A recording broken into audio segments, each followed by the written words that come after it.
Blinded by love, he never saw the blade coming until his girlfriend bled him dry of every scent. His parents' legacy vanished, leaving him a ghost haunting the streets with nothing to his name. Then the world ended. A virus turned humanity into ravenous monsters, plunging the globe into absolute carnage. In this hellscape, survival meant banding together or becoming another meal for the walking dead. Our hero, Jiang Xiaoyong, built a sanctuary with allies until his treacherous ex, Cui Jing, crawled back begging for mercy. She wore a mask of tragedy, playing the ultimate victim to infiltrate his life once more. Slowly, she preyed on his lingering kindness, twisting his sympathy into a lethal noose around his neck. The Viper struck again, leading her new lover's thugs straight to the heart of his safe zone. They slaughtered his friends and toyed with his broken body until the bitter, bloody end. But every storm eventually breaks. Miraculously, Xiaoyong awakens 1 month in the past, before the nightmare ever began. This time, no mercy. He will hunt them down while preparing for the coming apocalypse. Welcome to Bot Get Review. Presenting the full recap of Apocalyptic Rebirth Climbing to the Top with Mystery Chests. If you enjoy the thrill, smash that like and subscribe. Now, let's dive into the carnage. We open with our hero bound in chains, a puppet in a sick game. Suspended over a pit of starving zombies, he is nothing more than live bait waiting for the fall. Before him stands his traitorous ex and her bloated lover, backed by a wall of murderous thugs. Cui Jing looks up, her voice dripping with venom as she mocks the ghosts of his fallen comrades. Your friends are all dead, Xiaoyong. What is the point of you even breathing anymore? After their brutal siege on his sanctuary, the horror was only just beginning. His allies were broken and tossed to the horde. One had his face torn off, another's skull was crushed instantly. Tears had not even dried before their lives were snuffed out. They died with eyes wide in terror. Xiaoyong's soul burns with the memory of his 2 closest friends, his true family. Regret chokes him. Damn it, my stupidity killed you both, he screams internally, heart shattering in his chest. Dangling helplessly, he glares at his betrayer with eyes filled with pure, unadulterated hatred. You monsters, he roars. I will drag your souls to hell and make sure you never find peace. Evil thrives while the innocent bleed.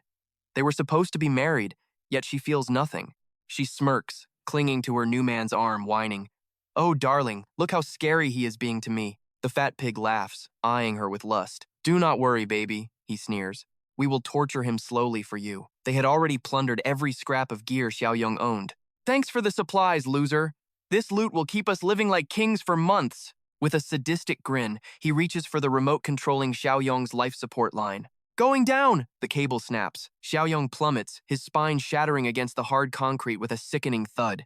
The impact leaves him paralyzed, a broken man at the bottom of a death pit. The shadows move. The hungry dead sense fresh meat and begin to swarm their helpless prey. A feast delivered right to their doorstep.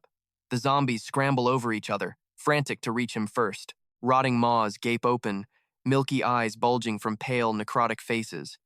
It is a grotesque symphony of the damned. Paralyzed by the fall, Xiaoyong can only watch as teeth sink into his neck, shoulders, and gut.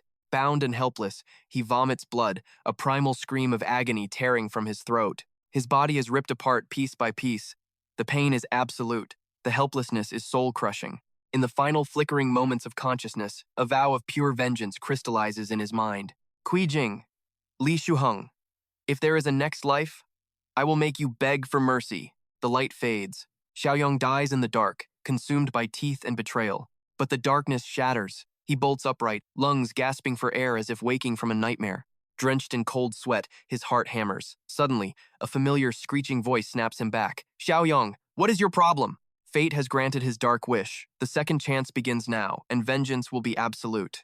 I'm slumped on the sofa, staring at the slender legs of my girlfriend, Toy Tin. She's towering over me, screaming. Why isn't my name on the deed? Do you even love me at all? Just moments ago, I was being torn apart by zombies. Now, I'm back home. My mind is reeling in confusion. What is happening? Everything looks familiar, yet I'm staring around like a lost stranger. I'm actually alive. The realization hits me. Have I really regressed? Is this the calm before the world ends? There she is, Thoi Tin, acting like a tyrant. The horrors I just witnessed felt like a nightmare, but they were real. It was a vision of the future, a warning of who will betray me and who will stay true. Rage simmers in my chest. I flex my unblemished hands and swear, I won't make the same mistakes again. I force my racing thoughts into order. I can't let her know I regressed or that I see her lies. I stay silent, enduring her venomous shouting. And that 100 million bride price? Not a single cent can be missing. My girlfriend is stunning, sure, but her soul is absolute garbage. A lazy gold digger through and through. I used to be a total pushover. Now she stands there, arms crossed, barking orders like she owns me. Do you understand? She snaps. Looking at her, I can only think, what a wicked woman. Sitting before the person who sold me out is agonizing. I know her schemes, but I must stay calm. I can't snap yet. Not now. Tin keeps screeching. I'm giving you time. If you don't have the cash, I've heard enough of her nonsense. I cut her off, shoving her toward the door. Yeah, I get it. Just go. I'll handle it. Thoi Tin freezes. She's never seen me act this way. A flicker of doubt crosses her face. She turns back, her expression a mix of fury and pure confusion. What is wrong with him? Since when did he grow a backbone? Wasn't he supposed to be my loyal little dog? Back inside, I slam the door and lock it. Finally, that leech is gone. I can breathe again. Silence fills the room. I turn my gaze toward the digital clock on the wall. It's 1700 hours, year 2034. I have exactly 1 month to prepare for the great calamity. Suddenly, a sharp, metallic sound echoes through the quiet apartment. Asterisk ding, asterisk, a holographic screen flickers to life. The Doomsday System has been successfully initialized and missions are live. Alert, please quickly complete the mission. Prepare for the apocalypse. Objectives, acquire land, 0 of 1. Gather supplies, 0 of 365. Reward, 10 points. These points can be traded for items in the system shop. I didn't just regress. I was granted a system to fight the coming undead tide. This is my chance for survival. I stare at the glowing interface, mesmerized. A system? This changes everything. Points? What can they buy? I tap the shop icon, and the screen shifts to a list of items. Strength Enhancement Potion. +1 costs 20 points. Level 1 Cultivator Crates, 2 points. Level 1 Protagonist Crates, 10 points. Refresh button, -2 points. As I scroll through the shop, a sudden memory flashes through my mind. Something crucial. I turn frantically, searching for my phone. I can't believe I almost forgot. In my last life, I starved myself to save for her bride price. I grab my smartphone off the table. Forget social media. I log straight into the food delivery app. In 30 days, the world will be a graveyard. I need to feast while food still exists. Night falls, and the city lights flicker to life as a delivery driver arrives at my high-rise. The table is quickly buried under a mountain of mouth-watering gourmet dishes from the city's finest. This is legendary 3-star cuisine. I used to only dream of this while starving. I know the hell that's coming. When the world ends, I'll be lucky to find bread. I won't regret spending every cent on this feast. Lifting a bite, I glared at the meat. Let's see if this $300,000 stir-fry is actually worth it. I took a bite, savoring the flavor. Hesitation vanished as a culinary explosion rocked my senses. It was so divine, I felt a surge of power that nearly shredded my hoodie. Satisfaction flooded me after weeks of starving. I slumped into my chair, mouth wide open in pure bliss. I devoured everything like a starving predator, my hands moving in a desperate, frantic blur. Suddenly, my phone screamed beside me, shattering the moment of peace. Holding a crab leg, I glanced at the screen. Someone was calling. Who now? I saw the name. Another manipulative green tea sister crying for help? Annoyed, I answered anyway. The second I picked up, a woman's screech pierced my brain. Quang Tia Dung, what's your problem? How could you treat Thoi Tin like this? She opened her heart, yet you won't share your assets? Is this your version of love? Her hysterical voice was deafening, making my ears ring painfully. I grabbed a towel and pulled the phone away, but her shrill voice still cut through. Thoi Tin only disappeared to test you. Bring your deeds and $1 million here to apologize now. Do it, or it's over. Usually, I would have panicked and begged, desperate to please that toxic woman. But I finally saw her true colors and the snakes she called friends. I was a different man now. Her arrogance fueled a fire in my soul. As she finished her rant, my blood finally boiled over. I didn't hold back. Bringing the phone to my lips, I roared with every ounce of my lungs. What do you want? A woman like her isn't worth my time. Get lost. Silence fell. She was stunned by my defiance. Quang Tio Dung. How dare you? She stammered. My rage erupted, purging years of suppressed resentment toward those brainless, manipulative gold diggers. I sank into the sofa, arms draped back, staring at the ceiling with a heavy, exhausted sigh. Now, I had to focus on the mission. A piece of land. My mind began to race. Yes, I needed a plan. What exactly would I do with that specific plot? I will build an impregnable fortress, defensible, near fresh water, and shielded by the dense forest. Perfect. Decision made. I headed to a high-end real estate agency, a place where professionalism was the gold standard. Luxury dripped from every corner. Then there was me dressed in ordinary rags, looking like a ghost. As I entered the grand lobby, a young female staff member stepped forward to greet me. She bowed politely. Welcome, sir. Are you looking to buy or rent? I hesitated, hands deep in my pockets. I didn't want to keep her waiting, so I smiled and started to answer. Actually, I'm here to be. Before I could finish, a man's voice barked from behind her. Tiu Nin. It was Director Chu, the sales manager. He looked at her with a cold, stern gaze, ignoring me. Tiu Nin, go help move the shelves in the back. We have too much paperwork today. She hesitated. But Director Chu, I need to assist this gentleman first, she replied respectfully. He grabbed her shoulder and shoved her aside, his face contorting into a mask of pure disgust. Did you forget everything I taught you? You have no vision. Get to work. Now. Can't you see he's wearing trash? He couldn't believe she was wasting time on someone who looked broke. Hearing his insults, a cold bitterness settled in my chest. This was the world I lived in. I loathed these arrogant, money-grubbing elitists. My fists clenched as I struggled to maintain my composure. Tunin tried to protest, but the director narrowed his eyes, shooting me a venomous, mocking look. Look at his rags. He can't even afford a toilet, let alone a house. Don't waste your breath. The girl was silenced by his cruelty. As for me, I felt like I had been frozen in ice. The shock wore off, and I snapped. What did you say? Looking down on me. You dog? He could dish it out, but couldn't take it. His eyes flared with sudden violent rage at my words. He turned fully toward me, a sneer plastered on his face as he laughed in my face. I am a man looking at a stray dog in rags. What of it? Arrogance blinded him to the truth. A lowlife like you buying property? Buy a bathroom, and I'll eat filth on the spot.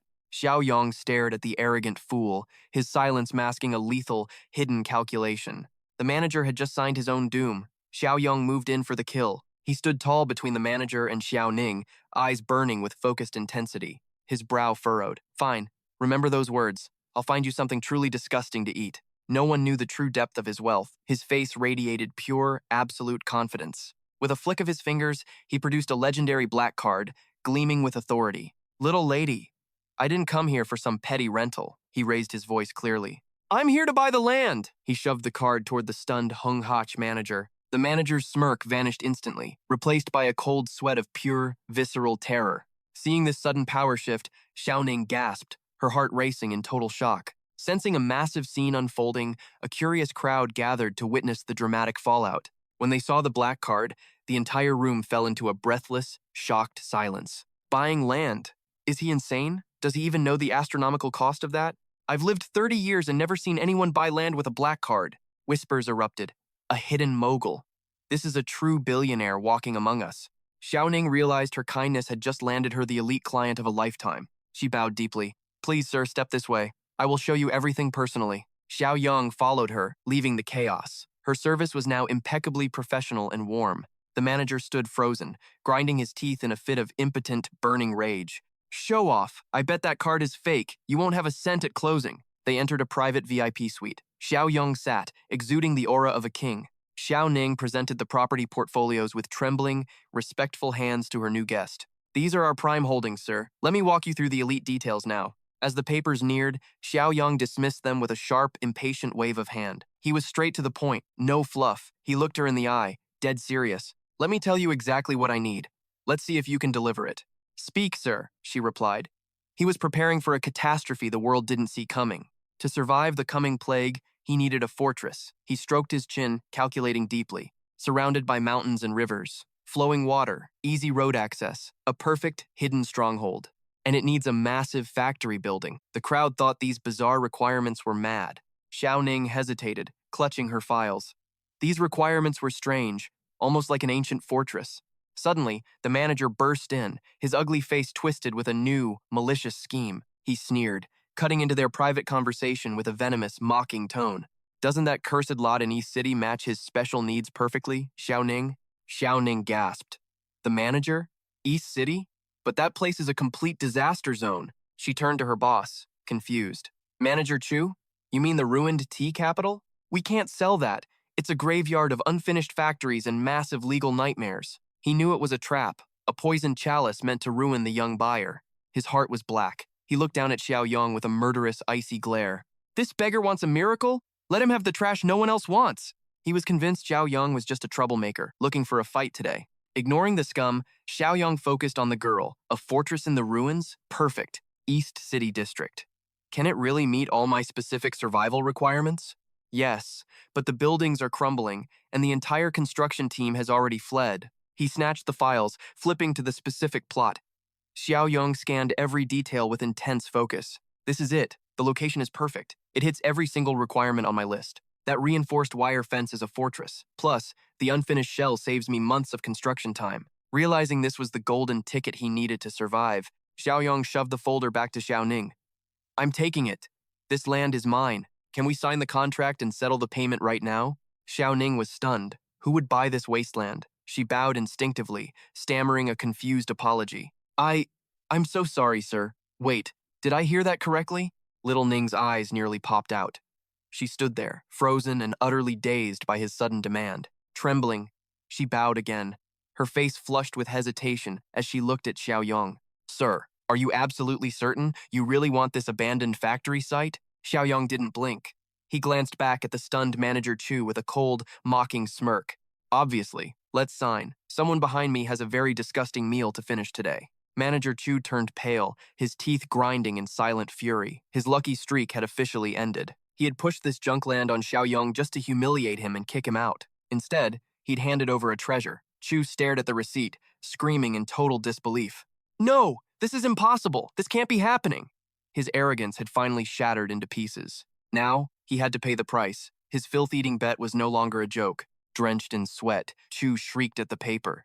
300,000? A deposit of 300,000? Who spends millions on a half-dead factory? It didn't make any sense to him.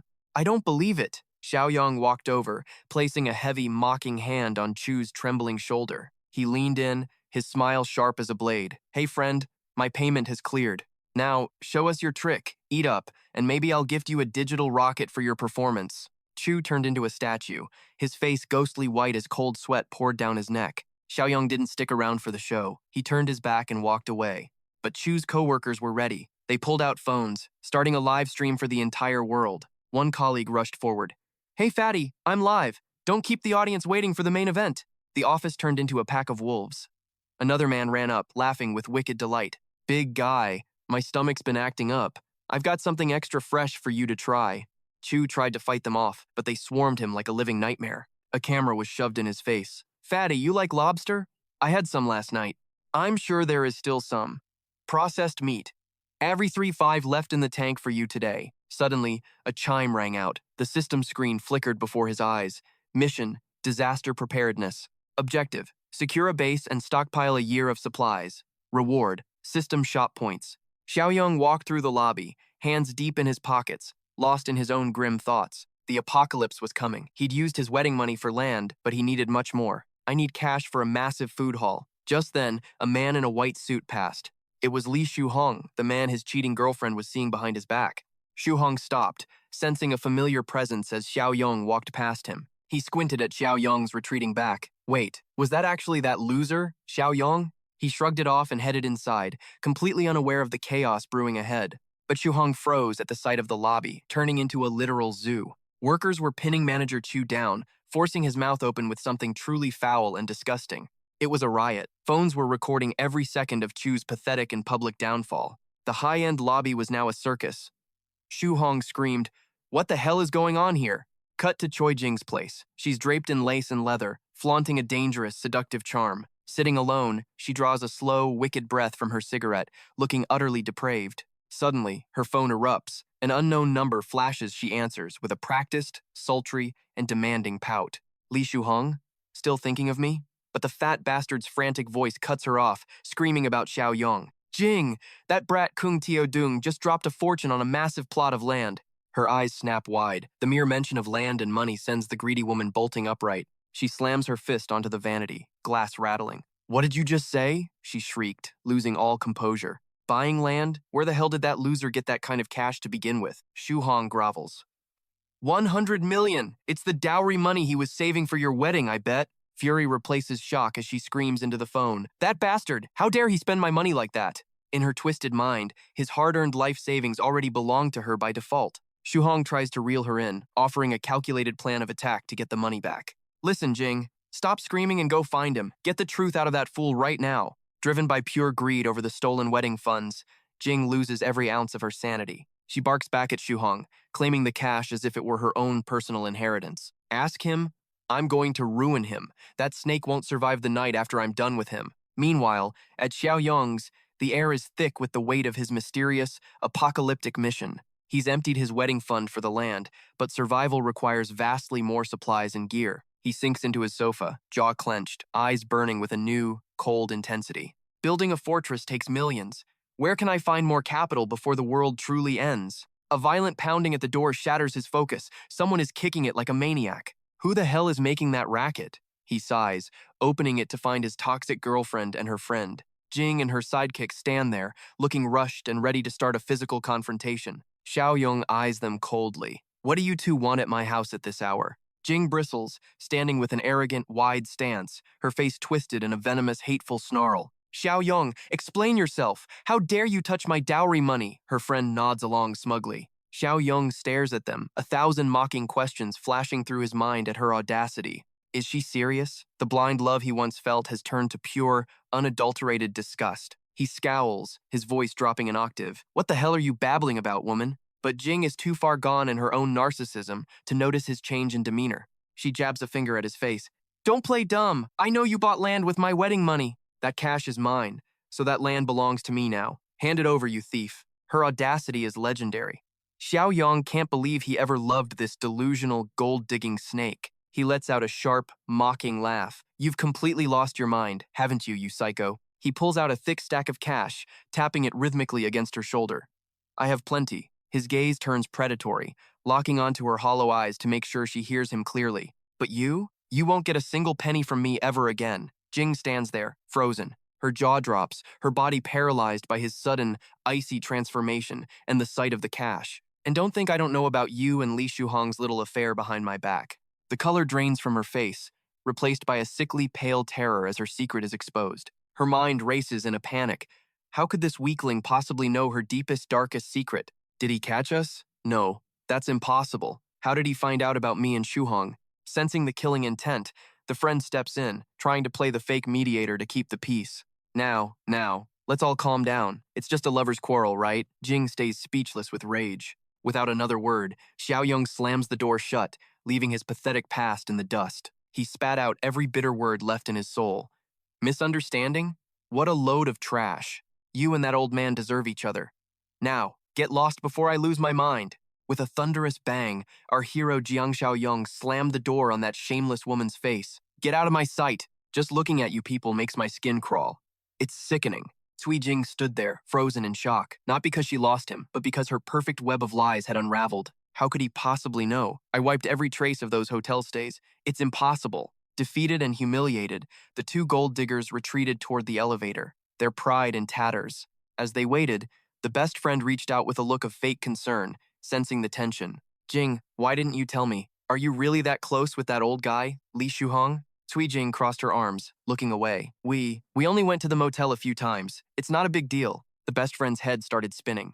This was a complete and total disaster. She sighed, massaging her temples in frustration. This is bad. Let's head back and figure out a way to fix this mess. Cui Jing nodded weakly, her voice trembling. Yeah, that's all we can do for now.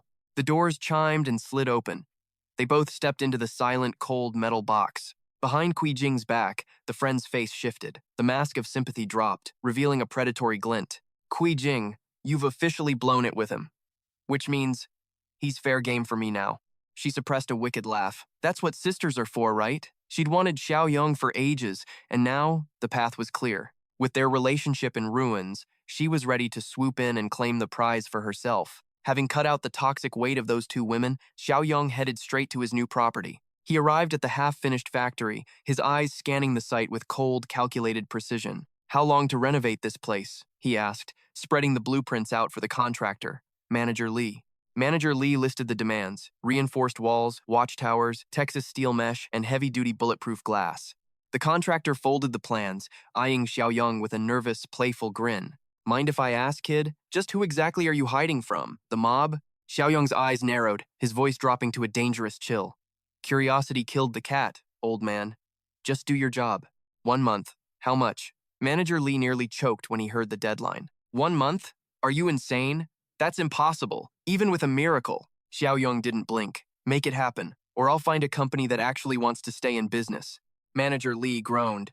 Lord have mercy! My men need to actually sleep to stay alive! Xiaoyong smirked coldly. Since when did a boss like you care about being humane? The contractor's eyes gleamed with greed. Well, money can buy a lot of miracles, you know? Xiaoyong's expression remained deadpan. How much? Manager Li held up 2 fingers, hesitating. To finish this in a month, I'll have to work my crew to the bone. It'll cost at least this much. Xiaoyong glanced at those 2 fingers. 2 billion? Is that all? Exactly. But I need 500 million up front, or we don't start. I've got bills to pay. Fine. You'll have the money within a week. Get your men started immediately. The contractor hesitated. A week? Working without cash in hand was a huge risk. Xiaoyong patted his shoulder, his voice firm. Relax. I'm not going to stiff you on the bill. If the money doesn't show, the land is yours. Consider it my guarantee. Manager Li weighed the risks and sighed. All right, kid. You've got yourself a deal. Somehow, the best friend had tracked him down. She arrived at the construction site, looking for her prey. She skipped toward him, a playful, sugary sweet smile plastered on her face. Oh, Mr. Jiang! Before he could react, she lunged forward, grabbing his arm and pressing herself against him with a flirtatious giggle. Xiaoyong flinched, trying to pull away, but she clung to him like a desperate leech. Using every fox trick in the book, she rubbed against his arm and pouted. Honey, what are you doing out here? Having her head pressed against my shoulder. It's absolutely revolting. Watching this venomous snake squirm around me, my blood begins to boil. This green tea leech. In my past life, she and her friend bled my family dry. I'll pay you back 2-fold this time. Suppressing my loathing, I force a calm, normal tone. What are you doing here? Ignoring me, she clings tighter, her greedy eyes fixed on my land. With a fake, sugary smile, she chirps toward me with feigned innocence. Big brother, is this your new land? It's gorgeous. You're building a massive mansion here, right? Her voice is sweet, but coming from a manipulative snake, it sounds like nails on a chalkboard. I violently shove her away, creating a cold, impenetrable distance between us. My gaze pierces her like a bullet. What I do is absolutely none of your business. Stunned, this little parasite stares at me, completely shocked by my sudden, icy rejection. I walk away, focusing solely on the construction. Behind me, she stands fuming, teeth gritted in rage. Confusion clouds her face. What the hell is going on with him? She wonders. Why is this loser acting so strange? Usually, his face turns red if I just touch his hand. But today, even when I try to seduce him, he doesn't even flinch. Spotting the surveyors, I rush over and point toward the foundation. No, that's not right. The main gate needs to be twice as wide. I leave the bewildered girl shouting after me. Truly shameless. If her friend is a devil, she's the queen of hell, hunting men for sport. Her fists clench with pure malice. She'll steal me from her friend just to claim this land. I can't let this golden opportunity slip through my fingers, she hisses to herself. Cui Jing is already failing. If I just crush her, this entire estate becomes mine. Back home, I collapse onto my sofa, mind racing. Only the mission matters now. Everyone else is noise. I stare at the 2 red property deeds on the table, calculating my next move. 300 million from the bank isn't enough for phase 1. I need more cash, and fast. My hand rests on the deeds as a dark, desperate plan begins to take shape. Wait, that's it. The apocalypse is coming. Why not sell this house to everyone at once? It's a perfect victimless scam that won't matter once the world burns to ashes. They won't need money in the wasteland anyway. Decision made. Let's do this. Asterisk, bam, bam, asterisk. Aggressive pounding shakes my front door. A man's voice starts screaming like a maniac. Open up. Open this damn door right now, kid. Damn it. Not this headache again. I already know it's that insufferable neighbor from downstairs. I stand up and head toward the door, my patience wearing dangerously thin. It's Old Man Lee, no doubt, the greediest, most entitled bastard in the entire building. He's power hungry. He already owns 2 floors and won't stop until he has my floor too. I was saving this place for my wedding, so I've always refused his pathetic offers. He's been harassing me for weeks, dumping paint and trash at my door to break my spirit. I rip the door open. There stands the old miser, looking as petty and wretched as ever. He immediately starts shrieking at me. Were you jumping around up here all night again? I've had enough. I grip the door tight, my voice booming with newfound authority. Are you done shouting? I was fast asleep before 10 p.m. last night. Jumping? You're delusional. He puffs his chest out, yelling louder. I know what I heard. I don't have the energy for this petty, small-minded bickering anymore. I wave him off dismissively, looking away in pure exhaustion and utter disgust. Stop. Just stop. You want this apartment so badly, don't you? Fine, I'll sell it to you. The old man freezes, unable to believe his luck. Old Man Lee gasped, his face lighting up with sudden hope. Are you for real? Tudong crossed his arms, his gaze chilling. On one condition. Li's eyes narrowed instantly. Name it! Having the upper hand, Tudong didn't hold back his demands. I stay here for 6 months until my new apartment is ready. Also, pay 5 million up front. I need that loan cleared immediately. As Li hesitated, Tudong didn't wait. He grabbed the door handle. No deal? Then we're done here, he muttered, closing the door. Panicked, Li jammed his hand in, desperate to stop him. Wait, I'll do it. Li insisted on a contract to trap his prey, but Tudong remained unfazed. A contract? Fine by me, don't worry about a thing. Internally, Tudong smirked. Keep dreaming, old man. You're walking straight into hell. Moments later, the transaction hit. Li had transferred the full amount for the house. Checking his phone, Tudong saw 500 million land in his account. With his 300 million loan, his war chest hit 800 million. System alert. New quest secure land and stockpile supplies for 1 year. Progress, 0. A 10-point reward waited. Tudong reached out, but the claim button remained locked. First things first, he thought. Let's knock out these system quests and get paid. The scene shifts to the city's massive, ultra-modern megamall. Armed with cash, Tudong began his frantic shopping spree, filling carts like a madman. System update. Annual supplies stockpiled. Progress, 359 out of 365. Onlookers stared, whispering about the strange man hoarding enough food to feed an army. Look at him, a man whispered. He's clearly lost his mind. A woman pulled away in disgust. Stay back. He looks dangerous and unstable. Ignoring them, Tudong crashed his carts together, a mountain of supplies trailing behind him. The judgmental pair couldn't look away from Tudong's relentless pace. He's drenched in sweat, she noted. Why on earth would anyone need that much? The man let out a mocking laugh. Another idiot falling for those doomsday rumors. Suddenly, a sharp ding echoed. All that hard work finally paid off. Quest complete. Disaster preparedness. All requirements met. Reward, 10 system points added. Current balance, 10. Tudong immediately opened the system store, searching for something to give him an edge. In the apocalypse, stats are everything. This protagonist supply box is exactly 10 points. It was a gamble, but Tudong didn't hesitate for a single second. I need every advantage I can get. Let's go with the protagonist box. He slammed the confirm button. Exchange successful. 10 points deducted. Current balance, 0 points. A mystical chest materialized, pulsing with cosmic energy and glowing question marks. The lid creaked open, revealing a tangent silver ring set with a massive purple diamond. An information window popped up, detailing the relic's incredible power. Level 1 spatial ring, 500 square meters. Internal time is frozen indefinitely. The ring floated toward him, bathed in an ethereal, blinding light. Tudong stared, completely mesmerized. His jaw dropped at the sheer beauty of it. Yes, I knew it. My first pull and I hit the jackpot. He admired the ring, his mind racing. A subdimension where time stands still? That means my food will never rot. This is beyond perfect. Just as I tasted victory, the apocalypse system chimed with a new mission.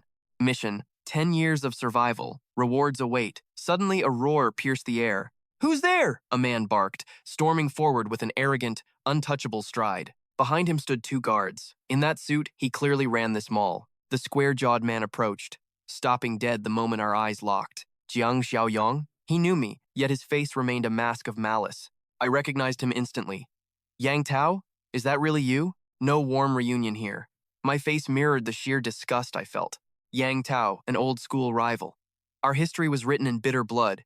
I remembered middle school. He was nothing but Zhang Sheng's loyal dog, a coward who preyed on the weak but trembled before the strong. I recalled the days he'd corner me, demanding protection money like a king. He'd bark orders, claiming I owed 10 yuan from the week before. I wasn't a coward then.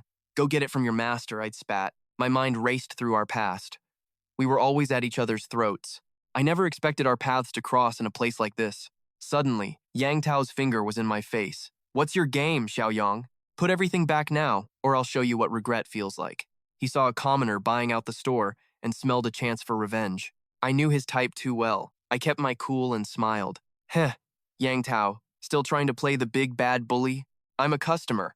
Is this how you treat people spending millions here? Standing among my mountain of carts, I gave him a gaze of steel. His arrogance flared. Instead of backing down, he became even more aggressive. A customer? He sneered, pointing that rude finger right at my nose. Then pay up now, or my guards will get heavy-handed with you. I wondered how a low-life thug managed to land a job this big. An hour passed. My endless receipt finally finished printing from the machine. 4 cashiers were sweating over my bill, while Yang Tao watched like a hawk. Total? he barked. The cashier's hands trembled as she held the paper. 5.6 million, she whispered, handing over the card reader. Yang Tao screamed in my face, "Pay up! Don't just stand there!" I stayed silent, reaching into my pocket for the legendary black card. Asterisk swipe. Asterisk. One decisive motion. The very air seemed to vibrate with power. My eyes burned with suppressed rage. Asterisk beep. Asterisk. Transaction successful. It was over. Yang Tao's eyes nearly popped out. He stood there, grinding his teeth. Success? He hissed. Without a word, he turned to flee with his guards. "You think you can just walk away after that?" I shouted. My voice boomed through the mall. "Stop right where you are, Yang Tao!" He froze, fists clenched in fury. I just smirked at his pathetic display. "You're going to apologize for that attitude right now," I demanded, "or I return it all." He turned, still trying to argue his way out. "There are people watching! Don't push me! You're just looking for trouble!" Pure hypocrisy. The bully was now playing the victim in front of everyone. But the crowd saw the truth. All eyes were on the fallen manager. A beautiful bystander couldn't watch the injustice anymore. She snapped at Duang Dao to defend Xiaoyong. "Weren't you being incredibly rude just now? All he's asking for is a simple apology." That wasn't asking for much. A tall, handsome guy nearby nodded in agreement and joined the confrontation. "Exactly. Apologize now or we're all taking our business elsewhere." Luck was on Xiaoyong's side. A top influencer standing right there had been filming Duang Dao the entire time. "I caught everything on camera. Apologize now, or the whole country will see what a scumbag you are." Xiaoyong remained perfectly calm. He maintained his cool composure and gave Duang Dao a gentle reminder. "If you apologize sincerely, I'll buy 10 times the current stock." Duang Dao scoffed. "Stop bluffing." Xiaoyong pulled out a legendary black card. With a confident smirk, he laughed and issued a challenge. "Bluffing? Bring the card reader here. I'll show you exactly how much I'm worth." Seeing the sleek black card, Duang Dao panicked. He nervously handed over the machine for the transaction. Asterisk. Swipe. Asterisk. Xiaoyong swiped the card with a swift, decisive motion, the ultimate flex of a true tycoon. Duang Dao stared at the screen, his eyes nearly popping out. "What? Over 7 billion? He had just picked a fight with a monster. A hidden billionaire was standing right in front of him. The tycoon's expression turned cold. "Apologize. I'll only finish the deal once you've shown some respect." "If I'm lying, I'll call you grandfather." Inside, Xiaoyong felt a surge of pure satisfaction. This stung Duang Dao's pride. He looked old enough to be Xiaoyong's uncle, making the mockery even more humiliating. Under the crushing weight of wealth, Duang Dao began to break out in a cold sweat. He stood there, fuming but silenced. This was a brutal lesson for a bully who only respected power. He bowed a full 90 degrees, suppressing his shame. He looked absolutely pathetic before Xiaoyong. "I am deeply sorry," he shouted. It was a far cry from his previous arrogant self. Xiaoyong stepped closer and patted his head like a disobedient dog. "Don't be so reckless next time, okay?" Duang Dao's face twisted as he struggled to contain his explosive rage. He looked like a ticking time bomb. He was a total sycophant, a man who kissed the boots of the rich while trampling the weak. As Xiaoyong turned to leave, Duang Dao's face instantly shifted into a mask of groveling respect. "Brother Yang, what do you need all these supplies for?" Xiaoyong ignored him, cold and indifferent. Switching personas in a heartbeat, Duang Dao flashed a sickeningly sweet smile, his eyes crinkling with greed. His boisterous voice was gone, replaced by a subservient whisper. The hunter had become the prey. "A big business venture? Are the local markets not enough for a man of your stature?" Xiaoyong paused. "You've worked here for years. You must know where the real suppliers are." "Of course. Do you remember Trongthang Triet? He's currently controlling the entire local supply chain." Within seconds, the eager Duang Dao was already dialing Trongthang Triet's number on his phone. He looked like he'd struck gold, acting with a pathetic level of enthusiasm to please his new master. "Hey, Brother Thang, I've found a massive client for you." Xiaoyong waited, arms crossed and expressionless. It was as expected. Duang Dao was still just a loyal lapdog for Trongthang Triet. Who knew how much dirty money these two had squeezed out of the Hua Ruan Fat supermarket? Moments later, Xiaoyong and Duang Dao were waiting outside the massive warehouse for the boss's arrival.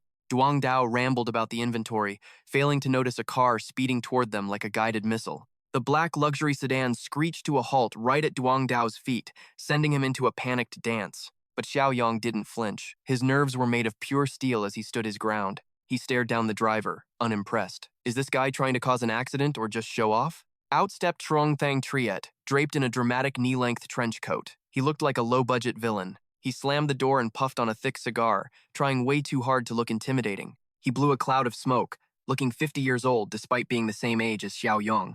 After one last puff, he hurried toward Duang Dao. Is this the VIP you mentioned on the phone? Duong Dao chirped like a frantic bird. Brother Thang, it's Tudung. Remember him? Meanwhile, Tudung stood firm, hands in his pockets, waiting for the circus to begin. Puffing on a half-burnt cigarette, Thang squinted through the haze. Who? Dao eagerly repeated the name. Our high school classmate. The name clicked. The chaotic air suddenly turned heavy and cold. Taking a long, dark drag, he growled. Right. I remember him now. Facing his old victim, Thang's cruelty flared. He blew a thick cloud of smoke into Dung's face. Tudung's eyes were like ice-cold daggers, sharp enough to cut the man in two. Some trash never changes. Thang was still the same arrogant bully who preyed on the weak. Greedy and vile, he acted like the world's king while clutching a cheap cigarette. Hands in pockets, he sneered with a punchable face.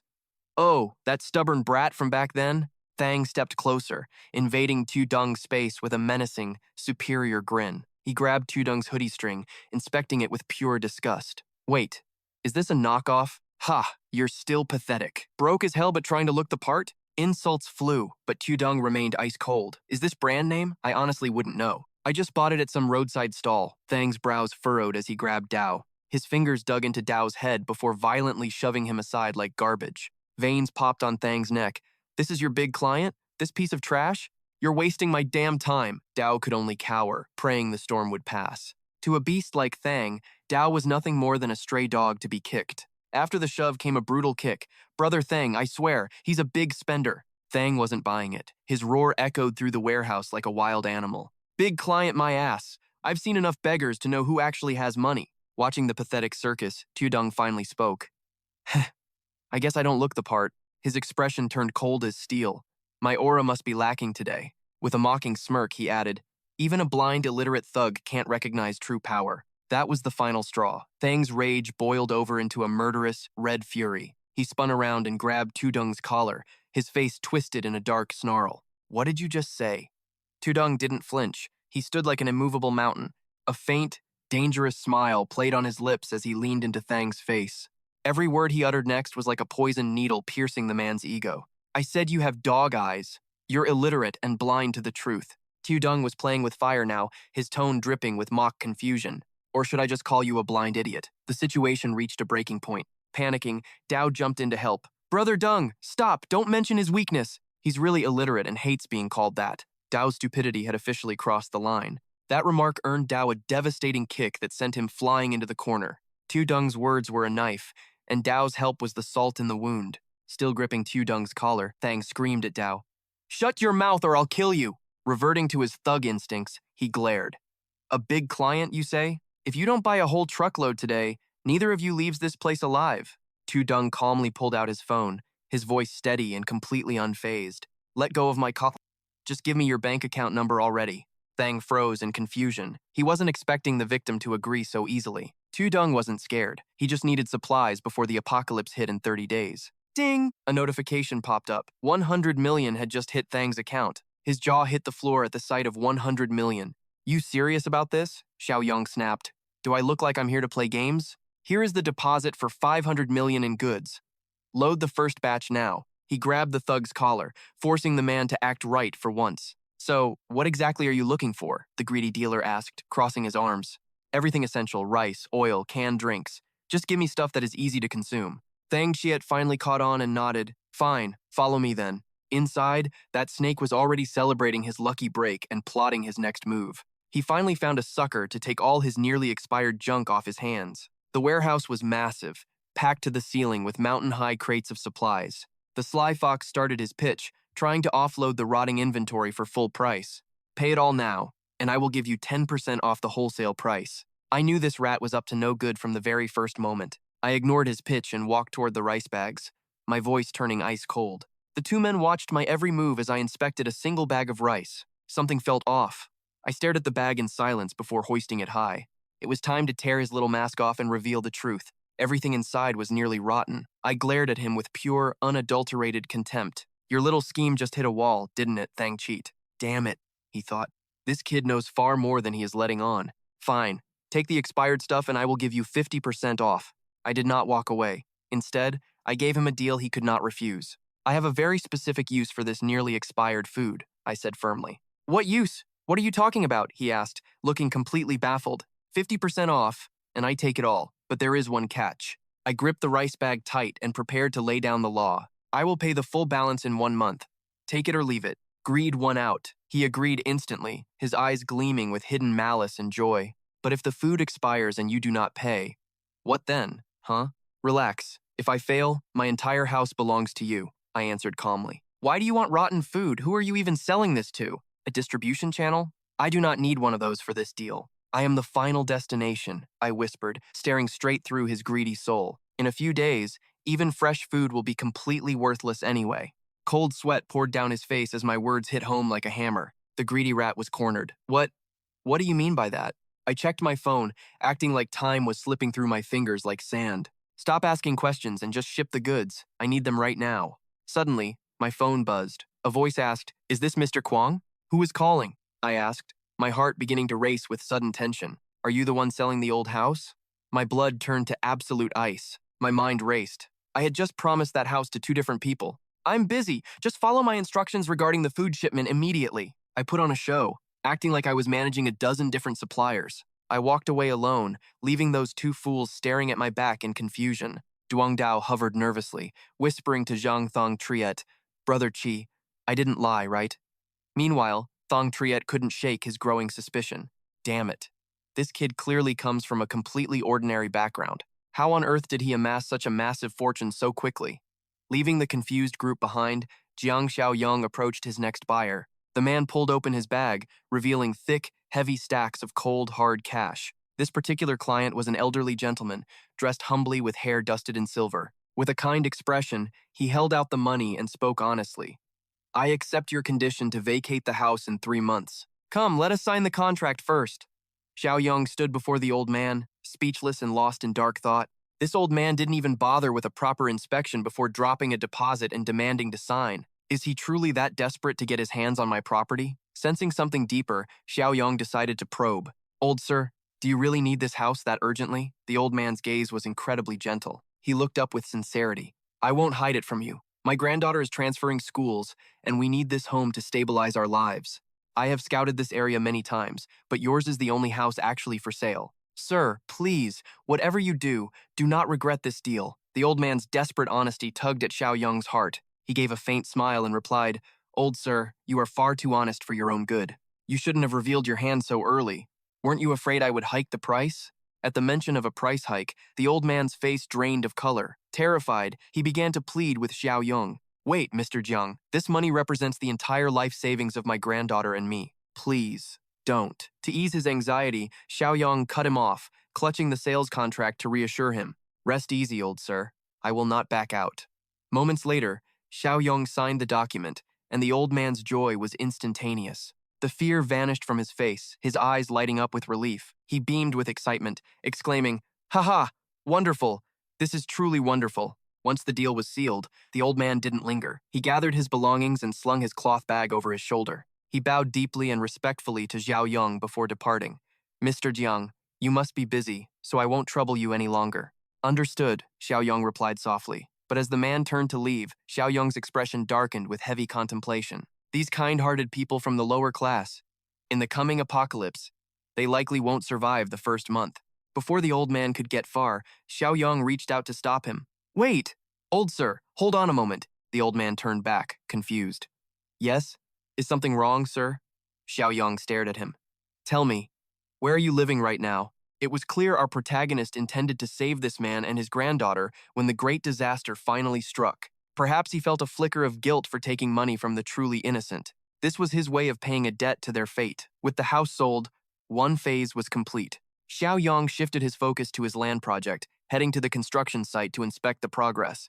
The contractor spotted him and rushed over with a warm welcome, respectfully guiding Xiaoyong through the site. Seizing the opportunity, the contractor leaned in close to discuss the finances, Boss Jiang, about the second deposit. Understanding the man's hint immediately, Xiaoyong didn't let him beat around the bush. He scanned the perimeter and said, "I will transfer it to you shortly. Now, tell me about the construction progress." The contractor pointed toward the ceiling and the main entrance. "We are 80% finished. Look here, the walls, the doors, the ceiling. Everything is reinforced and absolutely secure. You can trust our work." Xiaoyong looked up, following the man's hand. Everything seemed to be in order. He asked the critical question, "And what about the warehouse?" The contractor explained enthusiastically that the warehouse was a pre-built section that had been cleared and was ready for immediate use. Excellent, Xiaoyong praised, sending a wave of relief over the contractor's face. As the man grinned, Xiaoyong wasted no time pulling out his phone to call Zhang Triet. Thang Triet, get the goods moving now. Within hours, the industrial warehouse was buzzing with intense activity. Workers were busy hoisting crates onto shelves 10 meters high. The workers chatted excitedly among themselves. Easy does it. This boss is incredibly generous. One worker cheered. 2 million for this simple job? This guy is a saint. Another noted. This place looks like some kind of survival shelter. His companion replied sharply. What do you know? High pay means high stakes. Just keep moving. The wealthy always cling to life the most. I clutched my inventory list, watching the workers like a hawk while directing every crate to its perfect spot. I pointed toward a different section, calling out to a laborer pushing a heavy cart of greens. Keep the perishables separate. Fruits and vegetables need their own climate-controlled zone, so do not mix them up. The worker gave me a reassuring grin. You got it, boss. Leave it to us. We labored through the afternoon until the facility glowed under the midnight lights.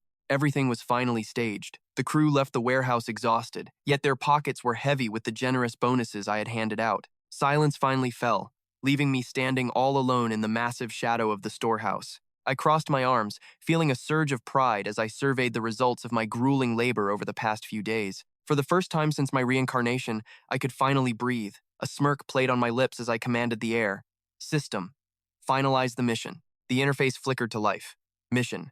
10 years of food and warmth complete. System points earned. 20. Current total. 20. With my new currency in hand, I opened the system shop.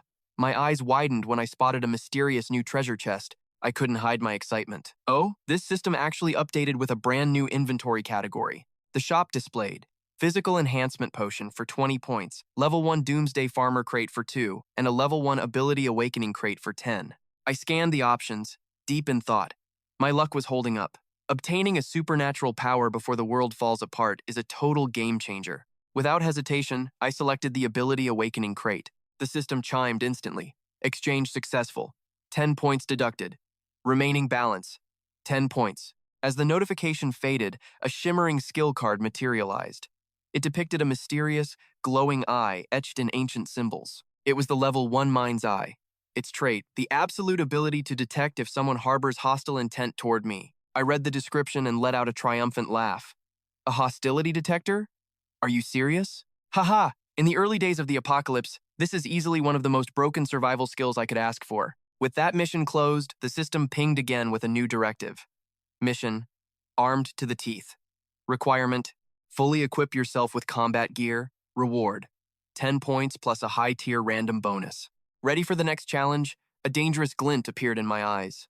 I pulled up my hood and tilted my head with a dark, knowing smile. Perfect. That was exactly what I was planning next. I headed to the midnight market, a den of thieves selling stolen relics and illegal goods. It was a place where middlemen and desperate souls traded secrets for profit. The market was swarming tonight, a chaotic symphony of noise and shadows. I left my new warehouse behind to prowl through the stalls. Most people here were thugs and outlaws who viewed the law as a mere suggestion. I moved with caution, keeping my guard up.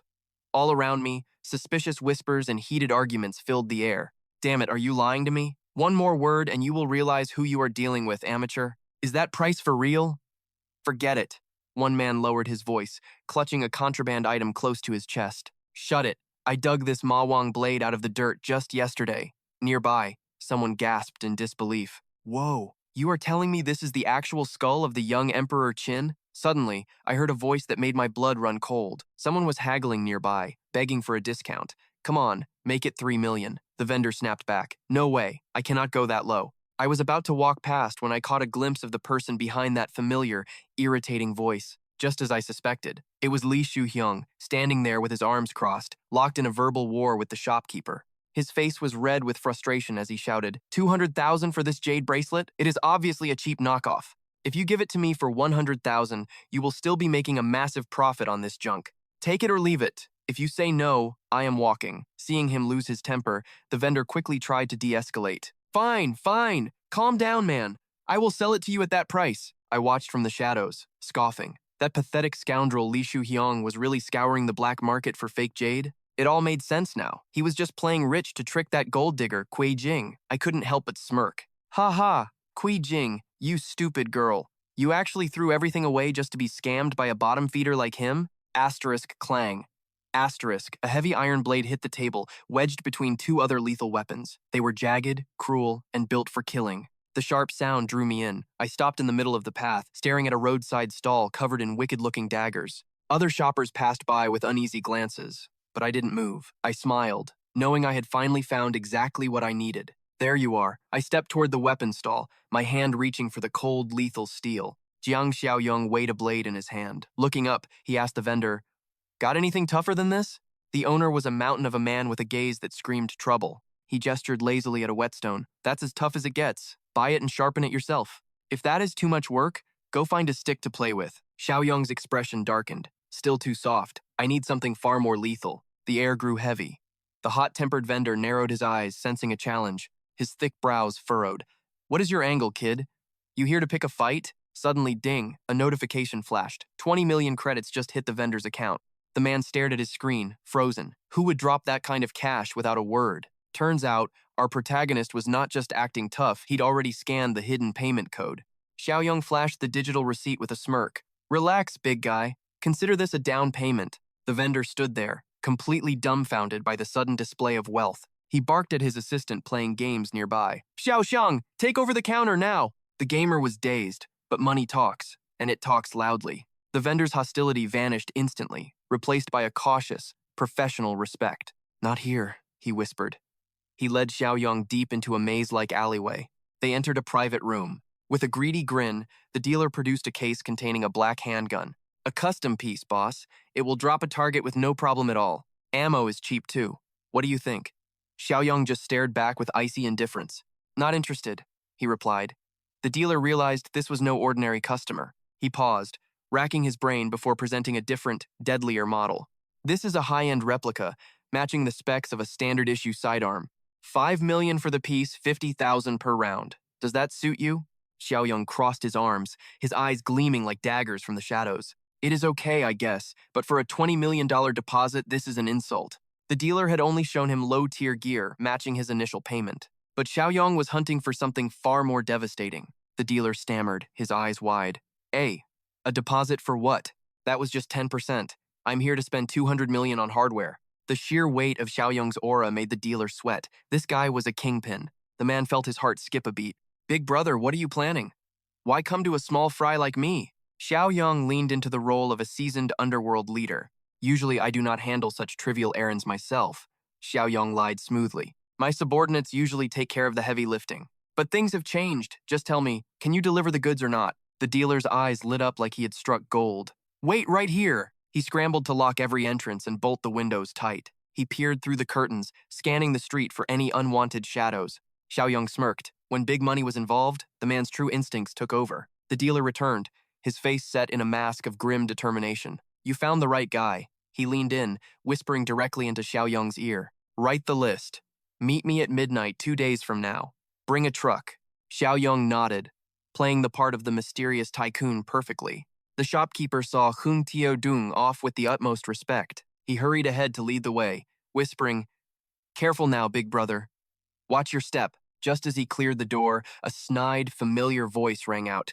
"Well, look who it is." Dung narrowed his eyes, instantly recognizing the pathetic Li Thu Hung among the crowd. With a mocking smirk, Hung sneered, "What's a loser like you doing in the black market? Tell me, how'd you suddenly get so much cash to burn lately, huh?" He brought up Thoi Tin to provoke Dung, certain he was just selling family heirlooms. The creep leaned in close, stroking his filthy beard right in Dung's face. "Well, selling off everything just to live comfortably for a day? How pathetic can you get?" The man was as loud as he was delusional, a true bottom feeder looking for trouble. Dung stayed silent, ignoring the barking dog as he remembered his newly awakened system power. A cold smirk played on Dung's lips. It was time to test his new divine gift. He mentally activated his new skill, the Eye of Spiritual Insight. Suddenly, a spectral blue flame ignited in his eye, glowing with an eerie, otherworldly light. Instantly, the raw emotions of everyone nearby were laid bare before his gaze. A happy green icon floated over the shopkeeper, while Hung bore a hateful purple mask. "It works perfectly," Dung thought. He pointed a mocking finger at Hung's recent purchase. "So what if I am? And remind me, who the hell are you again?" "Oh, the guy Thoi Tin sleeps with? Did she trade her body for that junk?" "Makes sense. She's just my discarded trash after all. She fits you perfectly. Hung's face twisted in pure rage. He gripped his bag tight, ready to kill. Above his head, the purple icon turned blood red as his hostility reached a breaking point. He puffed his chest out, screaming like a madman. What did you just say to me? Sensing the tension, the shopkeeper stepped up. Big brother, is this insect bothering you? Doong turned away with cold indifference. An acquaintance? No, just a walking corpse. To protect his VIP guest, the shopkeeper signaled his hulking bodyguards to surround the area. Say no more, big brother, the shopkeeper bowed. Please, leave this trash to us. Doong started to walk away, but paused to give one final, chilling instruction. Whatever you do, don't take his life just yet. His life belongs to me. The thugs cracked their knuckles, ready for blood. Once Doong vanished from sight, the shopkeeper and his men closed in on Hung. They didn't say a word, their shadows looming over the terrified man like hungry wolves. Hung's bravado vanished. He stumbled back, his pathetic threats falling on deaf ears. What are you doing? Do you even know who I am? With a flick of his wrist, the shopkeeper unfurled a gleaming, lethal steel whip. Reality finally hit Hung like a freight train. He was completely, utterly doomed. Wait, big brother, please. Let's talk this out, he stammered, trembling with fear. A second later, the coward tripped over his own feet, crashing hard onto the pavement. No one helped. The crowd gathered only to enjoy the sight of his humiliation. An hour later, Hung lay broken in the dirt, covered in boot prints and agony. His heart burned with venom. He slammed his fist into the dirt, cursing Doong. Just you wait, Kung Tio Doong. Meanwhile, 2 days later, at Doong's new factory. Under the cover of night, Doong stood before a massive shipment, eyes flashing with ambition. Ding, quest, armed to the teeth complete, 10 points awarded, current total, 20. His dangerous black market gamble had finally paid off in full. I stared at the mountain of AKs and sniper rifles, plus crates of ammo. This was a jackpot beyond my wildest dreams. Suddenly, the system chimed. A bonus reward, a physical enhancement potion +2. I gripped the glowing syringe. Its eerie light bathed half my face in a ghostly radiance. I couldn't hide my shock. A physical enhancement potion? Just like that? I raised the massive needle, grinning. +2? This is a total steal compared to the system shop. Time to power up. I rolled up my sleeve. Determination burned in my gut. I braced myself and slammed the needle home. Hurrah! I gritted my teeth as agonizing power flooded my veins. My eyes felt like they were on fire. Pure energy erupted within me. My muscles screamed, then hardened. Strength increased by 2 instantly. I clenched my fist, feeling the raw force pulsing through my knuckles. A normal man's average is 5. This meant I just gained a massive 40% power boost. I wasn't done. I quickly pulled up the system shop menu to see my options. Enhancement potions were 20 points. But I had a different plan for my remaining credits. I hit the manual refresh button. There it was. I decisively grabbed another enhancement potion. I gripped the new needle. I had to push my stats to the absolute limit right now. Afterward, a blazing aura of pure energy radiated from my skin. I felt invincible. I braced against the overwhelming pressure of my new power. I needed a target now. 8 points. 60% stronger than a normal human. My eyes locked onto some thick steel pipes. This will do. I grabbed a heavy steel rod, focusing every ounce of my intent on it. I lunged forward. My leg whipped out like a thunderbolt, snapping the steel like a twig. The rod slammed into the wall, twisted into a mangled mess as the concrete shattered around it. Ha ha ha. With this level of bare-handed power, no ordinary human could ever hope to touch me. I stared at the destruction I'd caused. This power. It was exactly what I needed to survive.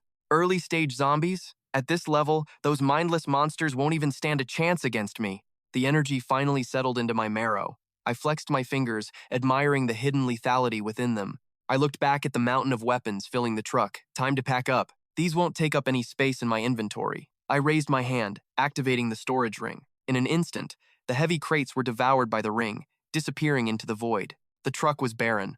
I stared into the distance, the weight of the future pressing down on me. 2 days left until the world ends. I need to think. What else have I forgotten? The great calamity was at the doorstep. My preparations were nearly flawless, but something felt off. I had 10 years of food, an arsenal of weapons, and superhuman strength. I was ready. But one heavy shadow still loomed over my heart, a debt I hadn't truly paid. I'd tricked a desperate old man into giving me his life savings for a condemned house. I remembered his hopeful face, and a sharp spike of regret pierced my chest. My granddaughter needs this home for school, he'd said. He was just trying to protect her. Your house was the only one available. Please, don't change your mind, Mr. Jiang. That old man's sincerity was a dagger to my conscience. I couldn't just let it go. I couldn't let them die in that trap, losing their lives and their hard-earned money at once. I clutched my head, cursing my own weakness. Damn it. Why can't I just be heartless? I've seen the absolute worst of the apocalypse, yet I still couldn't ignore these poor souls. Fine, I'll send them some essentials. I'll give them a fighting chance to survive. After that, their survival is in their own hands.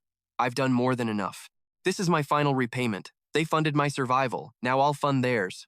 Early the next morning, I pulled up to their crumbling apartment in my sleek black sedan. I stepped out, staring up at this decaying building. What a long, bitter road it's been. Thank God for GPS, or I'd never find this tomb. No elevator? This climb will be brutal. I hiked up the concrete stairs toward the old man's unit. Every floor felt like an eternity. He's truly struggling. Renting a cheap attic in a dump like this? He's at the bottom. I reached his door and hesitated. I couldn't just pull supplies from thin air in front of him. I gave my spatial ring a quick, silent twist, readying the inventory. If he saw me conjuring crates out of nothing, things would get complicated way too fast. Better to manifest the goods now. Explaining a magic ring wasn't on today's agenda. The ring flashed, manifesting dozens of crates instantly. Inside, I heard him approaching the door. Asterisk. Knock, knock, knock. Asterisk. The old man hurried to the entrance, his voice echoing out. Coming, just a moment. He likely thought I was the landlord coming for rent. He promised to pay next week before even looking. Then, his eyes widened in total shock. His jaw dropped. He stared at me, his expression guarded and completely bewildered. Wait, aren't you Mr. Jiang? He swung the door wide, freezing at the sight of the hallway overflowing with supply crates. Mr. Jiang, what is all this? He stammered, unable to process the mountain of goods. I grabbed a crate and pushed inside. I'll explain everything in a bit, sir. But first, help me move these. We can't let the neighbors see this haul. A grueling few minutes later, the small room was packed to the ceiling with boxes. I stacked the last one. The old man leaned against the wall, gasping for air. You youngsters have monster-like stamina. You didn't even break a sweat carrying all that. I scanned the room's security. The room's decent. The door is sturdy enough, I guess. I looked out the window, deciding it was time for the cold, hard truth. Sir, listen to me carefully. What I'm about to say is life or death. He watched me, curious. Ration these well. If you're careful, they'll last 6 months. Starting tomorrow, the world is going to... I stopped. A photo on the desk caught me. My heart stopped. That one framed picture shattered my focus and my resolve completely. I stood frozen. The old man noticed my sudden silence and broke the tension. Something wrong? You can just leave the gear. We move into your place soon anyway. I didn't hear him. The girl in that photo. She was a ghost from my past. She was my comrade, the one who fought the undead at my side in that life. The world is too small. Is this... San-san? I whispered, my voice trembling. Every detail matched. She was the spitting image of my fallen sister in arms. I grabbed the frame. Sir, is her name Meng-san? He looked absolutely stunned. How do you know that? I never once mentioned her name to you. It really was her. This old man was San-san's grandfather. My gaze darkened. Where is she? Where is your granddaughter right now? She's at school, he said, waiting for your place to clear so she can transfer. In my past life, we met as lone survivors. We had no family left alive. I remembered her sobbing in the ruins, consumed by a soul-crushing, unbearable guilt. It's my fault, she'd wailed. I killed my grandfather. The memory burned like fire. She told me how he'd charged into a zombie-infested high school just to save her. He got her out safely, but he paid for her life with his own blood. I only came to give them temporary help and move on to my own path. But she was my comrade, and in that life, my failure had killed her. Gently setting the photo down, I swore to San, I'll make up for every regret in this life. I turned to the elder with a soft gaze. Sir, I'm afraid you can't move into my room after all. Mr. Jiang? Are you feeling all right? Sir? The old man trembled, terrified I was backing out of the deal. He couldn't afford a misunderstanding now. As he pleaded desperately, I placed a hand on his shoulder. It was time to tell him the cold, hard truth. Listen closely. Starting tomorrow, this world is going to become a living hell. Your granddaughter's grades, this house, and none of that matters anymore. The old man froze, his face a mask of pure disbelief. He couldn't tell if I was insane or serious. We're leaving. Right now. We're getting San from school and heading to a safe house. How could anyone believe the world was ending tomorrow? Baffled, the elder raised his brows, his voice trembling with confusion. Mr. Jiang, what on earth are you talking about? I don't understand a single word. Frustration bubbled within me. How do you explain the end of the world to someone who hasn't seen it? Looking at his aged face, I realized words wouldn't be enough. I needed to show him. I slowly twisted the ring on my finger, breaking down the situation in the simplest terms possible. Do you remember the Great Famine? I asked. The old man nodded solemnly. I do. My eyes remained fixed on my ring as I continued. Then you know how monstrous people become when they're starving, right? He grew visibly tense. I remember, but we're living in a time of peace. How could a famine happen now? Before he could finish, I pointed my ring toward the center of the room. In an instant, the air distorted. Every piece of furniture was sucked into the ring's void. The elder stared, his jaw dropping at the impossible sight. Within seconds, the entire room was stripped bare. Not a single chair remained. Dust swirled at my feet. The old man staggered, his head spinning from the shock. His knees buckled as he spun around. Where? Where did everything go? It's all gone. Mr. Jiang, what kind of sorcery is this? Only a miracle like this could make a normal person believe the impossible. I raised my hand, the ring glowing with a violet light, while a blue aura flared in my eyes. I have awakened special abilities. I've seen the future, and it's dark. If you want San to survive, you must follow my lead. Now, where is her school? Moments later, my black luxury sedan screeched to a halt in front of San's school. The display of power had worked. The elder was now fully convinced. He couldn't take his eyes off me, still reeling from the shock. We rushed onto the campus. Which classroom is she in? Where are the dorms? I demanded. I know the way, he cried. Good. We have to be fast, I replied. Meanwhile, young San was facing a nightmare of her own, a gang of bullies. 2 girls in skirts stood in her path, blocking her escape. Behind them stood 3 thugs, wielding baseball bats like some twisted personal guard. The lead girl, dressed provocatively and caked in makeup, sneered with pure malice. She delivered a stinging slap that sent San reeling. Listen here, you little brat, she shrieked. I don't get it. What does Jiang Xiaoyong see in a pathetic loser like you? San was gentle and timid, much like her grandfather. Despite her bruised cheek, she whispered, I told you, there's nothing between us. She raised her hands feebly, trying to shield herself from the next blow. Suddenly, another girl lunged forward, burying her foot deep into San's stomach. Still lying, are we? Poor San takes another brutal kick to the gut. As she collapses in agony, the black-clad bully sneers and grabs her by the hair. Her eyes widen with pure malice as she yanks San's hair even harder, her rage reaching a boiling point. What's that supposed to mean? She mocks. Are you actually claiming that Jiang Xiaoyong is stalking you? And you're just ignoring him? San screams as the pain becomes unbearable. But suddenly, an old man's roar thunders through the air. Hey! What do you think you're doing to my granddaughter? The bullies spin around, glaring at the intruders. It's late afternoon, and the old man and Jiang Xiaoyong have finally arrived. Seeing the chaos, they charge forward. The girl with the high bun scoffs, recognizing the newcomer immediately. What? Isn't that your pathetic old man? Shouldn't he be at home making dinner right now? San looks up in shock. Grandpa? Why are you here? The old man points a trembling finger at the bullies, his voice shaking with fury. Stop this instant! Let her go! Standing right behind him, Jiang Xiaoyong wears a look of absolute cold-blooded rage. That's when the 3 male bodyguards step out. The blonde leader casually flashes a lethal-looking dagger near his waist. His 2 cronies sneer with arrogance. These guys look like they've failed school so many times they've aged into old men. With a twisted smirk, the leader tries to intimidate the old man. Back off, old-timer. This is youth business. Don't go meddling where you don't belong. But the old man has seen enough. Watching his granddaughter suffer, he loses it. With a surge of desperation, he lunges at the blonde leader. But they're outnumbered 3-1, and the thug on the left is swinging a baseball bat. He brings the bat down toward the old man's head with every ounce of his strength, aiming to kill. Die, you old fossil! Get your hands off me! He screams, completely devoid of any human decency. Just as the bat is about to shatter the old man's skull, a hand flashes out of nowhere. Jiang Xiaoyong caught it. He grips the student's hands like a vice, looking absolutely legendary in this moment of crisis. You kids should be in school, he growls coldly. Did you really think playing gangster was a career path? The other 2 punks just laugh, completely failing to read the room or the danger they are in. Ha ha ha, where did this broke loser come from? The blonde leader stares, trying to figure Xiaoyong out.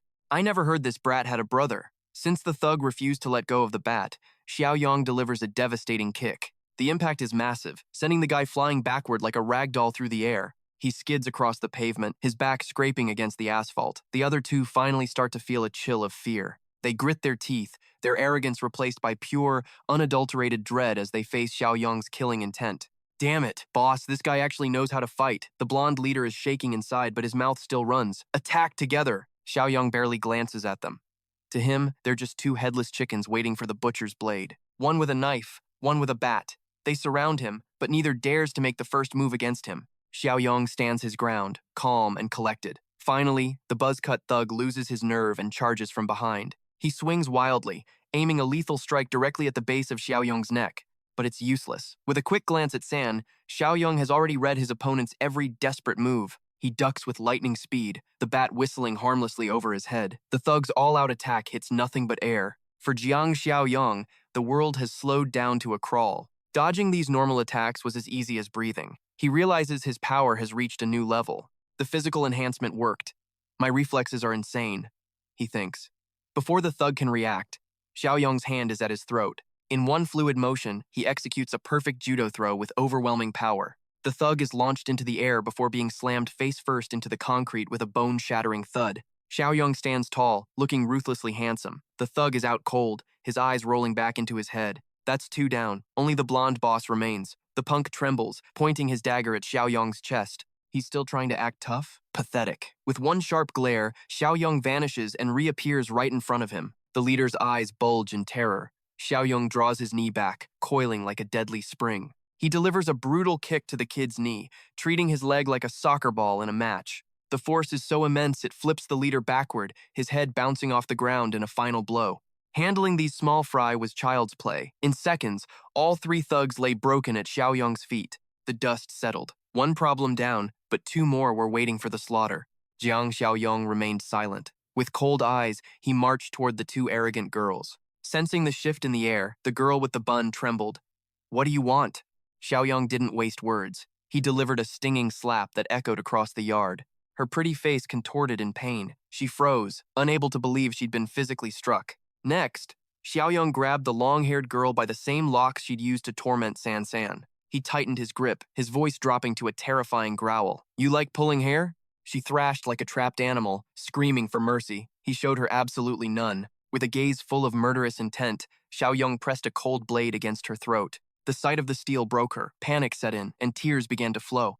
A knife? Stop! With a swift motion, a clean times shank times echoed, followed by a scream. From the ground, San San watched in shock as Xiaoyong dealt with her tormentors. The girl with the bun collapsed, her legs giving out from pure, unadulterated terror. San San covered her eyes, trembling. The long-haired girl sank to the tiles, clutching her head. In a heartbeat, the long hair she cherished was severed, cut away by Xiaoyong's blade. She wailed in utter despair. My hair! My beautiful hair! Her face twisted in a hideous rage. You bastard! You actually dared to cut it?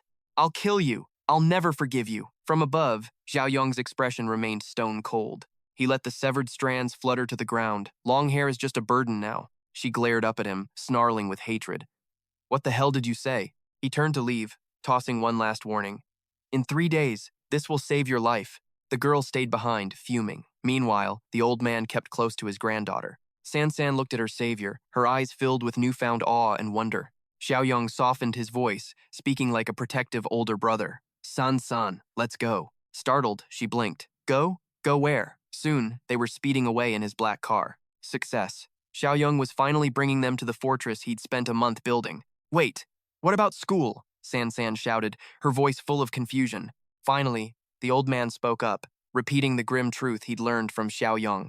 There's a famine coming. Forget school. Staying alive is the only thing that matters now. San San couldn't believe it. A famine? Grandpa, what are you talking about? Her confusion turned to frustration as she looked at her grandfather's serious face. Grandpa, I told you not to listen to scammers. Are you being tricked again? She demanded an answer. How much money did you lose this time? The old man sighed. It's not a scam. This is real. But San San wasn't buying it. You always say that. Watching them bicker in the rearview mirror, Xiaoyong made a silent, sacred vow. San San, I will protect you in this life. Your grandpa wasn't tricked this time. I'm the one who warned him about the coming catastrophe. Hearing it directly from her savior, San San's eyes widened as she went quiet. Realizing she didn't even know him, she stammered, Who? Who are you exactly? He accelerated onto the highway. My name is Jiang Xiaoyong. Just call me Brother Xiaoyong. She nodded slowly.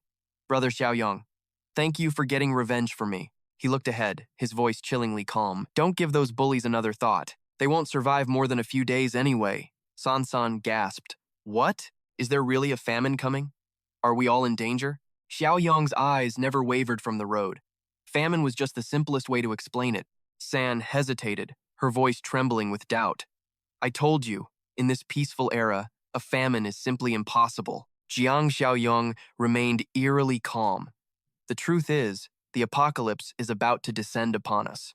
San gasped, her eyes widening in sheer disbelief. The end of the world? Seriously? Xiaoyong's gaze turned hauntingly dark. His voice dropped to a low whisper.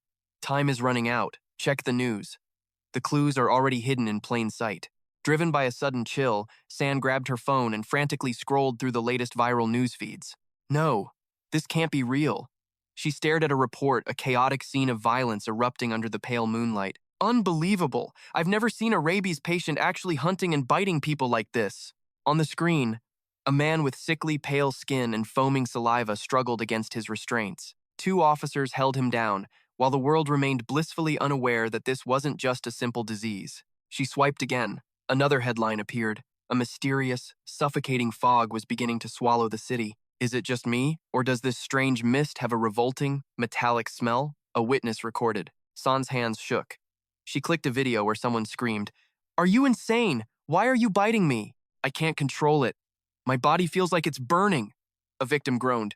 "Please, get me to a hospital." San pulled the phone closer, her heart hammering against her ribs as a wave of dread washed over her. Her pupils dilated in terror, but Xiaoyong, having lived through this nightmare before, calmly analyzed the unfolding chaos. The omens were undeniable. The apocalypse had begun. San sat frozen in the back seat, her breath hitching. Is it really happening?" she stammered. Outside, their car continued its grim journey down the highway. Xiaoyong broke the heavy silence, briefing San and Old Han on the horrors awaiting them at dawn. Tomorrow is day 1. A lethal, toxic haze will completely engulf Province B and the surrounding areas. As twilight faded into a bruised purple, Xiaoyong flicked on the headlights, piercing the growing gloom. That mysterious fog. It will rewrite the DNA of every living thing it touches, he explained grimly. Slowly, the masses will transform into mindless, flesh-eating monsters under the cover of that cursed mist. One bite means death, and an eternity as one of them. He slowed down as the road became congested. He turned back with a look of predatory focus. Do you even realize what a zombie truly is? San leaned forward, her voice a fragile whisper. I know. It's just that reality is becoming too hard to swallow. They reached the main boulevard, only to find a sea of tailgating cars trapped in a massive gridlock. By next week, this nightmare will be your new reality, Xiaoyong muttered. Nothing will seem strange then. He leaned out the window, his jaw tight with fury. Damn it! Not a traffic jam at a time like this. Even the emergency lanes were choked with cars. The air was thick with the frantic, deafening blare of horns. The emergency path is blocked too. Old Han's voice trembled as he looked at the wall of steel. Mr. Jiang, if those monsters you mentioned catch us while we're stuck here, what do we do? Xiaoyong pulled his black SUV tight against the car ahead and laid on the horn. Asterisk. Beep. Beep. Asterisk. Stay calm, Old Han. We aren't in danger. Not yet. He projected confidence, though his own pulse was racing. God damn it, he hissed under his breath, his eyes darting across the stagnant lines of traffic. The total collapse was days away, but a localized outbreak right here in this jam would be a death sentence. The 3 of them sat in tense silence, waiting for the gridlock to break as a shadow loomed over. Suddenly, a luxury Mercedes roared from the shoulder, swerving violently to cut directly in front of Xiaoyong. Xiaoyong slammed the brakes. The car screeched to a halt, throwing everyone forward with bone-jarring force. Rage flared in his eyes. You bastard! No signal? You just dive into a jam from the emergency lane? Teeth gritted, Xiaoyong spun the steering wheel with a sudden, aggressive intent to reclaim his spot. His car surged forward, tailgating the vehicle in front to block the Mercedes. Not on my watch, prick! But the Mercedes driver refused to yield, aggressively edging closer and forcing Xiaoyong to a dead stop. Of all the times to deal with an arrogant idiot, Xiaoyong glared at the luxury car, fuming with rage. You're still pushing? You really want to do this? Neither man was willing to back down an inch. They inched forward, steel nearly grinding against steel, until the Mercedes window finally began to slide down. That clown kept barking insults about my mother, trying to provoke a reaction. His pathetic words were just background noise. I didn't give him a second thought. Old Han leaned forward, his voice trembling with a desperate need for peace. Mr. Jiang, that man looks wealthy and powerful. It's better to just let this go, please. But I had money, a fortress, and 0 patience left for arrogant fools. Don't worry, I said coldly. If he forces my hand, I'll send him to hell. The road finally cleared. I exhaled, thinking we had finally escaped that nightmare.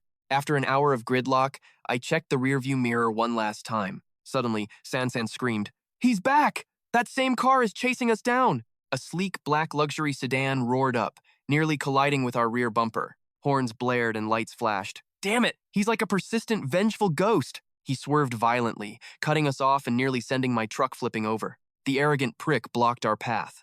Inside the car, panic began to rise. Sansan slammed into her seat while old Han begged me to stay calm. "Mr. Jiang, stay composed. Don't do something reckless and ruin your life." My knuckles turned white on the wheel. Everyone has a limit. This was mine. I looked at the old man, my voice dropping to a dangerous low chill. Normally I'd endure it, but tomorrow is Doomsday. Why tolerate trash anymore? I floored the accelerator, slamming my heavy truck straight into his expensive ride. Metal screamed as his luxury car was tossed aside like a discarded toy. His tires left black streaks as the wreckage settled. The man stumbled out, bleeding. "You bastard," he screamed. He was clearly some high-ranking official used to power. He pulled out his phone, shrieking orders to his contacts at the traffic bureau. "Identify that plate. I want that car tracked and stopped immediately." "Do it." But we were already a distant speck. He stood there fuming, staring at nothing. "I'll make him pay," he hissed. "He has no idea who he just crossed." Finally, the trouble behind us. We reached the gates of my completed stronghold. The truck slowed to a crawl as we approached the massive, reinforced entrance. Old Han stepped out, his eyes wide as he took in the fortress's scale. Sansan scanned the walls, overwhelmed by the sheer size of the facility. "Wow," she whispered, looking up in awe. "This place is absolutely massive." "Get some rest," I told them. "Starting tomorrow, survival will be our only priority." They nodded silently, their faces clouded with anxiety for the world's end. The next morning, I stood by the glass, sipping coffee and watching the silence. Sansan emerged from her room, stretching with a long, lazy yawn. "No school today," she joked. I could definitely get used to this lifestyle. I turned toward her, the morning sun catching my calm, determined gaze. "Ready? Let's tour the fortress. I'll show you how we're going to survive." I led the way into the industrial depths, with the others following closely. We entered a vast chamber, pristine and modern, waiting for the coming chaos. "These gates are pure steel, 3 centimeters thick," I explained, pointing to the controls. "Neither man nor monster can breach this without heavy artillery. We are safe." I looked at Sansan firmly. "Nobody enters this place without my express permission." Sansan shivered at my tone, realization of the situation finally sinking in. "Come on," I said softly, beckoning her to follow me deeper inside. A massive overpass connects Xiaoyong's home to a grand observatory. He leads San and her grandfather toward the stronghold's heart. "Stay alert," he warns. "In this apocalypse, a human heart is far more treacherous than the monsters outside. The sky bridge is as wide as a highway. The scale of his investment is nothing short of legendary." He continues, "Human depravity will only worsen. In this world, kindness is a death sentence we can't afford." Looking down from the heights, San and the old man gasp. The sight below leaves them utterly speechless. A sprawling compound unfolds before them, fortified by layers of lethal, razor-sharp barbed wire fences. Inside sit massive shipping containers and a reinforced barracks. Xiaoyong begins explaining the protocols for his absence. This specific zone is designated as a temporary sanctuary for any desperate survivors seeking refuge. "Until I return, never let them inside the main fortress. Understand?" San nods instantly. "I've got it." He leads them to the heavy steel doors of the granary, hands buried deep in his pockets. "You must know where the supplies are and which scraps we can actually afford to give away." Every detail he shares is a vital lesson in survival. Inside the vault, the two look like ants against the towering food stacks. The capacity is absolutely terrifying. Then, he reveals his trump card. A ghostly blue flame ignites within his right eye, the spirit eye. Through its spectral lens, he reads their souls. He sees glowing green icons of pure, honest happiness. Xiaoyong muses, "Is this absolute trust?" I've never seen this emotion manifest like this before. He points his ring toward the floor. It flashes brilliantly, summoning a heavy wooden crate from thin air. "In this wasteland," he declares, "weapons are the only language that people truly respect." Entranced, they choose their steel. San grips a high-tech crossbow while the old man shoulders a sniper rifle. Their jaws drop in shock. The quality of this gear is beyond their wildest dreams. "Keep your guard up," he commands. "Never let these fall into enemy hands. Total control is life." The old man nods with grim determination. "You have my word. I won't let you down." Suddenly, a holographic window flickers to life. System notification. Meeting with Meng San is complete. New chain quest. Old partners, level 1. Objective: locate and rescue your past life comrade, Jiang Qi. His eyes widen at the 20-point reward, but it's the chance to reunite that he truly craves. A luminous green system arrow appears on the glass, pointing the way toward his next destiny. As the others watch him in silence, Xiaoyong's mind begins to race with tactical possibilities. This is perfect. I was already worried about finding my old squad. This hits two birds with one stone. Without hesitation, he bolts toward the exit, shouting a final warning back at a stunned San. Remember everything I told you. Do not violate a single rule while I am gone. He slams into the driver's seat and roars, I'm gonna find a legend and expand our team. He guns the engine, following the arrow out of the fortress. Meanwhile, at a popular city karaoke bar, it's late afternoon and shadows are stretching. Inside, the crowd is oblivious, including his old friend Jiang Qi. They have no idea the world is ending. To them, the plague is just a distant rumor. After a song, Jiang Qi stumbles out of the room, leaning heavily on a friend in a dress shirt. Where are you two going? A voice calls out. The friend laughs, bracing himself against the doorframe. Nature calls. Don't wait up, we might be a while. The others roar with drunken, mindless laughter. Dazed and blurry-eyed, Jiang Qi mumbles along. Yeah. Save some of those snacks for me to take home. Inside the restroom, the sound of their relief is accompanied by crude jokes and drunken, heavy sighs. Damn it, my kidneys are screaming, one yells. Get away from me, man, another shouts back. Finished, they stumble back toward the party. Suddenly, Jiang Qi accidentally bumps into a beautiful woman's date. She shrieks in disgust, her face twisting with elitist hate. Jiang Qi quickly raises his hands to apologize. My bad, I didn't mean it, but the couple looks at him like he's filth on their shoes. The boyfriend seizes the chance to act tough, delivering a brutal punch to Jiang Qi's gut. The man sneers, eyes full of malice. Watch where you're going, you blind piece of trash. A brutal kick sent Jiang Qi flying. His back slammed against the wall with a sickening thud, and a scream escaped his lips. His heavy-set friend in the button-up shirt rushed over, panic in his eyes. Are you okay? Hang in there. Dazed from the alcohol and the sudden assault, Jiang Qi couldn't even speak. He could only wince, trying to regain his senses. Enraged by the blatant bullying, his friend turned to the attacker and shouted, What do you think you're doing? Why attack him? The aggressor stood there with a cold sneer, hands shoved arrogantly into his pockets, looking down at Jiang Qi on the floor. Ignoring the question, the thug turned his gaze toward the heavy-set friend. He cracked his knuckles menacingly, his teeth bared in a threat. First time a brat's talked back to me, he growled. This guy was tall, powerful, and clearly took pleasure in being the predator. He grabbed the friend's collar and hoisted him up like he weighed nothing. The heavy-set man flailed his legs, desperate to break free. Wait, what are you doing? He stammered. Meanwhile, the thug's girlfriend leaned against the wall, a satisfied smirk crossing her face. Not wanting things to escalate further, Jiang Qi limped to his feet and began to plead with the aggressive man. Please, big brother, it's our fault. Please don't hit him. The tension in the hallway was reaching a boiling point. Nearby, a man let out a long, loud sniffle. It was a waiter, clearly suffering from a nasty cold while on shift. Taking a quick break, he found himself caught up in the drama unfolding between the four strangers. He watched them with a sigh. Damn it, a stomachache and a cold, he thought. And now a fight? Can't I get a single moment of peace today? The waiter rushed over to intervene before things got worse. Sir, please, let's stay calm. No need for violence here. But the thug had completely lost his mind. He let go of the friend only to grab the waiter by the collar instead. He glared into the waiter's eyes and roared, You piece of trash! Do you know who I am? Even your boss wouldn't dare touch me. Ever the professional, the waiter didn't panic. While held captive, he secretly signaled Jiang Qi and his friend to run away immediately. He moved his lips silently, forming a desperate command that only the two friends could see. Go! Get out of here! The thug's rage shifted entirely onto the waiter as he screamed with the ego of a king. Get your manager out here right now.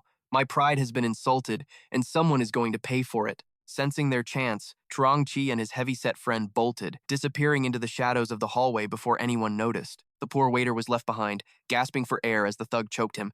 Please, sir, calm down, he begged through the pain. Calm down, the thug spat. Meanwhile, the two friends scrambled back to room 3090, nearly tripping over their feet. Inside the room, their other friends were still blissfully unaware, singing their hearts out without a care in the world.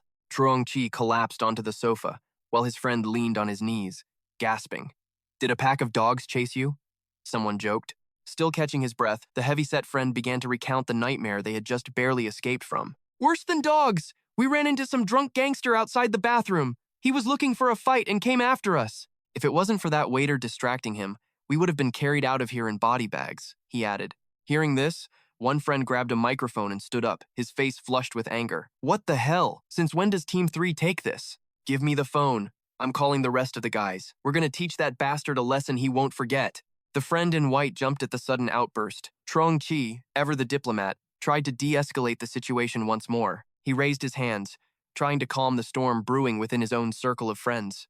Enough. Let it go, Trong Chi insisted. I graduate in less than a year. Don't start a war. Let's just sing and forget this. But peace was short-lived. A sudden, violent kick shattered the karaoke room door, sending it swinging wide open with a bang. The thug stood there, dragging the battered and bruised waiter by the hair, flanked by a group of menacing, muscular goons. The 4 members of Mechanical Team 3 felt their courage vanish instantly as the nightmare walked right through the door. Their faces turned pale as they watched a man with a heavy baseball bat step forward, followed by 2 towering giants. The thug pointed a trembling, vengeful finger straight at Trong Chi's face. That's them! Don't let them leave this room! The boys were trapped. They couldn't stand, and they couldn't sit. They huddled together, trembling as the predators closed in for the kill. Grab them! The thug hissed. Within seconds, Trong Chi and his friend were forced to the floor, heads covered in fear. In the corner, the badly injured waiter clutched his chest, shivering as he watched the violence unfold with terrified eyes. One friend with a buzz cut tried to maintain a shred of dignity. Let me make one phone call, he shouted, desperate. The thug's voice turned cold and deadly. Did I give you permission to speak, you little maggot? Shut your damn mouth. He snatched a heavy glass whiskey bottle and swung it downward with lethal force, smashing it directly against Trong Chi's head. Jiang Chi froze in horror, shouting, Out, Chen Sung! His friend was paralyzed, blood and wine mixing in a gruesome stream. Outside, Jiang Xiaoyong's black sedan screeched to a halt as he followed the system's guidance to the location. Standing before the karaoke bar, he smiled, excited to reunite with his old college squad. But inside room 3090, Jiang Chi's world was already shattering. As Xiaoyong was welcomed like a king, the room inside became a living hell. Chen Sung let out a choked groan, then collapsed into a widening pool of crimson. Jiang Chi shook his arm desperately, while the thugs just watched with cold, soulless eyes. The boss pulled his girl close, whispering with a smirk, Are you happy now, babe? Is your anger gone yet? The woman in red checked her nails. Whatever, he wasn't even the one who hit me. They treated human life like trash, as she pouted over her ruined manicure.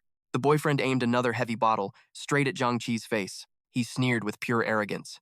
So it was this guy, right?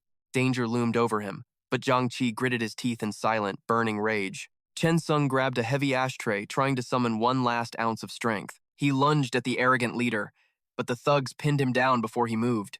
You little brat, one barked. The leader jumped back, startled by the resistance. His fear turned into a murderous fury, his face twisting into a demonic mask. He bared his teeth. I didn't think you had the guts, kid. The bottle meant for Jiang Chi smashed into Chen Sung's skull with devastating force. The thugs held him steady, forcing the poor guy to take the brutal blow. Chen Sung's eyes went blank, and his limp body was tossed aside like garbage. Seeing his friend broken, Jiang Chi snapped and screamed in pure defiance. He couldn't take the cruelty anymore. He lunged at the monster, cursing him out. You absolute bastard! The heavy-set friend charged right into the fray behind him. They fought desperately, while the last friend huddled in the corner, paralyzed by fear. Shouts and curses filled the air. You want to die? I'll kill you all. The room erupted into a chaotic brawl, a flurry of desperate, landing fists. Nobody noticed the waiter. Purple veins were crawling up his face like a virus. He was drenched in sweat, shivering as if he were freezing in the Arctic. Jiang Chi swung wildly, but the thugs caught him in a bone-crushing grip. The waiter's face turned deathly pale, blood and bile leaking from his glowing eyes. The thugs kept shouting, Kill him! Smash his head against the wall! The waiter turned, his eyes glowing with a soulless, terrifying red light. He lunged forward, moving like a broken marionette possessed by a demon. With a guttural, inhuman roar, he bit deep into a thug's shoulder. A scream of pure agony followed. What the hell is this? Get it off! The woman in red shrieked as the monster tore a chunk of flesh away. It's a mad dog! Help me! The coward in the corner finally lost his mind. He watched the carnage, his mouth hanging open in a silent, horrific terror. Move! I'll kill them! The thugs were still fighting the wrong enemy. The waiter wouldn't let go, his teeth buried deep in the thug's neck. Another tried to pull him off. He's too strong. What kind of monster is he? The monster released his prey, only to lunge at the next victim's arm. There was no doubt. The virus had claimed him, leaving behind nothing but a hollow, mindless husk. Damn it, the bastard bit me, a lackey screamed.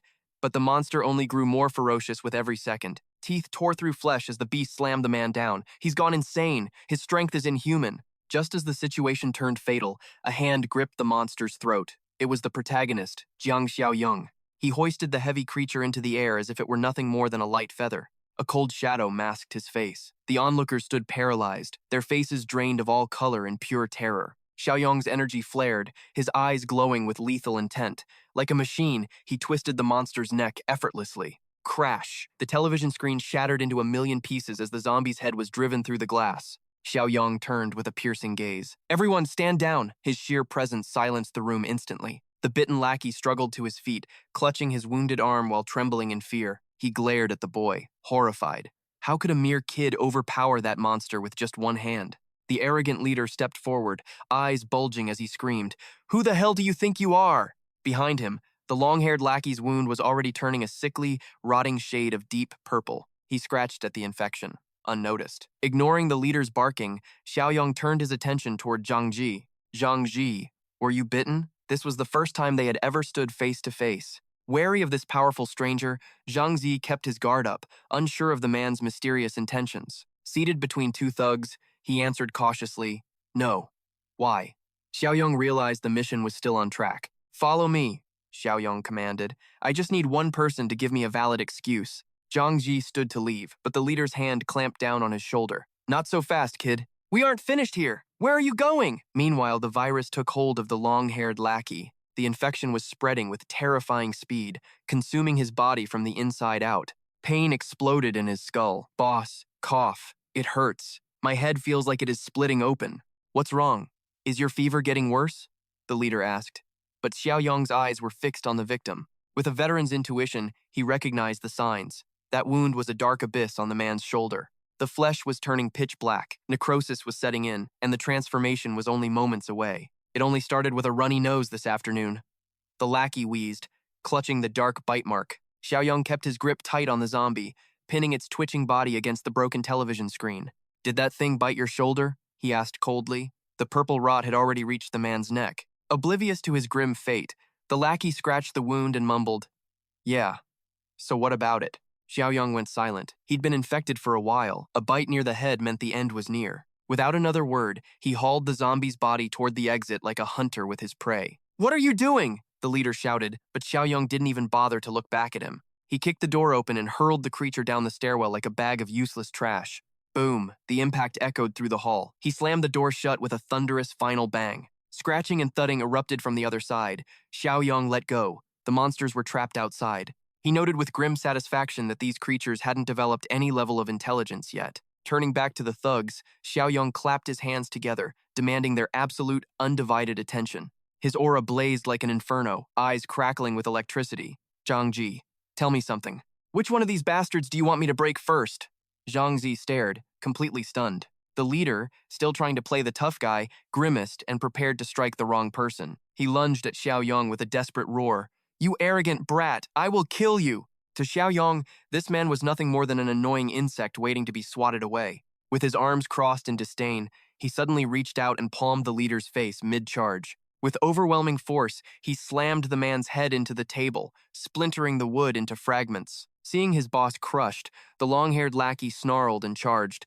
"You little bastard! You are dead!" Speed and precision were my only allies. With one clean strike, I shattered his face, sending him reeling back in a bloody mess. 2 targets down, I stood my ground, my fists pulsing with a lethal, radiant energy as I surveyed the fallen. Suddenly, the lackey began to convulse.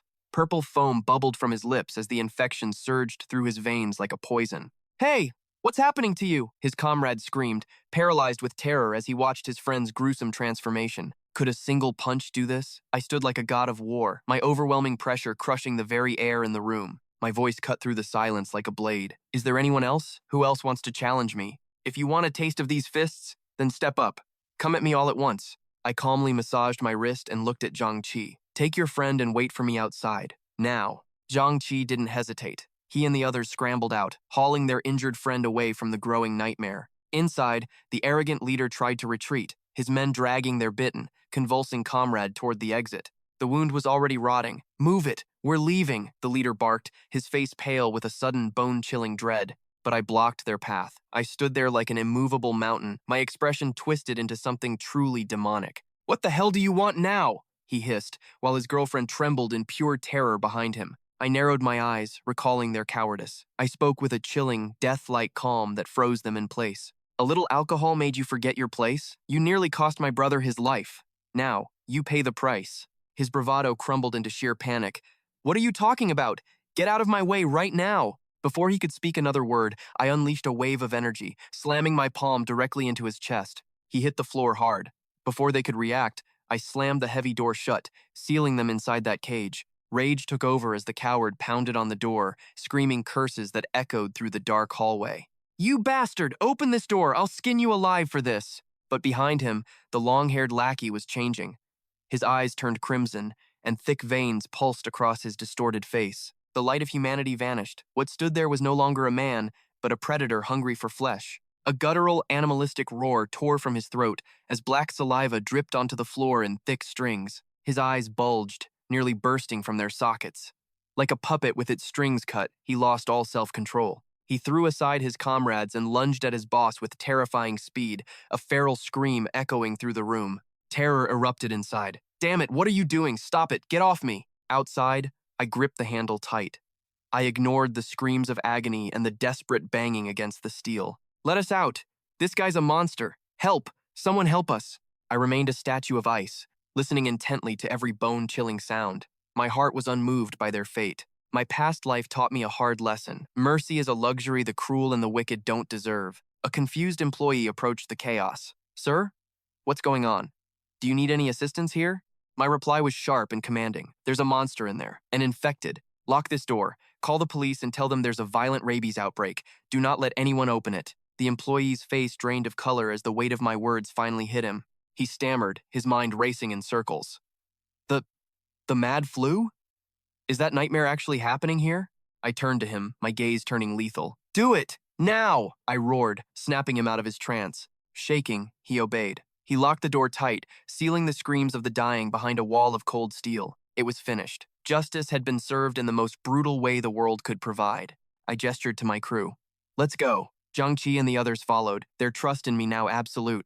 Only the man in white lingered, his eyes wide with a mix of awe and lingering terror as he followed. As the employee finished locking the door, the sounds of slaughter from inside became unbearable to hear. This is insane," he whispered. Another worker ran up, panicked. "What's the matter? Why the lockdown?" He pointed a trembling finger at the door. "That man said it's the mad flu. Someone has turned inside." "The mad flu? You've got to be joking. That's just a rumor from the news, right?" They stood in silence, doubt warring with the horrific reality of the screams echoing from behind the door. The clerk gripped the keys, trembling. "You know this?" No time for talk, we bolted. I led the way, shouting back, "I've heard rumors. Get to the security monitors, now." We reached the surveillance room, panting. The guards froze in horror, eyes glued to screen 3090. Nausea hit us instantly. Faces turned pale, soaked in cold sweat from the gruesome sight. Silence choked the air. On screen, a crazed man was literally tearing a woman's face off. She lay there, eyes rolled back in agony. Her boyfriend lunged next, his blood-soaked maw gaping wide. It was a feeding frenzy. They ripped through flesh and organs, devouring the weak like demons. "Call the police!" the clerk screamed. Outside, I stood by the getaway car, waving them over. "Move it! We can't stay here!" Jiang Qi's group finally burst through the main entrance. Once everyone was packed inside, I floored the accelerator, tearing down the main highway. Jiang Qi sat up front, his face a mask of anxiety. "Boss, thanks for saving us." I didn't want to explain the system, so I fabricated a cover story as I drove. "I'm Jiang Xiaoyong. I was hired to protect you. Don't bother asking by who." The timidest one of the bunch still looked shell-shocked by the carnage they'd just witnessed. He stuttered, asking about the madness flu. "Is it real? The internet said it was fake." I shot him a sharp look. Was what happened back in that room just an illusion? The heavy-set guy in glasses leaned forward, his voice trembling with sheer desperation. Is there a cure for this?" I went silent for a moment, gripping the wheel. Looking in the mirror, I replied coldly, "This disaster isn't passing. It's only getting worse. The world is ending." Suddenly, a piercing scream shattered the silence of the city streets. Every head in the car snapped toward the window, hearts racing at the sound. A pale, corpse-like infectee lunged from the shadows, pinning an innocent girl to the pavement. She was trapped, pinned under the weight of a monster she couldn't possibly understand. "Help! Someone help me! She shrieked. This was it. The madness flu was spreading. Despair and terror flooded the streets. I turned back to the road, my expression hardening. This is just a local outbreak. Most people are still in the incubation period, I warned. Soon, the entire city will fall. It'll be completely out of anyone's control. If you want to live, you follow my lead. They nodded in unison. Yes, boss. The system chimed. Mission complete. Reward. 20 system points added to your balance. Current points, 20. That was fast, I thought. A small smirk crossing my face. I checked the shop. Perfect timing. Looks like some new items just dropped. 3 chests appeared, survivalist crate, ration supply, and combat armory, all level 1. I frowned at the screen. Why is that survivalist crate still there? I wondered. I have to buy it to refresh the shop, I sighed, spending points to clear it. I kept scrolling through the system interface while weaving through the increasing traffic. These crates were useful and cheap. I focused on planning my next power-up. Once we reach the fortress, I'll exchange everything. I glanced at the group behind me. My eyes narrowed as I watched Jiang Qi and his friends. I had to stay alert.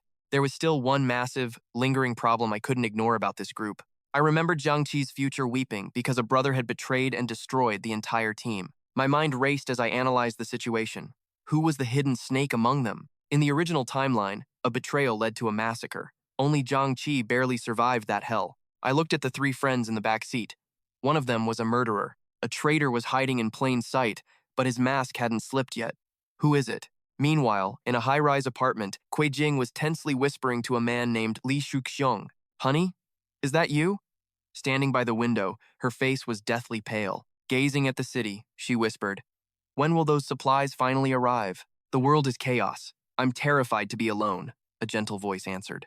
Soon, babe, just wait. Suddenly a violent thud shook her door. Was it the monsters? Panic surged as she let out a scream. Babe, what's wrong? Lai shouted. She clutched her heart, gasping for air. Someone's at the door. I have to hang up now. Peering through the hole, relief flooded her. It was just her best friend. You nearly killed me, she hissed, letting the girl slip inside.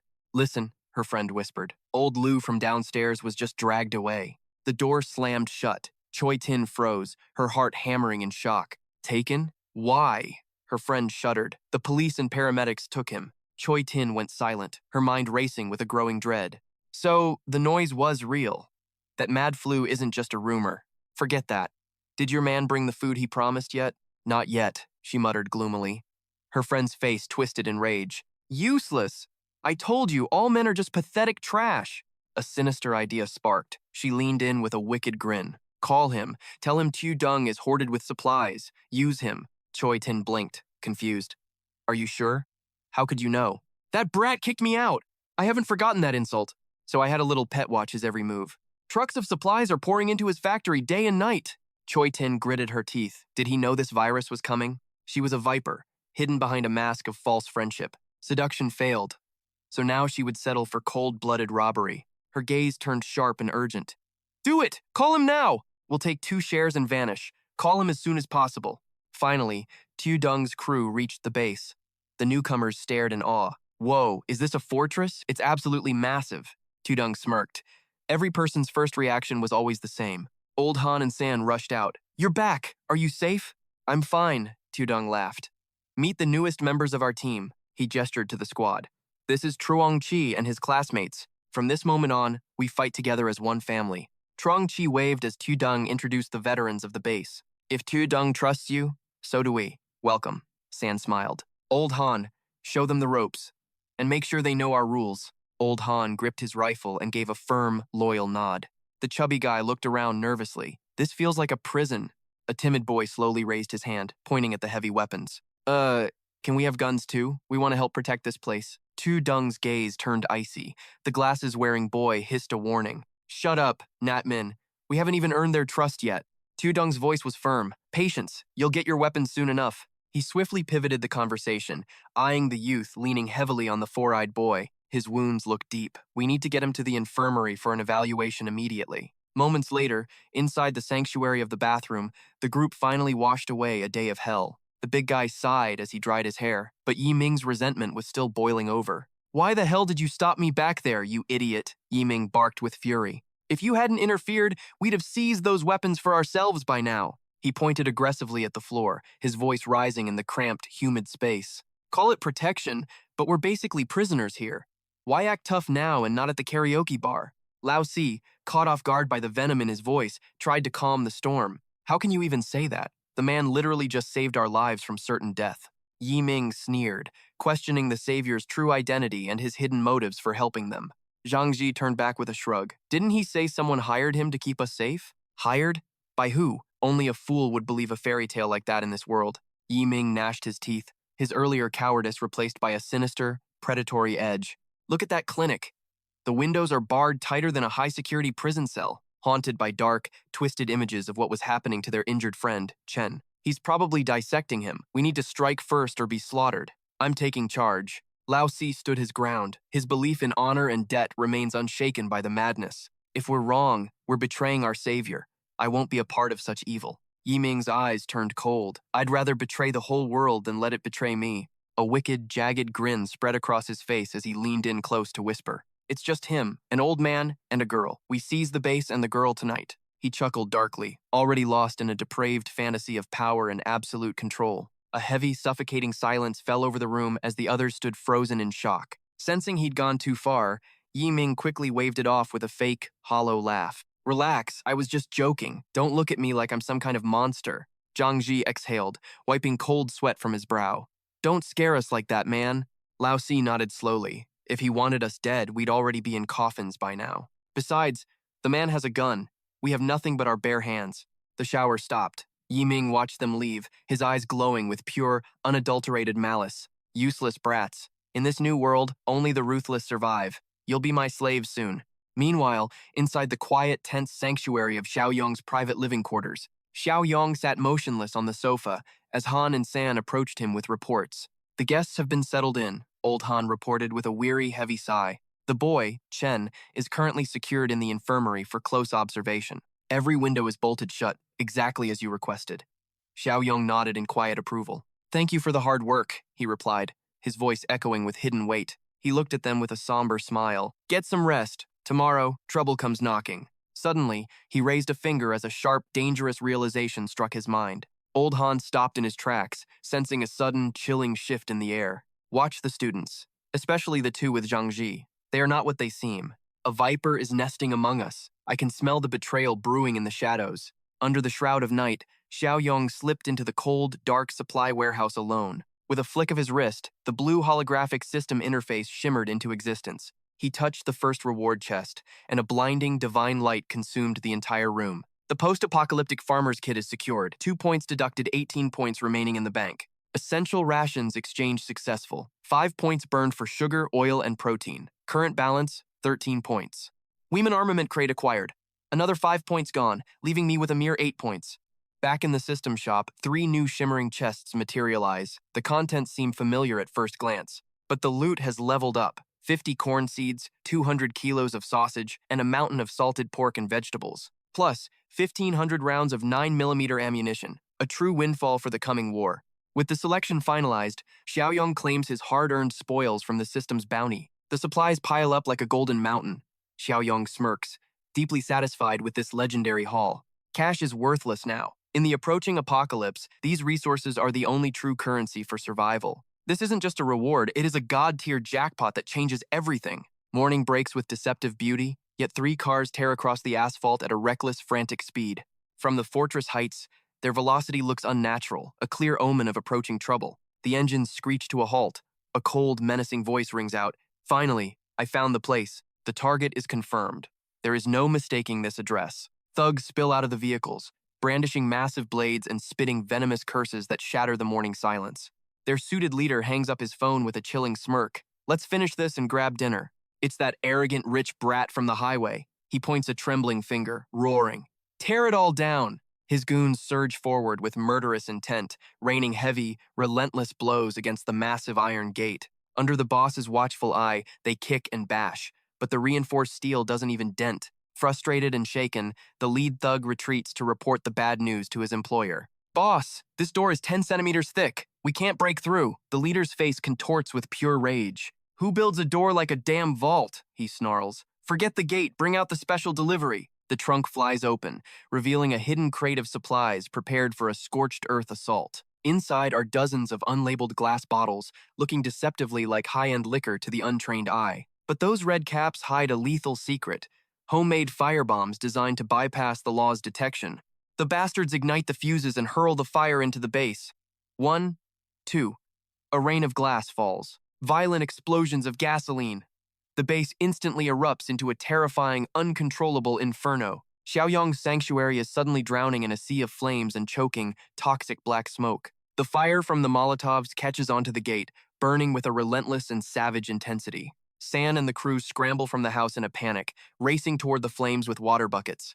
Armed with extinguishers, they realize Xiaoyong's grim warnings were hauntingly accurate. "The fire is spreading," San screams. Dousing the flames with desperate force, she cries out, "Xiaoyong was right about everything!" The world hasn't even ended yet, but human malice is already burning brighter than the sun. Looking lethal, Xiaoyong appears on the lookout tower alongside Old Han, his rifle cocked and ready. "Let's see which piece of trash is looking for an early grave," Xiaoyong growls, eyes cold. They stare down from their heights at the mob and the vehicles gathered like vultures below. Old Han narrows his eyes, recognizing the faces and the cars from their previous highway confrontation. "It's him!" he exclaims. "That loudmouth who picked a fight with us during the traffic jam." Below, a thug spots them on the balcony and alerts his boss immediately. "Sir, they've finally shown themselves." The leader's eyes burn with vengeance. He clenches his fist, hissing, "There he is, that miserable bastard." Without missing a single heartbeat, the rich brat screams at the top of his lungs, "Come down here, coward, or I'll roast you alive." Xiaoyong looks down with icy indifference. "I'll give you 5 minutes to vanish," he warns. "Take your curs and crawl away." His words ignite a powder keg of fury among the thugs. "You arrogant old fossil. Do you even realize the power our boss wields?" They mock. Chaos reigned, but then the system's cold chime broke through the noise. New mission incoming. I glanced at the hovering interface. A new prompt appeared, flashing a warning about a looming threat. The objective: eliminate the invaders immediately. Reward: 10 points. Beside me, the old man trembled. "Xiaoyong, what now?" "Do we fire a warning shot?" he asked. I remained silent, gripping my rifle with cold, lethal intent. I racked the slide with a sharp metallic click, aiming directly at the thugs. "A warning?" I muttered. "These bastards look like common thugs. Order hasn't even collapsed yet, and they're already playing with fire. They clearly didn't care if people burned alive. To them, human life was just a cheap commodity." I squinted through the sights, adjusting my stance. One slight squeeze of the trigger was all it would take. Letting scum like this survive the apocalypse only puts innocent lives at risk and threatens our own safety. The old man gasped, terrified by the sheer ruthlessness radiating from my gaze. He didn't recognize me. I pulled the trigger without hesitation. The bullet whistled through the air, instantly severing the leader's arm. The man didn't even realize what happened until the thunderous boom echoed through the empty street. He collapsed into the dirt, clutching his bloody stump and howling in pure, agonizing pain. "My arm! Arg!" His subordinates panicked, ducking for cover and shielding their heads as the realization of my firepower set in. I remained expressionless as smoke curled from the barrel. Honestly, I felt a slight twinge of disappointment. Damn, I actually missed. I've lived in peace for too long. My elite marksmanship has turned to rust. Below us, the thugs began cursing in terror. "Damn it, he's got a rifle! A real military-grade rifle!" Fear finally took hold. They scrambled toward their vehicle, their wounded leader shouting orders through his screams. "Retreat! Cover me, you idiots! You'll pay for this! Just you wait! You're dead meat!" A lackey ran for his life, shouting for his boss. I simply adjusted my aim, locking onto my targets. "Let's finish today's business today." "I hate waiting," I whispered as lead began to rain down again. Bullets tore through flesh and bone limbs, chests, and even skulls. These arrogant fools learned the cost of defiance. Only a few managed to scramble into the backseat of their car, desperate to escape the carnage. "Drive! Get us out of here!" the leader shrieked. Seeing the threat neutralized, the old man leaned back. He peered over the railing, watching the car struggle to start. "Look, they're trying to make a break for it."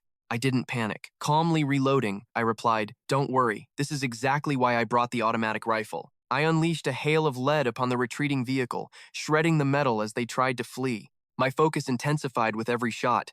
I swapped magazines with the fluid, practiced ease of a professional soldier.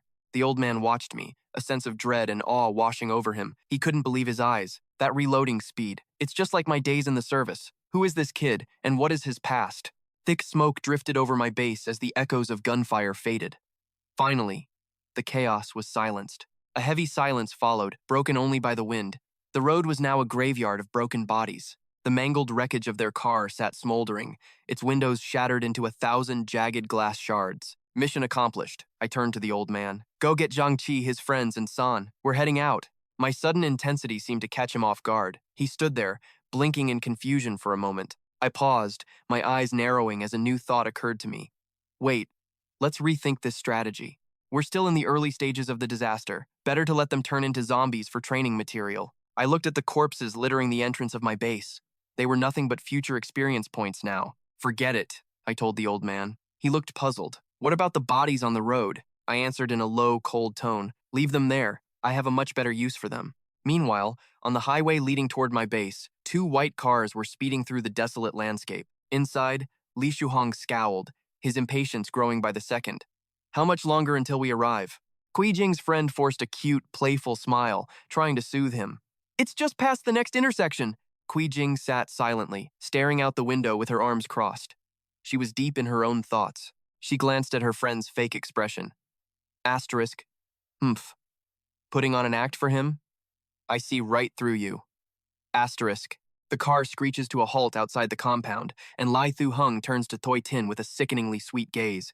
I will park right here and wait, babe. Just send me a text once you are inside. Thoi Tin gives a sharp nod. She turns to her so-called best friend in the back seat. Tunya, move it. We are going. Tunya looks dazed. Wait, me too? Thoi Tin's expression turns cold as she demands compliance. Do not be ridiculous. You are coming with me. If you do not lead the way, how will I find the factory? Tunya forces a fake smile and whines. Oh, come on. It is right ahead. Besides, these heels are killing me. I have been walking in these for blocks. Thoi Tin sees right through her. Tunya just wants to be alone with Li Thu Hung. She grabs the girl's arm and drags her out. Stop making excuses. No one forced you to wear those heels. Now shut up and follow me. Tunya tries to resist, desperately searching for a way back. Wait, my phone is still in the car. Thoi Tin does not budge. Leave it. My phone is enough. Let's go. Finally, Tunya is forced to follow. The 2 girls walk slowly toward the entrance. Behind the wheel, Li Thu Hung's eyes turn cold as he picks up his phone. Hello? Everyone, get ready. The moment my car starts, you all charge in. Lurking right behind them is a caravan, filled with men waiting for his signal to strike. Inside are 10 hardened thugs armed with blades. The man in front grunts into his radio. Orders received. Thoi Tin leads the way while Tunya grumbles behind her. Seriously, Tin Tin? Why do I have to bribe you here? Thoi Tin snaps back, her eyes narrowing. Please. We are both foxes in the same woods. You think you can fool me? Tunya scurries forward to stay close to Thoi Tin's side. She puts on an innocent act. You are so mean! I dressed up to help lure Kwang Tu Dung out. He already knows about you and Lee anyway. Thoi Tin stops suddenly, staring at the path ahead. Wait, what is going on up there? Tunya's jaw drops. As they get closer, the gruesome remnants of a battlefield come into view. Tunya gasps in horror. Damn it! What happened here? Was there a shootout? They step past the cold bodies. Tin Tin, to get to the base, we have to walk through these corpses. The 2 girls cling to each other, trembling with every step. Tin Tin. These people. They are all dead. Thoi Tin shudders as she looks at the fresh blood. These men died only moments ago. Are other groups fighting over Kwang To Dung's supplies? From within a wrecked car, terrified eyes watch them pass. Tunya's mind begins to spiral. Do you think Kwang To Dung is even still alive? Thoi Tin's greed outweighs her fear. I do not care if that loser dies. I only care if the supplies are still there. Tunya whimpers. Maybe we should go back. Let Li Thu Hung's men check it out first. Shh, keep your voice down, Thoi Tin hisses. Let's see if the warehouse door is locked. Even now, she is plotting. But in their desperation to scheme, they have no idea what is rising behind them. The fallen leader's body begins to twitch. The infection has taken hold, and he is now a mindless monster. He hears their voices and snaps his eyes open, bloodshot and bulging with dark necrotic veins. A guttural growl escapes his throat. Meanwhile, the girls reach the massive gates of the base. Thoi Tin follows closely as Tunya reaches out to touch the cold iron. She pounds on the gate and curses. Damn it, it is locked tight. We cannot see a thing inside. The silence is unnerving. Thoi Tin whispers. Could something have happened to Kwang Tu Dung too? Suddenly, a booming voice echoes from above. The 2 girls freeze and look up in total shock. It is San San. She stands on the wall, her rifle leveled directly at the intruders below. Who are you? How did you find this place? Tunya shouts back. Wait, we are friends of Tu Dung. Thoi Tin steps forward, playing her part. I am his girlfriend. San San narrows her eyes, unconvinced. She turns back toward the compound and yells, "Brother Tudong, 2 girls are here. One says she is your girlfriend." Hearing his name makes Thoi Tin's blood boil. She grinds her teeth in pure spite. That bastard. No wonder his attitude changed. He found himself a new little toy. Tunya whispers urgently, "Tin Tin, keep it together. The mission is more important than your ego. And that woman has a weapon. Can Lai Thu Hung really handle her? Betrayal is her game, yet seeing another woman near Young ignites a venomous jealousy." Jing's face contorts with rage. She hisses, "Don't worry, he's as good as dead. Armed with pistols, once that door opens, Young won't stand a chance." Young steps out, his expression instantly shifting to pure, unadulterated disgust. He sneers down at the 2 scavengers. "What are you bottom feeders doing here?" His spirit eye activates, piercing through their masks to reveal their parasitic greed. Fury boils within them, but only Jing is foolish enough to let it show. She crosses her arms in stony silence, her defiance radiating like a physical wall. Terrified by his aura, Ya plays the fool, acting like a concerned friend.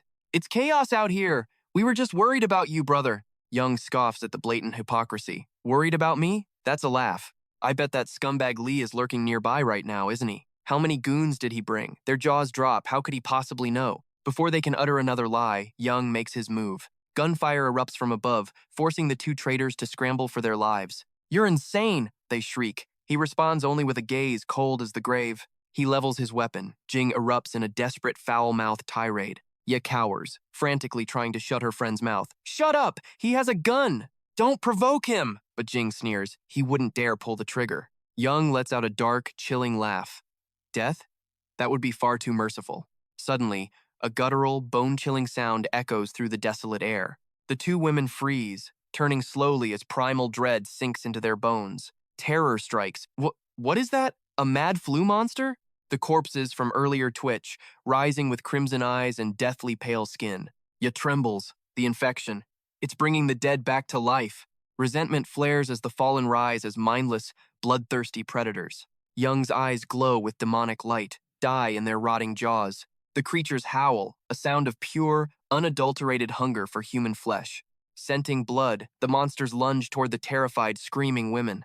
They dive away just in time as the beasts collide in a frantic heap. Narrowly escaping, they shriek for help.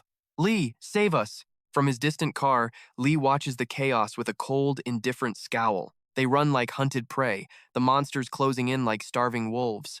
Jing stumbles, screaming for her friend to wait for her, but Ya doesn't look back. In this world, it's every traitor for herself. Reaching the car, Lee sees the horde and his blood runs cold. He lunges inside, grabbing the radio with trembling, desperate hands. "Retreat! Turn back now! The mad flu is everywhere!" He abandons them without a thought.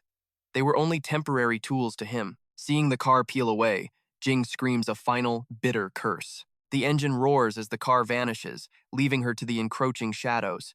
Tears of pure terror fall. "I don't want to die like this." In a fit of petty rage, she hurls her bag at the fleeing Ya. "You backstabbing wench!" The strap snags Ya's ankle mid-stride. Ya slams into the dirt, letting out a sharp, agonizing cry of pain. The zombies lunged with blinding speed, their shrieks piercing the air as they reached for Xiao Ya. Terror paralyzed her as the nightmare turned real. Drenched in sweat, she could only gasp a desperate wait. Their rotting maws gaped wide, eyes rolled back in milky white as they tore into her living flesh. Her life ended in sheer agony. Crimson sprayed everywhere as she was ripped apart, utterly helpless and broken. Her eyes bulged, turning a haunting blood red as the final tears of despair welled up. Witnessing that pure hatred, Thoi Tin screamed with a twisted laugh, "Die, you bitch!" and kept running. Behind her, Xiao Ya became a gruesome feast. With her last breath, she cursed, "You'll die a miserable death." "Ah!" Thoi Tin mutters with a disturbed smirk, her face a mask of both horror and madness. She deserved it. That traitor got exactly what was coming to her. Kung Tiodung watched coldly, unsatisfied. Beside him, San trembled violently, covering her mouth in pure horror. Suddenly, a translucent system notification flashed before his eyes, breaking the silence. Threat neutralized. Mission complete. 10 points earned, totaling 18. A new prompt immediately appeared for Tiodung. An alert pinged. New mission issued. Objective: street clearance. It was time to purge the city. Task: eliminate all infected and monsters outside the base.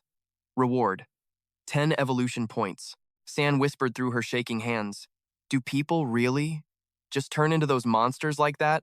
Kung Tiodung turned, his voice grim. The apocalypse had officially begun, and there was no turning back. The air is thick with otherworldly infection.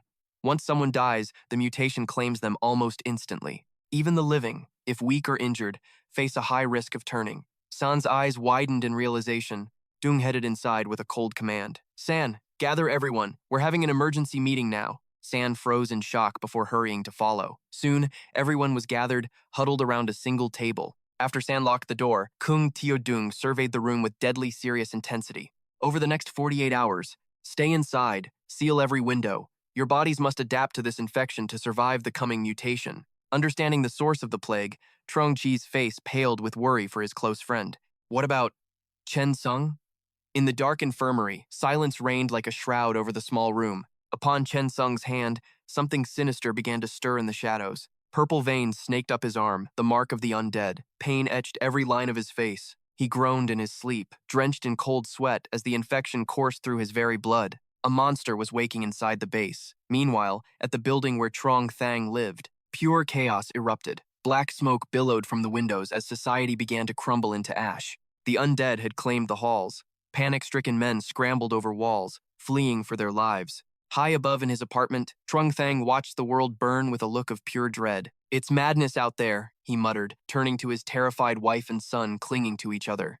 I have to hit the warehouse tonight to secure the last of our supplies. Xiao Li, stay here with Shuai Shuai. Open the door for no one but me, understood? Suddenly, a violent pounding at the door shattered the silence. The family recoiled in absolute terror. The banging grew more desperate. Trong Thang hesitated, his heart hammering against his ribs in fear. He pressed a finger to his lips, signaling his wife and child to be deathly silent. He grabbed a golf club, creeping toward the entrance. Then, a familiar voice called out from the hall. Thang, you in there? Relief washed over him. It was the voice of a man he knew. He threw open the door, sighing in relief. Oh, it's just you, Duong Dao. But in this hellish new world, trust is a fatal mistake. As he went to lock up, a heavy boot slammed into the wood, kicking the door wide open with incredible force. The blow caught him in the gut, sending him sprawling. Thugs swarmed in, pinning him to the floor. Behind the wall of men, Duong Dao stepped inside with a cold, predatory smile. The snake has finally bared its fangs. Yang Dao stands over the fallen Zhang Shengze with cold, murderous eyes. Zhang thrashes against his restraints, his voice a ragged snarl. Unhand me, you traitorous dog! He spits fire at his former subordinate. Is this how you repay my kindness, you ungrateful piece of trash? Yang Dao's face contorts into a mask of pure fury. Kindness? You want to talk about kindness now? A chilling, hollow laugh erupts from his throat. Don't make me laugh. Your kindnesses was a slow-acting poison. To you, I was just a tool. A stray dog, Zhang roars back. Have you lost your damn soul? I gave you a roof over your head. Without me, you'd be nothing but a beggar on the street. That was the breaking point. Yang Dao loses it, his fist trembling with years of suppressed, burning rage. You threw me crumbs while you built an empire on my back. Where is my share, Zhang? Veins bulge in Zhang's neck as he glares. Enough talk. Hand over the warehouse keys and the address. Now. Even pinned to the cold, hard ground, Zhang refuses to break. Silence is his only defiant answer. He grits his teeth in silent agony. But evil always finds a way to twist the knife into the heart. Yang Dao's voice drops to a deadly, honeyed crawl. Fine. Let's see how long your legendary resolve actually lasts. He seizes Zhang's wife by the hair, a brutal display of power. Her scream echoes through the room. Little Shuai Shuai watches in absolute terror, his world shattering. Tears stream down his pale, trembling face. But even a lion cub has claws. The boy lunges forward with a desperate, heartbreaking roar. I'll kill you! He didn't expect the kid to fight back. A sharp pain flares as small teeth sink deep into his arm. You little monster. With one cruel swipe, Yang Dao sends the boy flying across the room. Know your place, runt. The mother's heart stops as she watches her son crash to the floor. Jiang's blood boils with helpless, agonizing fury. Touch them again and I'll kill you. Take me instead, coward. A mountain of a man crushes the boy's spirit. The child's resistance fades into a soft, broken whimper. Yang Dao smirks, playing the ultimate puppet master. Their lives are in your hands, Zhang. Choose wisely. Behind the ruthless exterior, his family was his only sanctuary. Now, that sanctuary was burning to the ground. Eyes burning with pure hate, he's forced to submit. Take us to the loot. No more games. 30 minutes later, they arrive at the hidden stronghold. 4 men descend upon the warehouse like hungry vultures. The heavy steel doors groan open. Zhang stands in the shadows, his soul heavy with a bitter regret. Inside, only total chaos remains. Yang Dao's face darkens instantly. You're kidding me. This is all that's left? Jiang scoffs. A small, bitter victory. Your precious buyers already took everything. The well has run dry. The shelves are bare, picked clean like a carcass. Yang Dao strokes his chin, a new plan forming. A predatory grin spreads across his face. The fox has found a new, much richer henhouse to raid. If we seize Jiang Xiaoyong's stash, we'll be the kings of this entire wasteland. A chill runs down Zhang's spine. Listen to me. Stay away from that man. He is a monster. He's armed to the teeth and twice as lethal. He isn't someone you ever want to provoke. That kid, he knew this was coming. He was prepared for the end of the world. Yang Dao scoffs, his own arrogance blinding him. Save your pathetic warnings for someone who actually cares. Actually, dealing with him sounds like a perfect job for you, old friend. A cold realization washes over Zhang. What? What are you planning? You absolute psycho? In this new world, might makes right. Bring me his supplies, or your family dies today. A simple trade for a simple man. The wheel of fate has finally turned, Zhang. Yesterday's master is today's slave. The predator has become the prey in a heartbeat. Rage simmers beneath the surface, but love holds him back. For them, he would walk through hell. Meanwhile, in the shadows of Jiang Xiaoyong's fortress, the air in the infirmary grows heavy with dread. Horror dawns on every face. Even the stoic Jiang Xiaoyong can't hide his own trembling hands. Chen Chong thrashes against his bonds like a trapped beast. The darkness within him is finally breaking free. The man they knew is gone, only a monster remains, emitting a gut-wrenching, undead howl. We watched our brother turn. Truong Chi's heart shattered. He was the reason for this nightmare. Fat Fourth sobbed in despair while Not Min stood there, silent and chillingly cold. Not Min sneered at our dying friend like he was garbage. Kill him, he commanded. I had doubted Not Min's humanity since the moment I brought them to this base. Seeing his heartless betrayal now, my suspicions were finally confirmed.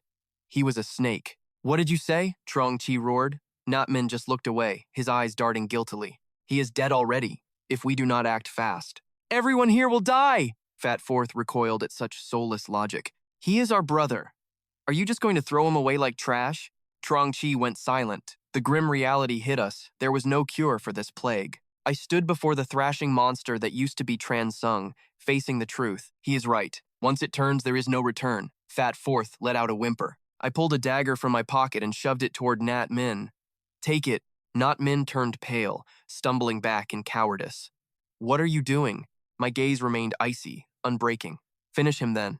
End his suffering. He stared at the blade, his arrogant mouth finally shutting as his hands began to tremble. I had him trapped. I wanted to see what kind of man he truly was. I leaned in close, whispering like a demon. You wanted a weapon, didn't you? I raised the steel. Now take it and set him free.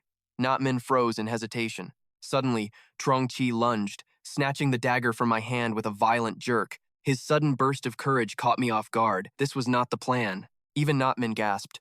Truong Chi held the blade, his face masked in pure agony. His hands shook, yet his eyes burned. Let me do it. I will end this. He was a kind soul forced to do the unthinkable. Fear choked his every breath. I grabbed the blade with my bare hand, testing his resolve. Are you absolutely sure? If I lied, you become a murderer.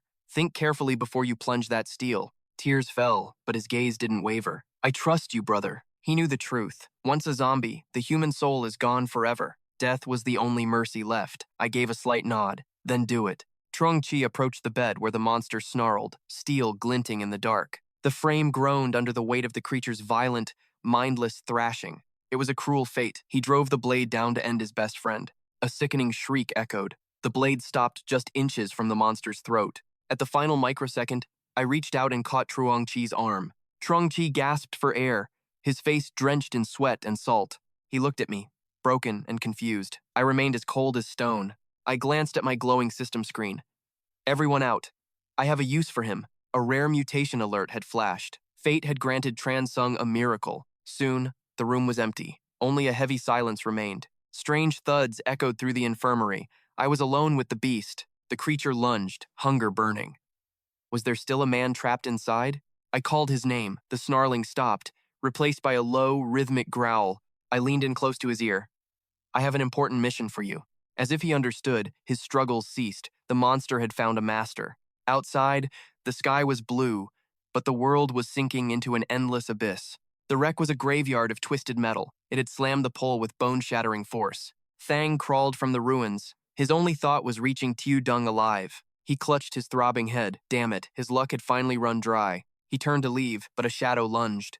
A rot-filled nightmare was waiting. A guttural roar echoed. Thang's heart skipped a beat. What the hell? Before he could react, the gray beast sank its fangs into his left arm. Agony flared. He shoved the monster back and bolted for his life. Blood trailed behind him. The relentless predator was already back on its feet. He lunged for an iron rod.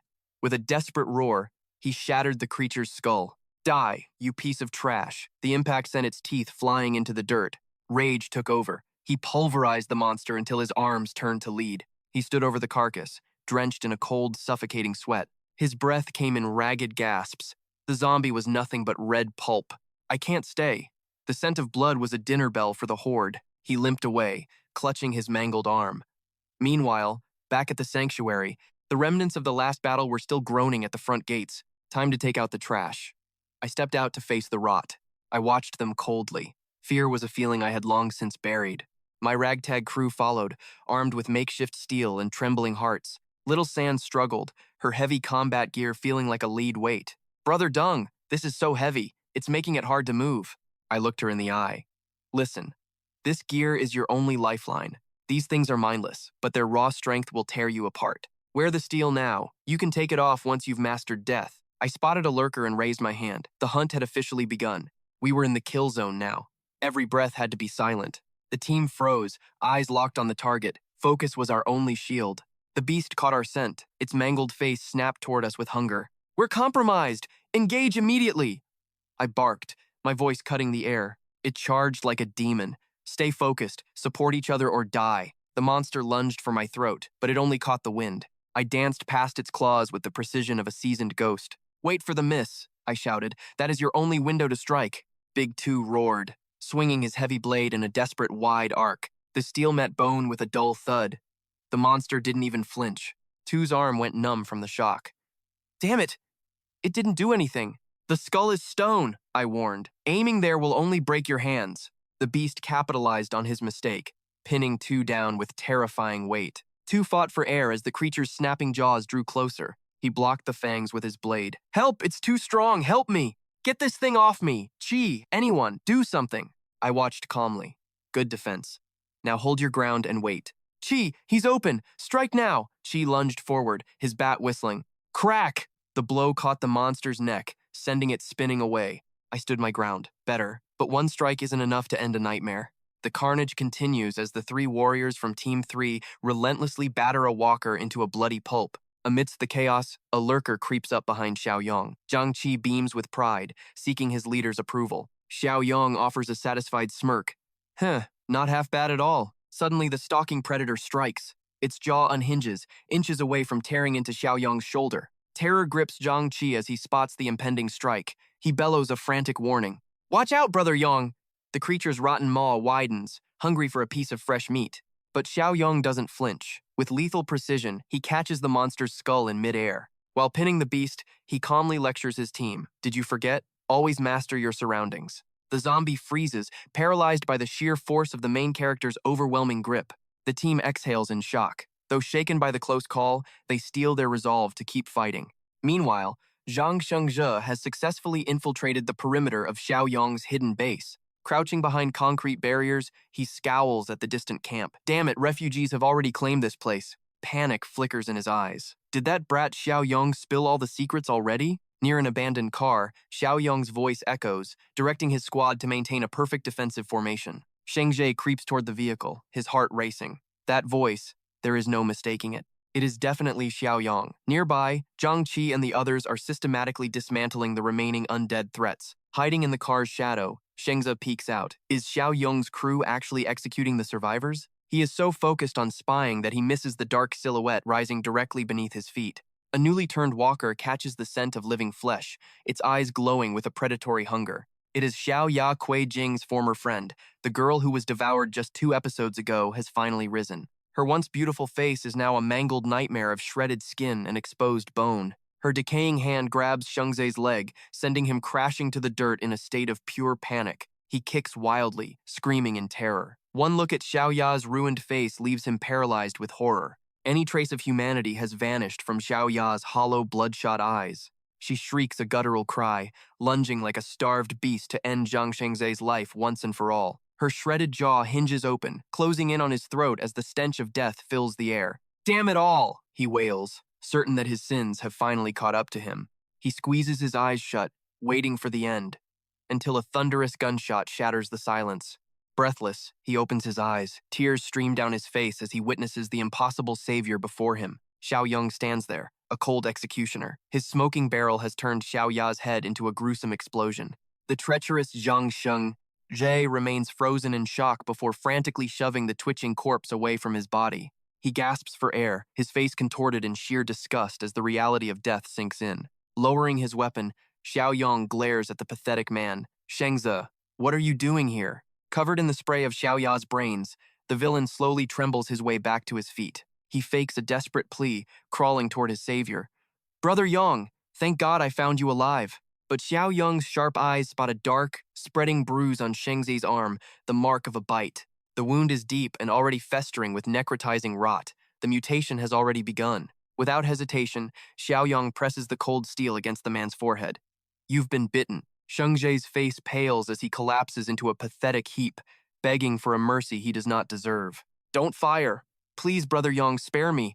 I have information you need to hear." Xiaoyong grinds his teeth, weary of the snake's lies.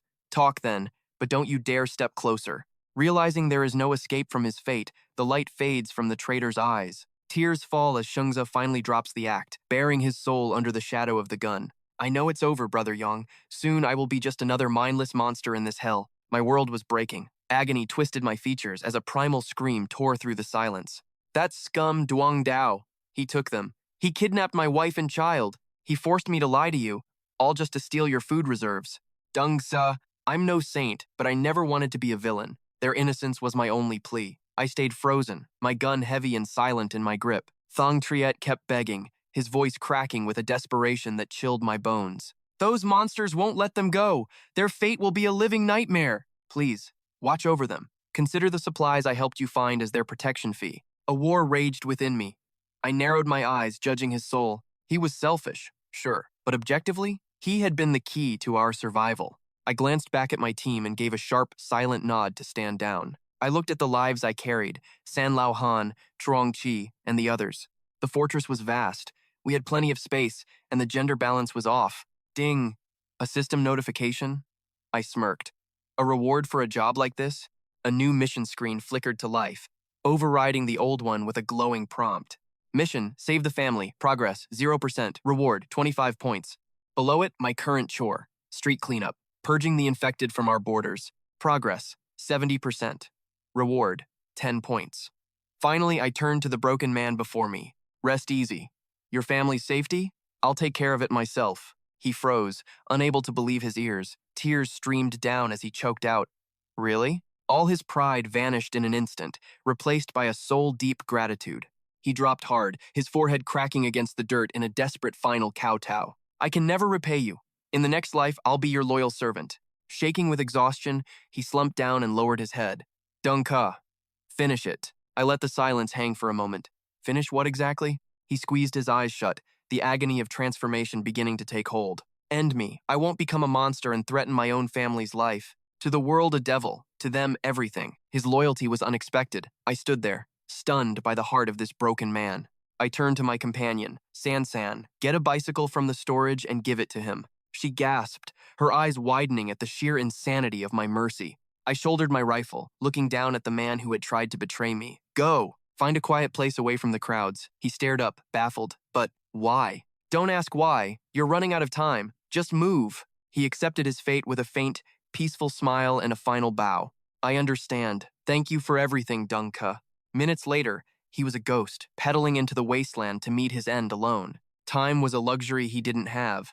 A purple rot was already claiming his face. With every agonizing breath, he whispered their names like a sacred prayer. He was never a hero, but this end, it was truly tragic. One eye turned void black as the virus claimed him, yet he clung to that final hope. Back at the base, we dragged the zombie corpses into a massive, rotting pile. We were all exhausted, the stench of death heavy under my command. I soaked the pile in fuel and threw a match. The world turned to fire. Thick black smoke rose into the sky, a funeral pyre for the damned. While the rest stared at the fire, Not Min could only sigh. "Man, today totally wiped me out." Mission accomplished. After training the team in zombie survival, Kwang Tudong began his final debriefing. Considering their current strength and the hard-earned experience they had gained, 2 or 3 people using basic melee weapons could now hunt lone zombies without breaking a sweat. The system screen flickered. Street cleanup complete. 10 points added. Total points, 28. Despite their victory, Tudong issued a grim warning about the true danger of the undead. Don't get cocky, he added. Facing even a small pack or a massive horde is still suicide. The mood turned heavy as everyone realized the hellish challenges waiting for them ahead. Follow me, Tudong commanded, heading inside. San and Trong Chi followed, wondering what was next. Minutes later, the entire team stood before the massive, iron-clad doors of the central warehouse. Tudong led the pack, with Old Han and San right behind him as his shadows. Old Han, Tudong called softly. The veteran responded instantly, I'm here. What's the plan, kid? Suddenly, Tudong produced a heavy key and held it out with a serious expression. Take the weapons inside. I'm heading into the city tonight for the fortress's safety. Watch the base. Old Han took the key, his face etched with worry. The city is pure chaos right now. Going alone is suicide. Truong Chi and Fatty Tukai immediately volunteered to join him. Brother, let us come too, they shouted. Meanwhile, Not Min stayed eerily silent in the corner. Tudong shot down their offer instantly. His face remained calm, trying to ease their panic. Not yet. You aren't ready for the high-level horrors lurking in those city streets. You'd just be a burden. He turned to Old Han. Sir, I'm counting on you for everything. Han gripped his AK-47 tight. Don't worry, just make sure you come back alive, Tudong. After securing the base, Tudong packed several firearms and tactical gear into his car. As he drove off, the system chimed. The shop was empty. Completely and utterly empty. A manual refresh button glowed. Cost, 2 points. Tudong sighed at the slow restock speed. Without wasting a single second, he hit refresh. This mission is high rank. I need better gear to ensure my survival. The shop reset. 2 points deducted. Remaining balance, 26 points. Level 1, high-tech crate, 20 points. The choice was clear if he wanted to live. Other boxes were cheaper, but the next refresh doubled to 4 points. He had to choose now. Tudong closed his eyes, a bitter, stressed smile crossing his face at the cost. The refresh price doubles? I need to be damn careful with these points from now on. He rubbed his chin. Spending points was painful, but he clicked the first crate anyway. System notification. Level 1 high-tech crate purchased successfully. 20 points deducted. Points remaining, 6. Suddenly a blinding light exploded inside the car, illuminating the entire road. Item identified. Physical enhancement potion. A massive +5 permanent stat boost. Stunned by the sudden flash, Tudong shielded his eyes, his heart racing with shock. What the hell? Did a flashbang go off? Then, he saw the glowing syringe in his hand. Damn, a 5-point physical boost? No more playing around. He drove the needle into his arm without hesitation, feeling the raw power surge through him. Energy flowed through his veins like liquid fire, evolving his body at a terrifying speed. His eyes turned pure white, glowing with divine light as his hair stood on end. System analysis. Physical stat 13. 260% of a normal human. Mind's eye unlocked. The scene shifts to Trong Thong Triet's high-rise apartment. Little Soai's room was eerily quiet. His wife and son were locked inside, safe for now, but trembling with absolute fear. Don't cry, Soai, she whispered. Your father will be home soon. I promise. The door burst open as Yang Tao and his thugs stormed in. Trong Thang's wife screamed in pure terror. What do you think you're doing? Yang Tao's twisted intentions were clear. He cornered her, stroking her hair with a vile smirk. What am I doing? Is it not obvious? Just a little something to quench my thirst. The subordinate's tongue flicked out, eyes gleaming with predatory hunger. In a heartbeat, Zhang Sheng's wife had her coat shredded, exposing her trembling skin to the cold air. Her frail resistance was useless. Tears of pure terror fell as those two bastards, Duong Dao and the giant in white, slammed her onto the floor. Duong Dao pinned her down like prey, while his partner let out a sickening laugh, tearing away her brown outer layer. Poor little Soai fought with everything his tiny body had, but his desperate struggle was tragically ignored. The boy's screams echoed through the room while his mother pleaded through her tears. Please, I beg you, stop! Their cruelty knew no bounds. In this godforsaken apocalypse, it was as if demons had hollowed out their souls. As the boy swung his weak, trembling fists, a shadow loomed over the doorway. A foot stepped into the room. It wasn't who they expected. It was the man at the top of this twisted food chain, their leader, Li Ka. Intrigued by the commotion, he stepped inside, scratching his neck casually. What's all this racket about? He drawled. The white-shirted scumbag grinned, his eyes full of filth. Boss Lai, you're just in time. Come join the fun. Li Ka, his hair a shock of blonde, looked down at them with a cold, piercing gaze. Shut it, you moron. The job isn't done yet. Prioritize the mission and unhand her. The subordinate's face twisted in frustration. His momentum killed. He hissed through gritted teeth. What's your problem, boss? It's not like we've never done this before. Li Ka was the strategist, the one who saw the bigger picture. He sighed, looking at his impulsive underlings with disdain. He narrowed his eyes, his voice dripping with icy threats. Touch her now? If this woman decides to end it all, then what? Without her as leverage, Jiang Xiaoyong won't have a reason to obey us anymore.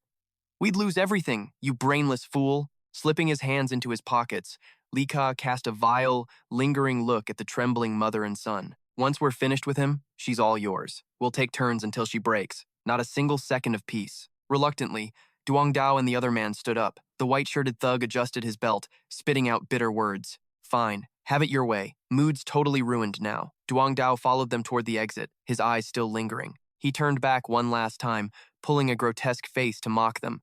Just you wait. Left alone, the poor woman shivered in despair.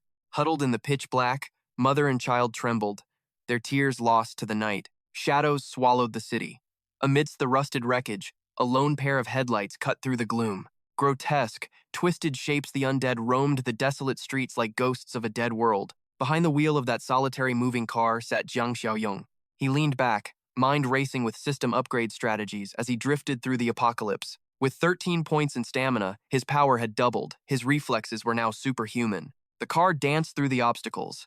He handled the wheel with the grace of a predator. They reached the main artery, a graveyard of steel. No sign of the living remained. Only the wet sound of tearing flesh echoed as monsters feasted in the dark corners. Xiaoyong killed the engine. He slipped out, closing the door with a silent, metallic click. The city center is up ahead, he muttered. Too loud for a car. Time to walk. A guttural roar shattered the silence. Something was hunting nearby. Two shadows lunged from the darkness, claws hungry for blood. Driven by mindless hunger, they charged. Xiaoyong pivoted, narrowly avoiding their snapping jaws. But these things, they were nothing to him. Mere bugs compared to his current evolution. He flowed like water, sidestepping a frantic swipe. The beast's claws caught only air. In one explosive motion, his fist slammed into the monster's shoulder. With a surge of raw strength, he hurled the beast backward into its companion. They crashed into a heap. Xiaoyong stood his ground, his gaze cold and unwavering. With a flick of his wrist, he summoned his weapon. The air grew heavy with killing intent. He loomed over the dazed monsters, a god among corpses. Xiaoyong's blade materialized instantly. With steel in hand, he prepared to butcher the approaching monsters. He moved like a ghost, silent and deadly. A true phantom, he lunged forward with cold precision. Steel flashed in a lethal blur. As he steadied his stance, decapitated heads hit the pavement. The undead never saw it coming. Their world split in two before they could even growl. Standing in the headlights, Xiaoyong gripped his blade. A confident smirk crossed his face. Strength, reflexes. Everything is off the charts. Is this the power of doubled stats? It wasn't just raw power. His senses had evolved, sharpening to a razor's edge. High-frequency vibrations echoed in his mind. Damn it. We're already being surrounded. He glared toward the dense apartment blocks. They're closing in. 800 meters, he muttered. Suddenly, a system alert flared to life. Random quest triggered. Emergency encounter. 800 meters away, a mini-mart was under siege. A frenzied horde clawed at the glass. The monsters were relentless, some even using their own skulls as battering rams against the door. Inside, screams of pure despair echoed. A lone guard stood center stage, clutching a shotgun. "Barricade the entrance!" he roared, desperate to keep the nightmare from breaking inside. "Move the heavy shelves, now!" Two survivors, a father and son, strained against the weight. Tears streamed down the boy's face. "Dad, are we going to die in here?" Drenched in sweat, the father tried to stay calm. "No, son, everything will be okay. They won't get in. And if they do, we'll just be with your mother again." The boy collapsed into hopeless sobbing. His world was crumbling under the weight of terror. The guard winced at the sound, his patience snapping at the father's grim words. "Damn it, Old Song. Pick a better time for a pep talk. You're making it worse." Old Song snapped back, his long-hidden frustrations finally boiling over in the heat of battle. "If I knew how to talk, I'd be the building manager, not stuck here with you." The guard's grip tightened on his weapon. Is this really how it all ends for us? Just as hope vanished, a violent symphony of slaughter erupted from the other side of the glass. The sound was deafening. The survivors froze, their hearts skipping a beat in pure shock. Everyone braced for the worst. The lone woman in the group scrambled into the shadows. The guard aimed his weapon as a zombie's skull slammed violently against the reinforced glass. Asterisk crash! Asterisk! The impact nearly shattered the door, sending the father and son reeling in terror. The boy tumbled backward, paralyzed by fear, while his father stood frozen like a statue. They watched in horror as thick black ichor began to streak down the glass pane. For 30 agonizing minutes, the glass was painted red in a relentless, silent massacre. When silence finally returned, the guard was trembling, his face pale and drenched in sweat. Ha, ha, old song Zi Xuan. Help me clear these barricades, now. The woman watched in confusion as the guard maintained his aim, fearing a new nightmare. Use the lift. Keep it quiet, they whispered, hauling the heavy furniture away from the door. Understood, they grunted, carefully clearing the path to the unknown world outside. Shotgun raised, the guard took a trembling first step out into the silent corridor. He gasped. The entire horde lay in a mangled, motionless heap across the pavement. The survivors crept out, clutching their makeshift weapons. Who could have done this? The sheer scale of the carnage was beyond anything a normal human could achieve. Zi Xuan's face went pale. It was a mutant. It had to be a mutant. A mutant? Old Song blinked. Son, what on earth are you talking about? They're stronger and faster than anything else. Perfect killing machines, the boy whispered. The comics, the games, the novels, they all warned us. This is only the beginning. Nearby, a father's frustrated shout broke the tension. Comics and games, is that all you care about while the world ends? Your grades were always trash. The guard nearby gripped his rifle, ignoring the family drama. Old Tong, shut it. Your focus is slipping. Keep your eyes peeled. A high-level variant could be breathing down our necks right now. The group of 4 moved as one, weapons drawn, stepping into the nightmare. Stay sharp, the guard whispered. Slowly, toward the rally point. They reached the corner. The guard's hand shot up a silent command to freeze. Wait! They peered out, gasping in disbelief. What is that kid doing? There stood Xiaoyong, calmly interacting with a shimmering holographic interface. Mission clear. Rescue. Points awarded. 5. Current total. 11. Zixuan's eyes widened. Look, he's an awakened. A high-tier variant for sure. But the guard saw it differently. No, he whispered, scanning the boy. He looks like a regular human. To Xiaoyong's enhanced senses, their whispers were as loud as a stadium's roar. He glanced back with a razor-sharp smirk. A variant? You've got quite the imagination. The real monsters haven't even shown up yet. The guard's tension finally snapped. He lowered his weapon, a relieved smile crossing his face. A survivor. You're real. He signaled for Xiaoyong to join them, his voice urgent but kind. Kid, being alone is a death sentence. Stick with us if you want to live. Xiaoyong raised an eyebrow at the offer. And who exactly are you people? The guard kept his eyes moving. We're just scavengers looking for supplies. There is a civilian base at Donghuang Court. Xiaoyong's eyes narrowed. Donghuang? Isn't Kim Duke Manor just a stone's throw from there? Old Song leaned in, answering Xiaoyong's query with a nod. Yeah, it's close. Just 1 block over. Sensing a potential ally, Song and the guard invited Xiaoyong to join. Song clapped his shoulder. Listen, kid, stick with us. There's power in numbers, and Captain Lee is armed with a handgun. We're veteran zombie hunters. We'll keep you safe. Lee puffed his chest, flaunting his weapon with pride. Xiaoyong didn't know how to respond to their confidence. He just gave a squinty-eyed, awkward smile. He nodded repeatedly, thanking them.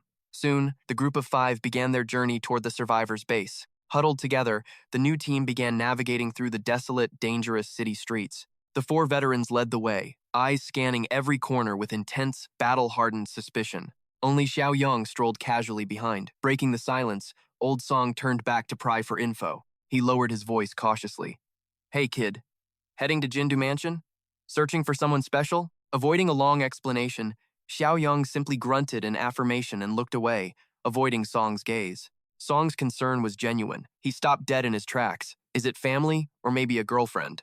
Xiaoyong remained silent. Mistaking his quietness for grief, Song offered a sympathetic pat on the back. The world has ended. Prepare yourself. Whoever you're seeking is likely dead. That's just the cold, hard reality we face. Captain Lee spat bitterly. He's right. If the monsters didn't get them, those scavengers definitely did. Scavengers? Xiaoyong asked, sensing a new threat in Lee's tone. Lee began detailing the ruthless gangs currently terrorizing the eastern districts of the city. A pack of thugs holed up in the Bishui mountain villas. They're monsters in human skin. They murder survivors just to steal a meal. We've lost good men to those bastards already. Just as the words left his lips, A dark silhouette emerged from the gloom ahead. A rotting figure with bared, white teeth loomed close. Oblivious, Lee waved off the dark conversation. Forget it. Just remember, in this world, never trust a living soul you don't know. Little Zixuan spotted the creature first. A scream of pure terror ripped from his throat. Uncle Lee, look out! The captain jumped as a pale, frenzied ghoul lunged at his throat.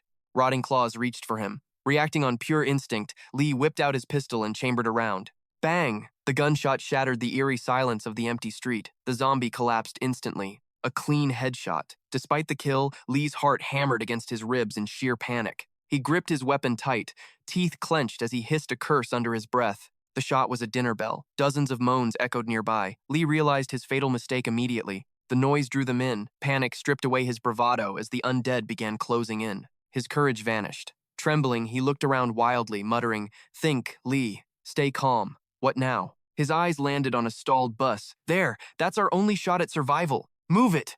Everyone, get inside that bus now!" Lee sprinted, leading the desperate charge. The group scrambled after him. Xiaoyong followed silently, his expression unreadable and calm. He wasn't ready to reveal his true power yet. He was busy calculating the group's worth. Running blindly invites death, but a bus offers a solid choke point. It was a tactical choice. Under pressure, that's a 70-point decision, Xiaoyong whispered, clearly impressed by the captain's reflex. The team piled inside. Despite his fear, Lee held the door, waiting for the kid. "Kid, move your ass!" A snarling zombie was inches away from grabbing Xiaoyong's jacket. Xiaoyong kicked into high gear. Lee stepped aside, clearing a path into the vehicle. He blurred past like a shadow. The moment he cleared the steps, Lee slammed the door shut. "Zixuan, check every seat," Lee barked. "Make sure no sleepers are waiting for us inside." The boy peered through the glass. "They're not stopping. They're surrounding us. There's so many." Rotting faces pressed against the windows, their dead eyes staring in as they pounded the metal. Facing this suffocating tension, old Lee's heart raced as he hissed, "Damn it, why are we moving so slow?" Outside the bus, the undead grew increasingly frantic, their rotting limbs slamming relentlessly against the metal frame. The situation turned dire as the sea of monsters swelled, slowly surrounding the vehicle in a suffocating embrace. Old Lee's voice cracked with pure helplessness. "Curse it! I can't hold them!" He was failing inside the door. He threw his weight against the entrance, but a stray claw jammed into the gap, forcing the door open. In that heartbeat between life and death, old Lee truly believed their journey had reached its bloody end. Suddenly, Xiaoyong stepped up, bracing his arm against the door to assist. Old Lee stared in pure shock. Seconds later, without needing old Lee's help, Xiaoyong shut the door with a single, effortless, crushing shove. Stunned by this impossible display of strength, old Lee stood frozen, staring blankly at the calm Jiang Xiaoyong. Old Lee's mouth hung open as his mind raced. How could anyone possess such monstrous, overwhelming power? Xiaoyong kept his grip on the door, his eyes cold and sharp. "I have the door. They won't break in. Go get the others! Smash the windows and fight!" Jolted awake, old Lee scrambled toward the back, stammering incoherently. Following Xiaoyong's command, old Lee shattered the bus window, his adrenaline surging in the face of death. The noise instantly drew the horde's attention. A frenzy of rotting hands lunged desperately through the broken glass. They snarled and hammered against the steel. Suddenly, an iron rod pierced a zombie's skull, making it shriek in agony. Above them, Old Song was leaning out the window, driving a jagged metal pipe directly into the nearest monster. Song gritted his teeth, snarling, "Die, you bastards!" Inside, Zixuan and the woman anchored him by his waist. Old Lee stood right behind them, his finger trembling on the trigger as he aimed his gun outside. Realizing the scale of the nightmare, old Lee's face paled. "There are too many. We don't have enough ammo. Use this instead." Just as panic set in, Xiaoyong's calm voice whispered directly into old Lee's ear. "A crossbow? Where'd this come from?" Old Lee asked, staring as Xiaoyong handed it over with one hand. Xiaoyong shoved the weapon into his hands, his expression unreadable. "I just picked it up on the way." Still reeling from the surprise, old Lee took the weapon with both hands, feeling its lethal weight. Moments later, a zombie took a bolt straight through the temple. With new weapons, the fear began to vanish. The two men leaned out, one smashing and one shooting, until the pavement was littered with the fallen. The monsters lay in heaps, with only a few struggling. Old Song roared, "Come on, eat dirt, you freaks!" Minutes later, the threat was neutralized. Finally, the 5 survivors dared to step off the blood-stained bus. Little Zixuan gripped his stick tightly, his eyes wide with a mix of lingering terror and newfound pride. It wasn't luck. We are the chosen ones of this apocalypse. Meanwhile, Xiaoyong stretched his aching arm. He turned a piercing gaze toward Zixuan, his voice stern. "Don't be arrogant. Carelessness is a death sentence. Stay sharp. Never repeat those mindless mistakes again. The scene shifts to the base, where darkness still reigns. Young Yiming sighed, his voice filled with worry for his friend. I hope Xiaoyong is doing okay. Inside the base, Old Han and the others were heading to their rooms after a long, exhausting meeting. Yiming stepped forward, pointing at himself as he addressed Old Han. Let me take the night watch tonight. The chubby Zhao Kai looked at him suspiciously, nudging his shoulder with a playful but confused grin. Yiming flinched, snapping back with an uncharacteristic flash of anger. What? You think I'm never being helpful? Mind your own damn business. Xiao Kai froze, biting his lip before turning away with a shrug. What's with the attitude? Xiao Kai muttered, while Yiming continued to glare at him with burning eyes. Old Han, seeing Yiming's sudden enthusiasm, nodded. Fine. If Yiming is volunteering for the shift, everyone else go get some rest. He added, Stay alert, Yiming. Wake us if anything feels wrong. Yiming nodded instantly. Don't worry. As the others drifted off into a deep, unsuspecting sleep, the night grew heavy. Standing atop the fortress, Yiming sat alone, his eyes gleaming with hidden intent. The timing is perfect. They should all be asleep by now, he muttered, his plan finally in motion. He turned and walked away, whispering to the shadows, I must settle this before Xiaoyong returns home. Below, Old Han slept soundly, unaware that the warehouse keys lay vulnerable right beside his head. A sliver of light cut through the darkness. Old Man Han slept on, unaware. Not Min had abandoned his post. Like a ghost, he slipped into the room. His face twisted into a mask of malice. Slowly, the traitor crept closer. His hand trembled as he reached out. The armory key was right there. Han remained lost in a deep slumber. He didn't show any sign of waking. Suddenly, Han's eyes snapped open. What the hell are you doing? He roared. Not Min froze in terror. Realizing he was caught, he decided to strike. A brutal blow dazed the old man. Not Min snatched the key and bolted. Han struggled to give chase, but his age betrayed him. He screamed out, You little bastard, give it back! The shouting woke everyone in the hall. San and Truong Chi rushed out, panicked. What's happening? San cried out. Han clutched his bruised head. Not Min stole the armory keys. Stop him. Without a second thought, the trio sprinted after the fleeing traitor. Stand still, Truong Chi yelled. Behind him, Tu Kai struggled to keep up. Not Min, what are you doing? But the traitor ran on in silence. To block their path, he shoved heavy equipment and debris into the hallway. The way was instantly barred. The pursuers were forced to a screeching halt. Truong Chi fumed with rage. Meanwhile, Not Min reached the medical bay. A sinister smirk crossed his face. Well, there's no turning back now. He stepped inside where the restrained Transheng waited. He approached cautiously. Sensing fresh life, the zombie began to thrash and howl in fury. Not Min reached for the bindings. The zombie's skin was a deathly pale. Suddenly, a decayed hand snapped free.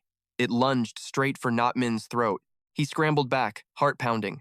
Holy crap! He screamed in pure terror. The monster flailed its loose arm. Why the hell was that so loose? A dark realization hit him. His expression turned truly demonic and cold. Fine, saves me the trouble. Behind him, the others finally broke through. They reached the medical bay, only to find a haunting figure standing there. Truong Chi's blood ran cold. That coward. He released Transheng. He's trying to kill us all! Transheng was now a complete monster. The creature swayed on its feet, emitting a guttural, bone-chilling growl. Old Han arrived, gasping for air. That goddamn animal, he cursed. I was a fool to trust him. San turned to Han, her eyes wide. What do we do? All our weapons are in that locked room. Han's eyes hardened with resolve. We have to force him back in. Together! He immediately began barking out orders for a desperate tactical counterattack. Split up. Use the formation we practiced. Don't let him bite you. They crept forward like predators. The zombie stood still, staring into nothingness. Now! Han roared. Truong Chi and San charged with explosive speed. The monster didn't react in time. Truong Chi's intensive training finally paid off. He locked the zombie in a chokehold. San and Tu Kai pinned the arms. The beast shrieked in rage. We've got him! Keep him down! Han threw the door open. Hurry! Get him back into the room. They coordinated perfectly. 3, 2, 1. Go! They shoved the monster back. With a heavy slam, the door was bolted shut. One crisis was over. Old Han froze as he watched Chen Chong's silhouette. Even Jiang Qi felt a sudden, chilling sense of dread. He turned to his friend, whispering with a trembling voice, Is it just me, or is something wrong? Overpowering him felt too easy. Old Han nodded grimly, then turned his focus toward that treacherous rat, Nut Min. He cursed under his breath. If that bastard had been lurking this long, he definitely found a weapon. Suddenly, a voice cut through the air. Oh? And just who are you calling a beast, old man? Newt Min stepped from the shadows with a smug grin, though his eyes burned with frustration at his weapon. Damn it, I couldn't find Kung Tio Dung's main stash. This single pistol was all that was in the armory. This pathetic coward was finally showing his true, ugly colors. He aimed the muzzle at his own allies. One gun is enough to handle you. I'll find the rest later. The group stood paralyzed by his sudden betrayal. Newt Min barked out a command. Start moving, all of you. Back in the rear room, Triung Chi finally snapped. Look, Newt Min, have you lost your mind? What are you doing? How could you forget? Brother Tio Dung is the one who saved our miserable lives. Newt Min's face hardened into a mask of malice. To him, a great debt was nothing but a heavy burden. Save us? He just wants us to be his slaves forever. I'm done living in his arrogant shadow. Old Han's blood boiled at the ingratitude.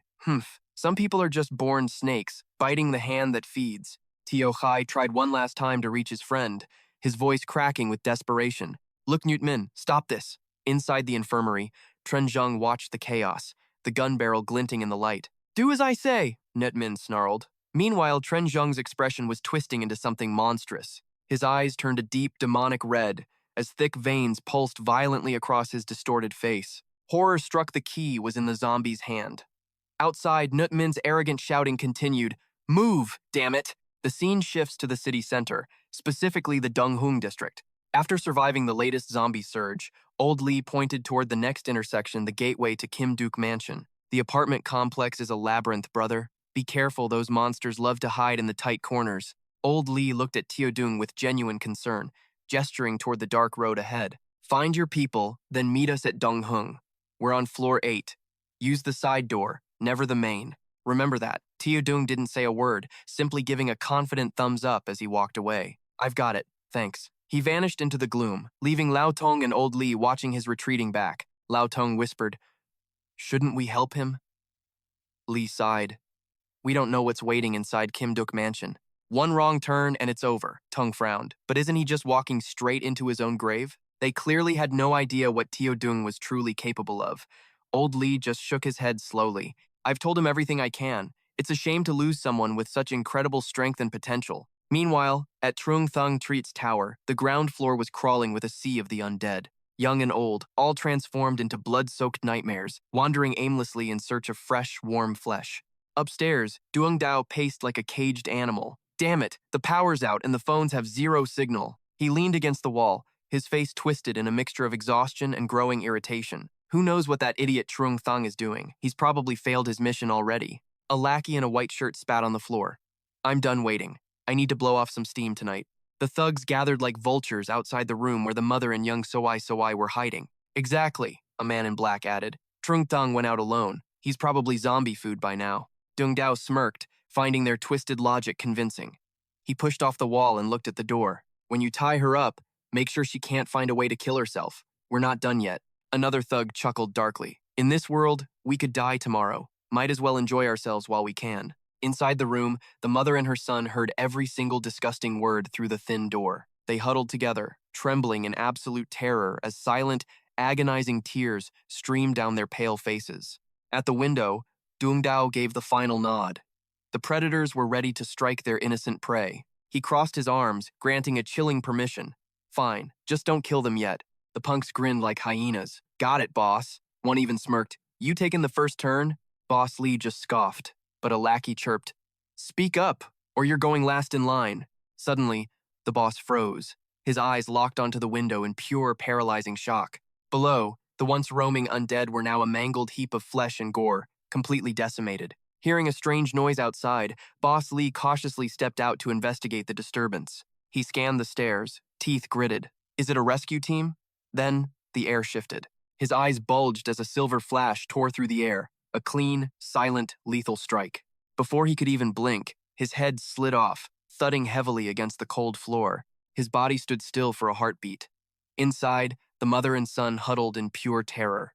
Zhang's wife trembled uncontrollably, pulling little Soai tighter into her protective embrace. Get away from us, she screamed, as a depraved thug approached, unbuckling his belt. Cut the act, lady, he sneered with a sickening, twisted grin that promised nightmare. He ripped her collar while another bastard snatched the boy away by his shirt. Let him go, she wailed, only to be silenced by a brutal, bone-jarring slap. Soai was tossed aside like trash. His mother's hand reached out, shaking with helplessness. You're our real prize, the thug hissed. Despite the pain, the boy struggled to stand. I'll kill you, the child sobbed, but his tiny fists were no match for monsters. A heavy boot sent him flying through the door, sliding hard across the hallway floor. The door slammed shut. So I glared at the wood, his heart burning with rage. Let my mom go! My dad is going to make you all pay for this! Just then, the headless corpse of the boss collapsed right in front of the boy. The boy's face turned deathly pale. Death was staring him right in the face. A dark silhouette appeared in the doorway, eyes glowing. The boy let out a shriek, but it was him. Jiang Xiaoyong had arrived, stepping into the light like a vengeful god. Is Jiang Shengze your father? He asked. The boy could only nod, trembling in fear. Inside, the wife huddled in the shadows, clutching her torn clothes as tears fell. Suddenly, Yang Dao lunged forward, delivering a thunderous slap that echoed through the room. Scream, damn it! Don't tell me you're worried the kid will hear you. Scream louder! She bit her lip until it bled, refusing to let out a sound for her son. Fine, stay quiet, the thug leered, reaching for her. I'm taking my turn now. Tears streamed down her face until the door was suddenly blasted off its hinges. A thug in green turned, annoyed. That brat actually broke the door? No way. The little monster's got some kick, he muttered, unaware of the shadow behind him. That same lethal flash of light reappeared, carving a bloody line across his throat. Yang Dao barked, What are you standing there for? Kick that brat back out! But the man was already a corpse. His head rolled away as his body slumped. The remaining thugs froze, their lust instantly replaced by a wave of paralyzing terror. In a heartbeat, Xiaoyong's hand clamped onto Yang Dao's face like a steel vice. With a savage shove, he sent the bastard crashing into a cabinet, coughing up blood. His eyes rolled back. It was over before the others could even process the attack.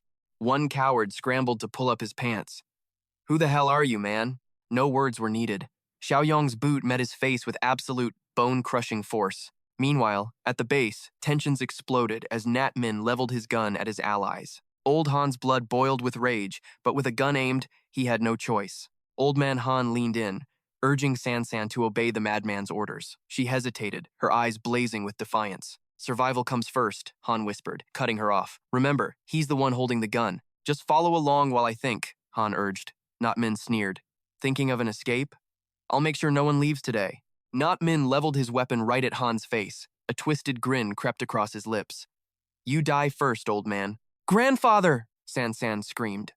Zhang Qi watched in a silent rage, his blood boiling at Not Min's cold-blooded betrayal. Stop this madness! Zhang Qi roared. Suddenly, a deafening crash erupted from the medical room where the zombie Tran Zeng lay. Every head turned toward the noise.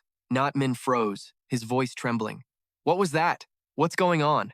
The door was locked, he stammered. Behind him, the doorknob began to rattle violently, as if possessed by an unseen force. They watched in horror as the lock spun with unnatural speed, clicking frantically against the frame. Who's in there? They whispered. A second later, the door flew open, and Tran Zheng stood there like a vengeful ghost. Silence fell as they stared. Their eyes widened, seeing a key was still wedged deep inside the lock.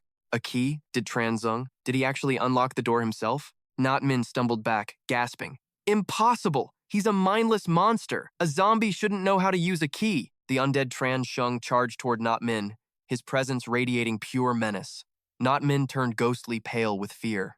Fury burned in the zombie's eyes. He had regained human reason, fueled by betrayal. Not Min pivoted his aim. He pointed the gun at Tran Zheng's face. Damn you, a zombie that thinks is too dangerous to live. Not Min's finger tightened on the trigger. Click! A hollow sound echoed through the room. Something was horribly wrong. The gun had jammed. He stared at the weapon in disbelief, sweat pouring down his face. No, not now. Why now? Before he could react, Tran Zheng lunged like a predator. Nat Min's heart stopped as death loomed over him. How can this be? He shrieked. The traitor's life ended in crimson as his former friend tore him apart like a beast. After the carnage, Tran Zheng stood up, his face stained red and his breath coming in ragged, angry growls. He began to drag Nat Min's mangled remains across the cold floor, leaving a gruesome trail of blood behind. The body was unrecognizable. The team watched, paralyzed by the sheer brutality of the scene unfolding before them. Old Man Han's eyes were wide with shock. What just happened? Zhang Qi whispered. He was so calm before. Tran Zheng turned his blood-streaked face toward his comrades, exhaling a long breath before slowly approaching them. Everyone recoiled in fear. Han instinctively covered his nose, gagging at the overwhelming stench of fresh blood and decay. Tran Zheng reached for the door lock, yanked the key out, and tossed it aside with cold finality. Clink! The key skittered across the floor, stopping at Han and Zhang Qi's feet. They stared at it in disbelief. Without a word, the zombie retreated into the medical room and slammed the door shut, locking himself away again. The four survivors stood there, shells of their former selves, reeling from Tran Zeng's inexplicably human choice. They realized he had protected them from the traitor. Meanwhile, across town at Jiang Xiaoyong's residence, Jiang Xiaoyong had successfully breached the room. He had Duong Dao and the henchmen bound and gagged. He watched the mother and her son, So-I, huddling together. "Hey kid," Xiaoyong called out, "come here." So-I looked up, trembling. His mother looked broken, her eyes filled with a desperate, animal-like fear. Fearing Xiaoyong was just another monster, she pulled her son closer. "What do you want with my boy?" Xiaoyong remained stoic. "Come," he repeated. Something in his voice told So-I that this man was different. The boy stepped out of his mother's embrace. "It's okay, Mom," he whispered. His mother watched, her heart pounding. Xiaoyong held out a carrot to the boy. So-I froze, staring at the offering with wide, confused eyes. Then, Xiaoyong pointed toward the tied-up captives, his voice turning cold.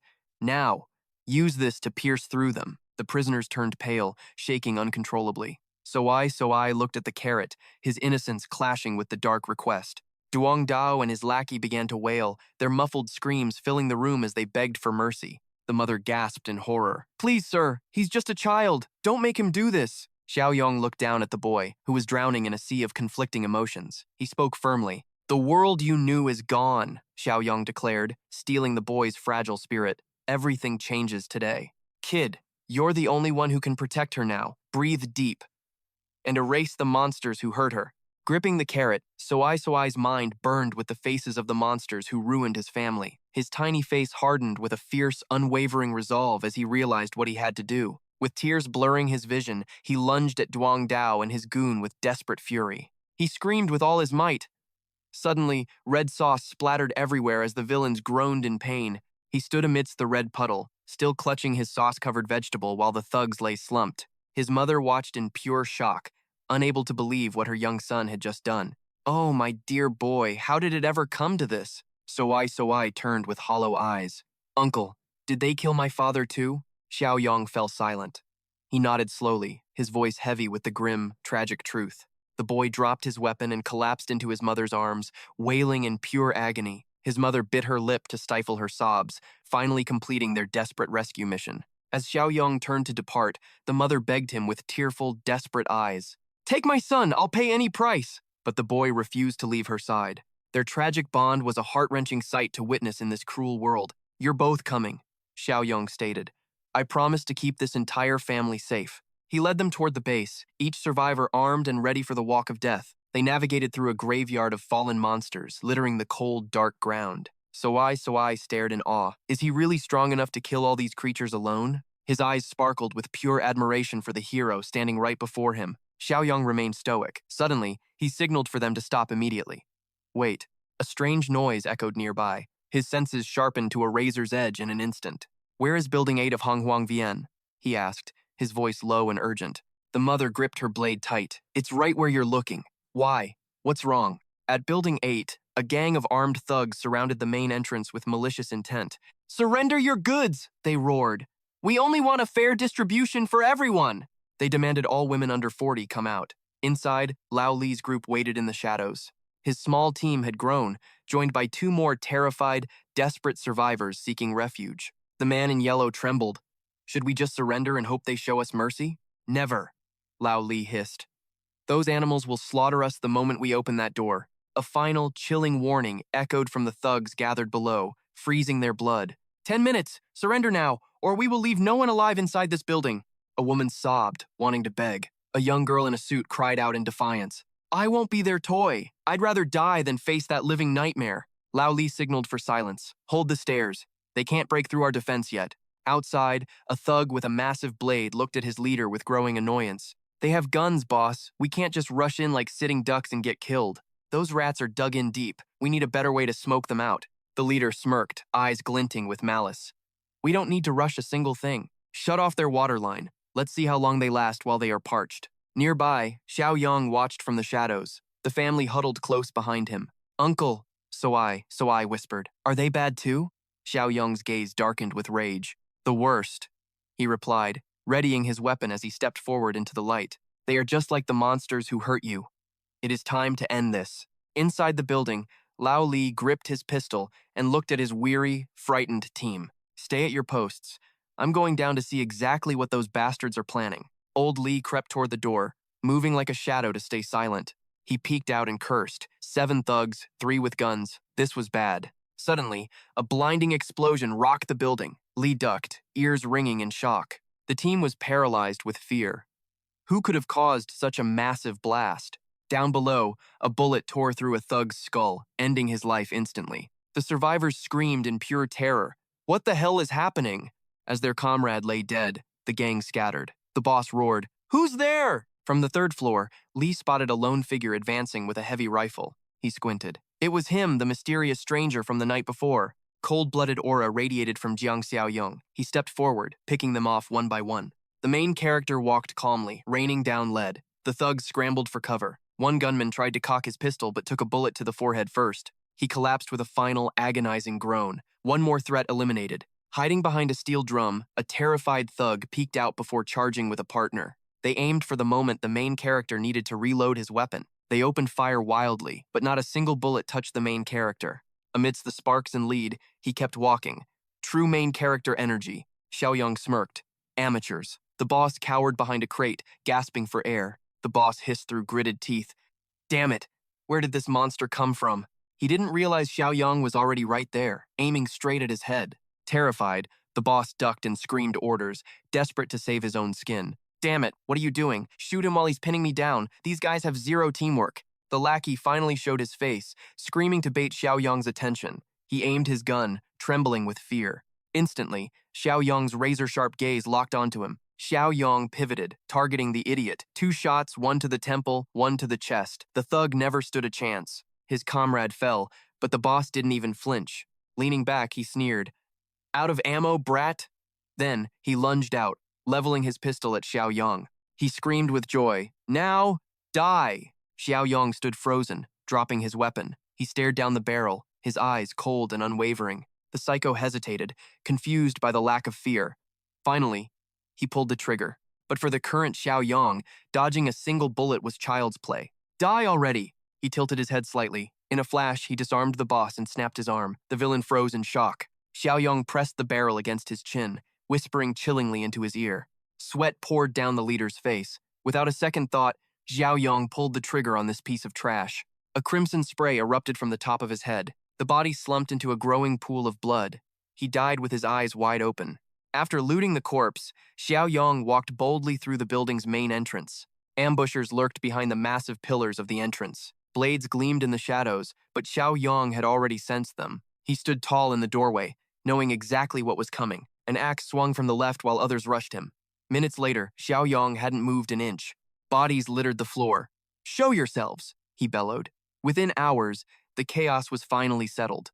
The rescued team emerged from the stairs, followed by Soai Soai and his mother. Little Soai Soai looked up in awe. "Mr. Xiaoyong, you're so cool." Xiaoyong gave a soft smile, his eyes shifting to the glowing system interface.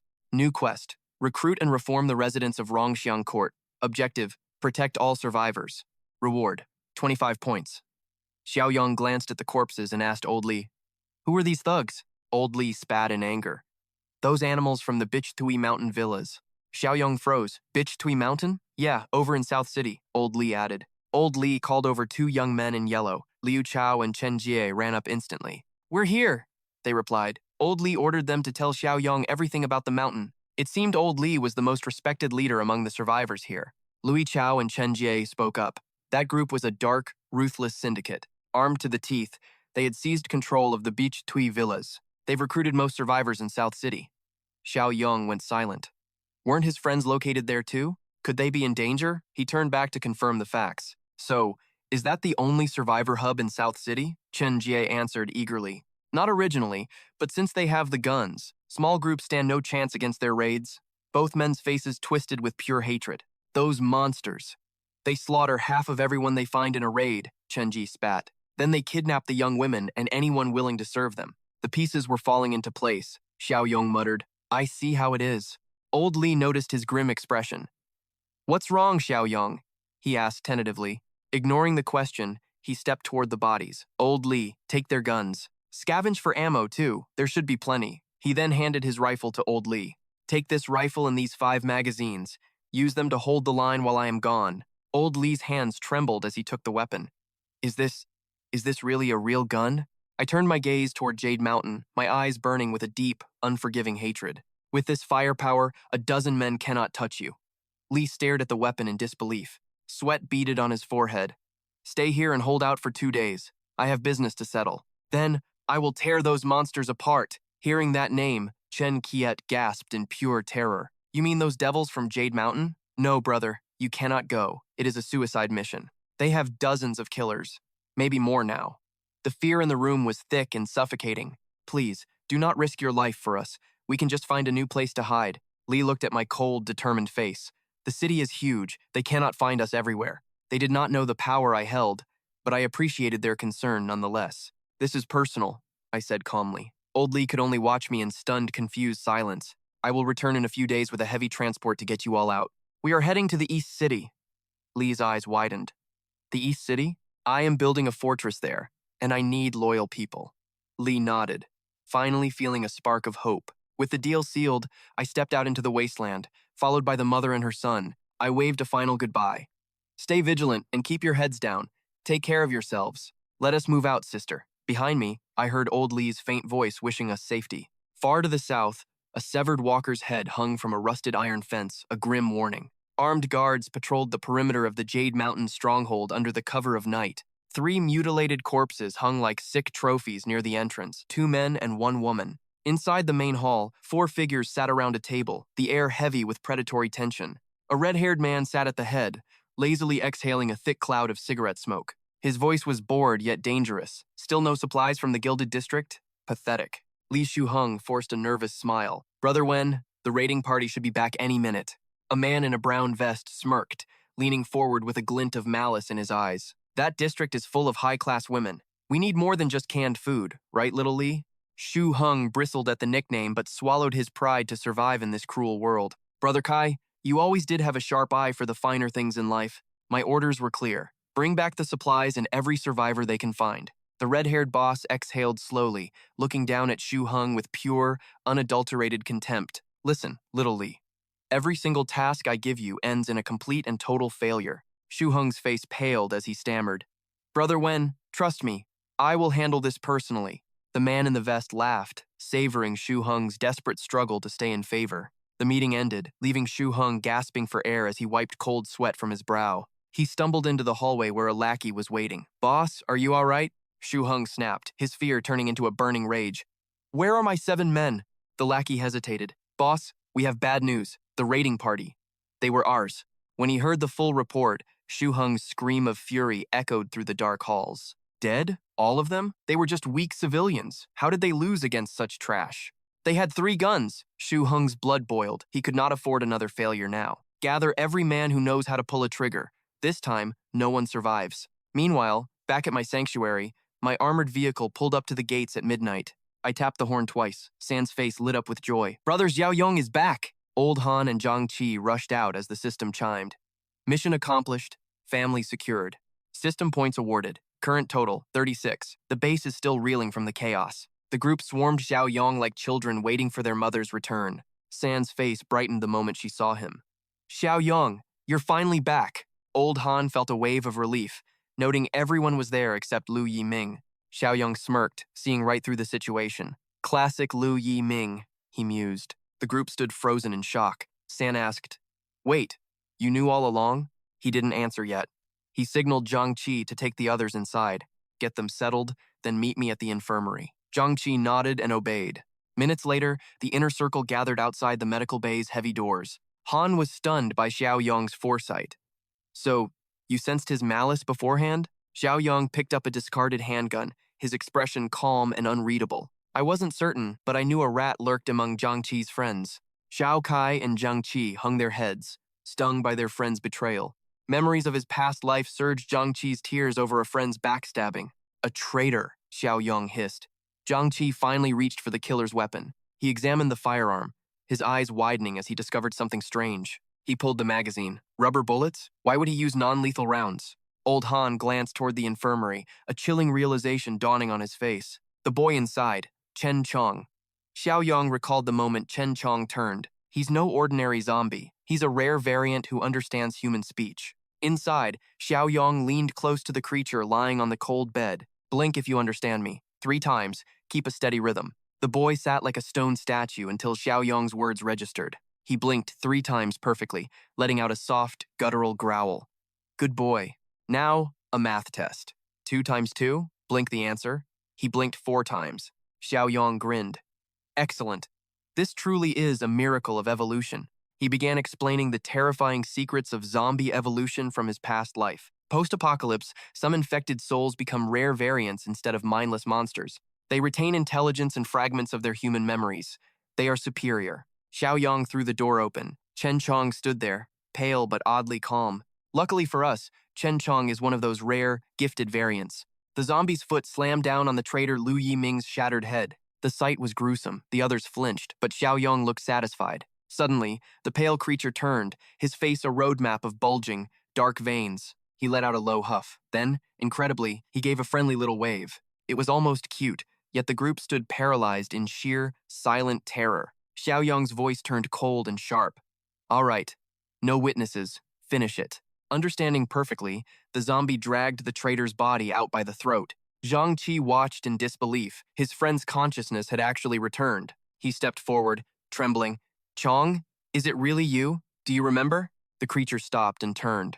A wide, friendly smile split his gray face. He grunted twice in affirmation. It was a heartwarming yet terrifying reunion. Zhang Qi stood dazed, his heart racing with both joy and lingering fear. Suddenly, Chen Chong lunged straight for Zhang Qi's crotch with a snap. Zhang Qi barely dodged the lethal prank. Holy mother, you nearly killed me! Meanwhile, Chen Chong was still messing with his friend. Zhang Ji snapped. What the? Even as an undead, his hands were still restless. Truly a bizarre sight. After the carnage, everyone retreated. Xiaoyong finally collapsed onto his bed to rest. The system chimed. Hidden achievement, mutant teammate. 10 points added. Total, 46. Xiaoyong gasped. A hidden achievement? Now that is a pleasant surprise. The shop updated. Level 1 boxes for 5 points. Level 2 boxes for 50. A level 2 black tech box? Xiaoyong's heart raced with pure anticipation. He sat bolt upright, eyes gleaming with excitement. This is a first! He stroked his chin, weighing his options carefully. Strategy was key to survival. 50 points was too steep. He decided to open 2 level 1 boxes instead. Purchase. Successful. Points remaining. 41. The first reward was ready. Second box opened successfully. Current points. 36. Time to see the loot. He tapped the screen, and a brilliant light engulfed the entire room. System notification. Level 1 box opened. Reward, Otherworld infection inhibitor received. It could stop the virus, but could not reverse a full transformation. Next reward, a custom M82 sniper rifle with 10 rounds of 50 caliber ammo. Xiaoyong fell back onto his pillow, completely stunned by his incredible luck. If level 1 gives this, level 3 must have tanks. My god. And this inhibitor. Can it actually save someone before they turn into a zombie? New mission. Recruit 5 survivors at Dung Huang Garden. Reward, 25 points. Xiaoyong grinned. He was hooked on the system's legendary rewards. I need that level 2 box. Tomorrow, the mission officially begins. While the base slept, Chen Chong was busy dragging a body into the darkness. Morning arrived, the training began. It was time to master the art of survival. I barked the order. From today, everyone must spend at least 1 hour daily on marksmanship training. They all stepped up, fueled by a primal need to defend our sanctuary against the rising tide of darkness. 5 survivors, Lao Han, San San, Zhang Qi, Xiao Kai, and Shuai Shuai lined up, aiming at targets with grim determination. I leaned in, clapping the old man's shoulder. Old man, listen to me closely. Tell Zhang Qi to clear some rooms. I'm heading to Dung Huang today to bring back more survivors. Lao Han clicked a fresh magazine into place. Consider it done. Go safely. I then turned to my unusual partner. Chen Zeng stood ready. For everyone's safety, he donned the anti-bite muzzle like a loyal, silent guardian. The metal muffled his low growls into a strange hum. He looked at me and gave an affirmative bark. Follow me, I commanded. Hours later, a mangled bus blocked the highway, a metal tomb under the scorching sun. Rotting corpses littered the asphalt, surrounded by fresh, twitching mutants wandering aimlessly through the wreckage of the past. We reached the front door of the bus. the stench of death thick enough to taste in the air. A zombie slumped over, my dagger buried deep in its skull. Behind the wheel, the driver had also turned. Tangled in his seatbelt, he lunged at me, his jaws snapping with a hunger that defied his own death. Suddenly, he was gone. Chen Zeng ripped him from the seat with terrifying strength, tossing him away like trash. With the bus finally cleared of those rotting monsters, I held out a key. Chen Zeng watched me, acting like a soldier awaiting his next command without question. He reached out with surprising gentleness, careful not to graze my skin. His awkward caution was almost human. I pressed the key into his palm. Take it off. When it's just us, you don't need that thing. A flicker of something crossed his pale eyes. He paused, as if my words had sparked a dying memory. Slowly, he slid the key into the lock beneath his chin, his movements deliberate and heavy. I reminded him, once we reach Donghuang, you need to stay sharp. Better keep that mask on. We wouldn't want you scaring the locals, would we? Transung just grunted behind his beastly mask, nodding in silent agreement. Meanwhile, at the South Mountain base, Li Shuhong and Cui Jing were preparing for war. Their thugs swarmed the pickup trucks like vultures, scenting blood. Shuhong's roar echoed through the yard. Where is everyone? Why aren't we moving yet? A man and woman scrambled onto the back just in time. We're all here, boss! Let's roll out, the crew shouted back. Li Shuhong sat shotgun, his fingers white-knuckled as he gripped his rifle like a holy relic. He lit a cigarette, his face a mask of pure malice. I don't believe it. There's no way we fail to seize that garden complex today. He flicked the glowing ember onto the pavement as the engines hissed to life. The thugs let out a unified, bloodthirsty howl. Move out. Jiang Xiaoyong is about to meet his worst nightmare. This reunion is going to be a massacre. On the road, the living dead wandered aimlessly, some huddling over a fresh kill, tearing at raw, cold flesh. Suddenly, twin beams of light cut through the apocalypse. A heavy bus barreled toward a creature feasting on a disemboweled corpse. The monster looked up, blinded, just as the metal beast arrived. This was the same bus Xiaoyong and Transung had hijacked yesterday. They didn't even tap the brakes. The impact sent bodies soaring through the air amidst a chorus of guttural snarls. The engine screamed as the driver expertly swerved through the graveyard of rusted cars, racing toward their destination. Back at the Fragrant Garden high-rise, Old Lee and the survivors huddled together, sharing a desperate breakfast of dry, tasteless crackers. Fear kept them glued to one another. Then, the low, predatory rumble of an approaching engine shattered the silence. Little Zixuan's eyes lit up with pure joy. It's Big Brother Xiaoyong! I knew he'd come back for us. But Old Lee knew better than to trust the silence. He signaled for absolute quiet, gripping his AK-47 as he crept toward the window. Don't move yet, kid, Lee whispered, his voice like gravel. Let me see who's at our doorstep first. Cold sweat rolled down his neck as he peered through the glass, his heart hammering a frantic rhythm against his ribs. His hope died instantly. It wasn't Xiaoyong. Shuhong's gang had arrived, and they were already checking their magazines. The fat boss kicked his door open, stepping out with a sneer. House number 8. That's where the rats are hiding. Shuhong hefted his rifle and signaled his men with a sharp, lethal wave. Go! Move in and clear the building! A line of cold-blooded killers followed him, their boots heavy on the pavement. Old Lee's blood turned to ice. He spat a curse under his breath. Damn it! It's those savages from Bitch Tui Mountain. They've found us. Old Tong raised the rifle Xiaoyong had gifted him, his eyes burning with a sudden, fierce resolve. Those bastards actually came back? Did they really think we wouldn't be ready for them this time? They weren't the helpless victims they once were. With the weapons Xiaoyong left behind, they finally had a fighting chance. We have steel now. We fight, Li barked, before his tone turned grim. But listen to me, don't get cocky. They've brought an army this time. They're armed to the teeth, and they aren't here to negotiate. This is a death match. From their high ground advantage, the survivors watched the enemy militia spread out like a plague across the courtyard. The trap was set. Everyone melted into their assigned shadows. I'm heading for the roof, one survivor signaled. Down below, Shuhong's gang marched with the arrogance of kings, believing they owned the very air they breathed. They raised their weapons, aiming at the dark windows of the fragrant garden like wolves circling a trapped flock. Old Tong and Zixuan stayed low, their faces slick with sweat as they waited for the signal to strike. Just a little closer. Suddenly, the world exploded. The thugs opened fire, the air filling with the deafening roar of lead. They fired blindly, hoping to overwhelm the survivors through sheer, mindless brutality. A window shattered inward, raining jagged diamonds of glass over Old Lee as he ducked for cover. Zixuan, stay down, he screamed. Across the lot, Shuhong reached out his hand to a long-haired subordinate. Give me the megaphone, he ordered. The rest of you, keep those windows pinned. Kill anything that moves. The fat tyrant grabbed the red speaker, bringing it to his mouth with a smug grin. Testing 1, 2, he didn't get to 3. A high-velocity round hissed through the air, narrowly missing his head and whistling past his man. It happened in a heartbeat. Xu Hong flinched as his long-haired thug crumpled to the ground like a broken doll. The gang froze in sheer terror. Xu Hong's voice cracked as he shrieked, "A sniper? Since when do they have a sniper?" Before they could react, another crack echoed. A second bullet tore through a thug's leg with clinical, terrifying precision. The man hit the dirt, his agonized screams echoing through the courtyard as the hunters suddenly became the prey. Li Thu Hung stood there like a complete idiot, staring at the smoking gun while the bitch Tui crew screamed in terror. "Take cover now!" Old Li barked from the roof, bracing his AK-47 against the concrete ledge for a steady shot.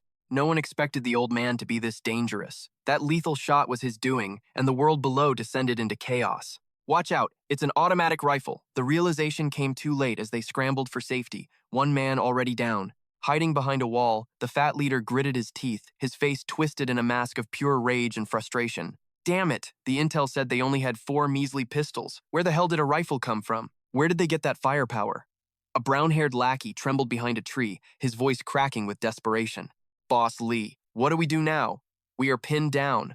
Panicking, Li Thu Hung roared at his men to retreat. The coward didn't wait, sprinting away with a pathetic yelp. Looking at the fleeing coward, Li Thu Hung let out a string of curses, unable to stop the sudden desertion. "Wait for my signal," he yelled, but another thunderous shot rang out, sealing a traitor's fate forever. The runner didn't get far, collapsing into the dirt as blood splattered across the pavement like a grisly painting.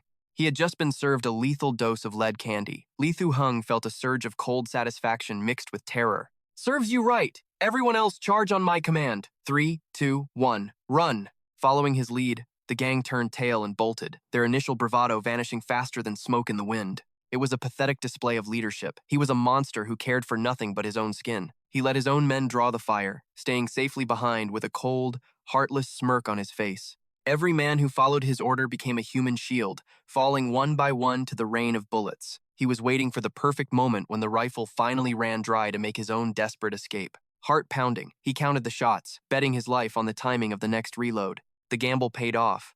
Old Li was out of ammo. Li Thu Hung and a few lucky survivors reached their vehicle. "Drive! Get us out of here!" he screamed, diving into the driver's seat while others scrambled into the pickup. It was every man for himself. In their selfish panic, they didn't give a damn about those left behind. "Wait, don't leave me!" a straggler cried out, but the truck roared to life, showing no signs of stopping. Old Li had finished his reload. The slow-footed lackey's reward was a final bullet right between the eyes. Gunfire erupted again, chasing the retreating truck as Old Li tried to blow out the tires. Sparks flew as metal met lead.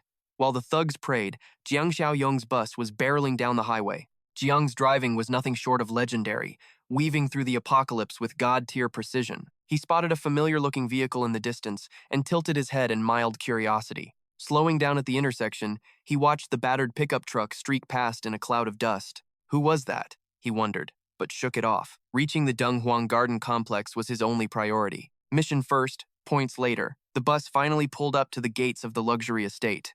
As the engine idled, the distinct crackle of distant gunfire echoed through the silent streets. Stepping off the bus, Jiang and Transheng were greeted by a fresh corpse lying in a pool of crimson. "Looks like the gun I left behind did its job," Jiang noted.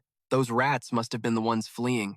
The sight of fresh meat made the zombie Transung lose control, his jaw hanging low as hunger took over. Jiang found the sight amusing. "What's the matter? Hungry for a snack?" The zombie growled in what could only be a frantic yes. Jiang gave a casual wave of approval. "Go ahead. Better you eat it than let some other brain-dead walker have the spoils. Go!" Like a loyal hound being tossed a bone, Transung's eyes glowed crimson as he grinned with starvation. He blurred toward the corpse with predatory speed. "Meet me at house number 8 when you're done," Jiang shouted. A primal roar was the only reply. The feast of fresh, warm meat was finally within reach. Pure ecstasy filled the zombie as he looked back at Jiang, letting out one final, grateful howl. Jiang let out a cold laugh and turned away. It was time for a brutal, one-man mukbang. Transheng tore into the body, ripping away a massive chunk of flesh in a scene of absolute carnage. As he devoured the raw meat, a sinister crimson fire ignited within his dilated, soulless pupils. The feast fueled his evolution. His guttural growls sounded like a twisted sigh of pure, unadulterated pleasure. I stepped into the apartment complex, calm despite the carnage. The air smelled of gunpowder and copper. Under my boots lay the mangled remains of the enemy thugs. I scanned the grim scene with cold eyes. Damn, it looks like old Li really sent a lot of souls to the afterlife today, didn't he? Through a shattered window, Zixuan spotted me. It's him! Xiaoyong is actually here, she shrieked. People swarmed the balconies, shouting my name in relief. I stopped, confirming these were indeed old Li's people. Old Li hurried down to greet me. Did you take all these bastards down yourself?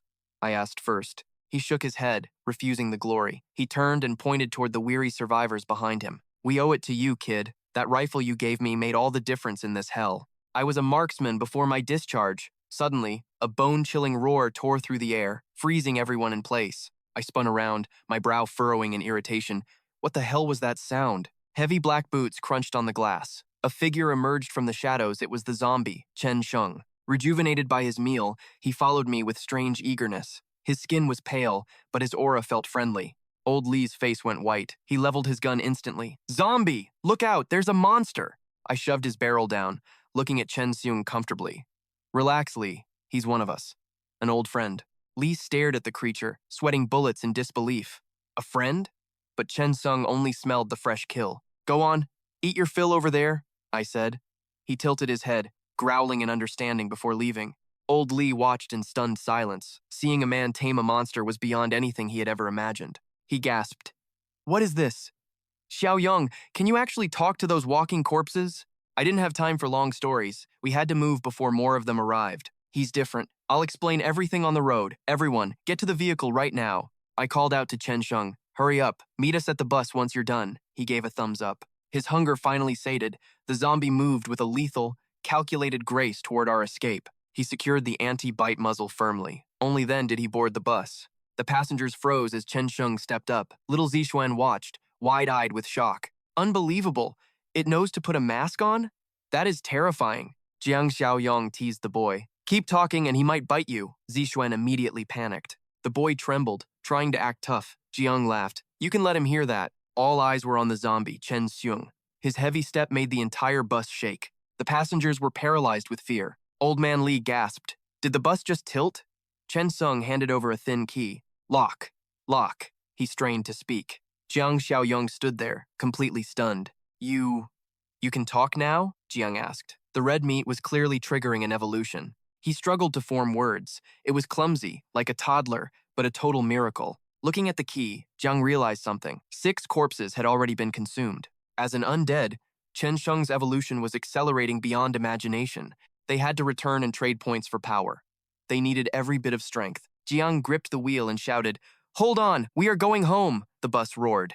Jiang smiled inwardly. Chen Sheng was becoming more than just a common zombie. Meanwhile, at Emerald Mountain, Li Shuxiong returned in defeat. His bosses were furious. Boss Kai pointed a finger, screaming, Damn it, I knew you would fail. Li Shuxiong took the humiliation in silence. His heart was pounding with pure terror. Drenched in sweat, he pleaded, Boss Van, they had automatic rifles. It was impossible. Boss Van narrowed his eyes skeptically.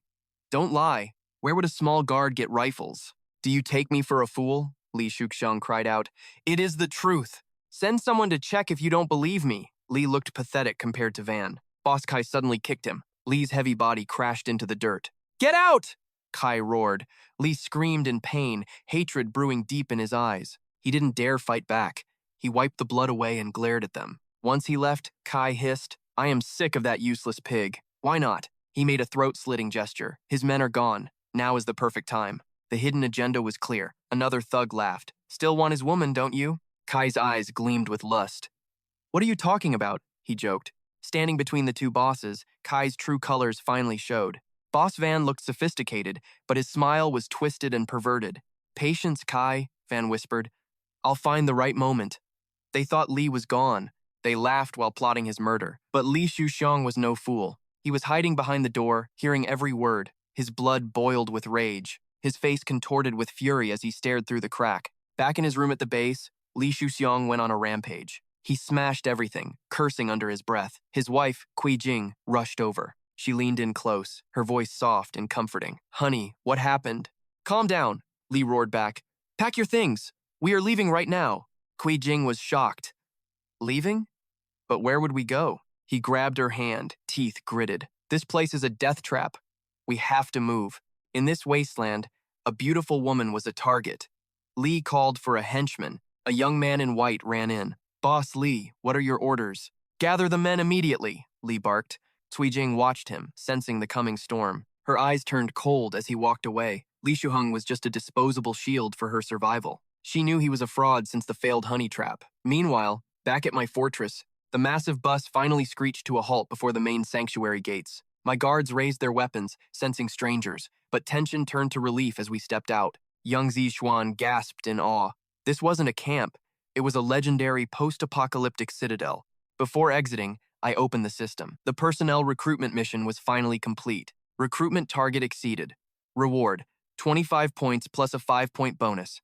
Current total, 66 points. I smirked. Overachieving actually pays off. I confirmed my new score with a satisfied nod. Stepping off, I spotted Transung waiting. I called out, Transung, prepare yourself. We head south tomorrow night. He hesitated, his muffled voice echoing through his mask in surprise. Old Li voiced the concern for him. The Southern District? What's your play there, kid? I smiled thinly. I have unfinished business at Emerald Mountain Villa. It is time for payback. After the base was secured for the night, I retreated to the solitude of my room. I summoned the system. Level 2 Black Tech Supply Box costs 59 points. Refresh cost, 4 points. Bathed in the system's blue glow, I didn't hesitate. I firmly pressed the manual refresh button. I tapped the mysterious crate icon. The system chimed, Level 2 Supply Box exchanged, minus 50 points. Balance, 16 points. Suddenly, a violent vortex of light erupted, swirling fiercely around the room. The mysterious aura enveloped me. I stood calm, a shadow dancing within the blinding cinematic storm. My heart raced. I desperately needed a game-changing skill for the trials ahead. I whispered to the void, Come on, don't let me down this time. The crate vanished, leaving a glowing syringe. The level 2 black tech item was finally mine. Reward, stamina enhancement drug plus 20. Xiaoyong gasps at the vial, his heart racing. A level 2 item? This is massive. Suddenly, a deafening scream shatters the silence. Ah! The agonizing cry echoes through the walls as a blinding light erupts from his body. After a brutal struggle with the serum's power, Xiaoyong finally stabilizes. But his body is no longer ordinary. He has evolved beyond human limits. He flexes his arm, feeling the raw surge of energy. 33 stamina points? That is 6 times stronger than a normal person. This power is incredible. Suddenly, a mosquito buzzes near his ear, darting through the air. Snap! With predatory precision, Xiaoyong snatches the tiny insect between 2 fingers. He brings it close, his enhanced eyes tracking every detail. The mosquito struggles desperately against his iron grip. Hearing its frantic buzzing, he chooses mercy and lets the poor creature go. It vanishes instantly into the air. That single move proved it. Xiaoyong's strength has reached a terrifying new level. Later that evening, a blood-orange sunset stains the sky over the base as darkness creeps in. Xiaoyong and Tan Shi-chen emerge, heading toward the bustling training grounds. Old Li and San are still training relentlessly. Seeing them, Old Li pauses. Hey, Xiaoyong, are you really heading to the South City? Xiaoyong just offers a mysterious smirk, keeping his plans hidden for now. He glances at Old Li's impressive sharpshooting stats before finally nodding. That is right. Actually, Brother Li. Got orders for me? Xiaoyong acknowledges Li as their best marksman and asks him to train the rest of the crew. Thrilled to be recognized by the leader, Old Li beams with pride. That is my specialty. Leave it to me. Task settled, Xiaoyong walks toward the bus. Chen Chong, move out! The engine roars to life as Xiaoyong floor the gas. Their journey for vengeance has officially begun. Night falls, bringing a heavy, suffocating silence. The scene shifts to Li Shuheng's high-rise hideout. The traitor is preparing to bolt. Qingzi, is everything ready? His subordinate nods. Relax, Boss Li. We are all set to go. Hearing this, Li Shuheng gives the cold command for everyone to depart immediately. Shuheng and his goons move with extreme caution, eyes darting through the shadows, fearing an ambush. Suddenly, high beams cut through the dark, blinding the group. They shield their eyes, groaning in pain from the intense glare. As his vision clears, Shuheng is horrified. Cui Jing has betrayed him. She is standing with the enemy. She sits smugly inside the car, flanked by the powerful Boss Wen and Boss Kai. She is a snake, always sliding toward the winner. Shuheng's confused henchmen can only stammer in shock. What is happening? Shuheng realizes the escape he planned has turned into a lethal death trap. There is no time left for questions or excuses.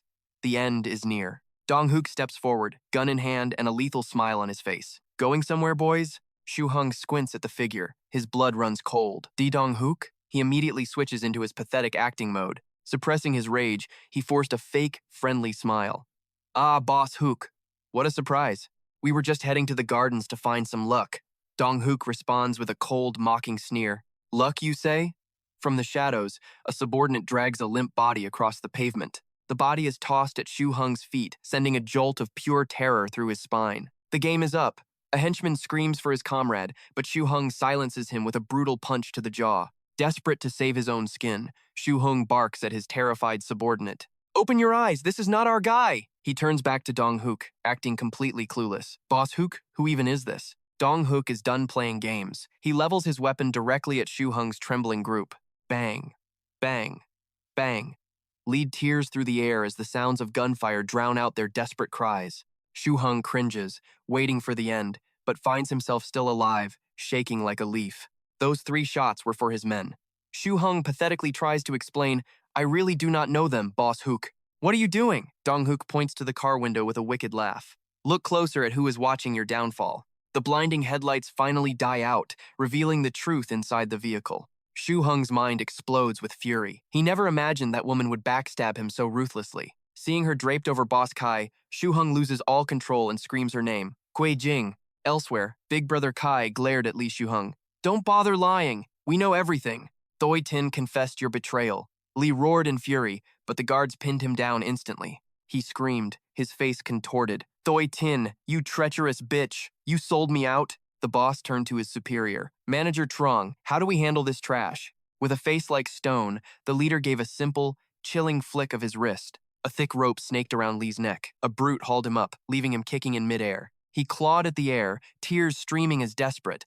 Wet gurgles escaped his collapsing throat. My old misfortune has found a new host. He died exactly like I did, betrayed and broken. Silence fell. Li Shihung's lifeless body swung slowly, a gruesome pendulum before his own front door. Moments later, my bus arrived. Tran Sung and I moved like ghosts along the perimeter wall. Suddenly, the hanging body's legs twitched. I sensed the shift and signaled Tran Sung to halt. Li Shuhung had turned. Even in death, the monster within was struggling to break free. I scoffed. Pathetic. It's a shame I didn't get to pull the trigger myself. With a flick of my wrist, I launched a stone, snapping the rope with lethal precision. The zombie slammed face first into the dirt. A satisfying thud echoed through the silent courtyard.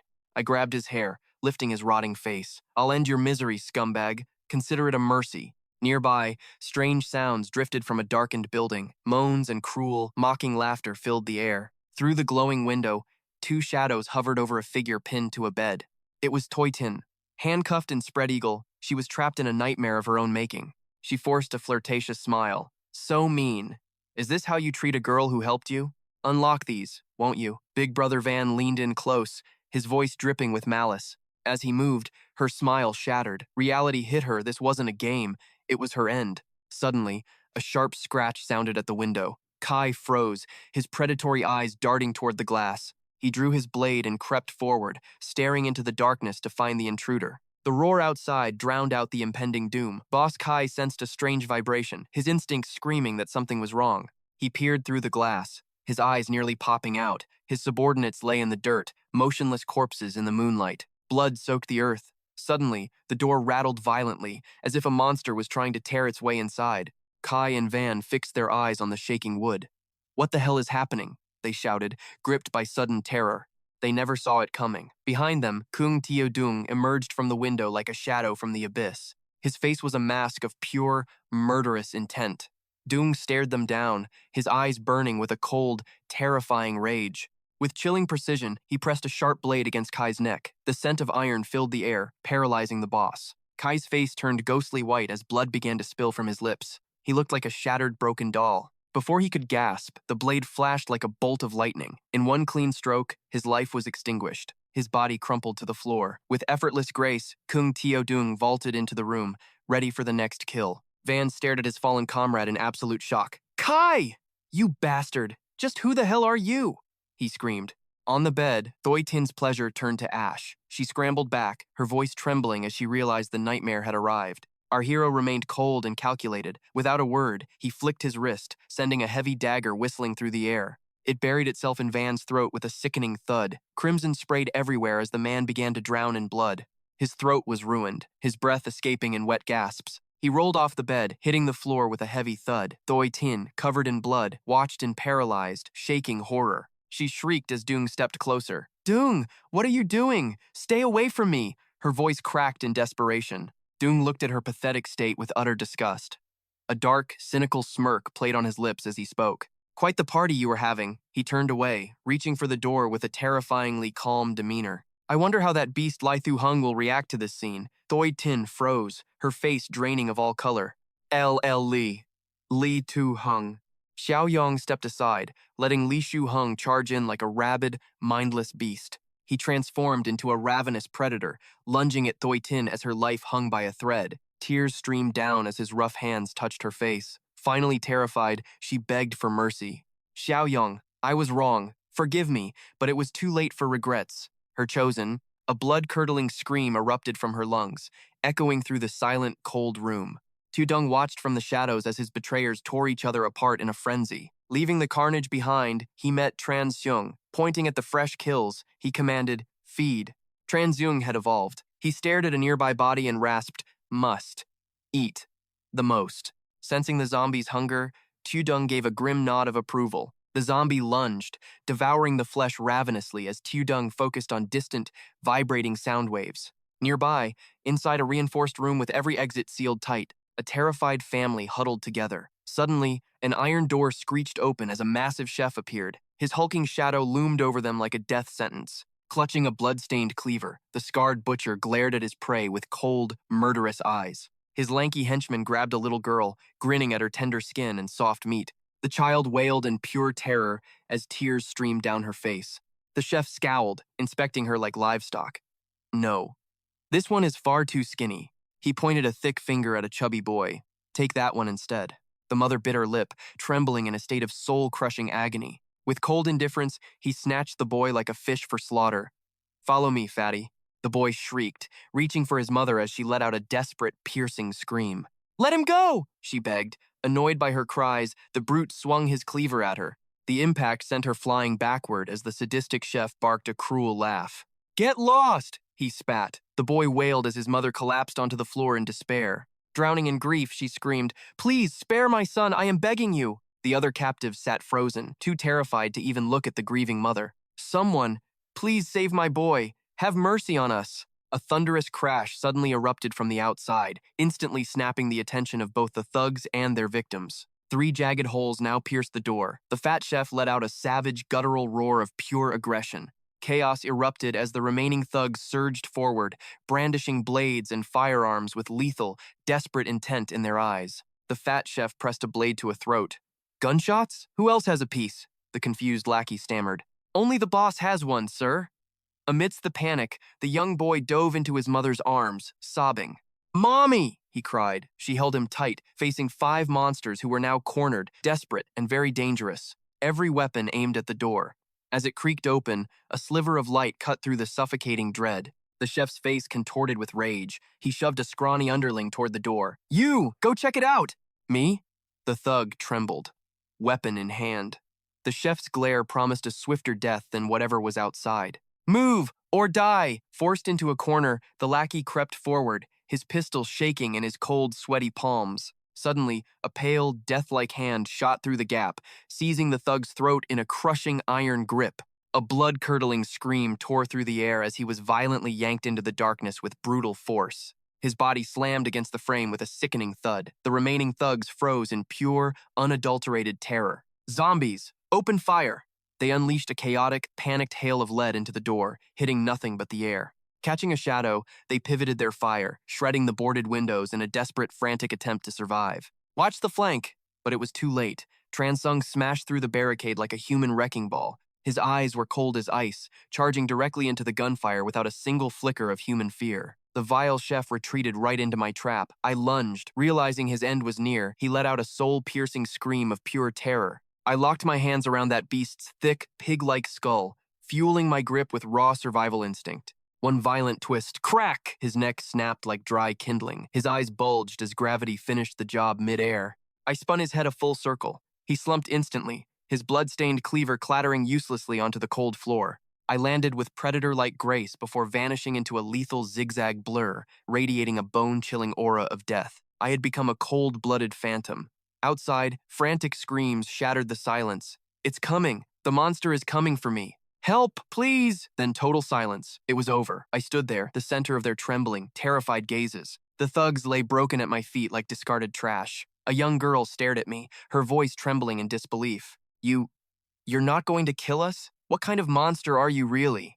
My eyes were hollow white and my skin deathly pale. I looked like a corpse, yet my mind felt strangely stable. I pocketed my hands as Jiang Xiaoyong strolled in casually. Not bad, Transyoung, even restricted by those chains and that mask. Your movements are sharp and your reflexes are evolving. You are becoming a very steady, very dangerous weapon. I raised my twisted claw-like hand. This looks even cooler, he joked, but the survivors only cowered further in fear. A woman clutched her child, gasping in horror. A zombie that actually knows how to speak? I was the ultimate anomaly. Unlike the mindless ghouls outside, I held onto a fragment of my fading humanity. The young mother shielded her daughter, her face a mask of dread. The little girl peeked out, shivering uncontrollably. Seeing their fear, Xiaoyong waved with a friendly smile. Don't be scared. He won't hurt a single soul here. I gave a slow, reassuring nod. The girl's eyes brimmed with tears. Her cheeks flushed bright red from crying. Her face remained tight with deep distrust as she looked at me and stammered. He's a high-tier monster. A killer. Xiaoyong's expression darkened instantly. How did a child know that specific term? High-tier? He murmured, his curiosity piqued by her strange choice of words. He knelt closer to the girl. Have you seen others like him before? She shrank back deeper into her mother's arms. Yes, the mother whispered tentatively. Xiaoyong's eyes sharpened like a blade. Tell me, where did you see them? The East City Design Hub, she replied quickly. Xiaoyong frowned, his mind racing. This early in the outbreak? I expected them in months, not now. That place is dangerously close to Lao Tra Dieppe City. I watched them, my voice cracking as I struggled to speak. What does it mean? Variants like you, Xiaoyong explained. Depending on the person, you retain memories and logic to different degrees. It makes you far more lethal than the common undead. You are nature's most efficient, natural-born hunters, but most are unstable, violent, and predatory. I felt a chill of dread and knit my brows in worry. Then, what about me? I asked. Xiaoyong placed a firm, steadying hand on my shoulder. Relax, my friend. You're lucky to have me.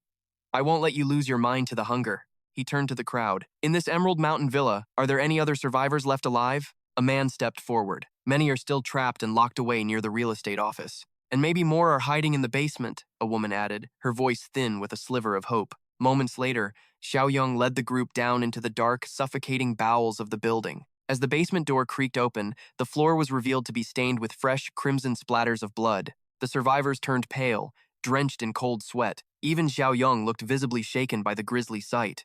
Deep in the shadows, human corpses hung from iron hooks exactly like carcasses in a dark slaughterhouse. They hunt people every day, a prisoner sobbed. They bring them here, just to butcher them like animals. Stepping into that cold, death-filled air, Xiaoyong realized the grim truth. So this is why the South is empty, his face twisted with pure, unfiltered disgust at the scene before him. This much carnage. How could a small group possibly eat it all? They ship the meat out, a man replied bitterly. We don't even know how many of them there truly are. Xiaoyong stared at the mountains of bodies, his heart burning with a righteous, vengeful rage. They aren't just eating, he whispered. They're farming, breeding an unstoppable army of the undead. I turned to the survivor, my voice low. That real estate office. Tell me everything about that place right now. 1 kilometer south, the man replied. It's a living hell where they store their victims before the slaughter. People are held there until they're used up. Then they are sent here to be butchered like animals. My blood boiled at the sheer depravity. I couldn't believe that humans could ever be this monstrously cruel. Suddenly, my system pinged. A new mission, community expansion, had been forcibly triggered by my recent actions. Objective: raise community rating. Current rank: 2. Rewards: 20 points. My total points now stand at 36. 30 minutes later, outside the South office, 2 sentries stood guard in the oppressive, silent glow of the moonlight. One guard gripped his iron pipe tightly. Did you hear that? I thought I heard gunshots from the north. Probably just the boys practicing on the livestock, the other scoffed, unaware of the shadow looming above them. Like a predator from the heavens, Transung dropped behind them in a perfect, silent executioner's landing. Only a pair of strangled, pathetic screams echoed through the night before silence reclaimed the dark hallway. Z-zombie, asterisk, squelch. Asterisk, a heavy thud followed as the light faded from their eyes forever. Inside, 4 girls huddled in a barren room, stripped of dignity. One lay motionless, broken by sheer exhaustion. Hearing the carnage outside, they looked toward the door, their eyes wide with a fresh, paralyzing horror. They were shattered remnants of people. "What's happening?" The girl in red whispered, her entire body trembling. Another girl clutched her head, sobbing. "Not again. Please, just don't come in here. Stay away." The doorknob began to turn slowly. The silence in the room became heavy, thick with the scent of fear. "Please, no more," she whimpered, her mind fractured by the endless torment she had already endured. I stepped inside, the grim reality hitting me hard as I saw the broken forms of the survivors. I looked at the trembling women and spoke with firm authority. "The nightmare is over. Follow me out." I led the way, stepping over the corpses of the monsters who had once ruled this house of horrors. The girl in red stared at my back, unable to process this sudden, unexpected act of human mercy. You're really giving us a place to stay?" she asked. I simply nodded my head solemnly. "Yes," I replied, my voice dropping. "But in my world, every single person must earn their own keep." "We'll work! Anything is better than this," they cried out, the spark of hope finally reignited within them. Without another word, I marched toward the exit, my new followers huddling close behind me for safety. "Move fast," I urged them. "The night is long, and we have a new home to build together." The bus roared to life, cutting through the darkness as we headed back to the sanctuary of our base. Xiaoyong and Chen Chong waited at the threshold, ready to usher the newcomers in. From the watchtower, Sang Sang and Zhang Zi cheered. "He's back! Open the gates!" But Zhang Zi hesitated. "Wait, he hasn't driven in yet. Let's watch his next move." Below, our main character stared toward the base and made a solemn declaration. "That's my fortress, but you can't enter yet." They understood his caution immediately. "The world is cruel. We understand," a man muttered. A woman asked, "Where do we stay?" Xiaoyong pointed to the temporary shelters and the barbed wire perimeter outside the walls. It wasn't the inner sanctum, but it far surpassed any wasteland camp they'd known. Xiaoyong explained that this abandoned city district had limitless potential for their future growth. "We will rebuild together." The survivors bowed low, hearts filled with newfound hope. "We owe you everything," they cried. The next morning, a harsh sun rose over the peak. Two massive vehicles rolled into the mountain base, a sleek car and a loaded truck. They were hauling tons of mysterious cargo packed away in heavy black bags. A stylish woman in the car clicked her tongue, her fashion as sharp as her gaze. Leaning back with a scowl, she let out a voice dripping with pure irritation. "Why is no one answering? What game is Zhang Kongwen playing this time?" She marched into Zhang's office with a hulking bodyguard and kicked the door open. Her eyes narrowed instantly. The scene inside was a nightmare come to life. 3 zombies, including the glutton, lunged as they caught the scent of fresh meat. With guttural snarls, the mindless monsters attacked, driven by nothing but primal hunger. But this woman was no ordinary survivor. She didn't even flinch at the horror. With one strike, she floored the beast. Then, she unleashed a flurry of lethal blows. Only the wretched screams of the undead echoed before total silence reclaimed the room. She calmly wiped the crimson from her blade, admiring her handiwork with cold precision. "Boss, Zhang is dead," the subordinate reported. "What about the supply of meat?" She lowered her hand, her expression turning dangerous. "We'll have to do it ourselves." Rage simmered beneath her surface. Losing her key players had just complicated everything. "I'll erase whoever broke the rules," she hissed, stepping out into the courtyard.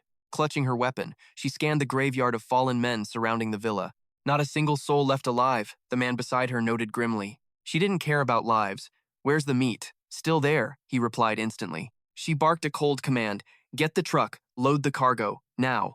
As the engine roared, she watched the perimeter like a hawk, arms crossed tightly. Suddenly, her sharp eyes locked onto something strange. "Wait, what is this?" She knelt low, tracing the faint tire marks left in the scorched earth. "Did you find something?" her henchman asked. She had already solved the mystery. "I want to see who's brave enough to challenge me," she whispered dangerously. Back at the sanctuary, Xiaoyong sat on his balcony, enjoying a rare moment of peace. He opened his system window. Quest, expand the community. Current points, 2. How do I raise this score? He mused. Knowing population was the ultimate key. He looked over his vast territory with a satisfied grin. Plenty of room here. I suppose I should thank that dead bastard for leaving me all this. His eyes sharpened. Time to expand. He headed down to meet the new arrivals. The survivors erupted in cheers. "Our savior, you've finally come to see us." One woman rushed forward, kneeling before him in a display of absolute gratitude. Clasping her hands, she wept. "My savior, thank you." I caught her, steadying her. No formalities needed.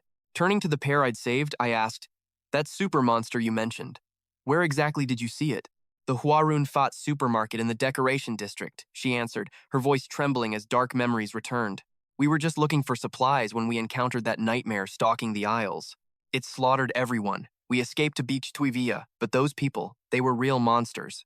My blood boiled. Hearing about such cruelty triggered a deep, righteous fury within my chest. I lowered my gaze, the name tasting like bitter iron on my tongue. Huarun Fat. San overheard, her face paling. Xiaoyong, we have plenty of food. Don't provoke that thing. Jiang Qi hesitated, but greed for resources won. More is better, he muttered. I turned to them. Listen, that district is less than 2 kilometers away. It's far too close for comfort. We can't leave a threat on our doorstep. The mother froze, her laundry basket hitting the dirt. Terrified, she grabbed my arm. Please, Savior, don't go! That thing is death itself! It kills without mercy. I stayed calm, patting her hand. Don't worry, we know what to do. I looked at Jiang Qi, my voice cold and focused. Jiang Qi, go find Chen Chong. We're meeting this beast. Elsewhere, a group of armed survivors moved toward a massive skyscraper. A striking, dangerous-looking woman led the pack, her eyes sharp and predatory like a hawk's. A man in a tailored suit smirked beside her. See? I told you there was a supermarket here. From the shadows, the young man warned. Don't get cocky. This place might be picked clean, the girl countered. Stop being pessimistic. We've found plenty before. With hope in their hearts, the group ventured into the supermarket for supplies. She smirked with absolute confidence. With our skills, few can roam this apocalypse as freely as us. But as they stepped inside, a chilling desolation greeted them. Darkness reigned in total silence. The food aisles were mostly gutted, though scraps remained scattered in the dusty corners. They marveled. It's been raided, but they didn't manage to take everything. Suddenly, the woman slammed a pan against the wall, the clang echoing through the void. Weapons drawn, the group huddled together. Is anyone there? The girl shouted. Hardened by battle, she didn't rush. She scanned the gloom. And then, it happened. Rapid footsteps thundered from the mall's dark exits and hidden corners. A swarm of pale, rotting ghouls surged forward, shrieking for blood. The group gasped in horror. They're here! The infected! Steel met flesh as the chaotic slaughter began. Blades swung and bones snapped. Soon, the undead lay still. They survived without a scratch. Piece of cake, she boasted. The backpacker poked a corpse. Just a few walkers here. The previous scavengers must have cleared out the main horde already. Another man stepped forward, grinning. Boys, we just hit the mother lode today. Their leader stayed wary. Keep focused. Move deeper. Behind them, a monstrous shadow emerged. A mutated nightmare stepped from the darkness, its face twisted in pure malice. White teeth bared, eyes flickering with jagged electricity. Fresh, prey, it hissed. Unaware of the predator, the group gleefully ransacked the remaining loot. Look at this, it's like a jackpot. We'll eat for years. The girl's eyes lit up as she spotted a luxury bed nearby. She rushed toward it, beaming. A bed! A real soft bed! Without a second thought, she collapsed onto it. I don't care. I'm staying here. The others cheered. Why not? This could be our new home. The leader turned to the backpacker. Need a smoke. Coming? Right behind you. A moment later, a lighter flicked. A small flame danced in the dark. He took a long drag, exhaling toward the ceiling. The backpacker asked, So? Are we really staying? The leader's expression clouded with sudden doubt. Too many entrances. Hard to defend. And scavengers will come for this hall, he continued. But I saw a 2-story building nearby that looked safer. He stopped. A blood-stained blade suddenly pressed against his throat. Before he could react, steel tore through skin. A crimson spray painted the air. The backpacker froze, watching his comrade fall. The mutant had been hunting them. It hoisted the dying man up.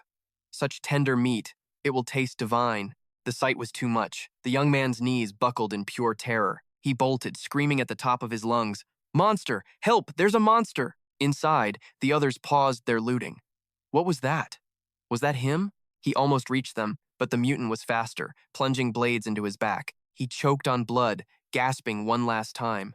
Then, the horror truly began. The creature lifted him like a doll, his backpack hitting the floor with a thud. With a sickening tear, the boy was ripped in half under the flickering lights. What is that? The girl stammered, then shrieked. Everyone run, now! Retreat! She fled in terror as the massive beast leaped into the air. It bared its jagged claws and let out a bone-chilling roar. My heart stopped. There was no escape. We were all prey. Everyone scattered in a blind, terrified frenzy, desperate to survive. Fate was cruelest to the girl trailing behind. A massive, decayed hand punched straight through her chest, erupting from her sternum in a spray of crimson. Terror fueled our legs. Every survivor in the group sprinted, hearts hammering against their ribs as they fled the carnage. The beautiful girl leading the pack pushed her limits. "No, please," she shrieked, her voice cracking with the raw fear of a looming death. She ran until her lungs burned, unaware that the young man beside her had just collapsed, coughing up blood from a lethal mutant strike. She finally burst through the supermarket doors into the blinding sunlight, only to realize she was standing there completely alone. Thinking her friends were still behind her, she cried out toward the shadows. "The exit! It's right here!" Her desperate plea echoed through the empty air. Ah! Having reached safety, her strength vanished. She collapsed onto the pavement, gasping for breath as her world spun. But as she looked up, a monstrous shadow eclipsed the sun. The sight of that hideous, mutated titan turned her blood to ice. She gritted her teeth, tears streaming down her face in silent terror. Facing the towering nightmare, Xiaoya broke down, sobbing as her life flashed before her eyes. She thrust her hands out in a pathetic attempt to resist, having no defense left but her own screams. Just as the darkness was about to claim her, Chen Xiong stepped into the light. He strode through the supermarket entrance like a god of war. To her, he looked like a legendary savior, even as she remained paralyzed by the sheer terror of his sudden appearance. "Please, I don't want to die," she wailed. But Chen Xiong remained cold, walking past her without sparing a single glance. She froze, stunned by his indifference. He just passed me? Then, through the fog of her fear, she heard Xiaoyong's familiar voice. "Don't be afraid." She spun around, her entire body trembling as she tried to find the source of the calm words. Suddenly, Jiang Xiaoyong and Zhang Ji appeared before her. Their unexpected presence felt like a miracle in the middle of a nightmare. You're. Xiaoyong offered a gentle smile and reached out. "The real estate agent, right? Do you remember Xiao Ning from Chapter 1? He helped her up, recognizing her instantly. "You're the one who sold me that house, aren't you?" he asked, pulling the traumatized girl to her feet.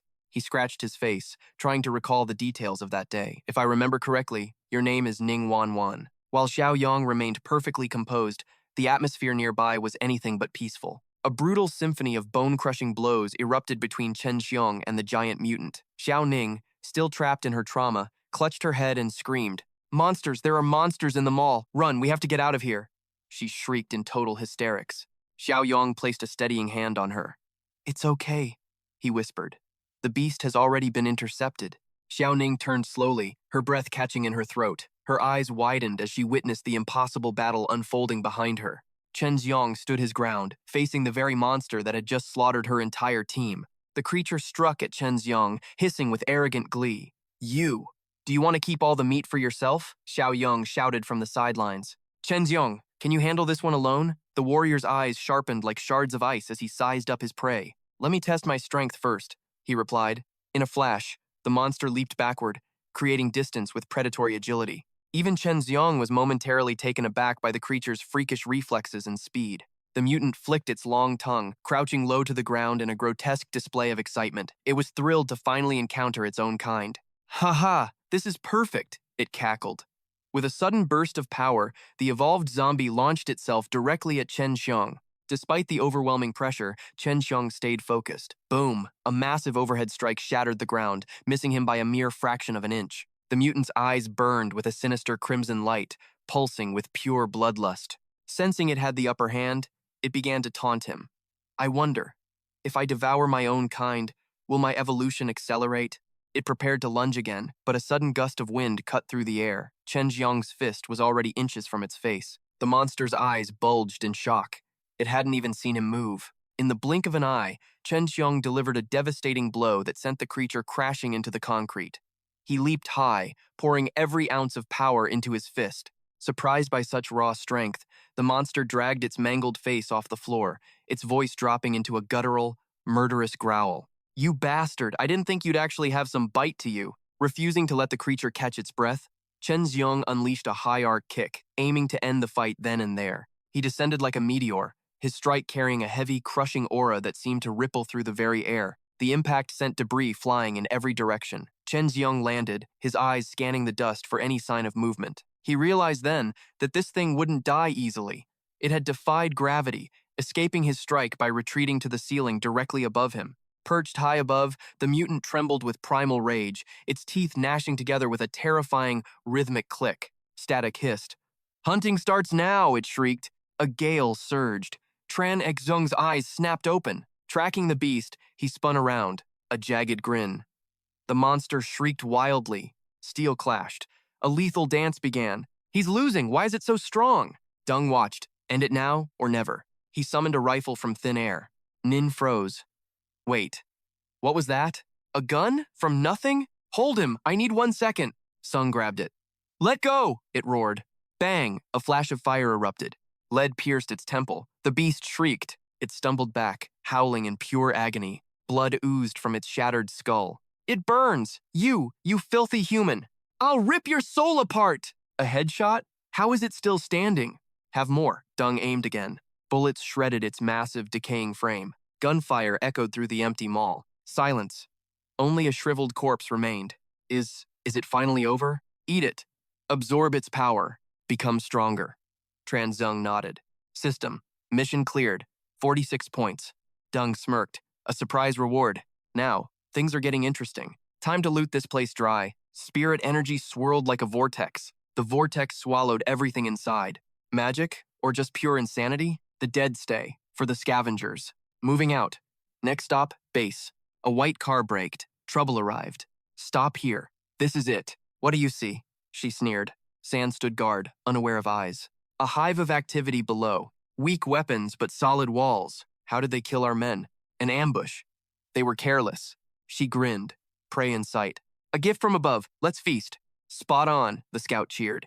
The driver, looking arrogant, asked, So, boss, do we head in? The leader gazed at the base, a greedy smile forming. No. We regroup and bring the heavy weapons. Instantly, their white car screeched, tires smoking as they roared back toward their territory. Back on the road, our car hummed as we sped toward our sanctuary, the engine growling. Inside, Xiao Nin was beaming, her eyes bright with hope. Is it true? A real home? Beds, hot showers, everything, Jiangxi promised. She cheered, a rare joy in this hell. Suddenly, something caught my eye. I narrowed my gaze, focusing on the shimmering heat of the road. Heads up, movement ahead, get your weapons ready, now. The playful mood vanished. Silence filled the car as they gripped their weapons, tension thick and heavy. Zhongqi grabbed his AK-47, peering out. A white car blurred past us at lethal speed. It was them, the Bich Tui gang, racing back to their lair like scavengers with a fresh prize. As we crossed paths, I stared through the glass, trying to burn their faces into my soul. At the same time, their leader's eyes locked onto mine. She was sizing us up like prey. A silent declaration of war passed between us. Then ding! A blue screen flickered into existence. New mission, punish the evil. Objective, repel the invaders. Reward, 50 points. I stared at the text. Repel invaders? So it's already started.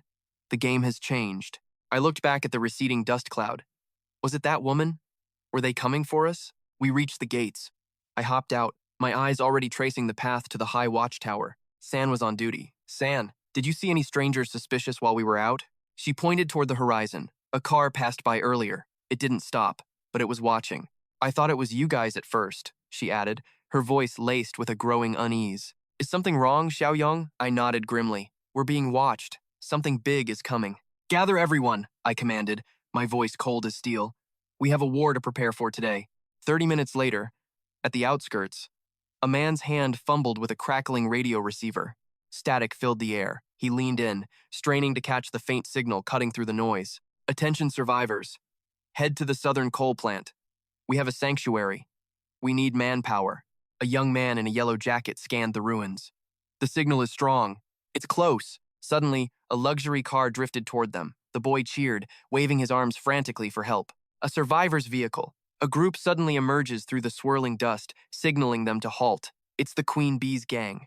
3 survivors exit cautiously. Seeing fresh blood, the female leader smirks. Did our radio signal bring you here? The young man in the yellow shirt speaks up instantly. Yeah, that's right. In this wasteland, women are a rare prize. Staring at her provocative curves, his mind spirals into dark, lustful fantasies. Swaying her hips with dangerous grace, the leader walks toward the men, her every step a calculated lure. Sensing their weakness, she plays the part of a fragile survivor, her voice dripping with honeyed deception. You arrived just in time. Follow us. Yellow Shirt is completely hooked, his eyes gleaming with desperate hunger. Thank you so much. The Queen Bee continues her web of lies. It's close by, but we're out of seats. Let's walk. Their leader agrees. oblivious. Yellow Shirt and his buddy exchange a sinister glance, unaware they are merely lambs led to slaughter. Moments later, the gang leads the newcomers to the gates of a massive, shadowed warehouse. They enthusiastically raise the heavy shutters, welcoming the unsuspecting group into their den. Yellow Shirt's jaw drops. Whoa, this place is huge. It's the largest stronghold he's seen since the world ended. Finally, a real roof over our heads. He scratches his face awkwardly. Hey, I need to go. I'll handle business outside first. The queen bee stops him with a sharp smile. No need for that. We have facilities inside. Follow me. Yellow Shirt's face flushes as his perverted imagination runs wild. Oh, all right then. Inside, as he finishes up, a twisted smirk crosses his face. He glances back, fueled by a surge of predatory excitement. The curvy leader stands right behind him, guarding the door. It's a move no desperate man could resist. He brazenly turns around, exposing himself with a disgusting, lecherous grin, confident in his own twisted desires. Hey, baby, I know what you want. Don't be shy. She stands there, arms crossed, silently watching him dig his own grave. I'm a lot stronger than I look, he brags. Then schlick. A blood-curdling scream rips through the air. Steel pierces flesh. The man's eyes bulge in shock. He never saw this coming. Gack! Kuh! Cold-blooded and silent, she drives a sharpened spike straight through his throat. A fatal lesson for a fool. The sheer brutality of the strike reveals just how ruthless this woman truly is. She is a monster in human skin. His head slumps as he dies at her feet. Looking down at his corpse with utter contempt, she spits out a final insult. I thought you'd be a challenge. Turns out, you're just trash. She cleans her blood-stained weapon with chilling indifference. She steps out as if nothing happened. Her subordinate grins. Is the job finished, big sis? Yeah, she replies coldly. Drag that piece of garbage out of the bathroom and get rid of it. Scanning the fresh corpses of the others, she barks an order. Call the second and third. We have work to do. Elsewhere, at Jiang Xiaoyong's base, the atmosphere is tense. He gathers every survivor he saved to plan their next move. It's a rare full assembly. Old Li looks at Xiaoyong, worried. Is someone targeting us? Who is it? Xiaoyong sighs, his expression grim. We know nothing about the enemy yet, but the threat is real. From now on, we are at risk every single day. He turns to Zhang Qi and Chen Chong with a mission. Follow me. We need to clear that abandoned building to the southeast. The refugees outside need a safer place to stay. If we leave them out there, they'll just be cannon fodder when the attack comes. San San and Fatty Xiao Kai step forward. Feeling left out of the main tasks, they volunteer immediately. San San declares firmly, Big brother Xiaoyong, I'm going too. Xiao Kai nods. Even the two guards in Old Li's squad join the chorus.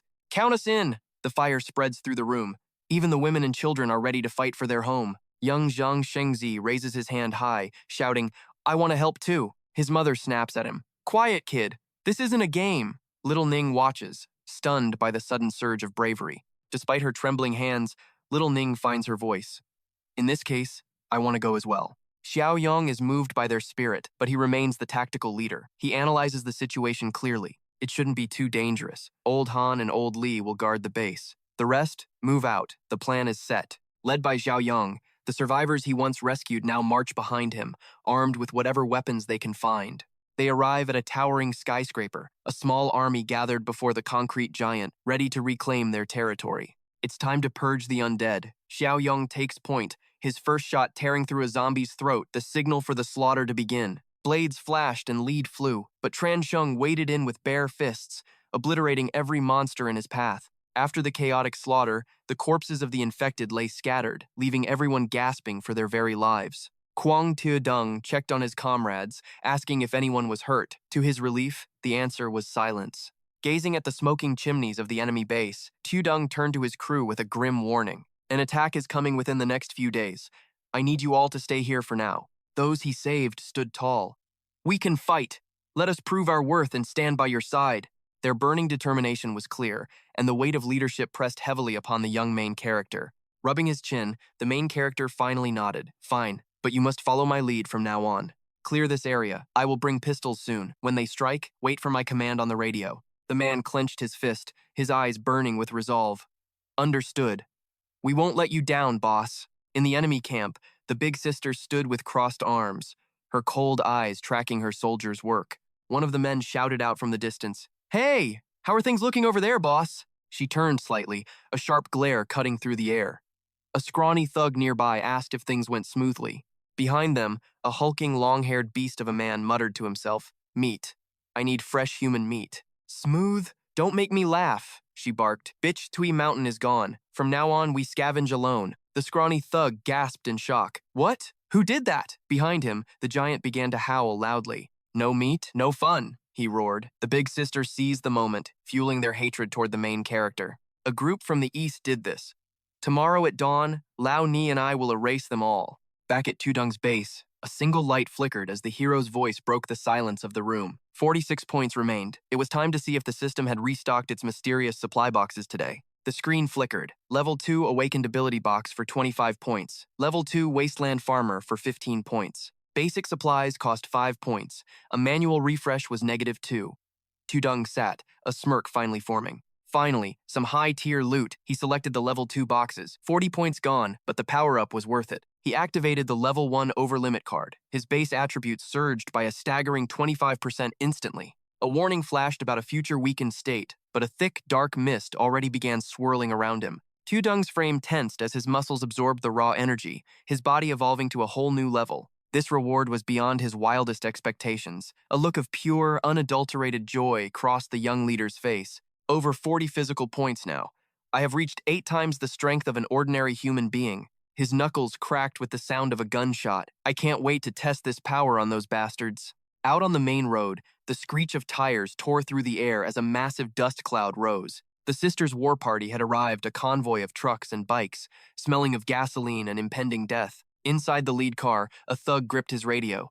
Second sister, what are our orders? How do we proceed? She stared ahead with murderous intent. Repeat the plan. Slaughter every single refugee on the outer perimeter first. Her voice dropped to a lethal whisper. Leave no survivors. We make an example out of them today. When Launi breaks the gate, everyone provide cover fire. Suppress them until nothing moves. The thug grinned. The cannibalistic freak beside her shook with excitement. Yes, food! I will kill them and eat them all! The engines roared like hungry beasts under the scorching sun as the convoy sped toward the peaceful base. It was a beautiful, clear day, a perfect morning for a bloodbath to stain the wasteland red.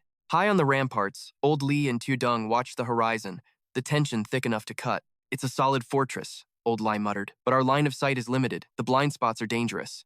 Tudung didn't blink. Don't worry. This defense wasn't built for visibility.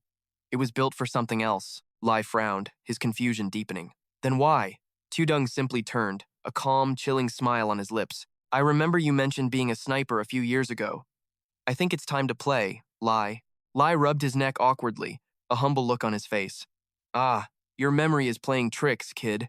It was only for a few months. I barely learned the basics before I had to fake it. Xiaoyong put his faith in Old Li after seeing his god-tier aim. He pressed, Can you hit a target from 1 to 200 meters?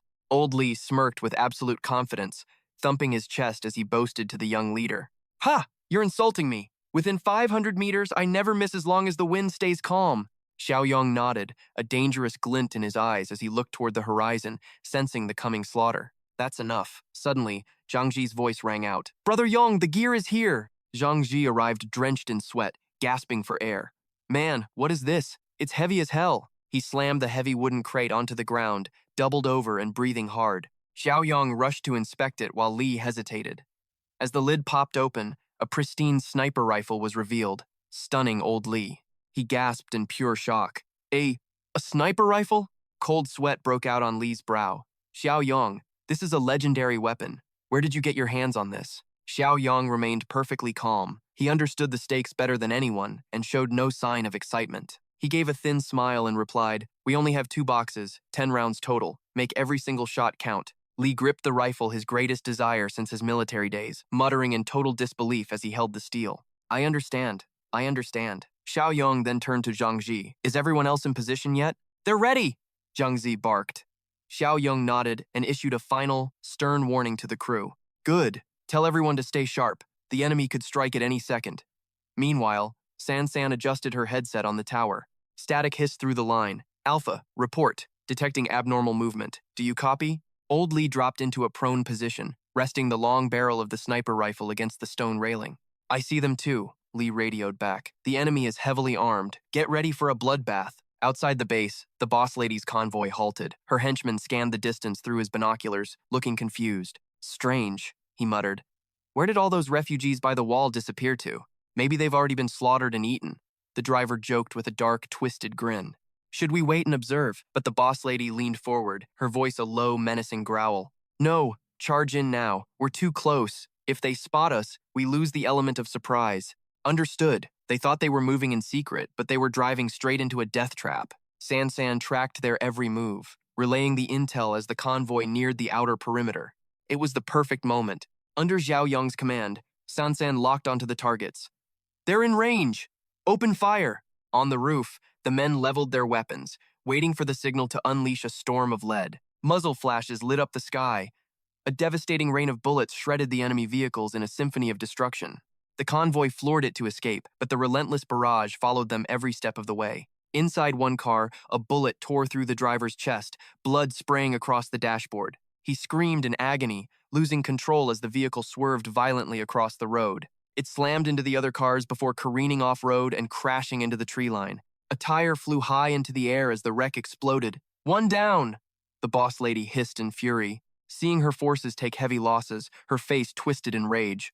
Damn it, how is this possible? The convoy was forced to slow down, but that only made the rain of bullets even more lethal. They zigzagged desperately to evade the fire, but their efforts were completely futile against the ambush. Keep pushing, they screamed. Finally, the battered vehicles limped to the front gate of the base. The engines died as they skidded to a halt. A massive, heavy boot slammed onto the cracked pavement. A bloodthirsty monster emerged, the hulking cannibal who lived only for the taste of human flesh.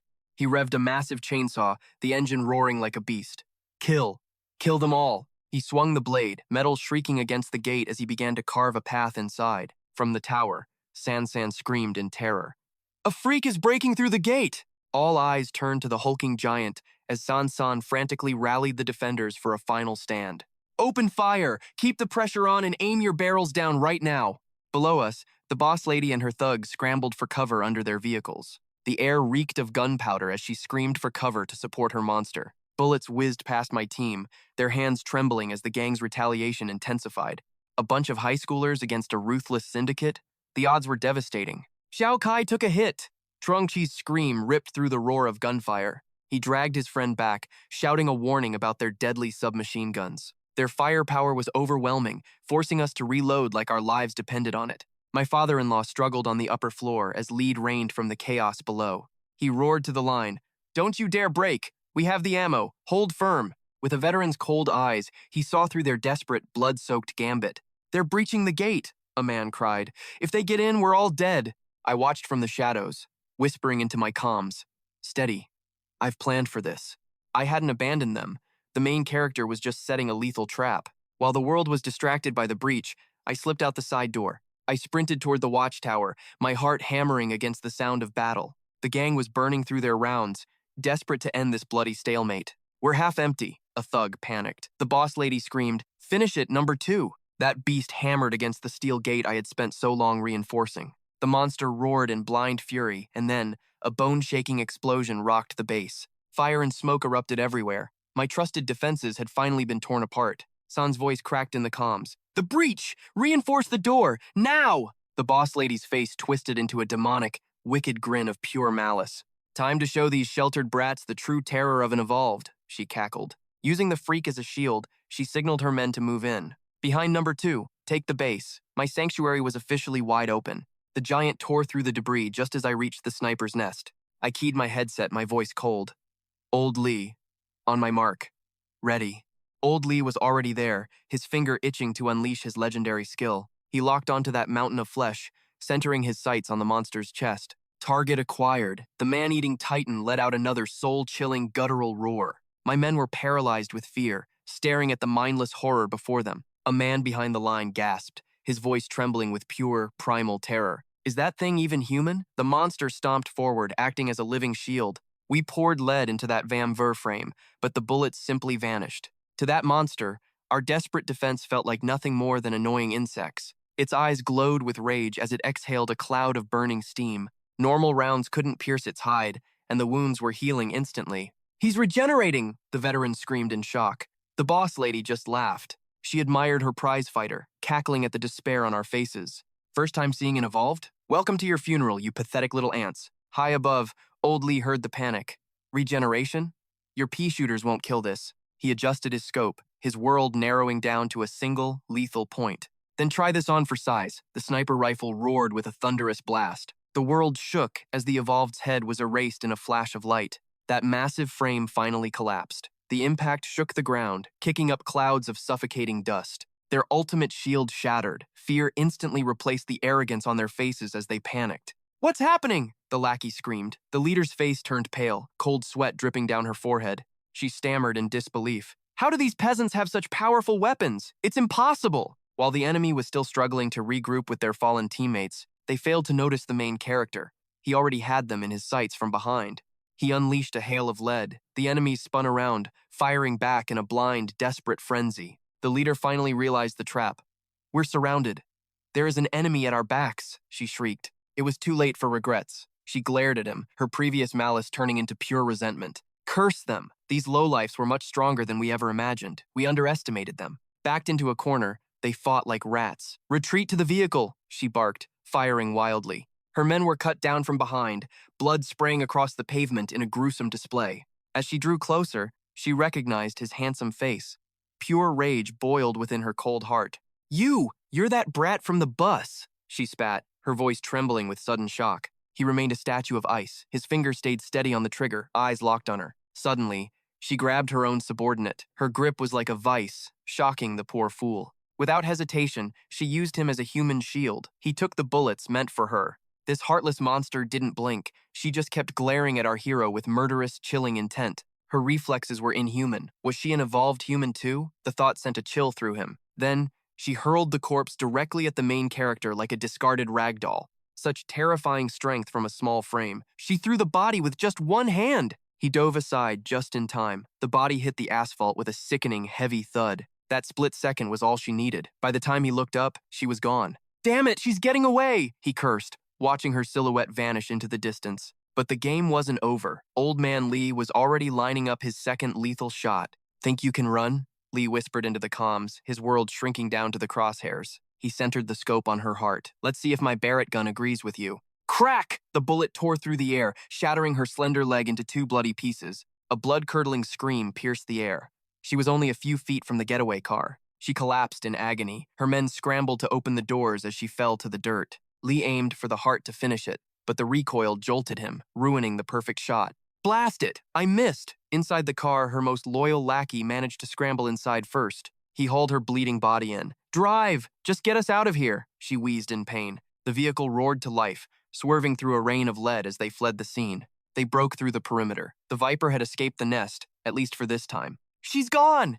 We let her escape!" The team members cried out in total frustration. He watched the dust trail of the speeding car, his expression remaining unreadably calm and focused. "What if they return for revenge?" Lee asked. He simply smiled. "Let them. I know their base." Suddenly, the familiar blue system interface flickered into existence before his eyes.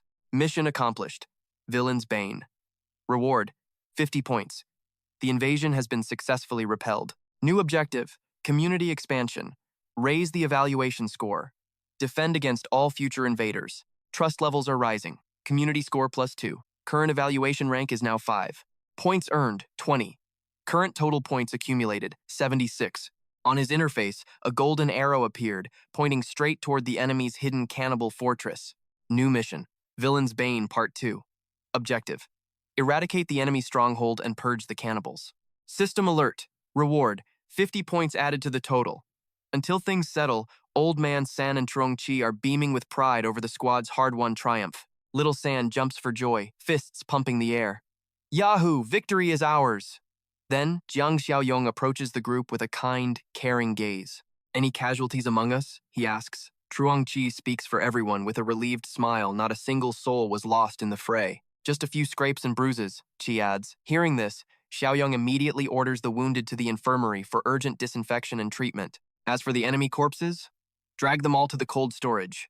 They are reserved for Chen Sung's dark experiments. With a sharp, commanding glance, he issues final orders before calling the survivors from the abandoned building. They are safe, for now. One chapter closes at last. Xiaoyong checks his system interface, grinning at the 76 points accumulated. Time for a shopping spree tonight. Meanwhile, the scene shifts to the enemy's hidden base. The defeated boss lady and her crew have finally limped home. Their battered vehicle screeches to a halt before the gate, surrounded by a swarm of weary thugs standing guard. She's mangled and missing a leg, surviving only by a thread thanks to emergency field dressing. Two lackeys struggle to carry her broken body inside. A sentry spots her horrific state and rushes over, eyes wide with shock. What the hell happened? Who did this? Clutching a heavy club, his face twists in fury at their losses. But the boss lady can no longer hide her own boiling resentment. She grits her teeth, voice trembling with pure venom. Damn it. I completely underestimated those bastards. Who knew they were packing such heavy artillery? Lashing out in rage, she screams at the guard. Don't just stand there, you idiot. Fetch me some human meat, now! The guard's face darkens, a flicker of deep-seated disgust crossing his features. It's clear his loyalty had reached its breaking point long ago. Instead of obeying, he lets out a chilling, predatory smirk. He stands his ground, his men following suit like statues. No one moves, no one answers. Silence hangs heavy in the air. Enraged by their defiance, she points a trembling finger. Go! Move, you useless trash. You're nothing compared to the second leader. But the second leader is dead, and she's now a cripple. For these predators, the timing for a coup is finally perfect. The blonde-haired thug at the front finally sheds his mask of obedience. His eyes lock onto her severed stump. Look at you, pathetic and broken. And you still think you can bark orders at me? Silence falls as the boss lady realizes her peril. Weak and cornered, she recoils, her voice cracking with sudden terror. Are you staging a mutiny? Panic flares in her eyes. Desperate, she bellows for her two most loyal bodyguards to strike. Seize him! Kill him! But the guards sense the shifting winds. They stand frozen, refusing to lift a single finger. Their minds are racing, weighing their survival. Her frantic commands echo through the hall, met only by cold, deafening silence. The boss lady turns, realization dawning like a death sentence. The chains of fear have finally shattered for her men. The blonde thug raises his club high, radiating a newfound, sinister confidence. You're crippled, and the second leader is feeding worms. I'm the apex predator now. Besides, the boys here have had enough of your hospitality for a lifetime. He tilts his head back, laughing with arrogant disdain. Am I right, fellas? Look at her. Who's the boss now? The boss lady is trapped, powerless, a fallen queen facing a pack of starving, vengeful wolves. Surrounded by traitors, she snarls like a cornered animal. Back off! You think I can't handle a few rats like you? But it's not just a few. Dozens of men close in, swarming her like ants on a piece of sugar. Years of cruelty and blood-soaked tyranny have come back to haunt her. In her moment of weakness, they all want blood. The circle tightens. No, please, stop! The blonde leader raises his iron pipe, a savage, satisfied grin splitting his face. His mouth hangs open in a silent roar, eyes bulging with bloodlust as he stares down his former master. A chilling laugh erupts from his throat. The monster who ruled them through fear is about to meet a gruesome end. Suddenly, iron pipes rain down with bone-shattering force. Their faces aren't filled with hate, but pure, cathartic joy as they strike. They scramble over each other, desperate to land the heaviest blow. The sound of wet thuds is drowned out by their laughter. It's a pathetic sight, watching her get lynched. But in this world, karma is a debt paid in blood and pain. She curls into a ball, screams of agony echoing through the base. Ah! Stop it! Help me! Her voice fades as consciousness slips away, yet the heavy iron pipes continue to dance across her broken body. Only when their pent-up rage is spent do the attackers finally lower their weapons, breathing heavily over the mangled remains. The blonde thug wipes crimson smears from his knuckles, grinning at the corpse. From behind, a nervous voice whispers, "Third leader." Instantly, his expression flips to pure, unadulterated menace. His eyes bulge as he spins around to face the speaker. "What did you just call me?" he thunders. Terrified, the man collapses, slamming his forehead against the floor in a desperate plea. "My apologies, boss. It was a slip of the tongue." He shoved his hands deep into his pockets. "Spit it out, fast." The lackey looked up, eyes trembling. "Our leaders are all dead? Our strength is gone. If we face that thing..." He scratched his face. He pictured a nightmare, an evolved beast writhing with lethal, dark tentacles. "That tentacled freak," he whispered, his voice cracking with fear. Dismissing the dread, the boss waved. "We'll join the Western Border faction." They left the body behind. Hours later, Xiaoyong's car arrived. Xiaoyong stepped out, Jiang Qi and Old Li close behind. Jiang Qi scanned the base. "You were right, Brother Yang. It's here." Xiaoyong smirked coldly, leading them deep into the shadows. He signaled for silence. "Shh, stay quiet. We goes through the gate." Silence hung heavy. "It's too quiet. Have they all abandoned ship? They likely fled, terrified that we were coming for their heads." Then, they saw her. The female boss, broken and utterly discarded. "It's her," Old Li gasped. "They butchered their own leader? Savages." Xiaoyong glared at the corpse, his eyes filled with contempt. Scum have no loyalty, he spat. Zhang Qi sighed heavily. That monster we fought. It wasn't like the others, was it? Zhang Qi couldn't forget that evolved zombie. Xiaoyong pondered silently. Old Li nodded. They called it an evolver. What is that? An evolver. How does one even reach that level of power? Xiaoyong knew the truth. He was a regressor with a system. Crossing his arms, he delivered the chilling answer. By eating humans. The air froze. Cannibalism? They shouted in synchronized primal horror. To gain power like monsters, they devour their own kind. Pure terror gripped Zhang Qi's heart.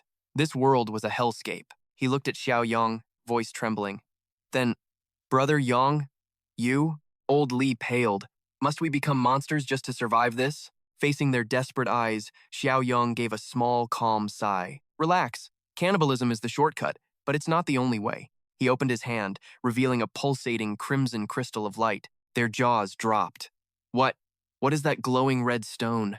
Mutants and zombies need energy. They absorb evolved essence to grow. In humans, it's thin, but it's there. Enough for monsters. Stronger beings condense this into energy cores, rare, but incredibly powerful. As the apocalypse worsens, even zombies might start growing these cores. Old Li rubbed his chin, a dangerous new thought forming. So zombies have energy? Can we just eat the zombies instead? Zhang Qi recoiled in disgust. Hell no, you eat that, not me. Xiaoyong shook his head. Normal humans can't. You'll just turn. Only mutants like that monster can devour zombies to grow stronger. Suddenly, a digital chime echoed in his mind. A system notification. Mission complete. Punish the wicked. Reward, 50 points. Total, 126. Xiaoyong smirked. The survivors were no threat. Mission finally accomplished. Mid-mission, Trong Chi's desperate warning shatters the silence. Xiaoyong's eyes sharpen instantly, his expression shifting into a mask of pure coldness. Without warning, a ghastly blood-stained walker lunges from the shadows, its rotting flesh covered in jagged wounds. It pounces with primal fury, but Xiaoyong slips aside like a phantom, driving his dagger deep into its temple. The creature collapses, skull hitting the pavement with a heavy thud. Tsk.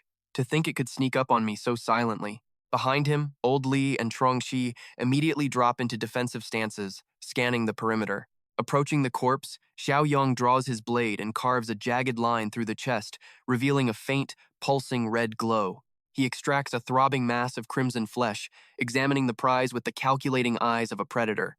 A mutated one, the real hunt starts now. He extends his hands, offering the two glowing cores to his companions. As he steps closer, the sheer intensity of the cores makes Trong Chi and Old Li recoil in instinctive fear. I can't do it! Give mine to Uncle Li! Trong Chi stammers, while Old Li steals his wavering resolve. Trembling, the old man accepts the two blood-soaked fragments, struggling to maintain his composure. He stares at the gore in his palms, jaw clenched. It's revolting, but in this hellscape, power is the only currency. Damn it all. It's now or never, Li mutters, preparing himself for the transformation. Eyes squeezed shut, he shoves the raw meat into his mouth, the sickening squelch of flesh echoing as he forces himself to swallow. Suddenly, his eyes snap open, burning with an unholy red light while he struggles to gulp down the remaining pieces. Ah, he roars, as his muscles swell and ripple with newfound strength, proudly flexing his transformed arm for Xiaoyong. This power, it's incredible. Xiaoyong watches him closely, his voice dropping to a serious tone.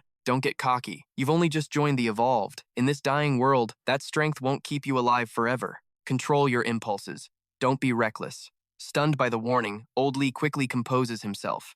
I understand, Li replies firmly. With the mission complete, Xiaoyong turns on his heel, leading the way out.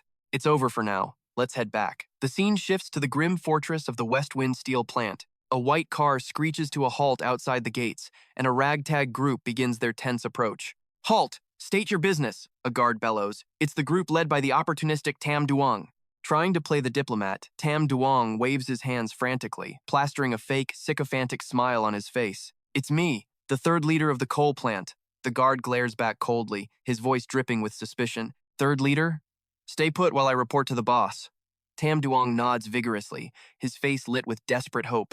Moments later, the heavy gates groan open, and Tam Duong's crew is granted permission to enter the lion's den. The ruler of this domain is a towering, bald titan, flanked by a lethal and provocatively dressed woman. Haha, third brother, what brings you here in person? The giant bellows, while the woman asks, where are the others? The question hits Tam Duong like a physical blow.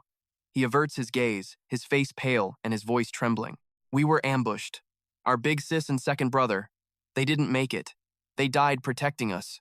The bald leader's smile vanishes, replaced by a somber nod. Their bond clearly ran deeper than mere business. Processing the loss, the leader barks an order to his men. Escort the third leader and his brothers to the safe room. Tam Duong puts on a front of arrogance for his followers, yet he still can't bring himself to meet the boss's eyes. The bald man whispers something chilling to his companion. She catches his drift immediately, a sharp glint in her eyes. I see it too. Meanwhile, Tam Duong's group is locked inside a room where a lackey dares to speak up. Third brother. The words barely leave his mouth before Tam Duong snaps, his face contorted with sudden rage. What did you just call me? Speak carefully. The lackey flinches, scratching his head in confusion before his expression shifts to one of genuine dread. I mean, big brother, forgive me, but I have a bad feeling about this place. Shut up, stop being paranoid. The lackey peers through the bars, his voice dropping to a fearful whisper. Look at this safe room, boss. Iron bars, reinforced windows. This isn't a guest room, it's a prison cell. Before he can finish, the heavy door is kicked open. A brutish guard storms in, his presence radiating pure hostility. Move it!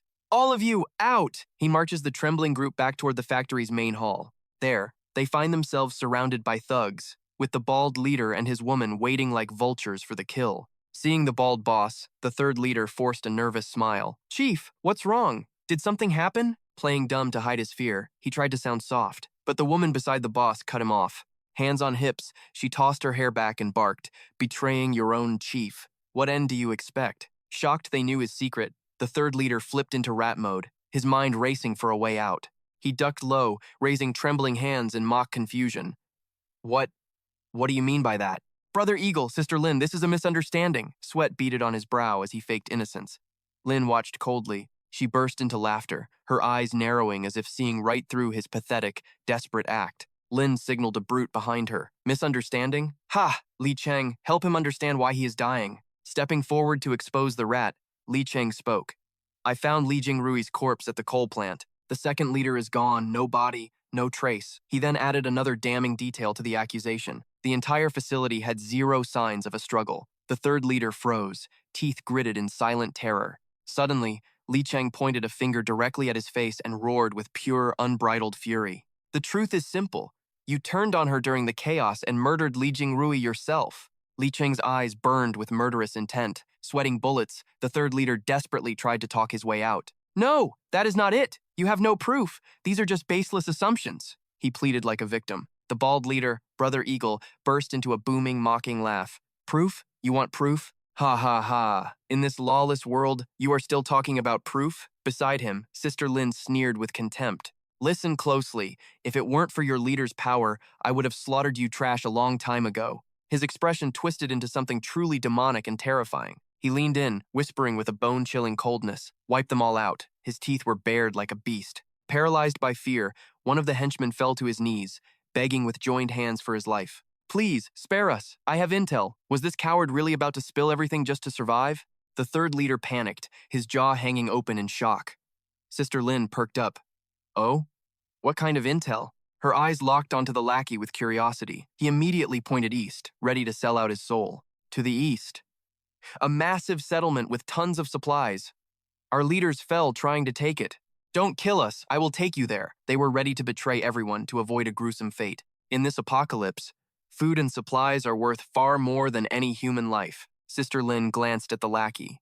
Intrigued by this potential gold mine, she asked, how strong are they compared to us? The lackey hesitated, then claimed they were evenly matched. Sister Lin whispered to her lover, a dangerous future threat. The boss sank into deep thought, his mind weighing the risks and rewards of this new target. Sensing their hesitation, the lackey desperately revealed a critical weakness to redeem himself in their eyes. They do not know how to evolve. I did not see a single awakened person in that whole camp. Li Cheng watched the scene unfold, his eyes fixed on the trembling lackey in front of him.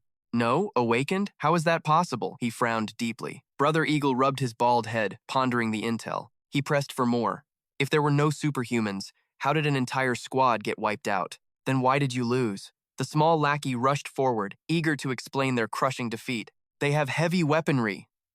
Normal bullets could not kill Sister Rui, but their cannons took her out instantly. It seemed they had not witnessed Chen Chong's terrifying power yet. They were underestimating Jiang's group. Sister Lin grinned. Well done. That is very useful information indeed. The lackey trembled, caught between terror and hope. He pointed to himself. So, what about us? Her smile turned cold. She tilted her head back and signaled her guards. Kill them all. Their hope shattered instantly. The third leader's crew turned pale as ghosts, realizing they had been played. Drenched in cold sweat, their faces drained of blood, the talkative lackey let out a strangled gasp of disbelief. From outside the room, the desperate screams of the third leader's men echoed through the halls. Wait! I gave you the intel! You cannot do this! Have mercy! Please, spare us! One by one, the executions proceed. In these chaotic times, morality is dead, and no savior is coming. A mangled corpse lies nearby, drenched in crimson after brutal torture. The high-ranking thug is now just a lifeless shell. Eagle Brother stares coldly at the remains, hands buried deep in his pockets. What now? He muses. We must snuff out this threat early. Jiang Xiaoyong's group is becoming a real headache. Sister Li stands nearby, arms crossed. They're packing heavy heat. Charging in now is a suicide mission. We need to evolve further first. That's the safe bet. Nearby, 3 unfortunate souls are beaten into a bloody pulp. They sprawl across the floor as their lifeblood pools around them. A truly gruesome end for these nobodies. Looking over the carnage, the boss orders scouts. Ensure they haven't discovered the secret of evolution yet. Meanwhile, back at the base, our hero Jiang Xiaoyong takes a rare moment to relax on his sofa. Opening the system interface, he ponders. 126 points. What is the best way to spend this? The mall glows, showing 126 points. Categories for fuel, sugar, and protein flicker on the screen. Level 1 supplies cost 5 points, while Level 2 black tech costs 50. Refreshing takes 4 points per try. Xiaoyong's eyes light up with excitement. A Level 2 black tech supply crate? Talk about a stroke of luck. Without hesitation, his finger taps the glowing interface. Beep! Notifications flood his vision. Level 1 essential supplies confirmed, -5 points. Level 2, black tech acquired, -50 points. Balance, 71 points. Activating Level 1 supply crates and Level 2 black tech now. Rewards, 500 kilograms of lotus powder, 200 kilograms of margarine, and an evolution serum. Instantly, a blinding golden radiance erupts before him, flooding the entire room with light. The exchange was a massive success. Xiaoyong can't help but let out a triumphant laugh. Ha ha. But the celebration is cut short by a sudden knock. Startled, he turns toward the door. Enter. Is that San? The girl rushes in, her breathing ragged. Seeing her frantic state, Xiaoyong knows something is very wrong. What's the matter? He asks. San gasps out. We've caught a spy! The news hits him like a bolt. He bolts upright, face pale with worry. Lead the way. I need to see this for myself immediately. Soon, he finds his team pinning a man down. The intruder is desperately babbling, trying to plead his case. I am not your enemy. Please, just let me talk to your leader right now. Xiaoyong steps out from the shadows, his voice cold and low. You were looking for me? San watches from behind, her eyes narrowed at the stranger in deep suspicion. The man's face brightens with relief. You are the boss here? Xiaoyong remains on guard, analyzing every movement. That is right. Start talking. What do you want from us? The stranger hesitates for a moment. Before we begin, how should I address you? Xiaoyong's expression remains stone. Jiang Xiaoyong. The name hangs heavy. The stranger suddenly bursts into a fit of awkward, nervous laughter. Haha, Brother Yong. He softens his tone, acting friendly. I'm Ahing from the Zhifang Steelworks. Hearing this, the guards loosen their grip. Zixuan's father, standing nearby, steps forward with a very puzzled and curious look. From Xizhiang, the man nods frantically. Suddenly, Old Tong speaks up, seemingly recognizing the location. Xiaoyong glances at him. What is it? Uncle Song, do you know this man? Old Tong explains the situation. Xizhiang is to the southwest, home to the largest steel manufacturing plant in the entire region. Much like the southern coal mines, it has become a massive hub. Xiaoyong asks, how far is it? About 3 kilometers past the southern plant, Song replies. Xiaoyong steps closer to the stranger, his suspicion growing. That is a long way out. Why travel all this distance just to find us? The man flinches, beads of sweat rolling down his face. He quickly tries to regain his composure to explain. The world is a mess. We survivors need to watch each other's backs. Do you not agree? Right, Brother Yang? Xiaoyong remains unmoved. Go on. The man finally begins his story. Our leader sent us out to scout for other survivors and established bases across this wasteland. If we find any, we are supposed to bring them back. He still avoids Xiaoyong's eyes. Those words sounded humanitarian enough, but our resident big guy, Fatty, wasn't buying it for a second. Thrusting a scrap of paper at Jiang Xiaoyong, he barked, "Ignore his garbage! This rat's been lurking around, secretly sketching maps of our base." Xiaoyong snatched the paper from Fatty, narrowing his eyes as he scrutinized every detail. Behind him, the stranger watched Xiaoyong with bated breath. Little did he know, Xiaoyong was about to unleash his true power. Triple Spirit Eye, a brilliant blue flame ignited within his socket as Xiaoyong peered into the man's very soul. A sinister expression flickered above the stranger's head, betraying his hidden malice and dark intent. He tried to play it cool, wearing a forced, awkward grin while desperately attempting to look innocent. No more doubts. Xiaoyong drew his weapon, pressing the cold steel directly against the stranger's temple. Actions spoke louder than words. The man's face went pale as he threw his hands up in terror. Xiaoyong's expression darkened, his eyes piercing through the shadows like a predator's. "We're living through the apocalypse," he growled.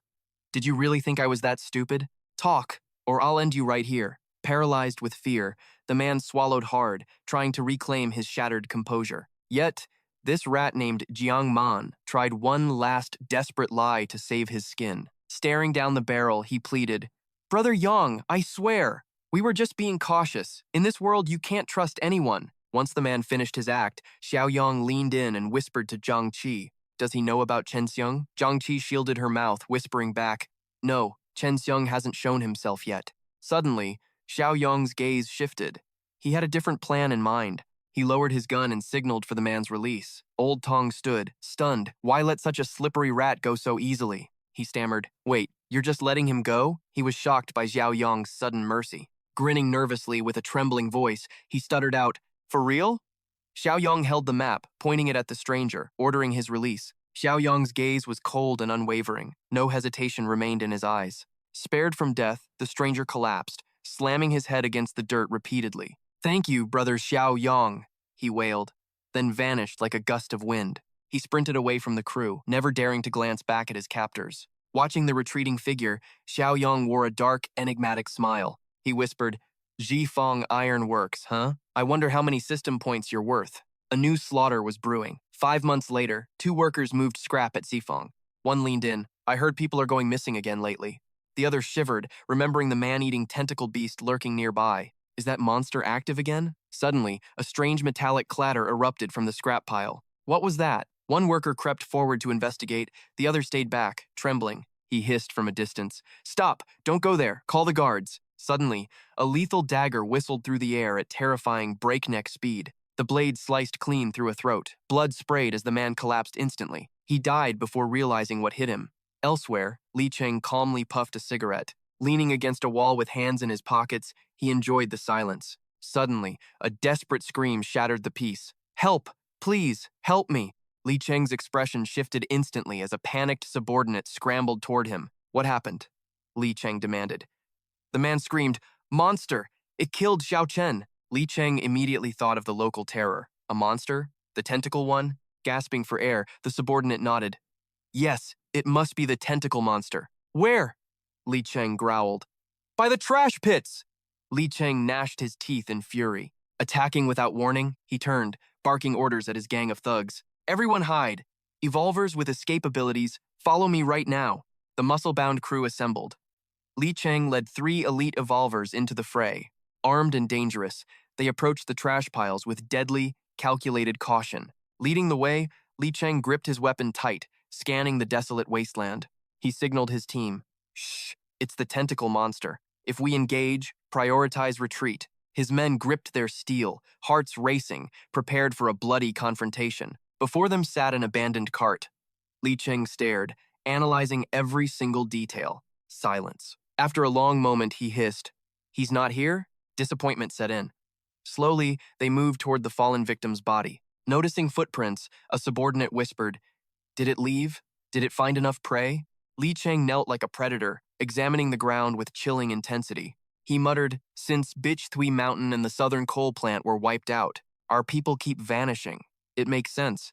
We are the only targets left." Li Cheng's face darkened with pure, unadulterated hatred for their unseen predator. His eyes widened. He realized the truth. No, this wasn't a tentacle monster. The scene shifts back to Jiang Xiaoyong's fortified sanctuary. It was a beautiful, cloudless afternoon. Here, peace and absolute safety reigned supreme. From his high balcony, Xiaoyong looked out at his million-dollar post-apocalyptic view. I've survived longer than my past life. Rebuilding civilization might actually be possible. The system pinged. A new quest. Utopia expansion. Objective. Maximize community reputation. Points through any means necessary. His current score, 38. Xiaoyong leaned against the railing, troubled. Months had passed since the West Wind mission began. The factory quest remained stagnant. Just as he was lost in thought, a familiar voice called out. It was San. Below, San hopped out of a car, waving her arms with a bright, cheerful energy. "We're back!" she shouted triumphantly. Xiaoyong smiled from above, then leaped. Like a lightning bolt, he hit the ground with incredible force. Months of grueling survival had honed his skills to a razor's edge. Our protagonist was evolving. He stuck the high-altitude landing effortlessly, appearing before San and Zhang Qi in the blink of an eye. Seeing his teammates, Xiaoyong cut straight to the chase. Was the hunt successful? Did anyone spot you? Zhang Qi nodded confidently. Relax, Brother Yang. With our current strength, no one sneaks up on us anymore. We've got the perimeter covered. After checking the seniors, it was finally the kid's turn. Always caring for his team, Xiaoyong turned to young Jiang Shengzi. How did little Soai do? Is he adapting? Little Soai nodded vigorously, his eyes beaming with pride as he began mimicking his battle moves for Uncle Yang. I was great today, Uncle Yang. Just watch. Xiao Nin smiled, patting the boy's head as she backed up his boast. It's true. Little Soai actually took down a zombie all by himself today. Proud and relieved, Xiaoyong nodded before issuing his next set of commands to the group. Well done. Now get those mutant cores into the warehouse immediately. Suddenly, a system alert flashed. Villains Bane 3. Objective. Eliminate threats and support potential allies. Reward. 80 points. Potential allies? Xiaoyong wondered.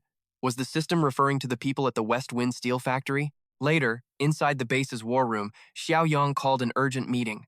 Old Li looked visibly shaken by the news. Old Li slammed his fist down. What? You're going to infiltrate the steel factory alone? That's suicide, he cried.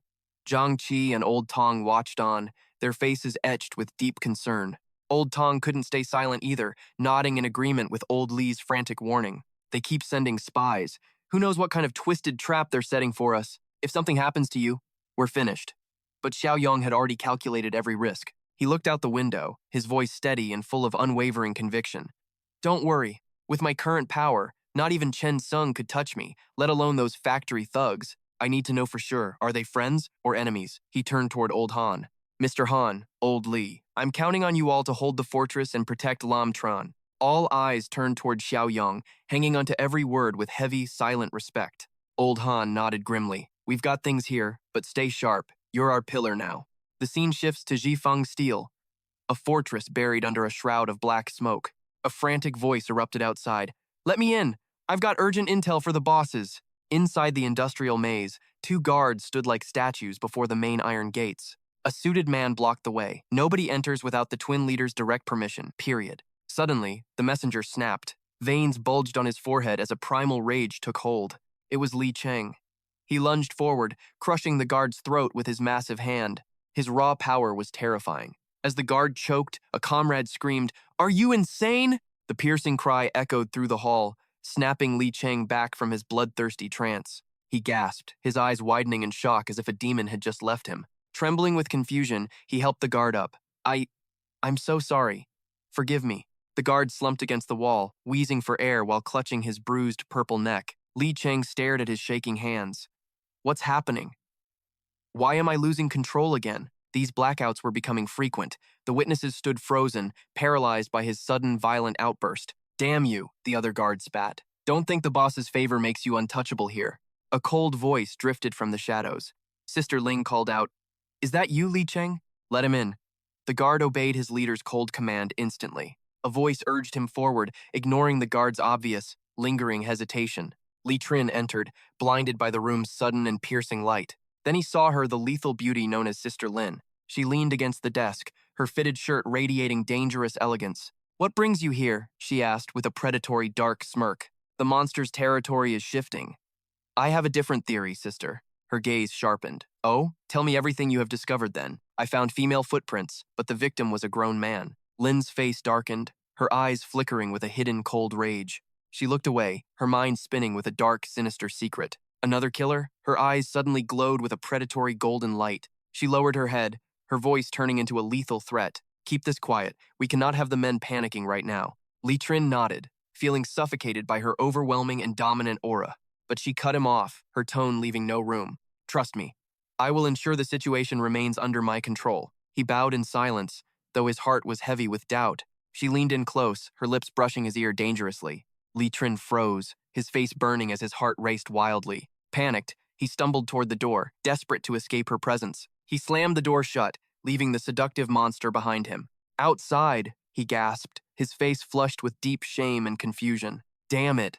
I forgot to ask about the most important part. Inside, a man's mocking laughter echoed from the shadows nearby. You were sloppy, Lin, he teased.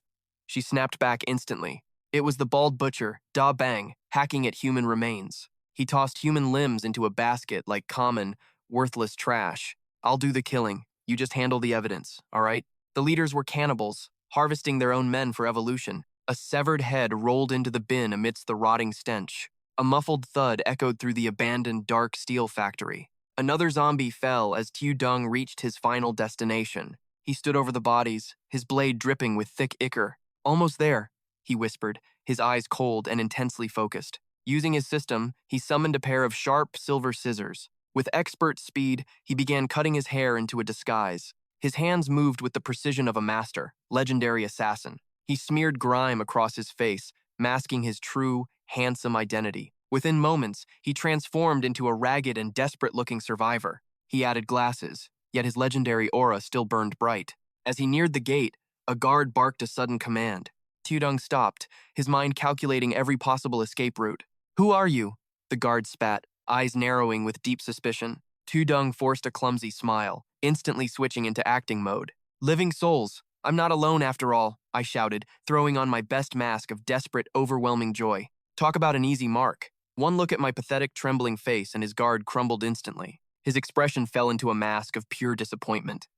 Just another stray rat? He pointed a crooked finger at me. Hey, brat, how did a weakling like you last this long? Already playing the big shot, huh? I bowed my head, weaving a web of tragic, calculated lies. There were 10 of us. Then the horde came. They're all gone now. I'm the only one who made it, I whispered, letting the despair rot in my voice. He squinted at me, searching for value. So, you're just a powerless civilian then? I played dumb, blinking in wide-eyed confusion. Powers? What do you mean by that? I stumbled over my words, raising my hands in a panic. Wait, I do have a little strength. I've fought off monsters before. I have experience. I'll work hard, I promise. He let out a mocking sneer. This idiot clearly thought I was nothing but pathetic trash. He stepped closer, his smile turning predatory and dangerous. Who the hell asked about that? He didn't get it, but it didn't matter. He already smelled fresh, easy meat. He gestured toward the gate. Follow me. You want in? You have to pass a test first. Step by step, I approached the lion's den. I saw him reaching for the pistol at his hip. He thought I was a clueless amateur, a lamb being led straight to the slaughter. I kept my face blank and weary, but my mind was as sharp as a razor. This steel mill was no sanctuary, it was a hellhole. Suddenly, a booming voice cut the air. What's the meaning of this? We both froze and spun around in shock. The guard's face went pale with fear. My curiosity, however, was piqued by this new arrival. A man named Li Cheng stormed over, looking stressed. Who is this outsider? He demanded. The guard scrambled. Li Cheng clearly held the real power in this twisted hierarchy. Brother Li! He's just a stray. I was taking him. Somewhere private for a search. I suppressed a dark laugh. A private search? More like a private execution. Li Cheng's eyes narrowed in suspicion. Private? Why not search him right here? You could cut the tension with a knife. Something was rotting within their ranks. He was going to murder me. Li Cheng turned his piercing gaze toward me. He stepped forward, his voice cold as ice. Hand over your weapons, and you can enter. I maintained my mask of innocence. Give up my weapons? But why? How do I know I'm not walking into a death trap? Li Cheng wasn't like the others. He was strict, but he had a code of honor. Trust is a luxury now. If you can't comply, then leave this place immediately. His resolve was absolute. I slowly drew a hidden dagger from my belt. I made sure to look devastated, like I was losing my very last lifeline. Fine, here. It's all I have left to protect myself. Li Cheng didn't take my word for it. He searched every inch of me with precision. I stood still, arms wide. Behind my cracked glasses, I was coldly analyzing his every move. This guy had principles. This mill was different from the dens of monsters I'd seen before. Finally, the inspection was over. The air remained heavy with unspoken threats. He weighed my blade, curious. You survived the apocalypse with just this tiny thing? I tilted my head, putting on a naive act. Am I evolved? Is that it? I do feel a lot stronger than I used to. Is that what you mean? His guard dropped. Follow me. All evolved must report to the leader first. Minutes later, I was being led into the shadows of a dark, silent room. Li Cheng shoved Xiaoyong inside and guarded the exit. Wait in the lounge, he sneered. Our hero smirked, eyeing a bolted window and a lonely chair. A lounge? Really? Reinforced doors? This is a cage. Xiaoyong saw through the trap, yet remained unfazed. Then, the big boss stepped in, masking his true nature with a fake, gentle smile. Sorry for the wait. Your name? Behind that mask, a predatory hunger burned for blood. Acting the part, Xiaoyong feigned a nervous stutter. I'm Jiang Ye. This pathetic display worked perfectly. The boss now saw him as nothing but weak prey. Dropping the act, the boss barked, My men say you're an awakened. Is that true? Xiaoyong bowed. If weak is what you want.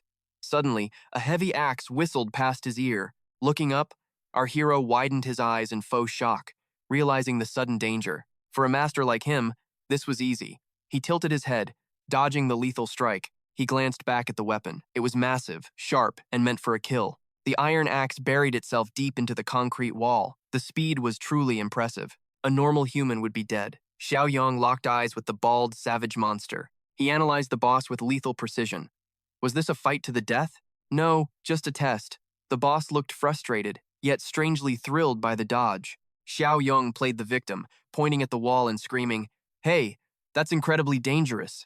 The boss's mood flipped instantly. He burst into a dark, booming laugh.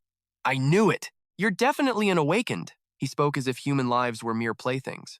Disgust boiled in Xiaoyong's veins, but he kept his mask on. And if I wasn't, would you have just let me die? The boss didn't even flinch at the question. He threw his arms wide, his voice echoing with a chilling, arrogant pride. Then your life would have been worthless. His eyes turned a hellish, glowing red. His tone dropped to a cold whisper. As an awakened, you know the secret, right? Yeah, I know, Xiaoyong confirmed, sensing the shift in the room's atmosphere. The boss began boasting about his power. Few know our secret. I intend to keep it. If I find out you've talked, I'll personally carve the life out of you. Without warning, the bald monster lunged forward, his movements like a blurring shadow. He aimed for the throat, but Xiaoyong slipped away with effortless, ghostly grace. Just as the boss thought he had his prize cornered and broken, he froze. Xiaoyong's calm was terrifying. In a flash, a system dagger appeared. The blade sang as it was drawn. Xiaoyong's right arm coiled like a viper. His gaze turned cold. If those were blades instead of claws, he'd be dead already. He allowed the boss to grab his neck, forcing a look of sheer, trembling terror. Stay calm, he thought. If I kill him now, the 80-point mission is over. Seeing the dagger, the boss's bravado vanished instantly. He was paralyzed with fear. He stared at the sharp edge and recoiled. Fast, you actually pulled a weapon? The disrespect was gone. He patted Xiaoyong's shoulder, acting like a proud mentor. You've got talent, kid, but my true power is beyond your comprehension. Don't test me. Xiaoyong lowered his head, hiding his true intent. I understand, boss. The boss softened his tone. Fine. I'll let the weapon slide. This time. They left the room. The boss barked orders to his thugs. Clean him up, now. Xiaoyong followed, closing the door behind him. The plan was working perfectly. Yes, sir, the lackeys shouted. The bald boss turned back one last time. A guard escorted Xiaoyong forward. Boss, the new guy is ready for the meeting. He forced a smile, introducing the newcomer, Xiaoyong, as their latest special recruit. He gestured toward the chilling woman. Meet Sister Ling. She rules this base alongside me. He glanced at the shadows behind him. And these elites are Li Cheng and Huang Bin. Sister Ling's eyes were like ice, dissecting Xiaoyong's soul with a single, emotionless stare. She turned to the man named Huang Bin. Put the rookie in your squad. Any objections? Huang Bin glared at the newcomer, his face twisting into a mask of pure, arrogant disdain. No problem, sister. Turning to Xiaoyong, Ling's voice became a deceptive, honeyed purr. Kid, you're lucky. You've joined the strongest colony. Survival isn't something you'll worry about anymore. Xiaoyong bowed low, masking his true intent beneath a shield of perfect, humble obedience. But remember, she hissed, to eat here you must prove you are actually useful. I'll follow every order, Xiaoyong replied, his acting flawless as he played the pawn. With the deal sealed, Huang Bin walked over and slammed a heavy hand onto his shoulder. Lucky for you, we're patrolling today, he whispered. Try to keep up, little bird. Outside the factory, the sun shone brightly over a deceptively peaceful landscape. Let's move! Ready, a lackey shouted, but then he froze. Wait, who the hell is this guy? It was the gatekeeper from earlier. He already hated Xiaoyong's face with a passion. He leaned into Huang Bin's ear. Boss, why is this loser joining our inner circle? Huang Bin's jaw tightened. The kid knows things. He's stuck with us for now. Move. Behind them trailed Xiaoyong and a spy who had once infiltrated the hero's base. The man narrowed his eyes, a flicker of dark recognition sparking in his twisted mind. That face. Why does he look so familiar? Where have I seen him before? Huang Bin broke the silence. Hey kid, did the big boss tell you the truth here? Xiaoyong acted timid. Only that I must keep my evolved powers a total secret. Huang Bin's face darkened, his expression shifting into something truly demonic as he leaned in. There's a cannibalistic secret here that only the chosen few are allowed to know. He pointed to the squad with a sinister grin. Everyone here is a part of it. A Hung is the boss's cousin. A Kwang is my own blood. We are all one family. If this secret leaks, we'll know who to kill. Do you finally see your situation, rookie? Tu Dung realized his grim reality. He followed closely, muttering, Don't worry, my lips are sealed. Even Tu Dung recognized the man wearing the tattered overalls. Glancing sideways, he whispered, Wait, a Hung? Isn't that the captive the chairman caught? Tu Dung questioned Li Trin's past. Who was that officer?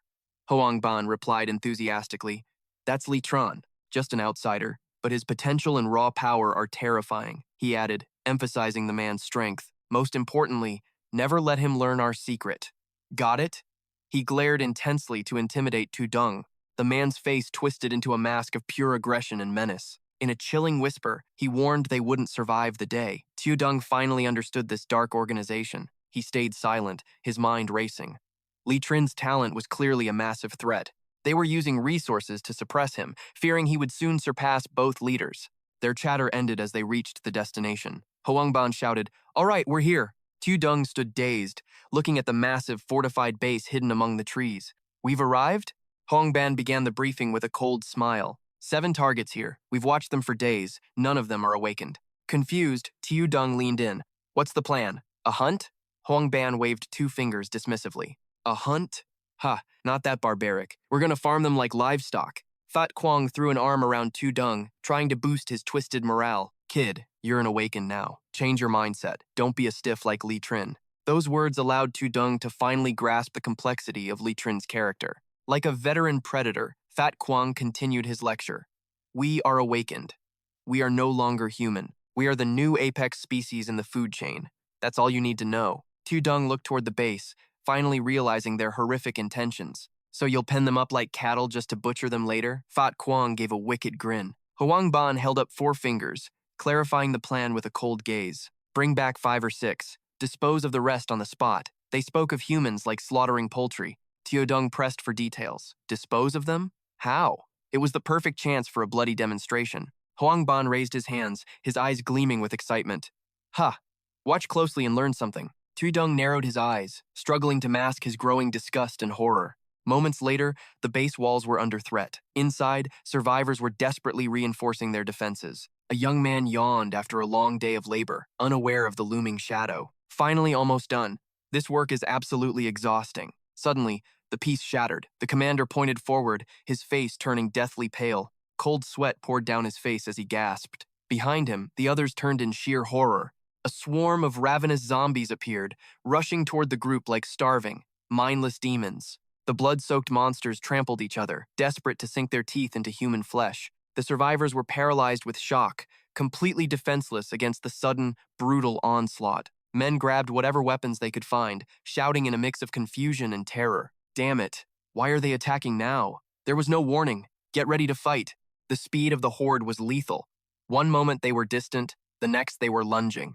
Decaying jaws snapped, releasing the stench of rotting meat as they fell upon the innocent. A zombie seized an opening, lunging at a young man. He pulled his gun in a blind panic. Get back! Stay away! The area became a chaotic nightmare of undead violence and screams. The human resistance was rapidly crumbling under the weight of the relentless undead tide. The young man stared in disbelief, his face white. There are too many. His comrades fell nearby. Meanwhile, Hoang Ban's crew watched the massacre from afar, looking utterly relaxed and entertained. Xiaoyong stared at the carnage with mounting disgust, finally unable to remain silent. So this slaughter was your brilliant plan? Huang Bin shrugged dismissively, watching the base burn. Resources are scarce. We cannot feed every useless mouth in this wasteland. he sneered. Besides, large groups breed rebellion. It is better to keep the numbers easy to manage. Their cold survival logic was flawless, yet it was utterly devoid of any human soul. Leading his cronies forward, Huang Bin decided it was finally time to play the hero. Showtime! Huang Bin barked. Behind him, Fa Gang cracked his knuckles, itching for a fight. Ahead, a terrified girl shrieked as two ghouls pinned her down, their jaws snapping. She screamed in absolute despair, but the mindless monsters knew only the hunger for flesh. Within a single heartbeat, two zombie heads were ripped clean from their rotting necks. A silver flash ignited. The girl stared, trembling, as severed heads rolled across the dirt. Gasping for air, she scrambled backward, her face a mask of pure, shivering shock. Fa Gang loomed over her, putting on a masterful act of a noble, caring savior. He offered a hand with a fake smile. "Am I really safe?" she whispered, trembling. Nearby, Huang Bin and Ah Xing efficiently purged the remaining rot from the area. They struck with silent precision. A stunned survivor gasped out, "Who?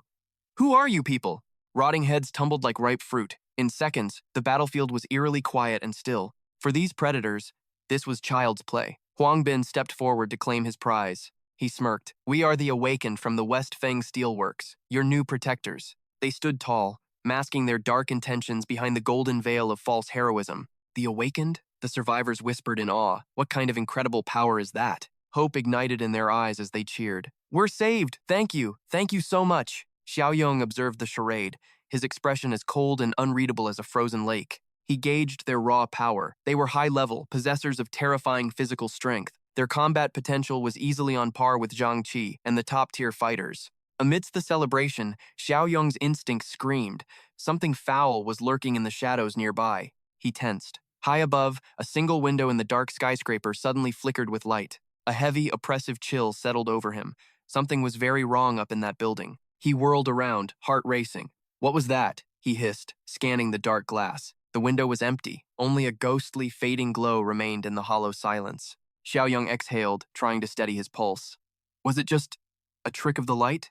"Hey, Jiang Ye!" Huang Bin barked, snapping him back. "Why are you just standing there?" The group moved deeper into the base, stepping over the broken bodies of the fallen. "Help me clear the mess," Huang Bin ordered. "On my way," Xiaoyong replied coolly. As he walked away, the skin on his neck crawled. That building definitely wasn't empty, but for now, he had to play his part in Huang Bin's twisted little game. High above, a massive, multi-tentacled abomination lurked. The legend of the factory was real. It salivated, its many eyes fixed on the feast of fresh survivors gathered below. The scent of blood was intoxicating. Meanwhile, Huang Bin began leading his new sheep. "We still have supplies in the warehouse," a grateful survivor offered, falling for the trap. Huang Bin turned to Xiaoyong, his voice sharp with the authority of a commander. "Jiang Ye, stack everything at the gate. I will call the trucks for transport shortly." Then, he leaned in close, his breath cold and foul against Xiaoyong's ear. "Stack the human corpses too," he whispered hungrily. "We are not wasting a single scrap." Xiaoyong gave a curt nod, his inner rage burning against these subhuman, parasitic monsters. "Move out!" Ban barked, signaling the others. The gullible group cheered, walking into death. They vanished, abandoning Xiaoyong among the rot. Silence fell. Ban's wicked plot was complete. Xiaoyong smirked, summoning his system blade. Perfect. Meanwhile, they arrived at the derelict factory. "We owe you everything," a man gushed. The others nodded, blinded by false hope. Ban stayed silent as Kwang eyed the girl. "Is there water?" she asked him timidly. Kwang's predatory nature flared behind a smile. He promised her hot showers and comfort. She flinched. The sinister plan worked perfectly. Suddenly, Ahung felt a lethal chill. He spun around, eyes wide with terror. "Problem?" Ban hissed, noticing his subordinate's fear. Ahung sweated. "Something is watching us." "Alert!" Ban roared as the survivors panicked. Kwang gripped the girl, exploiting the chaos. "I'll protect you," he sneered, ignoring suspicion. Outmatched, the survivors had no choice but submission. Dark shadows coiled above them like serpents. "Where is it?" Ban demanded with dread. "I can't track it," Ahung cried out. "You're seeing ghosts," Kwang laughed, mocking him. Ahung paled. Death was closing in. Suddenly, a wet whistle sliced the air. Before he blinked, a tentacle pierced him. Blood sprayed. The monster had finally arrived. Ahung collapsed. "Tentacle monster!" Ban shrieked. In seconds, their path became a slaughterhouse. "It's gone?" Ban gasped. Its speed was demonic. A scream erupted. Ban spun, heart stopping. The beast's hideous maw was inches away. Paralyzed, he stared into the creature's eyes. Elsewhere, Xiaoyong calmly harvested the zombie rot. He found 2 crystals, a lucky haul. As he pocketed them, a scream echoed. Xiaoyong looked toward the factory. Curiosity piqued. Ban was now a puppet in slimy limbs. "It's over," he wheezed, face drained of life. The beast tightened, shattering his ribs instantly. Ban's screams died as the monster loomed. With a crunch, the traitor was finished. The survivors froze. Their nightmare had begun.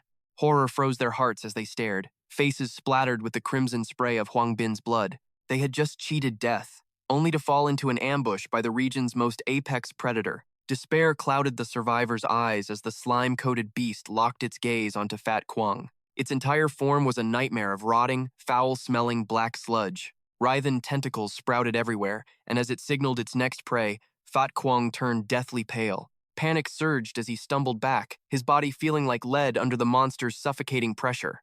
"No, this can't be happening," he hissed, suddenly grabbing the girl behind him in a desperate act. Just moments ago, he whispered sweet lies. Now his true cowardly nature was finally laid bare. He ruthlessly hurled her toward the tentacles, sacrificing her life to buy himself a few seconds. The beast hoisted her high, crushing her limbs and throat in a suffocating iron-tight grip. The coils tightened, burying into her flesh as her lungs screamed for a single breath. In silent agony, the poor girl could only weep as her world was torn apart. As her vision blurred and death's shadow loomed, her strength finally vanished into the void. Suddenly, a massive force struck. The tentacles released their hold, and she crashed to the earth. Amidst the shock, Kung Tiodung appeared, a savior arriving at the very edge of tragedy. Severed black tentacles twitched on the ground as every eye turned toward the mysterious warrior. Fat Kwang gasped in disbelief and joy, shouting, "Wait, is that Kung Da?" Tiodung stood firm, dagger in hand, his back to the beast as he faced the survivors. He raised his hand calmly, asking, "So, is this the tentacle king everyone's so afraid of?" Trembling, Fat Kwang pointed a shaking finger. "No, it's not him. Not yet. It's the son of the tentacle." Tiodung narrowed his eyes, intrigued by the strange title. Fat Kwang explained the horror. This creature didn't just kill, it birthed more nightmares. The sun. It can infect ordinary zombies, transforming them into clones of its own nightmare. We call these mutated abominations the sons of the Tentacle King. Hatred and sheer terror flickered in Fat Kwang's eyes as he spoke of the beast. After losing his kin to this monster, he knew even the strongest warriors couldn't stand. This kid, Kung Da, didn't stand a chance. He was just another sacrificial lamb. "I have to get out of here." The coward turned and bolted without a second thought. "Kung Da, hold it off! I'm going for reinforcements!" he screamed, his voice fading fast. The girl he nearly killed watched him flee, stunned by such blatant, pathetic betrayal. Soon, the others followed suit, abandoning Tiodung to face the nightmare all alone. Chaos erupted as the survivors scrambled for their lives, leaving only silence in their wake. Tiodung saw right through the lie. "Using me as bait to save your own skin? Typical." Behind him, the son of the tentacle hissed, its hunger growing for this new, calm prey. In a flash, black coils lunged forward, wrapping tightly around Tiodung's vulnerable throat. He didn't even flinch as the foul, stinking limbs bound his body in a death trap. Despite being ensnared, Tiodung showed no fear, his silence more terrifying than the monster. He turned his head slowly, radiating an aura of overwhelming power that chilled the very air. Looking the beast in the eye, he smirked. "A son, huh? What a twisted family tree." Suddenly, he gripped the tentacles and yanked with violent, absolute precision, dagger ready for blood. The massive beast was dragged forward like a puppet, helpless against our hero's monstrous strength. The zombie stumbled, its predatory instinct replaced by pure, unadulterated confusion and shock. Its eyes bulged in terror as its massive frame was effortlessly hauled across the dirt. For Tiodung, this wasn't a life or death struggle. It was barely even a warm-up. He flexed his arm against the black sludge, treating this legendary monster like a mere toy. "This latent power has been dormant far too long. Today, you'll be my first test subject." I slammed my heel down, and the earth screamed as it shattered beneath me. Behind my lenses, a primal surge of lightning ignited, crackling with lethal intent. My physical limits were screaming in protest as I braced my entire frame for the impact. With a violent jerk, I forced the beast into my domain. It was nothing but a helpless toy in my grip. That grotesque, hulking mass was dragged across the dirt like a discarded marionette, utterly broken and subservient. As its squirming, tentacled head lunged toward my throat, seeking a final strike, I delivered a crushing kick, keeping the filth at bay. I was ensnared, yes, but I remained the one in control. I pinned its skull under my boot, peering down with eyes of cold, unwavering steel. The creature hissed a wretched laugh, its voice a hollow mockery of life. The girl from the camp watched, her breath hitching in a mix of pure terror and awe. Never in her life had she imagined a mortal could possess such godlike ferocity. The slaughter continued. I stood atop its broken form, ripping limbs from its body like common weeds. Moments later, the battlefield was a graveyard of severed, twitching remains and absolute silence. Its face was a mangled ruin. I stood there, drenched in the monster's dark, viscous ichor. I approached the girl, asking if she was hurt. She recoiled, trembling at the demon I appeared to be. In my clumsiness, I reached out, my innocence masked by the blood staining my hands. She shrieked in horror. I quickly wiped the grime away, stammering, "Wait! I'm human, not a monster!" A long moment passed at the gates. Fat Kwong finally arrived with his crew, breathless and shouting, "We're here! At last!" Flanked by Big Brother Eagle, Sister Lin, and Lai Trin, the squad charged in. Eagle brandished his axe, roaring, "What's the status?" Sister Lin rested her blade on her shoulder, demanding to know where the others were. Pointing at the carnage, a sobbing Fat Kwong wailed, "The monster, it slaughtered Uncle and Ahung." Only Li Tring remembered the newcomer. "Where is Kwang Da?" he pressed urgently. Fat Kwong scoffed, indifferent to the boy's fate. Dead for sure, no doubt about it. None of us stood a chance against that tentacled nightmare. Fury boiled within Big Brother Eagle as he processed the loss, his face twisting in helpless rage. He glared at the shivering survivors, the silence growing heavy with a lethal tension. His voice dropped to a menacing growl. "This is all your fault." Sensing his murderous intent, the refugees trembled, cold sweat drenching them in sheer terror. "Because of you!" Eagle screamed, hurling his axe with bone-shattering force at the innocent bystanders. The massive blade buried itself into a young man, tearing him apart instantly. Crimson sprayed everywhere. In that moment, Eagle was more of a monster than the beast itself. Witnessing the senseless brutality, Sister Lin barked a sharp command to rein him in.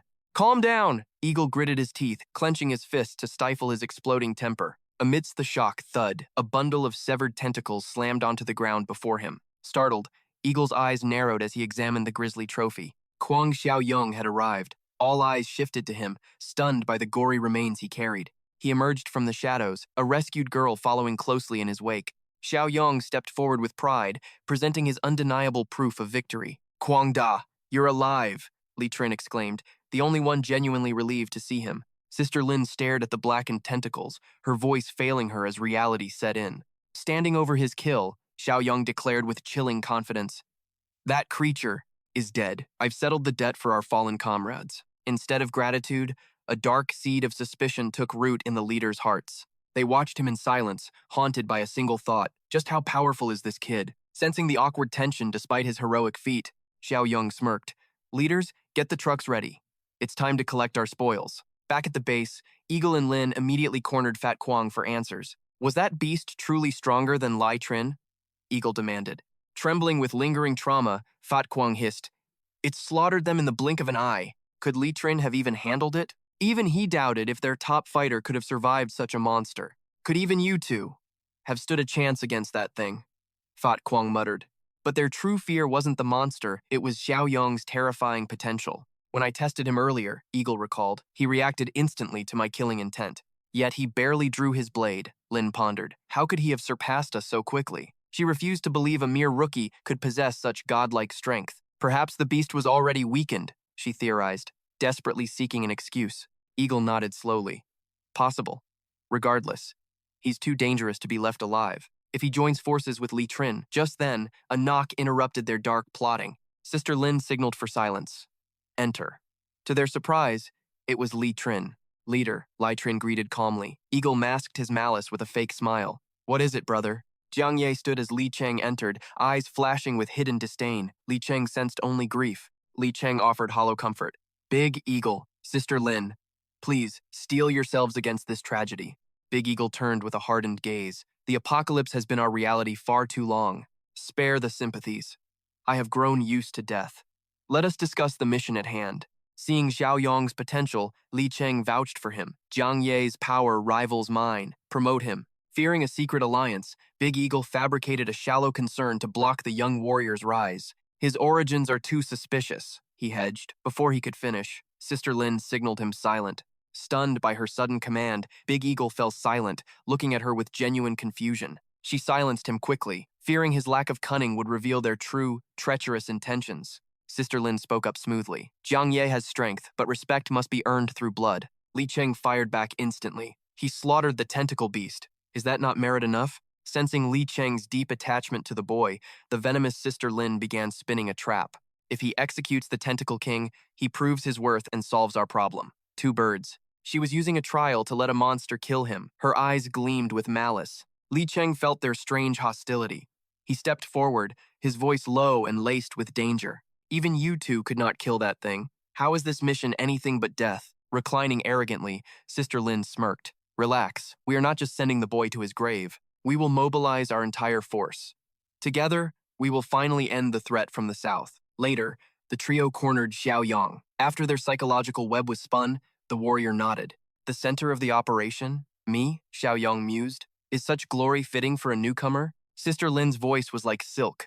Nonsense. In this world, power is the only true rank. Your prowess rivals our own, she lied, masking her envy behind a mask of urgent need. Succeed, and the third seat of this sanctuary is yours, a true legend among us. Her words rang with heroic promise, but her shifting gaze betrayed a much darker truth. Big Eagle turned to Li Cheng with a serpent's grin. No hard feelings if he outranks you. It was a poison-tipped question, designed to sow discord and turn the two allies against each other. Li Cheng saw through the pathetic scheme.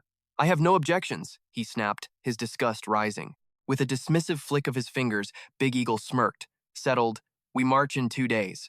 Unseen, Xiaoyong's spirit eye flared. He peered into their twisted souls while maintaining his calm. Inside, he was laughing. He saw through their hollow masks before they even finished speaking. Such sincere generosity, he thought. Without his mystic sight, their venomous lies might have worked. Sister Lin and Big Eagle were rotting with greed. Only Li Cheng remained grounded in reality. Li Cheng sought only survival and honor. The others, they were just vultures circling the kill. Back at the stronghold, a frantic radio signal cut through the heavy silence of the rooftop. Fat Kai burst through the door, lungs burning. The radio! It is him! Xiaoyong is calling! Old Li snatched the device, his hands trembling with urgency. Xiaoyong, is that you, son? We are listening. What is the status? The room went silent as every survivor leaned in. Amidst the static, Xiaoyong's voice echoed. High atop an excavator, he watched the undead horde. He whispered into the receiver, his eyes scanning the pitch-black perimeter for any wandering threats. The day after tomorrow, Southern Park. Bring Brother Zung and our elite. The time is now. The time has come to end the threat in the south, he declared. Once and for all. Old Li began mobilizing the troops. He turned to the veteran, Han, Elder Thang, stay behind. You have fought enough. We need your wisdom here to guard our home, not your life. The old man nodded solemnly. Fine, but come back alive. This battle is unlike any other. This is not just a raid, Old Li whispered, eyes cold. It is a war for survival. I turned toward the younger survivors, calling their names to assign their roles. 7 of you, follow me, they all shouted in a unified, solemn chorus. Yes, sir, little Jiang Xiaoyong also cried out, desperate to join the fight. I'm coming too, but his mother quickly stepped in to block his path. She barked, War is for men. Why is a kid like you interfering? I'm not a kid anymore, he fired back. Old Liu smirked at his spirit. He spoke up for the boy. Relax, Mom. He's got real potential. With his skills, he's not a liability. He's as strong as our elites. Old Li agreed. In this hellscape, the boy was no longer just a child. Facing this early builds character. I'll personally ensure he stays safe. Don't worry. She finally relented. By midnight, our convoy reached the tentacled nightmare's hunting grounds. Big Brother stepped out, scanning the area. We've arrived. He growled low. I stepped out beside Lin. How do we lure that thing out? I asked. Patience. We have a way. A heavy sense of dread filled the air. I scanned the shadows, desperately searching for a sign from my hidden allies. Suddenly, I spotted it. I froze, forcing myself to look calm and undetected. A faint light flickered atop a nearby skyscraper. It was the signal I needed. On that rooftop, Old Li and Trong Chi watched through high-powered binoculars. Our team was ready. Fatty Xiao Kai prepped the gear with trembling hands. Can you see it? Need to get closer? Old Li whispered a warning. Stay back. Don't let the beast sense us before the trap snaps shut. Lowering his glass, he ordered, Prepare the ropes. We strike from the flank. Back below, Lin beckoned a young boy over. Hey, kid, come here. He approached cautiously. What is it, leader? Her silence was chillingly sharp. With a sinister smile, she pointed, "Go inside that park right now." "Wait, I'm just a porter." He realized he was being used as bait. Li Trin stepped up. "Sister Lin, what the hell is this about?" She sneered. "That thing wants a son. So, we'll give him one. Calm down. Once the beast shows, we strike. The brat will survive." "No, please, I don't want to be bait," the boy sobbed, terrified. The cold-blooded woman just smiled. Then, Big Brother's heavy boots approached. He grabbed the boy's collar. "Move it, or I'll kill you right here."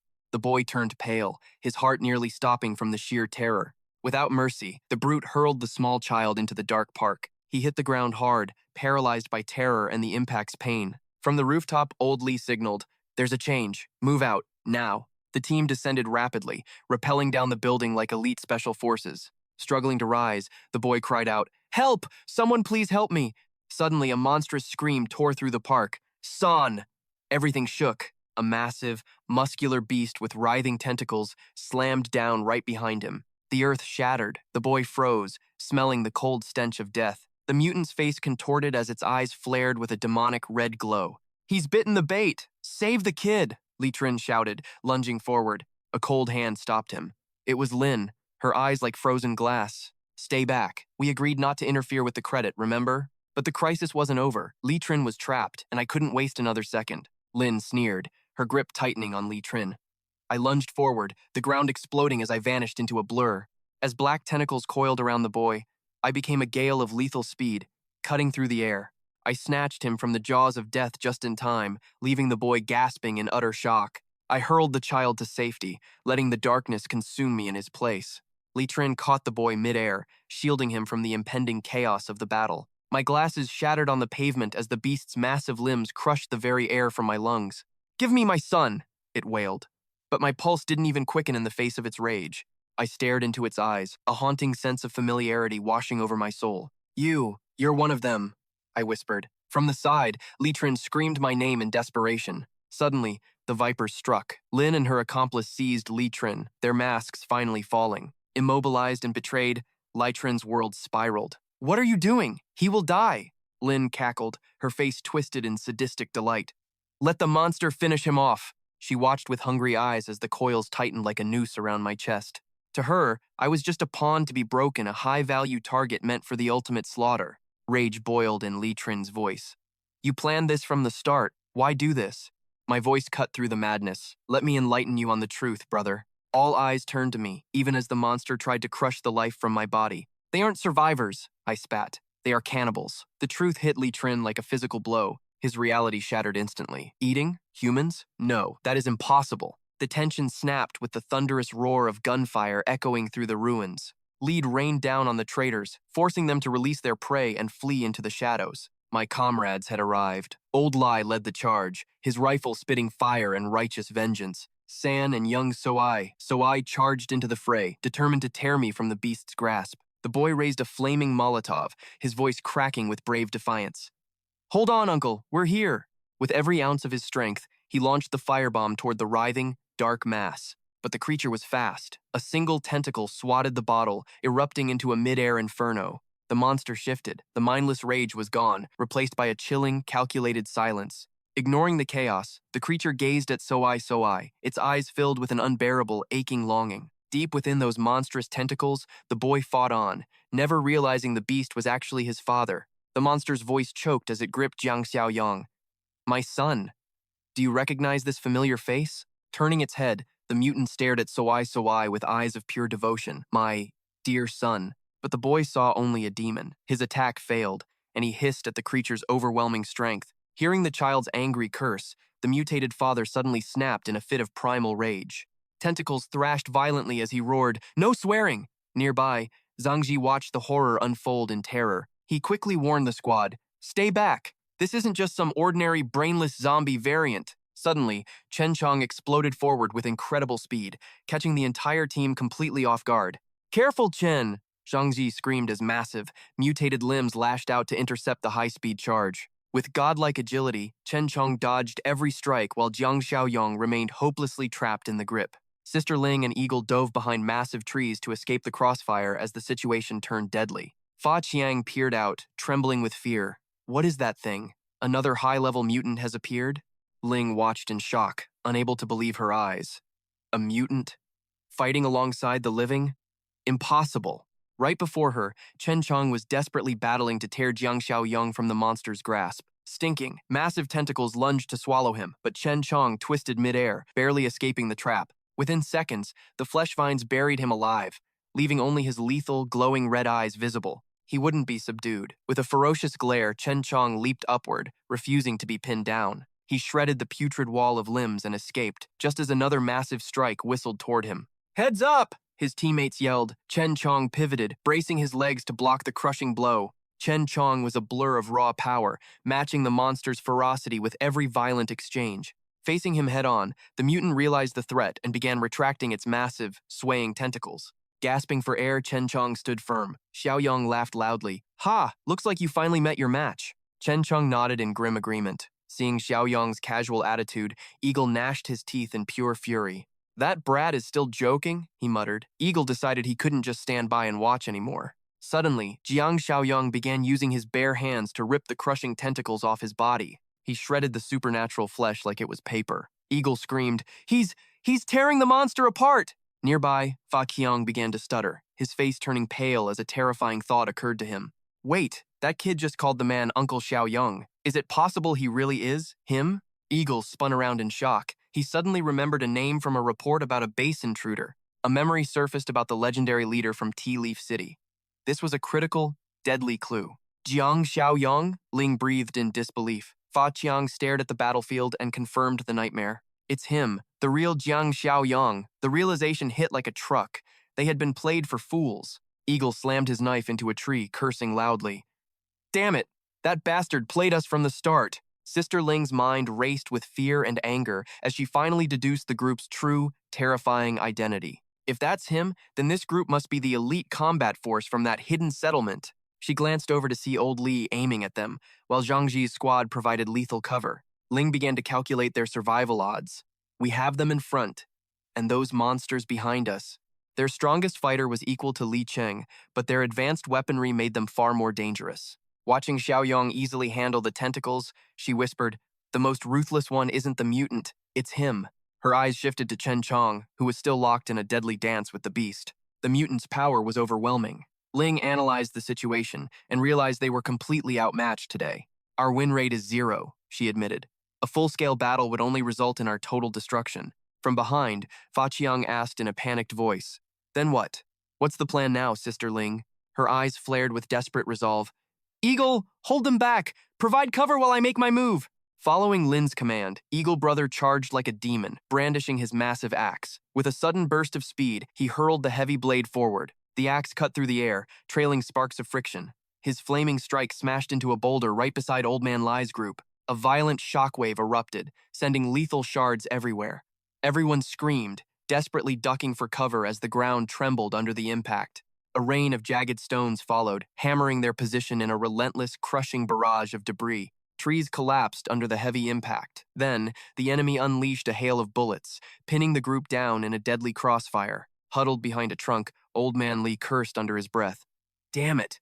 What the hell is that squad trying to pull?" Sensing an opening, Lin lunged for the boy. So I. Kai's warning scream echoed just as she reached out to snatch him. Moving on instinct, the stout Xiao Kai threw himself in front to shield the child from her grasp. "Pick on someone your own size!" Kai roared defiantly. But his bravado was met with Lin's devastating, bone-shattering sidekick. Kai blocked, but the impact was overwhelming. His face contorted as he was sent flying, tumbling across the dirt like a discarded rag doll. Her strength was terrifying. "She's an awakened," Kai gasped, struggling to breathe as he realized the gap in their power. With the nuisance gone, Lin smirked at the trembling boy. She reached out, her hand clawing toward his head like a predator. Soai's small feet dangled, slowly lifting off the blood-stained earth as she hoisted him up. Lin squeezed his throat without mercy. "Listen up, brat," she hissed, her eyes gleaming with malice. "Choose how you want to die." Sansan gasped in horror at the sight. Yet, young Soai showed a warrior's spirit despite the shadow of death. Choking for air, the boy glared back defiantly. "I won't let you use me as a pawn against them." A rare breed of courage. Lin's lips curled into a twisted, mocking grin at the boy's futile resistance. You've got guts, kid. Asterisk whoosh. Asterisk. A brutal punch slammed into his face, tearing a pained cry from his small throat. Hearing the cry, the mutated zombie hurled Transung aside. It roared in pure agony. My son! Seizing the moment, Transung leaped onto the beast's back, locking his grip for a final strike. The monster ignored him completely, its maddened eyes fixed solely on Soai's plight in the distance. Transung channeled his killing intent into a finishing blow, but Jiang Xiaoyong's voice cut through the chaos. Stop, Sung. Let him go. Sung froze in shock, looking back at Xiaoyong with total confusion and disbelief. He hesitated, paralyzed by the strange order. What? Why now? He blurted out, baffled by his leader's decision. Xiaoyong pointed toward the hostage. That beast is about to go nuclear. Getting in its way now is a death sentence. Lin tightened her grip, her voice a shrill, desperate command. Drop your weapons now, or this brat's head comes off right here. San panicked. Soai, don't you dare lay another finger on that boy. Old Man Lai stepped forward, his voice trembling with a desperate plea for a peaceful exchange. Take me instead. Let the boy go. Their sheer desperation only fueled Lin's sadistic and twisted pleasure. She scanned their terrified faces, her arrogance reaching its peak as she held all the cards. Look at you all. I really picked the right leverage, didn't I? Her smugness made Lai's blood boil with rage. Damn it, Li hissed, teeth clenched. If anything happens to him, I'll never be able to face his mother again. Holding the boy like a shield, Lin shrieked her final ultimatum to the entire group. Weapons down! Back off 100 meters, or he dies. For now, they had no choice but to retreat. Li signaled a retreat, his heart heavy. Zixuan fumed in silence, but her hands were tied by the situation. Emboldened, Lin barked again. Now, lead that monster toward them. Do it before I lose my patience. Suddenly, a frantic warning came from her own men. Lin, watch out! Massive tentacles erupted from the shadows, striking like lightning. She spun around, her eyes widening in sheer terror as a new nightmare loomed over her. Asterisk boom, asterisk! The tentacles slammed down, shattering the earth. Debris exploded everywhere as Lin and her crew scrambled for their lives. But the onslaught was too fast. One tentacle whipped toward her lackey, Fa Qiang, with lethal precision. The blow tore him apart instantly. He didn't even have time to register his own gruesome end before he was gone. Eagle Brother roared in horror. Fa Yang! He stared at the bloody remains, consumed by a mixture of shock and rage. Lin hit the ground, panting in panic. How? We had that thing suppressed. How did it break free from the trap? The hostage was gone. Looking up, she saw Jiang Xiaoyong watching her with a chilling, knowing smirk from the shadows. Seeing the calm composure of Xiaoyong and Sung, a terrifying thought hit her. Were they enjoying this massacre? A mutant's sudden strike freed Soai from Lin, but a massive tentacle snagged the boy's leg. Old Li screamed from behind, Run, Soai! He was terrified, ready to charge in and save the boy himself. But Jiang Xiaoyong stopped him, casually saying, Relax, the boy isn't in any danger at all. Li froze, staring in total confusion. No danger? Are you insane? Suddenly, the mutant gently pulled Soai close with its tentacles. Surprisingly, the boy didn't even fight back. This was the long-awaited reunion. Zhang Shangzhe, now a mutated zombie with void-black eyes, stared at his son. Yet, Soai didn't flinch or show a single hint of fear. He stared at the monster, hesitating, while Xiaoyong watched with a knowing smile. Well? Xiaoyong called out. Jiang Xiaoyong, I kept my word. Your family is safe. The zombie turned and gave a grim, satisfied smirk. Soai finally realized this monster was his father. Hovering in the air, he cried out with joy. It's you! It's really you, Dad! Zhang Shangze opened his massive arms to embrace his precious son. Xiaoyong watched the scene unfold. I knew it. Your father has the constitution of an awakener. Having missed him so much, Soai buried his face in his father's chest and sobbed uncontrollably. Dad! Wah! Meanwhile, Lin and Eagle's twisted plans were crumbling into nothingness. Eagle couldn't believe his eyes. What the hell is this? It's a disaster! Retreat! Fall back now! Even while holding his son, Zhang Shangze's killer instincts remained razor-sharp. He paused for a heartbeat. His eyes narrowed with lethal intent as his massive tentacles began to swirl and whip through the air. He struck with devastating power. There was no way he'd let the people who kidnapped his son escape. The tentacles chased Eagle down like heat-seeking missiles. In seconds, the coward was snagged. Shangze tightened the grip, crushing Eagle's body. The villain screamed in agony as the tentacles tore his flesh. Now he was begging his team for help. Cut these things off me! Do something! He shrieked. Desperate and bleeding, Eagle shouted for his partner. Hoang Lin! Where are you? But Lin had already vanished. That cold-hearted snake had abandoned him the moment things went south. "Damn you! You sold me out!" he roared. Lin didn't care. She knew they couldn't win against that monster. Her only hope was using Eagle as a distraction to save her own skin. She thought she was home free. Suddenly, Lin's eyes widened in horror as her entire body was yanked backward with violent force. Even an evolver couldn't outrun a mutant zombie's reach. A tentacle coiled around her ankle, slamming her face first into the dirt. Boom! She was caught. The impact shattered her glasses instantly. Groaning in pain, Lin struggled to push herself off the ground. Staring at her broken lenses, she spat out a curse. Damn it. Not like this. Then, Zhang Shangzai's foul tentacles began dragging her across the rough earth like a rag doll. Seeing her get caught, Eagle burst into a crazed laugh. "Trying to leave me behind? Look at you now!" Desperate, Eagle turned to Li Trin. "Li Trin, help us! We're teammates, remember?" Li Trin gritted his teeth, feeling torn. Damn it, what should I do? He hated Eagle's guts, but the bond of being on the same squad was hard to break. Just as he was about to step in, a hand landed on his shoulder. It was Xiaoyong, looking calm. Li Trin jumped. "When did you get behind me?" he gasped. Xiaoyong whispered, "Stay out of this. I promise you'll walk away safe." Li Trin stayed silent, confused. Seeing him hesitate, Eagle screamed, "Li Trin, you traitor! You're just going to watch!" From the shadows, the towering, terrifying silhouette of Jiang Xiaoyong loomed over them. He focused his pure rage on Eagle, lifting him high. The villain was too terrified to even speak. With bone-shattering force, Xiaoyong slammed Eagle into the ground, creating a massive crater. Dust cleared to reveal Eagle's bloodied face, his teeth shattered and spirit broken. Cough! Cough! But Xiaoyong wasn't finished. Multiple tentacles rose into the air, surrounding the broken man like hungry cobras. Boom, boom. The massive tentacles rained down, pulverizing Eagle into the dirt over and over again. His body was a mangled mess of pulp, limbs, and eyes scattered in a gruesome display. After finishing one pest, Zhang Shengzhe turned his cold gaze toward that pathetic rat, Ling Tai. Trapped in the crushing grip of the tentacles, she thrashed wildly. "Let me go. Please, let me go." Shengzhe closed in like a predator. He tightened his hold, the coils constricting around her body with lethal force. Tentacles crushed her chest, threatening to shatter her ribs.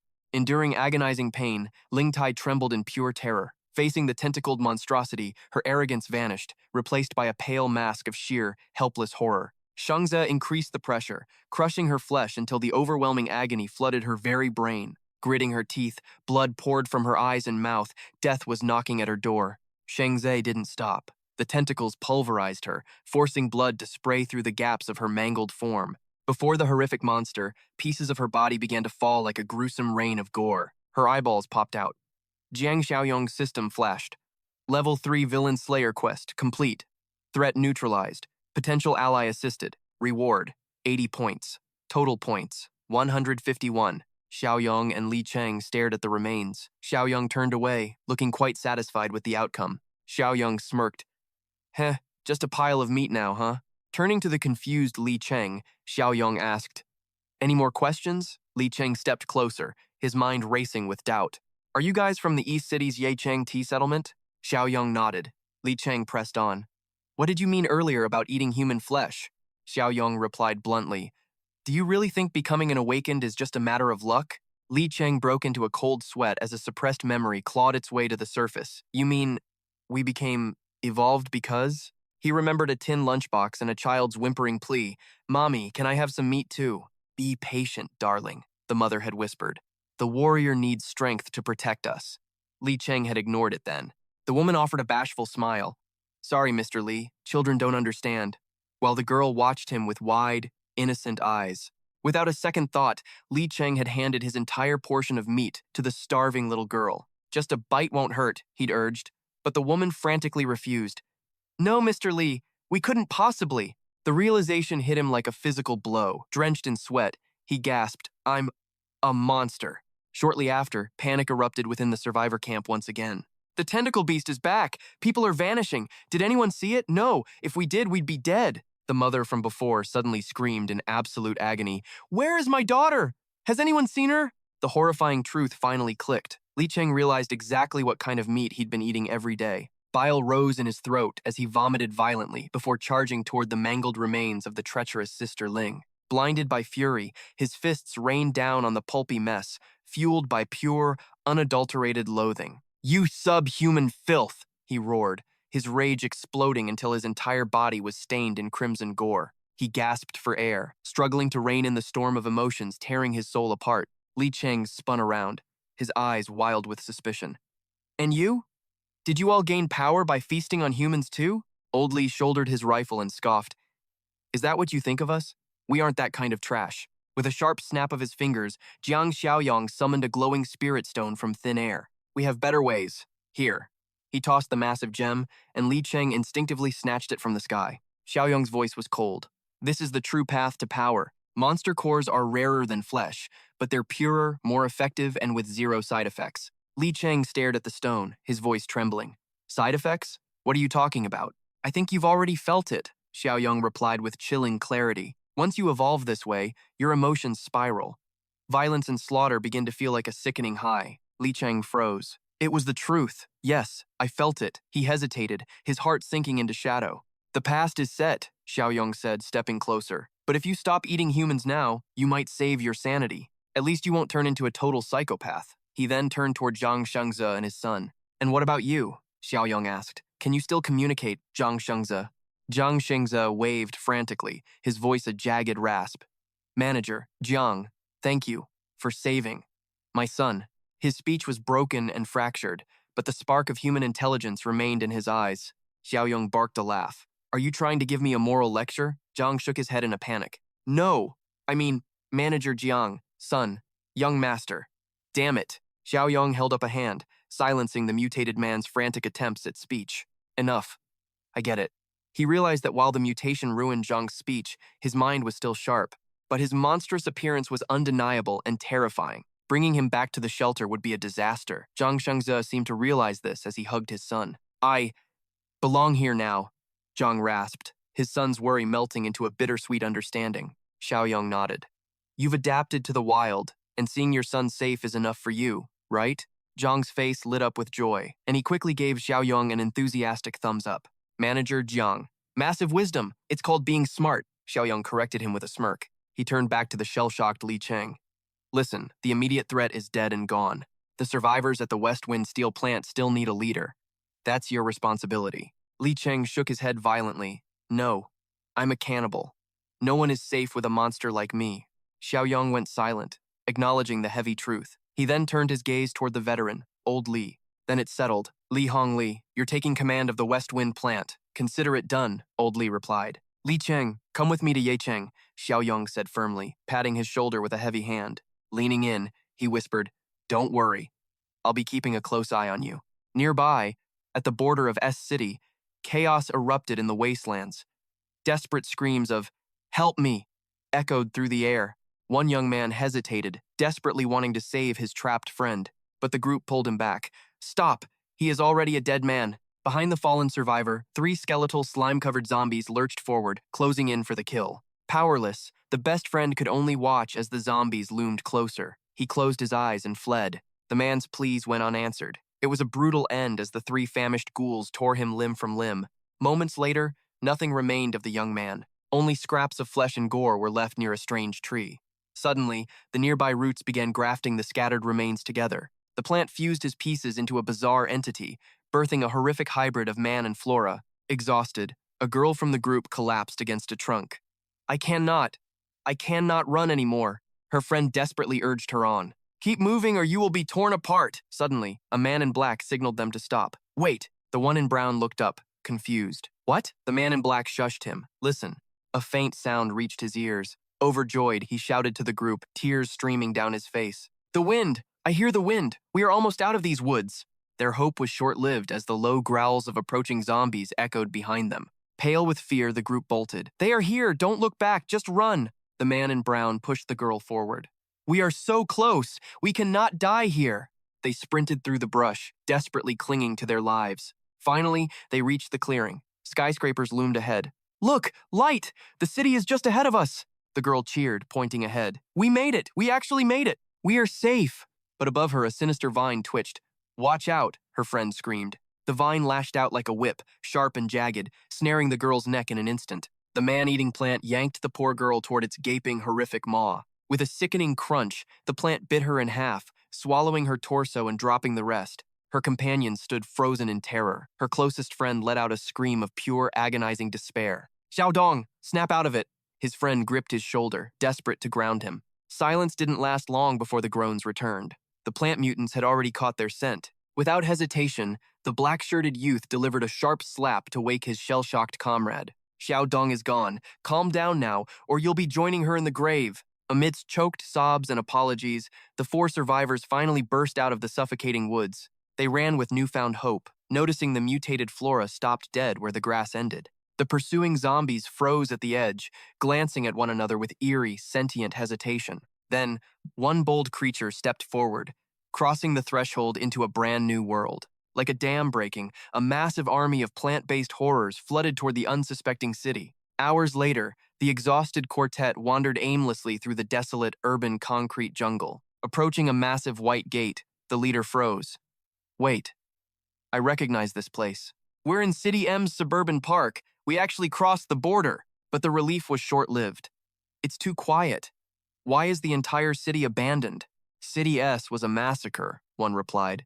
It makes sense they'd evacuate the neighboring sectors. Suddenly, the man in the brown jacket stopped, his finger trembling as he pointed ahead. Look, over there by the pole! A dark silhouette stood perfectly still in the shadows. Thinking it was a survivor, the black-shirted youth called out with a flicker of hope. Hey, where's the evacuation zone? But the figure turning around wasn't human, it was Jiang Xiaoyong. As the moonlight hit his monstrous form, the group's blood turned to ice. Mistaking him for another plant mutant, the survivors scrambled away in a blind, pathetic panic. Jiang Xiaoyong didn't give chase. He simply watched them flee with cold, indifferent eyes. Gasping for air like dying animals, they collapsed blocks away. Is that thing following us? Something's wrong, the leader muttered. Why are there mutants out here in the open? Does this mean the entire world has already fallen to the mutation? But why didn't the forest expand? Why is it just scattered like this? Before they could find answers, the familiar guttural snarls of zombies echoed from the alleys. The plant monsters had tracked them down. They're here. The plant devils found us.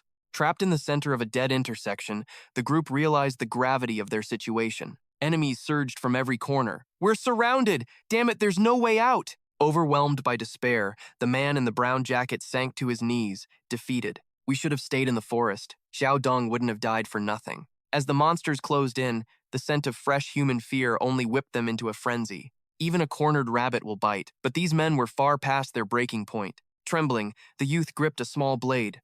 I won't let them tear me apart alive. He prepared to end it himself until a massive black tentacle whipped through the air. It was Jiang Xiaoyong. With one devastating strike, he pulverized the lead zombie's head. The monstrous Jiang Xiaoyong stepped into the light, radiating an aura of absolute dominance. He remained silent, his piercing gaze fixed on the lesser zombies.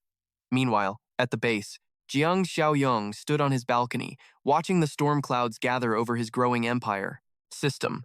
Community expansion quest complete. Xifeng Steel Factory branch has been successfully established. Evaluation, +20. Current rank, 62. Reward, 80 points. Total balance, 231. A smirk played on Xiaoyong's lips as he scrolled through the lucrative mission rewards. 80 points? Not bad. Time to see what kind of power that buys me. He opened the system shop. Level 2 Armed Threat Supply Chest, 20 points. Level 3 Power Awakening Supply Chest, 100 points. Level 2 Tech Supply, -50 points. Manual refresh costs 4. Jiang Xiaoyong gasps. Level 3 already? Holy crap. Level 2 gave me physical overload. I can't wait to see what Level 3 has in store for me. System. Exchanging 20 points for Armed Threat. Level 3. Electrical Awakening successful. Deducting 100 points from total. Level 2 Supply Swap confirmed. -100 points. Time to open the Armed Threat Supply crate. Level 1 reward. An armored beast of a vehicle. Now, let's unlock that Level 3 Ability Awakening crate. You've obtained the Level 1 Enslavement mark. Characteristic. Brand your enemies to turn them into your loyal puppets.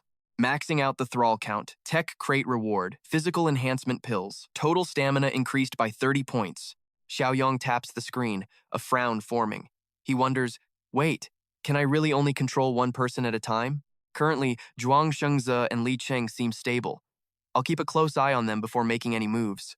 System alert. Utopia social quest in progress. Objective. Expand the community. Destination. Reach the independent settlement grounds. Defend against one invasion. New quest. Weeding level 1. Objective. Eradicate the looming threat brought by the overgrowth. Reward, 100 points. Xiaoyong stares at the screen, puzzled. This is a weirdly specific request from the system. Weeding? Eliminate the threat of grass? Is the system seriously asking me to go out and pull weeds? Before he can process the quest, his radio crackles to life. Boss Xiaoyong, do you copy? Can you hear me? There's trouble at the base. Back at the factory, Shengze's group is paralyzed with fear by a new threat. Are those zombies? What's happening? Are they with leader Xiaoyong? Or is this a whole different nightmare? Shengze steps in front of the group. He roughly drags a mutated plant human forward to show the crowd. Zhang Shengze finally reached Jiang Xiaoyong's stronghold. He stood tall before the very survivors Jiang had rescued. Catching sight of his father, young Shuai sprinted forward. "Daddy," the crowd whispered. Were these strangers truly his kin? Tears streamed as they collided. After days of hellish separation, Zhang felt a flicker of pure joy. His son and his holy matrimony? Old Han watched, squinting. Something about this reunion felt incredibly off. Holy matrimony? Jiang sighed. He means his wife. The mutation scrambled his brain's speech center. He sounded like a broken record. Yet, seeing his monstrous form, his wife didn't flinch. She embraced him while Zhang stroked his son's hair. Moments later, Zhang snapped a limb off a plant mutant corpse. This is the culprit? Zhang stood firm, then blurted out his main request. Food, border. Stewed meat, veggies. Jiang stared blankly. None of these nonsensical ramblings made a lick of sense. Meat stew? The youth in black stepped up. Boss, let me translate. We're from the neighboring city. Our home is swallowed by a literal jungle now. Worse, people are turning into those plant things. Jiang examined the wooden remains. Plant mutants? So the nightmare has evolved into something green? The youth sighed. But boss, looking at your city, things aren't exactly peaceful here either. Are they? Jiang stood, his gaze cold. You've seen the path here. You know the score. This world is dead. Most are just mindless zombies now. The boy nodded solemnly. Jiang then turned his attention toward Old Han. Uncle Sheng, there's an armored jeep hidden 2 blocks east behind the ruins. We need that steel beast. Understood, Old Han grunted, heading off to gather a recovery team immediately. Jiang turned to the newcomers. Follow me. We're heading to the city border to scout this green hell. The group trailed behind Jiang toward the outskirts. Wild, twisted weeds were already choking the asphalt roads. Jiang touched the strange, pulsating vines. The youth gasped these stalks had grown taller in just a few hours. Jiang spoke firmly. We're going in. We barely escaped that death trap once, but we're returning. The boy nearly fainted. What? Why go back? We went through hell just to get out. He screamed in panic. Boss, that forest is a graveyard. Why risk our lives after finally reaching safety? Jiang looked back calmly. If we ignore it, the jungle will eat us all very soon. The Zhifeng steel plant will be swallowed whole. But before we face the trees, there's one vital task. What task? Zhang Ji asked, her heart racing as she stepped toward him. Making you strong enough to survive this nightmare alone, Jiang replied with icy determination. He gathered Zhang Ji, Old Li, and the factory crew. For the next few days, we hunt. Elsewhere, a mutated zombie was feasting on a fresh corpse, its claws dripping with crimson blood. It caught a new scent, the sweet aroma of living flesh. Its twisted face distorted with a manic, starving grin. The creature scanned the shadows behind it. Nothing. Only the hollow whistling of the wind remained. In that split second of hesitation, Jiang struck. He was a blur of lethal precision, closing the gap instantly. One savage slash tore through the giant mutant's throat. It died without ever knowing who its executioner was. Behind him, his squad unleashed a hail of lead. Their rifles roared in a synchronized symphony. The system-gifted jeep plowed through the horde. Zombies were shredded by gunfire, forced to swallow a deadly leaden feast. Brass casings fell like metallic rain. Moments later, the deafening thunder of battle finally ceased. Jiang began scavenging spirit stones from the fallen. His team followed suit, desperate for every scrap of power. Nearby, a voice cursed into the void. God damn it, more zombies, always more zombies. A massive, muscular man kicked a tangled zombie corpse aside. He looked utterly disgusted by the creeping vines. Where are the living? Is everyone in this city a walking corpse? A zombie lunged at him. Without flinching, he delivered a casual backhand that pulverized the creature's entire face. Its exposed brain oozed before him. The man gritted his teeth, fighting the primal urge to feast. Just let me find one person. Suddenly, his eyes locked onto movement in the distance. He swallowed hard, his throat parched with a dark hunger. Living meat, he whispered, eyes glowing. Back at Jiang's camp, a nervous rookie fumbled with his rifle. The youth in black watched, trembling. Hey, do you have a death wish? The leader barked. Stay inside and don't you dare open that door. The young man ignored the warning and dashed inside. Relax, Boss Jiang's squad already cleared this entire sector. A man in black beckoned urgently from within. Cut the chatter and get in here. Suddenly, a hulking figure grinned, baring terrifying teeth. He licked his lips with predatory hunger. He was a pure human one who had yet to taste the forbidden flesh of his own kind. He crawled forward like a twitching corpse, muttering a chilling internal monologue. Those guys are packed with heat. Taking them on alone is suicide. I'll have to endure this hunger for now. Saliva and tears streamed down his face as he cursed his fate. Meanwhile, at the base, Jiang Xiaoyong's system chimed. Refresh successful. Exchange complete. Current points, 300. Static crackled over the radio as Bo Sheng summoned the team. The veteran leader immediately gathered the core members for a briefing. The atmosphere was heavy. Every face in the room was etched with grim determination. Xiaoyong stood before them. Our joint hunt was a massive success. In just 3 days, we've hit the jackpot. He handed the evolution cores to Lao Li and Zhang Ji. Lao Li hesitated, his hands trembling. Wait, is it really okay for us to take these? You did all the work, Xiaoyong, Zhang Ji added sheepishly. It doesn't feel right for just the two of us to benefit. Xiaoyong waved off their concerns. Don't overthink it. We have more than enough firepower and ammunition to go around.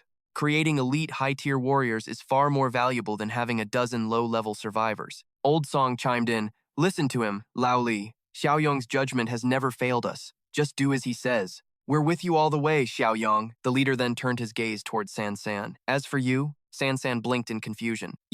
Yes, Brother Yang? He gestured toward the hallway. Follow me to my room. Moments later, San San stood inside, scratching her head nervously. Brother Xiaoyong, what exactly did you want to do? Outside, Old Song's son was tailing them, whispering to the others. Shh, keep it down and stay hidden. Muffled voices drifted through the door. It might sting a little. Just try to endure the pain, okay? Zhang Ji and the others pressed their ears against the wood, their imaginations running wild. Even the zombie, Chen Chong, joined the eavesdropping party. Suddenly the door swung wide open, catching them all off guard. Zhang Ji turned beet red, caught red-handed as the ringleader. He couldn't even bring himself to look Xiaoyong in the eye. Xiaoyong stood there with a look of pure annoyance, staring down his amateur spy squad. That was fast, Brother Yang, Zhang Ji stammered. Without a word, Xiaoyong grabbed him by the ear and dragged him inside. You little brat! Zhang Ji yelped in pain as he was hauled into the room. Ow, ow, take it easy, brother. A swift kick to the rear followed. Quiet down and pay attention. San San sat at the table, clutching her arm where she had just received a mysterious injection. Zhang Ji looked puzzled. San, did you just get a vaccine shot or something? Xiaoyong smirked. You just consumed those cores, right? You should be a top-tier powerhouse by now. Zhang Ji grinned, flexing his muscles. Heh, all thanks to your favor, brother. Xiaoyong pointed at the girl. Spar with her. Zhang Ji recoiled in shock. What? No way. I can't go around bullying a defenseless girl. Xiaoyong's eyes gleamed with confidence. Bullying, huh? San, show this idiot what real power looks like. San looked hesitant. Are you sure? Xiaoyong nodded firmly. Go all out. He can't handle you anyway. Facing her, Zhang Ji chuckled arrogantly. Fine, but be careful. I'm on a whole different level today. I'll use my full. Before he could finish, San's fist connected with his face like a cannonball. The force sent him spiraling through the doorway. Chen Chong and the others barely managed to catch his limp body. She's that strong? Xiaoyong explained calmly. I gave her a specialized ability enhancement serum. Aside from me and Rhea, none of you stand a chance against her now. Zhang Ji sobbed, clutching his swollen face. I thought we were your favorites. I guess we're just second tier. The big man laughed. Don't be stupid. Xiaoyong isn't into guys like you. With the playfulness over, Xiaoyong's expression turned dead serious again. Chong, Zhang Ji, Lao Li. He pointed directly at the new recruit in the black jacket. You're coming with us. We're heading straight back into your home city. The young man froze, pointing at himself in terror. Me? No way. I barely escaped that nightmare alive. I'm not going back. I refuse to go back to that hell. Li Cheng's eyes turned cold. We're risking everything, yet you choose cowardice? The boy fell to his knees.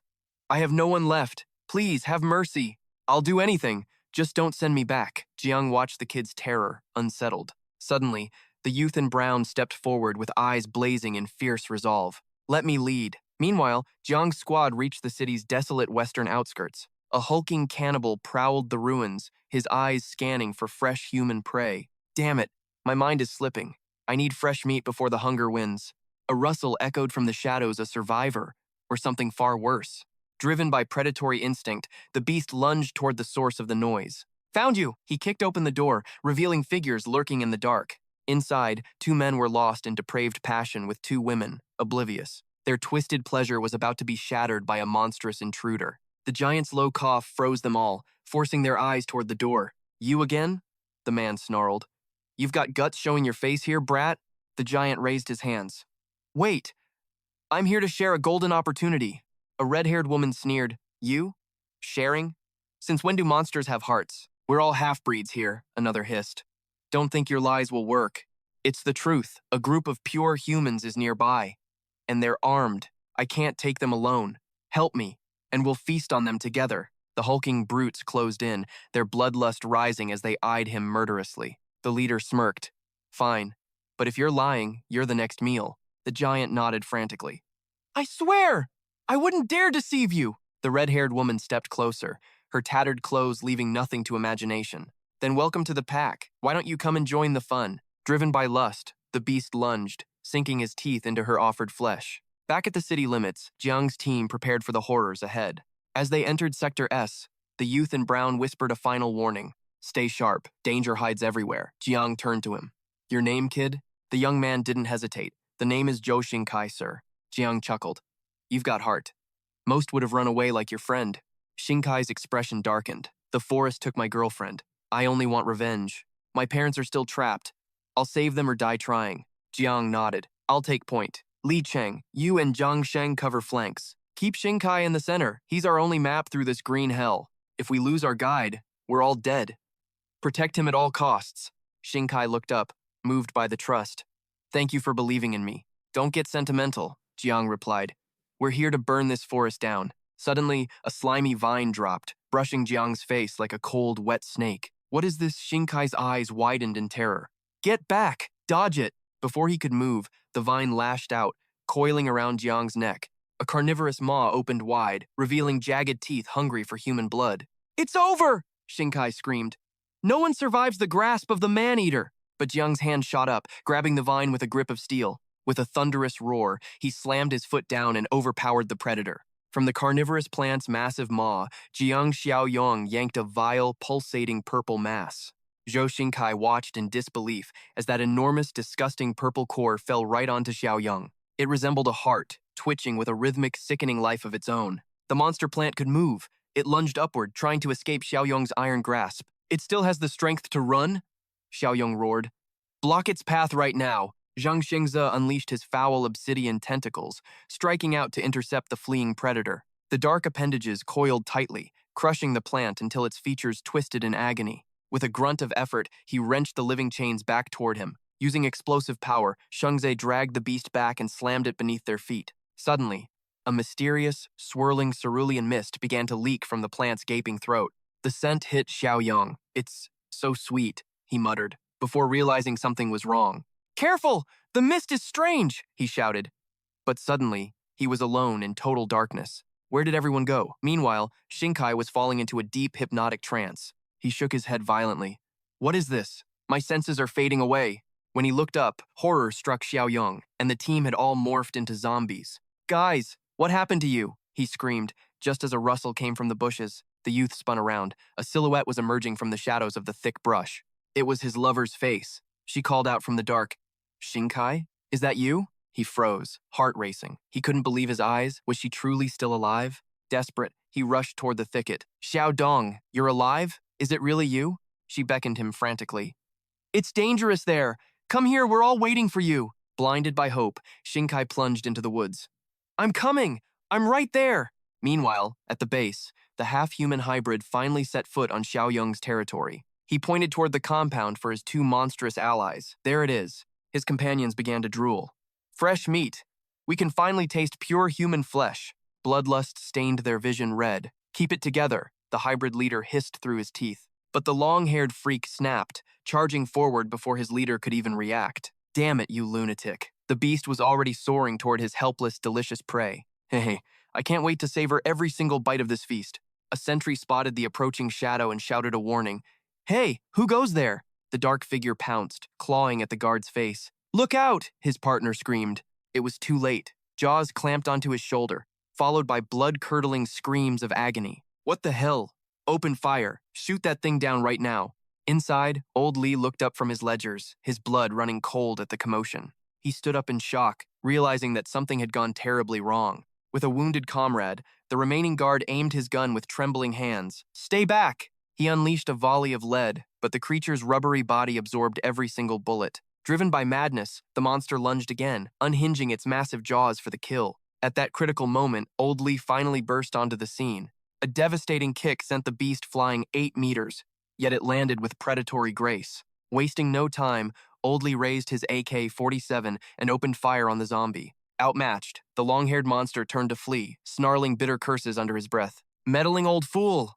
Old Lee ignored him, rushing to check on the wounded young man. Get him to the infirmary, quickly. Meanwhile, the attacker limped away, bruised and exhausted. He gasped for air, barely able to keep moving down the desolate, dusty road. The creature collapses face first into the dirt. The 4 survivors edge closer, their hearts racing as they examine it. A red-haired mutant smirks, completely unbothered. What's the rush, pal? You've really gone and done it now, haven't you? He's not dead, just exhausted. Hearing those words, the creature's eyes flare with a sudden murderous rage. Stop mocking me! Get me meat, I need to recover! A bald thug sneers. Who do you think you're bossing? Enough, Blackhair snaps. Look at the time. Stop talking and get it done. You're weak and annoying. He tried to play the boss, but a heel slammed into his neck before he could react. It was the brunette. Her stiletto pierced his neck like a needle. One less mouth to feed. That's better for everyone, don't you think? He glared up at her, choking out a final, desperate curse. You damn bitch. Go to hell. A sickening crunch echoed through the air. Black blood flooded the pavement, staining the road in a dark, foul pool. So, what's our next move? Someone asked. Those snacks are hiding in the factory, and they've got weapons. The woman turned, her voice chillingly calm. That's easy enough. Are you guys actually stupid or something? We're humans, not mindless zombies. She swayed her hips, oozing fake charm. We're going to walk right through the front. Meanwhile, Hung Kai stood frozen in the bushes, completely entranced by a vision of his dead lover. His eyes glazed over as he murmured, Everything. Everything feels so light. Why am I floating like this? The vision in the brush whispered, Don't hesitate, my love. Come to me. Come closer to me right now. Hurry up! I've missed you so much. Come here and stay with me forever. The phantom reached out. Swish! A knife whistled through the air with terrifying speed, cleaving the phantom's head clean in two. Kai watched his lover collapse again. For the second time, she was slaughtered. He fell to his knees, screaming. Xiaoyong stepped out, wiping his blade. That was dangerous. Even I almost fell for that illusion's trap. Kai spun around, his face twisted in grief and rage. Why? Why did you kill my Xiaodong again? Xiaoyong's expression turned cold. You're Xiaodong? Wake up, look at what's actually lying in front of you. Kai turned back, his blood running cold. The beautiful vision was melting away, revealing a hideous, distorted nightmare. The woman's body morphed into a writhing mass of slimy tentacles. Kai stood paralyzed, unable to move a muscle. Xiaoyong sighed and delivered a sharp smack to Chen Sung's head, jolting him out of his deep trance. Wake up! Stop dreaming! Slowly, Li Cheng and Shengze also began to shake off the mental fog and recover. Li Cheng rubbed his dazed eyes. What happened? I feel like I've been asleep for 1,000 years. Shengze mumbled incoherently, his words a jumbled mess of high-speed transport, movies, and returning to Earth. He looked around, embarrassed. I was dreaming about a normal life, driving my son home from school. Jiang Xiaoyong summons a small blade. This flower's toxins must be triggering these hallucinations. Li Trin approaches as Xiaoyong tries to harvest a tentacle sample. What are you doing? Checking its internal structure, Xiaoyong replies, I need to see if it contains a mutant core. As he makes the cut, black fluid sprays everywhere. He sighs and says, It's just a puppet, not the host. He points to massive vines anchored deep in the earth. Suddenly, Xiaoyong freezes in shock. He spots a strange tuber on a vine and gasps. What is this? He rips it out, finding pulsing capillaries like a beating heart. Is this a potato or taro? It seems to be the plant's primary nutrient reservoir. Xiaoyong stores it in his system. It might be useful or even edible later. He turns to Xiao Hung Kai. What do you know about these plants? Kai answers, trembling. They're lethal predators. But maybe Old Man Ha knows something more specific. Xiaoyong is intrigued. Who's Ha? Kai explains he's a scientist from the Agricultural Institute. Where is he? Is he still alive? Xiaoyong asks urgently. Kai clarifies. We hid in a high-rise before I escaped. I'm not sure if he survived. This intel is gold. Xiaoyong commands, Good. Lead me to him immediately. Elsewhere, the half-zombie redhead plays the victim, dragging herself toward the base with a weary act. She deliberately trips over a stone, collapsing and screaming at the gate to lure the guards. A sentry catches a glimpse of her silhouette in the distance. He gazes out like he's seen a miracle. A survivor! We have a survivor! Seeing a lone, helpless girl, 2 guards rush out to the rescue. The second guard hesitates, noticing her tattered, revealing clothing. Hey, wait a second. She looks utterly exhausted and pitiful. The cautious guard tries to block his partner. We should report this first. But the other snaps. Report what? She's dying out here. We have to bring her in. The skeptical guard remains suspicious of the situation. The first guard pushes past. Move! If we leave her, she'll turn into a zombie. She maintains her damsel in distress act, completely mesmerized by her beauty and vulnerable state. Flushing, he asks, Are you okay? The redhead whimpers in fear. Help, please help me. The guard is hooked. Don't worry. You're safe with us now. Meanwhile, her 3 comrades watch from behind a rusted car, amused by her performance. The bearded brute chuckles. She's good. He then turns to the brunette, his face flushing. The brunette flaunts her charms in front of the massive man. She strikes a seductive pose. I can do much better than her. While the spy is carried in, the brute and the brunette are busy, roasting potatoes together. Her legs point toward the sky. Back in the forest, the main group moves on. Li Trin leads the way, noting the sudden gloom. Why is it so dark already? Kai explains, dusk is falling, and the canopy here is too thick for any light. How much further? Xiaoyong asks. Kai points ahead just as a voice calls his name. Kai jolts in surprise. Aunt Duong? A woman waves warmly from a nearby wall. Kai hesitates, rubbing his eyes in disbelief. This can't be real. Xiaoyong smiles calmly at Kai's confusion. Relax. It's not the toxins this time. That's a living, breathing person. Behind the woman, other survivors hiss at her. Stop. Do you want to get us killed? 3 men watch Xiao Hung Kai, fearing he's been turned by the monsters. He's been gone too long. That thing can't be him anymore. Madame Yang snapped back instantly. Enough talk. Prepare for battle. Convinced of a zombie ambush, she ordered a full-scale assault. Kill them all! Behind the lines, Zhang's monstrous aura flared. Wait, don't shoot! Arrows were already locked on their hearts. Jiang raised his hands high, a desperate signal for a truce. Stop! We're human! Madame Yang froze. The monsters can talk? Seizing the chance, Zhou Xingkai bolted to the front line.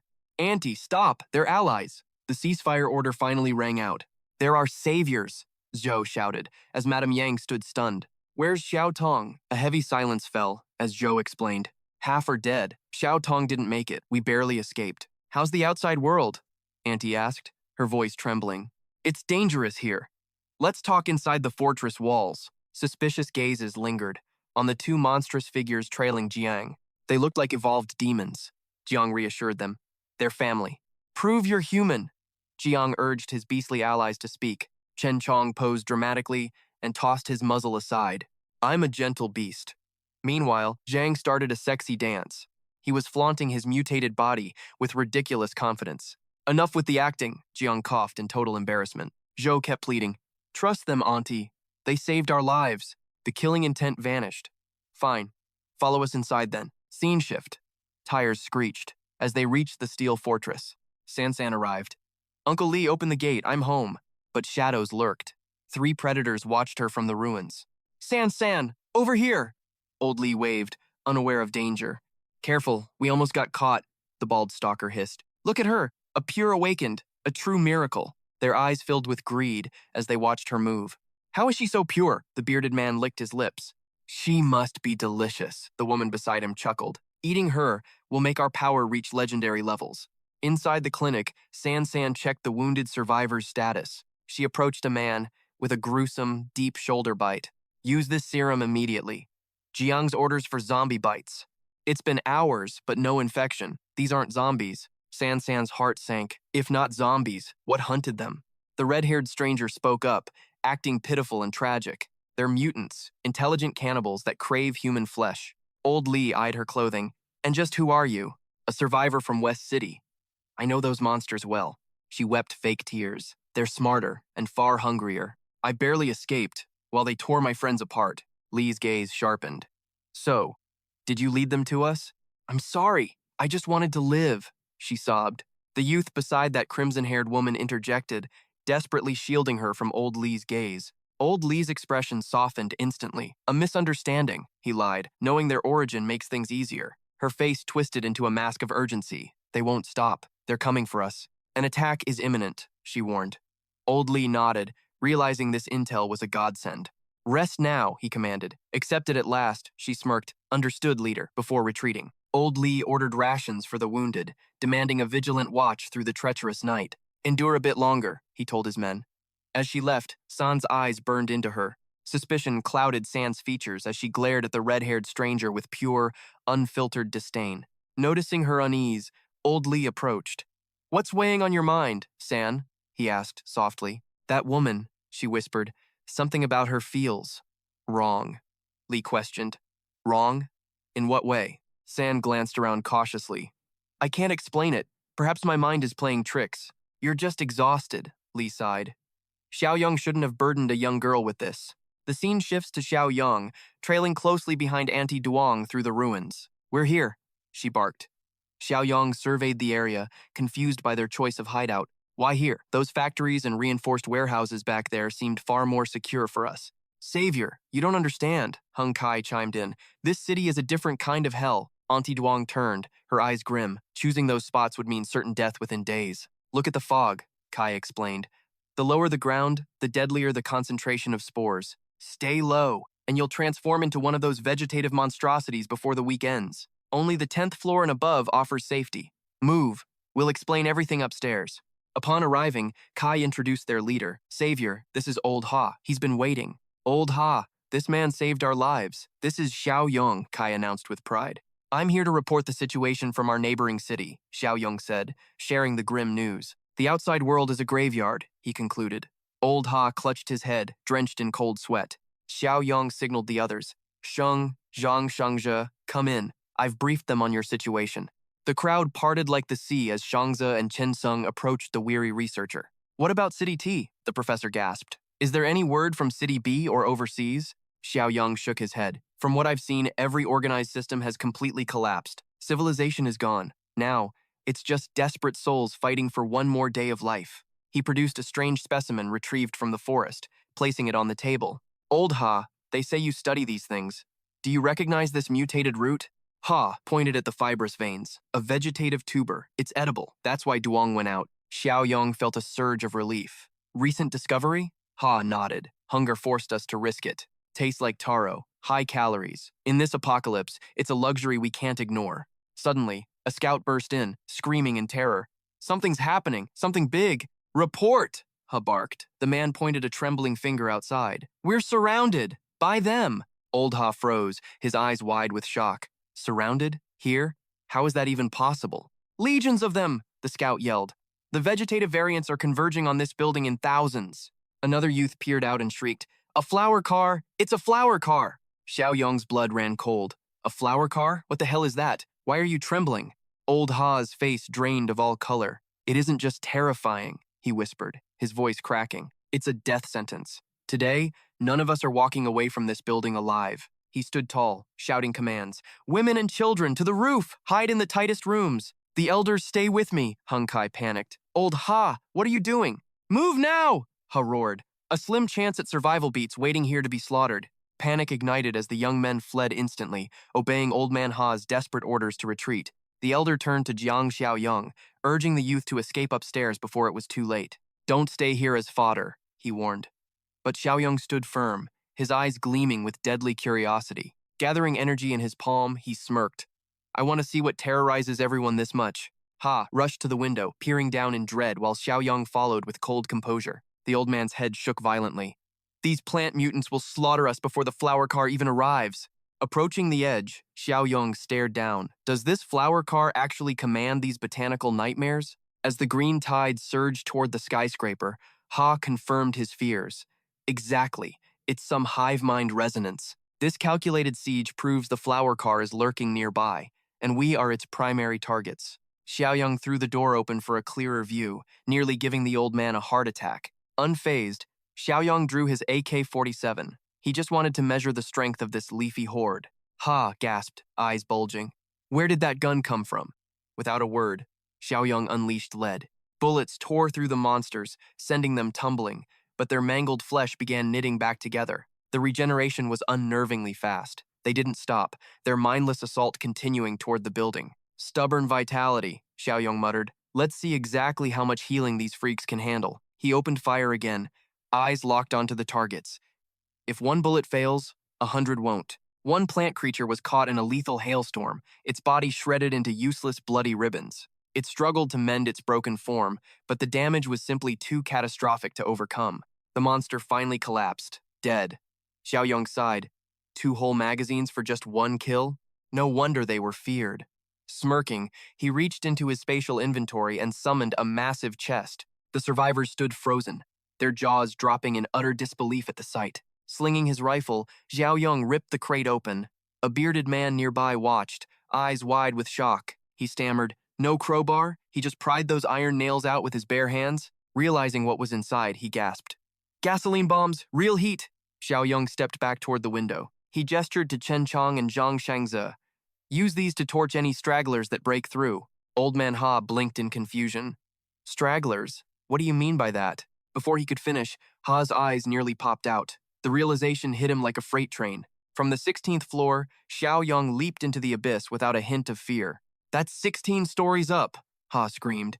But Chen and Zhang were already diving right after him. The trio plummeted toward the botanical swarm, landing defiantly before the grotesque, towering horde. Sensing fresh prey, the plant mutants shrieked in a dissonant, terrifying chorus and charged forward. Xiaoyong didn't flinch. He met the nearest monster with nothing but raw, overwhelming strength. He grabbed a mutant's head with his bare hands, snapping bone and vine in one brutal motion. Xiaoyong's fists blurred. Nearby, Chen Chong was busy pulverizing another skull with relentless, heavy blows. As more swarmed, Chen unleashed a flurry of strikes, tearing them apart to negate their healing. Meanwhile, Jiang Xiaoyong was a whirlwind of death, his tentacles lashing out with lethal precision. He cleared waves of enemies effortlessly, barely needing to lift a finger as his appendages slaughtered. High above, Ha and the others watched, pale-faced, as the 2 mutant zombies decimated the formation. "Holy hell," someone whispered.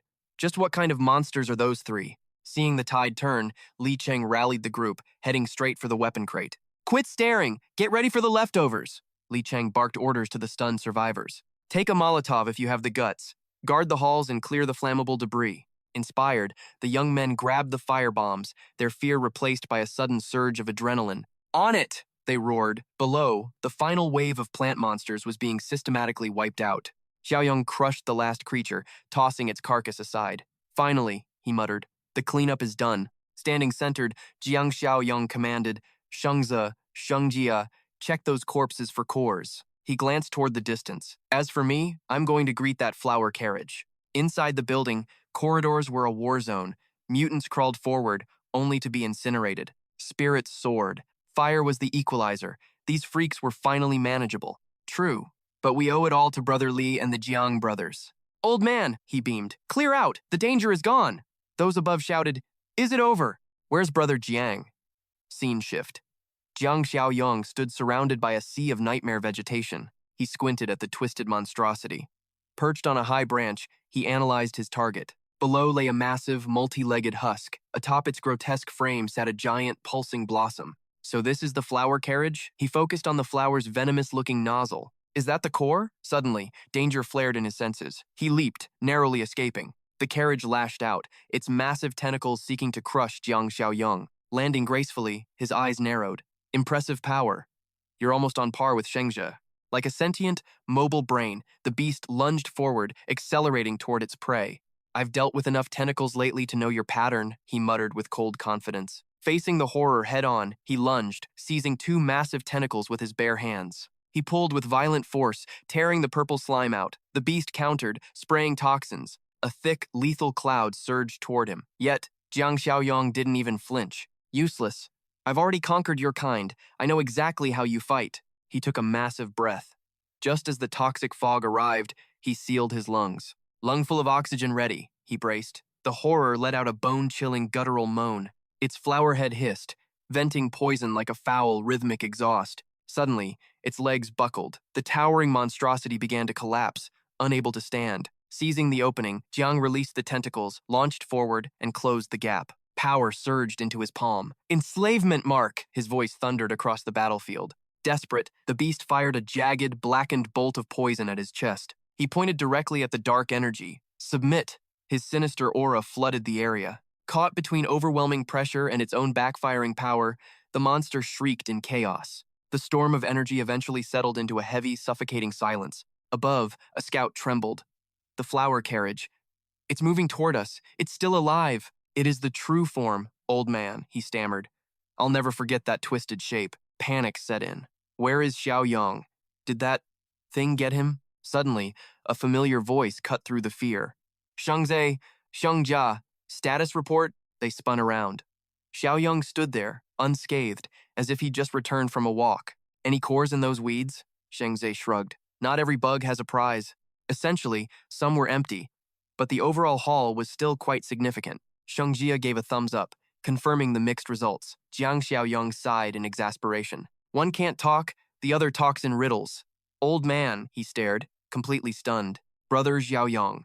What happened to that nightmare downstairs? He smirked. Oh, that? It's on our side now. The crowd froze. Our side? Moments later, he led the group down to the now docile flower carriage. He gestured toward the beast. Relax. It won't bite anyone anymore. Trembling, old man, he stepped forward, the first to approach the beast they once feared. Steeling his nerves, he reached out. His fingers touched the rough skin. No reaction. You actually tamed it, he whispered in awe. How is this even possible? Jiang Xiaoyong turned to the veteran scholar. Old man Ha, as a botanist, what is your read on this monstrosity? Ha stroked his beard thoughtfully. Even mutated into a beast, its primal botanical instincts remain intact. He explained that just like predators in the wild, the competition between plants is absolutely ruthless. Sunlight is the ultimate prize. Trees did not just grow tall by accident. They evolved upward to hoard every scrap of precious solar energy. Those trapped in the shadows wither away. Ha stepped closer to the massive, pulsating mound of mutated flesh. I suspect this carriage plant's sheer brutality is a direct result of its twisted evolution. Having lost its growth advantage, it evolved to hunt animals for survival. Suddenly, two vines loomed over their heads like vipers. Li Cheng spotted the deadly movement from the corner of his eye and felt a chill run down his spine. Slicing through the air with his blade, he roared, "Watch out! It is right behind you, Xiaoyong." But Xiaoyong did not flinch. Hold your fire. It will not disobey me now. Let us see what it wants. Li Cheng gripped his weapon, his heart hammering against his ribs. This was pure, unadulterated madness. Xiaoyong allowed the cold vine to coil around his throat like a noose. He stood perfectly still, eyes fixed ahead. Exhaling sharply, Xiaoyong finally relaxed his posture. Li Cheng stammered in confusion. What? What just happened? Unscathed, Xiaoyong turned back with a grim expression. Your theory was spot on, old man Ha. This entire city has become a brutal arena for mutated flora. Only the strongest survive this green hell, Ha nodded solemnly. Xiaoyong added, the losers of the plant world now feast on human flesh to obtain nutrients. As he stepped toward the plant, the creature obediently retracted its deadly vines from his neck. Since you're now my servant, I'll handle your survival, Jiang Xiaoyong declared. Now, come here. As if responding, the lotus bud suddenly quivered, its petals beginning a rhythmic, hypnotic dance. It burst open, revealing a pulsating green core bristling with writhing alien tentacles. A vibrant vine reached out toward Xiaoyong's hand as the plant offered its very heart to him. He watched intently as the emerald core was slowly absorbed directly into his own body. Li Cheng scratched his head, utterly baffled. What just happened? By then, Xiaoyong had finished the absorption. We are now one, Xiaoyong smirked, admiring his hand before thrusting his arm forward with power. Suddenly, 3 powerful green tentacles erupted from his palm like striking vipers. They were incredibly fast, effortlessly snapping a massive ancient tree in half with a single pull. Witnessing such raw power, Zhang Shengzai's face turned red with a mix of shock and envy. The gap was light years apart. Those tentacles made his own look like child's play. The system pinged. Gardener achievement unlocked. Reward, 150 points. Total balance, 153. Xiaoyong smirked. A hidden achievement? This was a first, and the rewards were definitely worth it. The lotus plant collapsed into a lifeless mass, its essence completely fused with its new master. The group departed, shifting the scene back to the base where the red-haired Adanba waited. She peered out the window with a predator's grin. Another fool had finally taken the bait. Hearing a knock, she began her act. A man entered, offering her a warm, fragrant snack. She played the damsel, subtly flaunting her charms to drive the poor man wild with desire. Who asked you to bring this? She teased. Smitten, he insisted he did it all for her. He wasn't looking at the bread. His eyes were hungrily fixed on the feast standing before him. Adon Ba leaned in close, her voice a sultry whisper. Then, thank you so much, big brother. Starved for affection, the man lost all control and lunged toward the seductive, deadly trap. She feigned fear, backing away slowly. Wait, what do you think you're doing to me? He snapped back to reality, his gaze still glued to her curves as he stammered an apology. Softening her tone, she stroked her hair. It's too crowded here. Everyone can hear us. Let's go outside, where we can play a much more dangerous game, he eagerly agreed. Soon, heavy breathing echoed near a rusted car that rocked violently under the moonlight. The passion was intense, the man convinced he had finally won her heart and soul. Drenched in sweat after their tryst, he gazed adoringly at the woman lying on the seat. Still flushed with excitement, he turned to her. You're beautiful. Tell me, what's your name? Suddenly, his eyes caught something strange. What's wrong? She asked, her voice chillingly calm. He spotted a pile of clothes in a bin. Isn't this Zhao's shirt? Why is it here? Trembling, he reached into the bin and recoiled in pure, unadulterated horror at the sight. It was a mangled heap of gore, his friend's remains. Then, a dark shadow lunged from behind. Having drained his energy, the monster was now ready for her favorite part, the feast. Meanwhile, at a distance, a bearded guard was jolted awake by a harsh blow to the head. Enraged, he leaned out of the truck window, cursing at whoever dared to strike him. A bald man loomed over him. Sleeping again? The guard insisted he was still on watch. Losing his temper, the bald man grabbed the guard's collar, his eyes burning with rage. I walked right up to you. If she sends the signal, will you even see it? The guard stammered out excuses, claiming he had only closed his eyes for a mere second. Useless trash, the bald man spat. A brown-haired woman stepped in to calm the tension. Relax. We've been watching in shifts. She just hasn't sent the signal yet, she noted. She looked toward the base. I bet she's trying to keep all the prey for herself. The half-zombies grew suspicious. Go search the factory. Find that dog's trail immediately. Moments later, the trio discovered a gruesome sight, human remains discarded like common refuse in the trash. The bearded brute panicked. I knew I smelled fresh meat. Nearby, the bald leader toyed with a jagged human bone. That bitch wants all the spoils for herself. The brunette spat, her voice dripping with pure venom. If she can play the damsel, so can I. But the bald leader's massive hand suddenly clamped down on her. His grip tightened around her throat. Planning to sneak in and eat alone too, you little rat? Do not think I cannot see through your lies. She gasped for air as the bearded thug intervened. Boss, easy. If you kill her, our only ticket into that base is gone forever. He shoved her away. She collapsed, clutching her bruised neck and gasping for precious oxygen. His eyes burned with malice as he took his anger out on her. Try any tricks and I will end you. If I go down, I am taking you both to hell with me. The woman nodded weakly, terrified. The act began. She stumbled toward the base's entrance, pounding on the heavy doors in mock desperation. Help, please! The gates creaked open as armed guards emerged, weapons leveled and nerves on edge. Identify yourself, the guard barked. She sobbed, Zombies! They are right behind me! Please, let me in! A young guard's heart skipped a beat as he took in her striking, vulnerable features. Talk about a lucky streak, he whispered. First that other girl, and now this beauty arrives? This one is even hotter than the last, his partner chuckled. But as they reached for her, a scream rang out. Stop right there! The guards froze as the red-haired survivor rushed forward, face pale with rage. That is no woman. She is the mutant pretending to be human. The brunette's facade shattered instantly. You treacherous bitch, the intruder hissed. Shoot her now, the redhead screamed. Do it! Open fire! Kill the monster! Thunderous gunshots suddenly tore through the silence of the night. Lead ripped through her flesh. Realizing the trap had failed, she turned and bolted back into the shadows. A hail of bullets shredded her body, but the creature inside her refused to let her fall. Her body was a sieve of gore. As she collapsed, the guards roared, Bring the gasoline! Burn it to ashes! By the time they returned with the fuel, the blood-soaked pavement was empty. She had vanished. Impossible! How could anything survive that much lead and still crawl away? Damn it. We should have finished her off.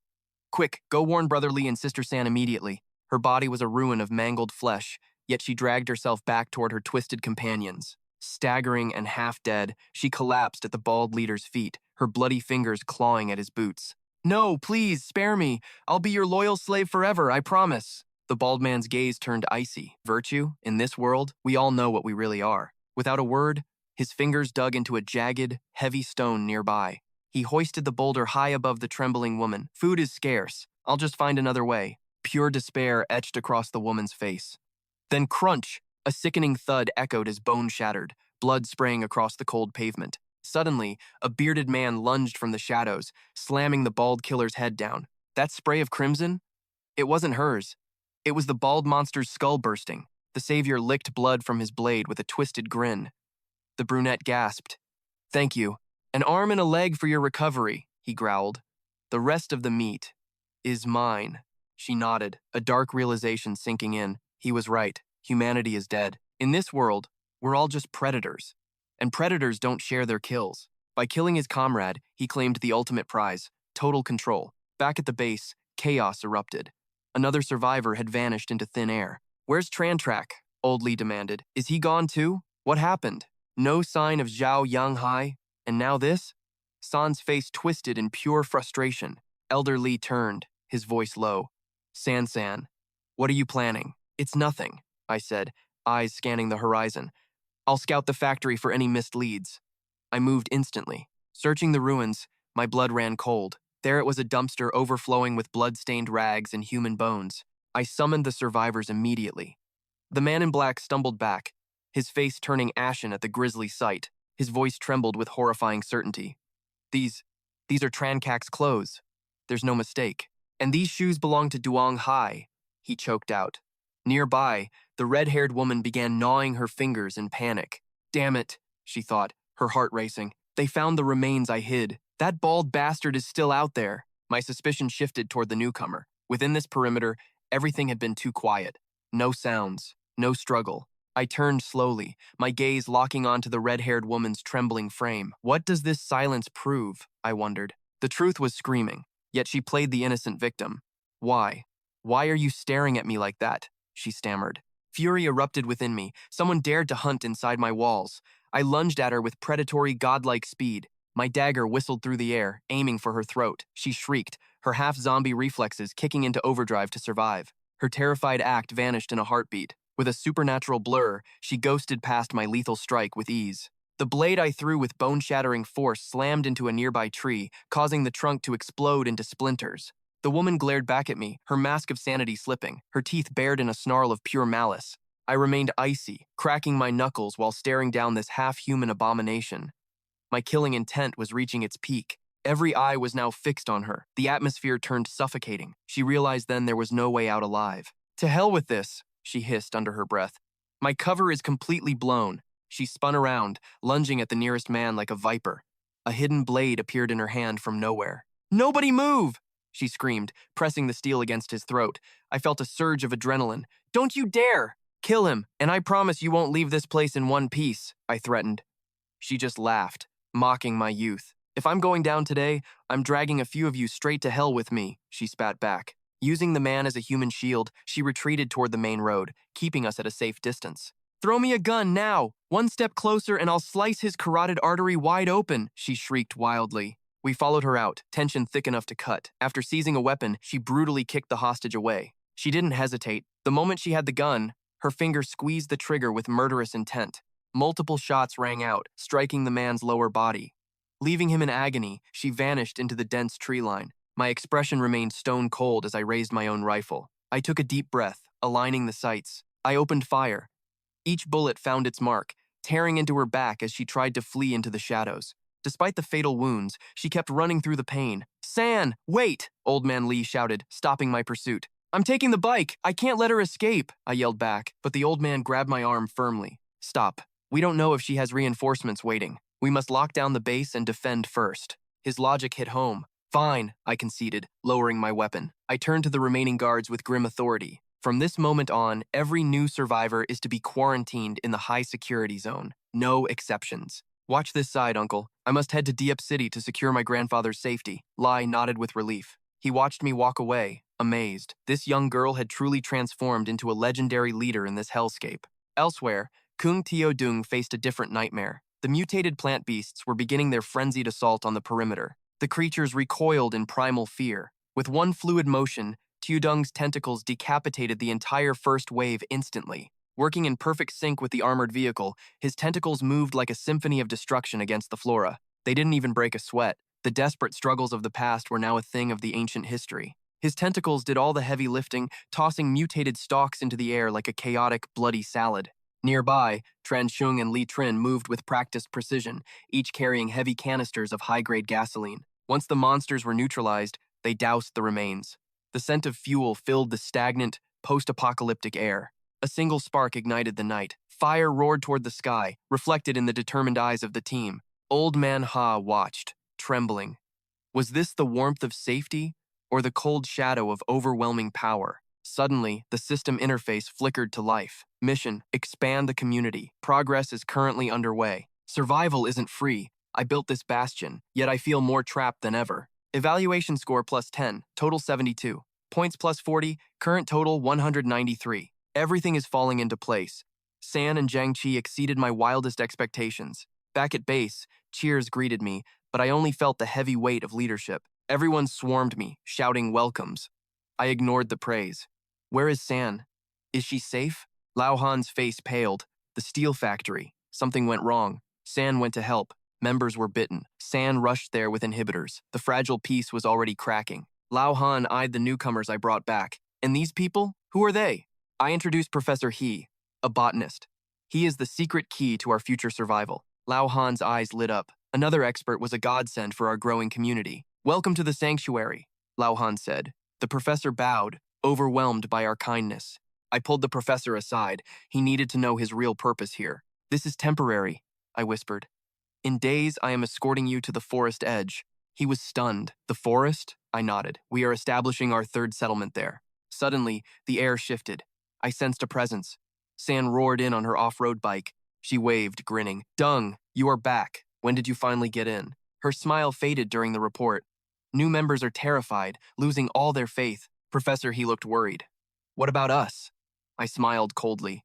I know your history. I whispered to San. Let them fear. Panic is just another tool for us. Rewards follow chaos. Why fear the storm when it brings us more gold? The system pinged. New mission.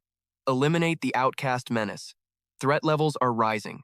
Eliminate threats in the West City. Reward, 120 points. The hunt begins. Across the wastes, the red-haired woman crawled, barely clinging to her pathetic life. She collapsed against a wall, her chest heaving, desperate for a breath of air. A shadow fell over her. Something was moving in the dark, closing in fast. Her own team found her. The brown-haired woman sneered, watching her former ally suffer. Abandoned already? She mocked. Redhead scrambled for lies, desperate to survive the encounter. It was a plan, she shrieked, but the brown-haired woman's eyes were cold.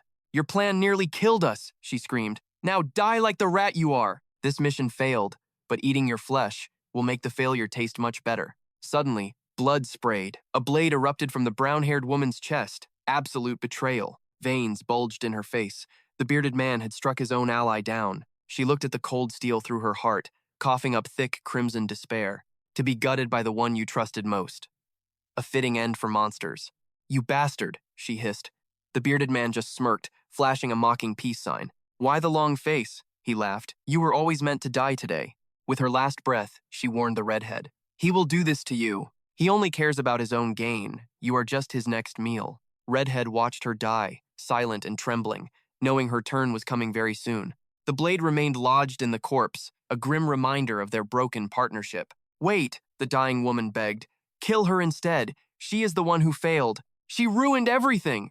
Redhead screamed back, You are just as pathetic as I am. The giant bearded man stroked his chin, enjoying the beautiful melody of their suffering. Peace, ladies, he chuckled. But your offer, it does have some real merit. A spark of false hope flickered. We have been together so long. Right? She pleaded. Am I not better than that redhead? She hissed. What does she have that I don't? Anything she can do, I can do better. Suddenly, the man's eyes gleamed with malice. He delivered a final, crushing blow. A pity. I've always preferred redheads. The woman's lifeless body slumped to the ground. The giant pointed coldly. An arm and a leg to heal you. The rest is mine. The redhead simply nodded. Deal. In the war room, the tension was thick. Cannibals on the western outskirts. A red-haired spy infiltrated us, disguised as a survivor. She's already butchered our men. Kuang turned to Li Trin. You know these monsters better than anyone, don't you? Li Trin sighed. Know them? I was one of them once. I'm not as far gone as those beasts, but I know how their twisted minds work. Consuming flesh strips away humanity. It leaves only greed, rage, and bottomless hunger. Kuang nodded grimly. A pack of rabid animals. They're more dangerous than we thought. I'll handle the West, but first, we have to secure our own walls. He looked at Li Trin. Guard the steel factory with your life. No mistakes. If things go south, use the radio immediately, Li Trin saluted. Consider it done. 2 months later, high above the ruined city, a desperate group huddled together. We have to move, one whispered. That sound. It's coming closer every night. Whatever is out there, it's hunting us. If we stay, we're dead meat. They packed what little they had. It was time to abandon the only safety they knew. One survivor glanced at the shadows. Do we really have to go out in the dark?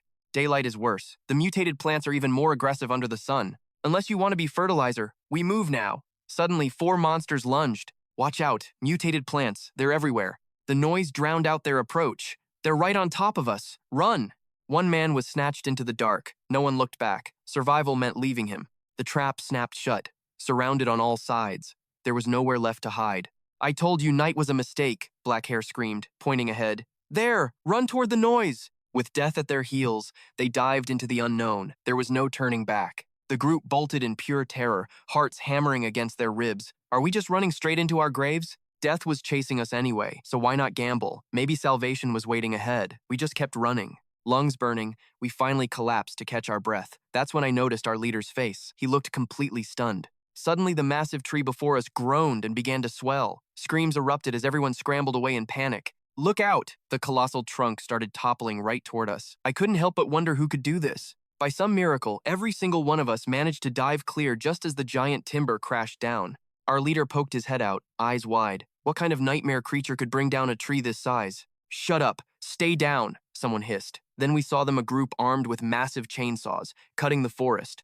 It wasn't monsters at all. It was humans. And they were actually logging in this hellish wasteland? Our leader's face suddenly lit up with disbelief. Cho Hung Kai? He shouted, while the others stayed frozen. What are you doing? Hung Kai turned, his eyes widening in shock. Alung? You're actually still breathing?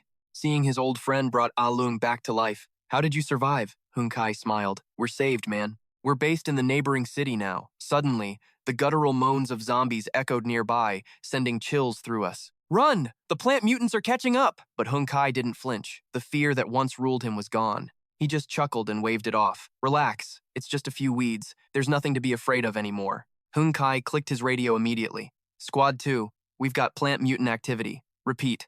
Squad 2, target sighted. Alung stared at him, completely dumbfounded. Just weeds? How could he talk about those monsters like that? The radio crackled back with a confirmation. Without hesitation, Hung Kai led his crew back to their work. He turned to our trembling group. Over here, everyone. Just stay behind us and you'll be perfectly fine. In an instant, Hung Kai's reinforcements arrived heavily armored, fully geared, and bristling with high-tech weaponry. Alung felt like a complete amateur. No way. How can they have tech this advanced in this place? The specialized units moved in, unleashing massive torrents of flame that incinerated the encroaching plant mutants instantly. Caught in the inferno, the once terrifying creatures were helpless, trapped by the relentless wall of fire. As the monsters shrieked, Li Trin watched calmly. Against these things, we don't even need to break a sweat. Alung couldn't wrap his head around it. I never imagined humans could gather this kind of overwhelming power. How did you guys manage to build all of this? Hung Kai crossed his arms proudly. It's all thanks to leader Hung Tiojung. Alung's gaze shifted nervously. Wait, there's more of them over there. Hung Kai clapped him on the shoulder. Chill out. They aren't monsters, they're our protectors. I'll take you to the leader. Soon, they were walking through the base's sprawling and strange farmlands. Alung stopped dead in his tracks, his jaw dropping at the sight of the crops before him. This is insane. You're actually farming inside a forest full of those plant mutants? Hung Kai plucked a strange root and tossed it. It looked like a living heart, pulsing in Alung's hand. Alung yelped in disgust and immediately hurled the creepy squirming thing away from himself. Easy there, don't freak out. Hung Kai laughed. Alung panted, staring at the ground. What was that? It's still a plant mutant, specifically, a new strain we've recently discovered and refined. You tamed them? Alung asked. Hung Kai nodded. High yield and easy to harvest. It's the perfect crop. Finally, Hung Kai brought the group face to face with the man behind it all, the legendary Kung Tiujum. Alung leaned in and whispered, Did you guys buy some kind of cheat code from God or something? Hung Kai looked at his leader with pure reverence. Everything we have is because of Leader Kung. Nearby, Elder Ha was examining a specimen. We can alter their very nature at will. I never dreamed this possible. In the old world, a breakthrough like this would have been considered divine magic. Kung Tiodung gestured as a tentacle emerged. If you need anything else, just tell the flower construct. Elder Ha waved him off with a smile. No, no need. Harvesting has never been more convenient than this. Kung Tiadung stood tall, overlooking the horizon. Excellent. Our expansion into the wasteland is proceeding as planned. If other plant beings invade, one route is enough. Time to hunt those cannibals out west. We reached the western outskirts quickly. This time, only Chen Sung followed my lead. Chen Sung stayed close, his senses sharp. He sensed a foul omen and reported immediately. We're being followed. They're strong. I nodded. I had already felt their killing intent. Their power rivals Zhang Ji's crew. What now? He hissed. I just smiled, unfazed. More food for you.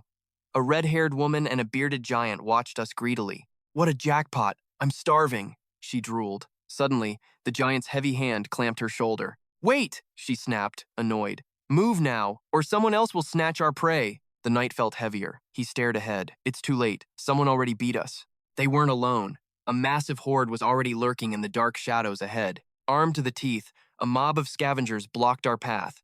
Cold steel gleamed everywhere. A dark-haired woman licked her blade, eyes glinting. Finally, some top-tier, high-grade meat. The crowd buzzed with predatory excitement. Was I a purebred evolver? They couldn't believe it. Think of the power-up if we eat him, but what is that thing beside him? Their focus shifted to Chen Sung. Is he some kind of controlled puppet or what? Kill them! With their power, we can finally crush the northern outskirts without fail! High above, the red-haired woman seethed. See? They're making the first move already. The bearded giant remained eerily calm, a dark grin spreading across his rugged face. Just watch. Let them do the dirty work. He leaned over the ledge, interested. Below, Chen Sung exploded into action. He was a blur of lethal, high-speed slaughter. I didn't lag behind. My blade sang, carving those arrogant fools into crimson ribbons. The hunters who wanted my flesh were now screaming, running for their lives. He's a monster! They scrambled away in terror, one desperately clawing up a wall. I tightened my grip on my cleaver, fresh blood dripping from the cold steel. One survivor scrambled toward a nearby building, every muscle straining in pure, raw terror. He reached the rooftop where the duo hid. Get lost, she shrieked. Don't lead him here. Down below, I grabbed a massive chunk of jagged concrete and hoisted it high. I took aim and hurled the slab. It tore through the air like a meteor. It smashed his spine mid-climb. He collapsed, screaming, unable to reach the roof's safety. The sheer force of my throw sent the concrete crashing straight through the solid wall. Crimson spray coated the hidden duo. They froze in horror, too terrified to even breathe. I summoned a small blade, checking the carnage. Strong bunch. They must have cores. On the roof, the bearded man peeked over, trembling. What kind of monster is he? Are they gone? She hissed. The giant finally blinked, coming back to his senses. They're moving. Let's go. Only when we vanished did they dare to creep down. He pointed at the remains. They only took 3! The rest is a feast! Their eyes filled with gluttonous hunger. All this, does it really belong to us? Meanwhile, Chen Sung and I walked away, disappearing into the deepening, cold twilight. Your appetite is lacking, I teased. He let out a massive burp. I'm stuffed, boss. We kept walking. But then, a sharp, strange sound echoed from a nearby alley. I spun around instantly, my cleaver materializing as I faced the source of the noise. A man stood there trembling, a crossbow leveled at me. He backed away, shouting, "One more step and I'll fire." One look told me everything I needed to know. A normal human? He stared at us, paralyzed by sheer, heart-stopping dread. He swallowed hard, his lips quivering. I lowered my weapon. Relax. Don't be reckless. Pushed to the brink by the apocalypse, the man hoisted his crossbow with trembling, violent desperation. I warned you to stay back! A bolt hissed through the air, but Xiaoyong casually snatched it mid-flight. The scholarly man's face twisted in pure despair. How could any human possess such godlike reflexes? Before another shot could be fired, Xiaoyong blurred across the distance, appearing like a ghost before him. Without missing a beat, he snatched the weapon from the useless coward's frozen hands. The power dynamic had shifted instantly. The hunter was now completely at his mercy. Come out, he shouted. We aren't the monsters you fear. Xiaoyong had sensed their presence all along. Hearing his calm voice, survivors began to emerge from the shadows of every dark corner. What? What are you? A woman whispered.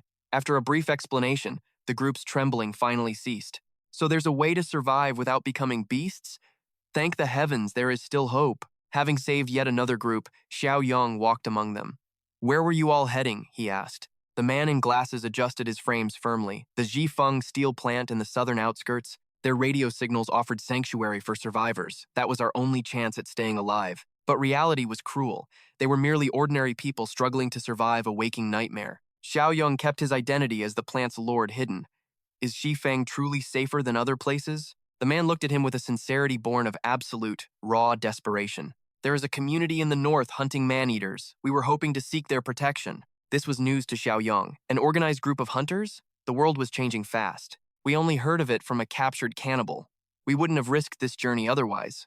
Rumor says their leader is an unstoppable monster slayer, the man added, his eyes filled with awe. He crushes man-eaters with his bare hands. Their entire safety depends solely on his strength. All on him? Xiaoyong questioned. With over 1,000 monsters out there, can he truly hold?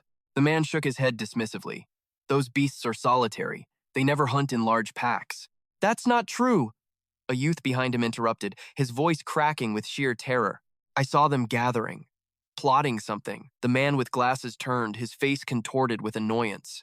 I've told you, your mind is broken. You're confusing your nightmares with the real world. If those monsters ever united, they'd kill each other first. That's why I've survived this long. He turned back to Xiaoyong. Ignore him. He only wants to find his brother at Shifeng. The man then barked at the boy again, starting another heated, hopeless argument.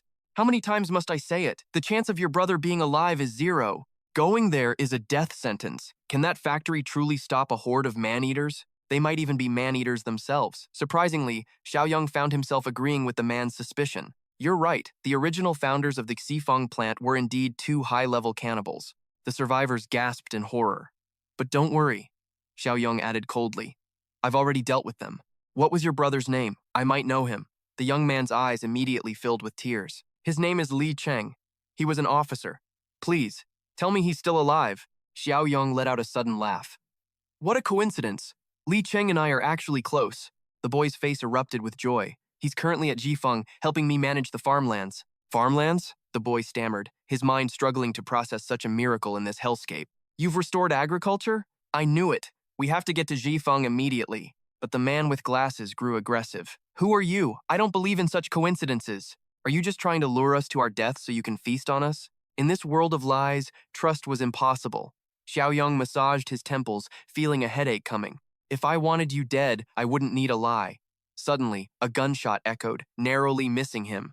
He watched the bullet spark against the cold pavement, his gaze turning razor-sharp. As Jiang Xiaoyong's gaze sharpened, the bespectacled leader unleashed his fury on a trembling subordinate. What are you doing? The lackey's hands shook, his pistol smoking. My apologies, sir.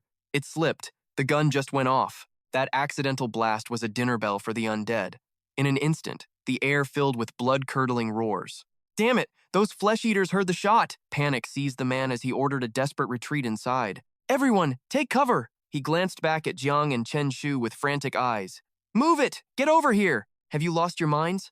No matter how strong you are, you'll be torn apart by that horde. Jiang remained unnervingly stoic. Didn't you say these monsters usually fight amongst themselves? The leader hissed back.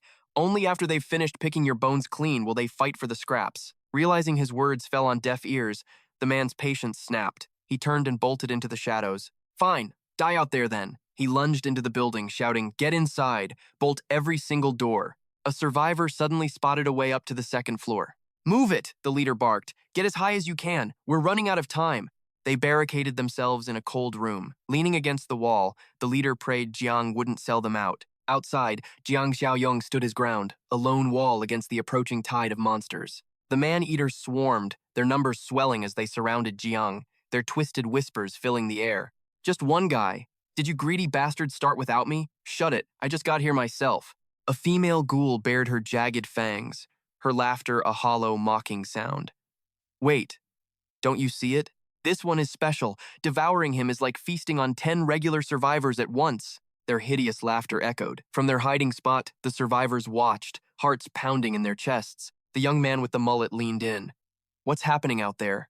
The leader peered through a crack. Nearly 10 have gathered, with more swarming in. Sweat drenched his trembling face as the nightmare unfolded. That kid is history. There won't even be marrow left. Suddenly, a ravenous cannibal lunged at Jiang. I can't wait anymore. That first bite of flesh belongs to me. Jiang didn't even flinch. With a casual flick of his wrist, he sent the creature's head spinning through the air. The massive corpse hit the dirt with a thud. Jiang's face remained a mask of icy indifference. The pack froze, jaws dropping. He was too fast. Jiang turned his cold gaze on them. Don't waste my time. Infuriated by his arrogance, the swarm of monsters let out a collective roar and surged forward like a tide. You dare look down on us? Tear him to pieces. Kill him now. Jiang glanced at Chen Shu. Handle them. Work up an appetite. You'll need it for the feast later. Chen Shu nodded. As Jiang reached down to retrieve a fallen blade from the blood-stained earth, a coward tried to bite Jiang's back, but with an explosive leap, Jiang vanished into the sky. High above, the man in glasses couldn't tear his eyes away from Jiang's impossible movements. Good God, that jump height. Jiang landed perfectly, perched atop the high building's narrow railing. He looked down at the filth below with predatory eyes. The survivors could only watch in stunned silence. What kind of monster is this kid? Even the cannibals below felt a chill of pure terror. His stats are off the charts. Panic spread like wildfire as the predator suddenly became the prey. He's not human. We can't win this. Run for your lives. A streak of light tore through the air, obliterating the skull of a fleeing coward in a bloody explosion. The survivors gasped as the headless body collapsed. Jiang casually rested his foot on the railing, looking down. Lowering his weapon, his voice rang out with chilling authority. Not a single soul leaves here alive, unless you can get past my friend. He pointed directly at Chen Shu. Chen Shu felt the weight of that gaze. He looked up, overwhelmed by the sheer scale of Jiang's power. In an instant, the desperate pack shifted their focus, surrounding Chen Shu like a wall of teeth and claws. Change of plans. Kill this one first and let's get out of here. Something snapped inside Chen Shu.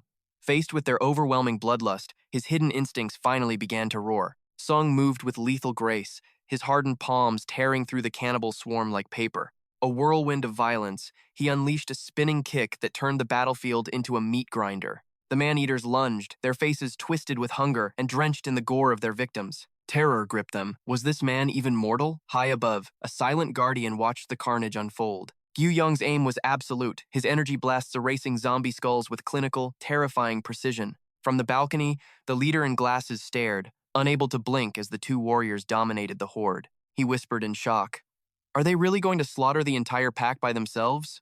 Standing atop the railing, Yu Yong raised his rifle toward the shadows. Show yourselves, now. Seeing the tide had turned, the survivors finally emerged from hiding to meet their savior. God help us! What is this? They gasped, trembling at the mountain of corpses before them. With effortless power, Yu Yong leapt from the rooftop, landing firmly amidst the blood-stained ruins. We've decided, the leader stammered. We want to join the West Wind.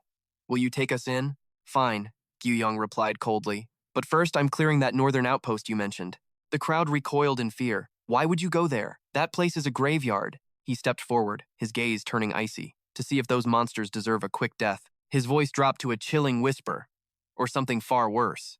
Meanwhile, at a factory-turned-fortress, the gates groaned under the weight of 1,000 starving dead. The air turned cold. I knew something was wrong.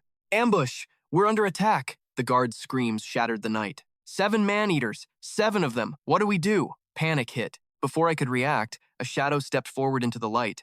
It was An Fong, a mountain of a man with iron-gray hair. His daughter rushed out, her voice trembling with pure, raw terror. Father, stop! Even for you, this is a death sentence. He didn't blink. Seal the gates. Nobody enters. Nobody leaves. The guard nodded instantly. Understood, sir. Gates are locking now. With a heavy breath, he leaped into the dark abyss below. Fong hit the pavement hard, a perfect, iron-willed hero landing. The beasts didn't flinch. To them, he was just more meat. Look at this fool, one hissed, licking its blood-stained lips. Kill him! The humans inside belong to us, they charged. Suddenly, Fong's eyes flared with a hellish, crimson, demonic light. Dark, pulsing veins erupted, weaving a black-red armor of flesh. Jagged fangs burst through his skin, sharp enough to rend steel. Grotesque, weeping mouths opened across his body, wailing in soul-crushing agony. The transformation was complete. The hunters now felt true, icy fear. Before them stood a beast, a nightmare of pure, unstoppable carnage. Is this his true power? One stammered, paralyzed by dread. He's more twisted than we are, another cried, trembling in shock. But hunger won. Kill the monster. Rip him apart, they roared. They swarmed him, a chaotic blur of claws and desperate violence. It was a brutal melee. They gave him no room to breathe. For a split second, it looked like they had him pinned. Then, blood sprayed. In a heartbeat, the man-eaters were shredded. One strike was all it took. The survivors scrambled back, terrified. Fong let out a primal roar, unleashing his full, monstrous strength. The slaughter ended as quickly as it had begun. Total silence. Bodies lay scattered. Only Fong remained, gasping for his life. It's over, someone whispered. But Fong, he's dying out there. We watched from the walls, hearts heavy with a grim reality. Can we just leave him like that, to die alone? The guard looked away, his voice cracking with heavy, painful emotion. In that state, he's a beast. He's protecting us from himself. His daughter's tears fell silently. Father, she choked out softly. Suddenly, a man in blue stepped forward with unwavering resolve. He needs to eat those corpses to recover, otherwise he's gone. Open the gate! The crowd shouted. We'll risk it for him! Through her tears, the girl smiled. Thank you, everyone. The guard took a deep breath. Fine. We risk it together. The heavy bolts slid back. The gates groaned open at last. We ran, ordinary people charging into death's jaws to save him. To the world, it was madness. To us, it was family. He roared at them, his voice cracking with desperation. What are you doing? Get out of here now! Thankfully, they weren't fools. Instead of rushing in, they scrambled to gather the fallen man-eaters for him. We can't just leave you to die, one screamed back. Even the gatekeeper joined the frantic search for flesh. Exactly. If you fall, our chances of survival drop to 0. We're in this together. Having learned his lesson, he tossed a mangled corpse toward Zhao Feng, warning the others, stay back, just throw. The grotesque maws covering his body sensed the fresh blood and began devouring the offering with terrifying hunger. The survivors watched the gruesome feast, their stomachs churning at the sight of the visceral, pulsing mass. It's disgusting, one gagged. As someone strayed too close, a sharp warning echoed through the ruins. Hey, watch your step. You want to be his next meal? Get back if you want to live. While they were preoccupied feeding Zhao Feng, a shadow lurked in the distance, silently observing their every move. Oblivious to the watcher, the group kept shouting, keep your distance! Don't get caught in the carnage! More man-eaters emerged, swarming the area like flies to a carcass. One of them growled in pure annoyance. Huh? Why does this supposed monster look so pathetic and worn out? What a joke. A hulking brute beside him sneered. Looks like he just crawled out of a hellish battle with our kind. Salivating at the scent of fresh human meat, he laughed. Lucky us. Our brothers already cleared the path. Feast time. It didn't take long for the refugees to realize they were surrounded by a new pack of predators. There are more of them? One whispered, eyes wide with terror. His companion trembled, gripped by sheer panic. What do we do now? With no other choice, they drew their weapons, prepared for a final, bloody stand. The gatekeeper shouted to the crowd, Brother Feng hasn't recovered yet. He's too weak to fight them off. It's our turn to protect him. Meanwhile, Xiaoyong and his rescued group were approaching the next sector. His sharpened instincts screamed at him. He could feel the shifting energy in the air around them. Xiaoyong noted the unusual quiet, realizing the northern suburbs were strangely devoid of those man-eating freaks. The man in glasses recognized the landmark. I know this place. Our destination is just ahead. Stay sharp. Suddenly, the thunderous crack of gunfire erupted in the distance. Was that a gunshot? He asked, startled. Xiaoyong turned, his expression grim. It's less than 1 kilometer away. We're almost there. Move it. Back at the camp, the situation had turned dire. The refugees were losing ground fast to the monsters. It was a complete massacre. The humans were like lambs to the slaughter against the overwhelming, savage force. Seeing her friends fall, the woman in the suit opened fire, screaming, Damn you! I'll take you all down. Oh, look at this little girl, one of the man-eaters mocked, lunging toward her with a sickening, predatory grin. He didn't even try to hide his twisted intent. Your meat looks so tender. I bet you taste delicious. With a swift, brutal strike, he knocked the gun from her hand, leaving her completely defenseless and shaking. His eyes gleamed with malice as he reached for her. Now, let's see how you scream without your toy. Suddenly, Zhao Feng's arm lunged out, striking with such force that the predator was instantly torn into 2 pieces. Reinvigorated by the flesh, Zhao Feng surged with power, his presence becoming absolutely suffocating and wild. The shockwave of the attack sent the girl reeling. Watch out, this monster still has enough strength to kill. To hell with this! Kill him now before he fully recovers! The man-eater commander barked at his troops. They swarmed Zhao Feng in a frenzied mob. Watching her father get overwhelmed, the daughter's heart shattered into pieces. Father! She wailed. The survivors nearby grabbed her arm, shouting over the chaos of the brutal fight. We can't stay here. He's at his limit. We have to run while he's distracting them. Just as the end seemed certain, a massive boulder plummeted from the sky, crashing toward the battlefield below. The giant rock slammed down right in front of Zhao Feng, crushing several man-eaters into bloody, unrecognizable pulp. The survivors stared in shock, their voices trembling as they gasped. What in the world just happened? As the dust settled, Xiaoyong's imposing figure appeared, and a heavy silence fell over the entire area. Another man-eater? The gatekeeper whispered in fear, but another survivor quickly shook his head in total disbelief. He wasn't attacking them. Looking at the carnage, they realized this man was something far beyond a mere monster. How can you be so sure? The real monster might just be that hideous freak there. A total demon. Little Yang watched from the side, stifling a laugh at the teasing. The cannibals froze in shock, whispering to each other. Is he one of us? No, he doesn't smell like us. A purebred evolver? Is such a legendary thing even possible? Enough talk. Little Yang ordered. Go, crush them. Cheng Jia grumbled about the dirty work. Heavy lifting always falls to me, Xiong Jia roared, launching himself into the enemy crowd. They thought he was weak. I have killed countless zombies, kid, one loudmouth shouted. Xiong Jia stayed silent. One stomp sent that arrogant fool straight to the afterlife first. The gatekeeper trembled in terror. What kind of monster is that? He is too strong. Even stronger than Feng. Then, the man in glasses arrived to calm the panicked crowd. Relax. They are masters from the southern suburbs. They are on our side today. The south? I thought Brother Feng was the absolute peak in this chaotic world.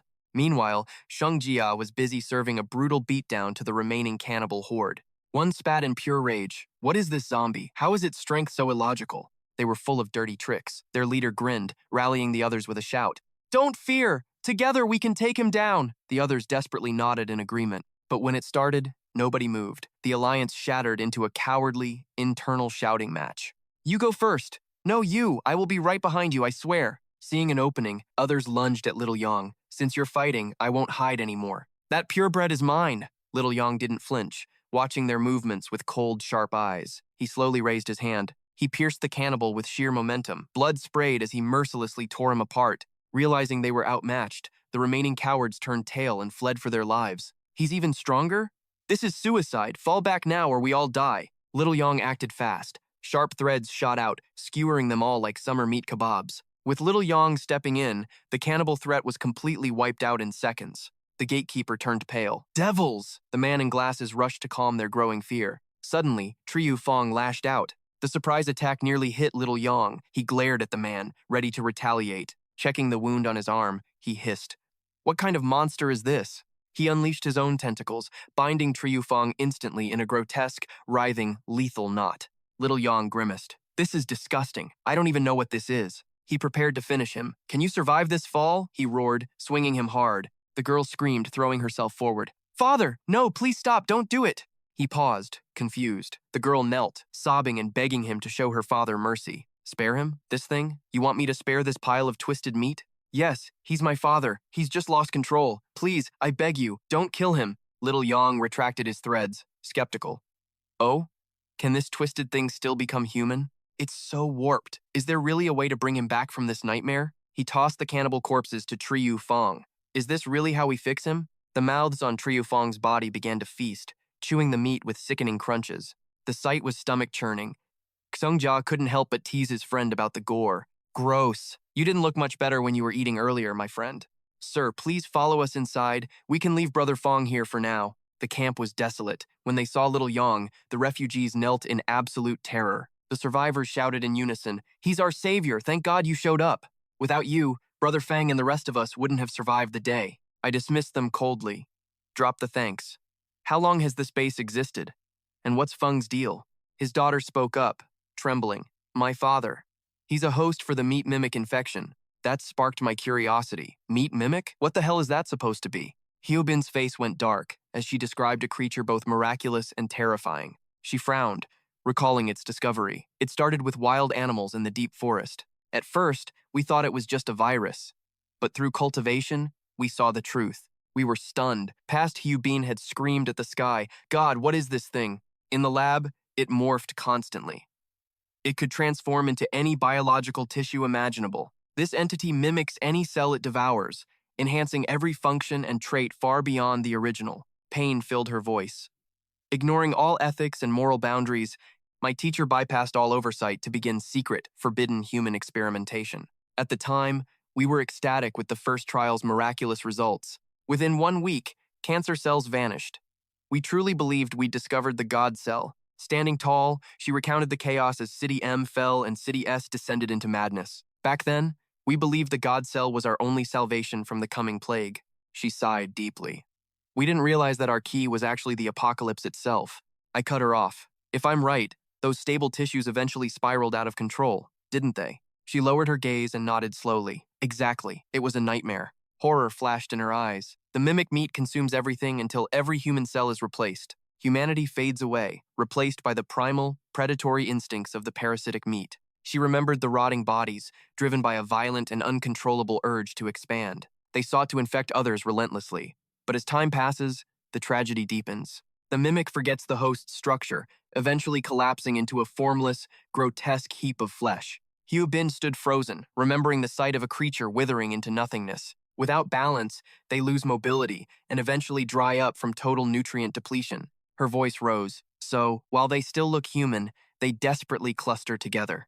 This final harbor is why our cities are drowning in a literal sea of meat. Suddenly, a man's voice challenged me.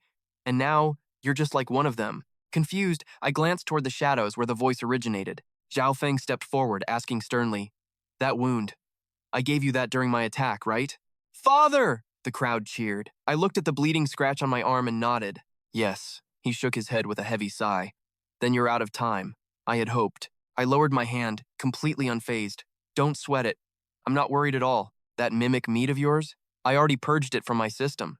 Feng gasped in disbelief. "Impossible!" I gave them a smug grin and addressed the shocked crowd. "My immune system is dozens of times stronger than a normal human's. It's vastly superior." I held out my hand, showing green shoots sprouting from my skin. I flaunted my power. Something far more miraculous and deadly lives inside me in perfect symbiosis. Everyone stared, jaws dropped in terror. I retracted my treasures as a realization hit me. Wait, if this meat mimics so perfectly, can it be programmed for a specific purpose? I reached toward Zhao Feng urgently. "Infect me again. I want to try taming this thing." He squeezed some blood into a jar, sighing. "If you're that suicidal," I snatched it instantly. The slimy mass inside thrashed violently, stubbornly resisting my every command. He pressed me, desperation bleeding into his voice. "Well?" I just frowned, giving Zhao Feng the grim news. "It's impossible. This thing is uncontrollable. Once it merges, it initiates a full-scale invasion immediately. I had to slaughter them all." I glanced at Zhao Feng, suspicion coloring my gaze. "How do you control them?" He raised an eyebrow, dropping a bombshell that left me stunned. "I don't control them. I am them. Every cell, every inch of my flesh is nothing but a simulation now. I ceased being human long ago." Confusion flared within me. Then, "How do you still look human?" Zhao Feng slowly clenched his fist, his voice a hollow echo of his former self. "My humanity vanished ages ago. Now, only duty keeps me whole, anchored by the cold logic of my neural architecture. Some part of me remains, allowing the identity of Chu Zhao Feng to struggle against the mimicry's primal instincts. But I can feel it. That final shred of my sanity is slipping away into the void. Soon, even this human form will crumble." Suddenly, his voice turned sharp, pleading for my help. "I beg you, protect Xiaoping and these survivors. I'll give you everything while my mind is still mine." Beside us, Xiaoping broke down, tears streaming as the weight of the tragedy hit home. Suddenly, a system window flashed. I'd unlocked information on 2 new disasters, triggering the Disaster Collector questline. I stared at the blue screen in shock. A new chain quest? The system is evolving again. Mission: investigate the disasters. Progress: Super Devourer virus, mutation spores, and mimic protozoa. Rewards: 300 points. I fell silent, analyzing the system's cryptic words while trying to piece the puzzle together. The Super Devourer virus is likely the City M zombie plague, the mutation spores.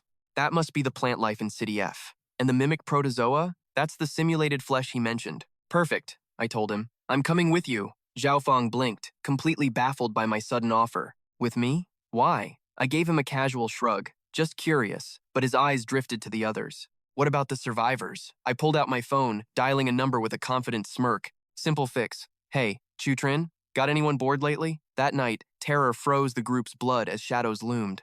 A beastly silhouette entered with a small child. Zhao Feng gasped in horror. "What is that thing? What kind of monster?" But the boy just cheered, "Uncle Xiaoyong, you're here!" I stared at the creature in disbelief. "Truong Thang Triet, why did you bring your son out here? Is his mother okay with this?" The boy flexed a tiny, muscular arm, his voice filled with pride.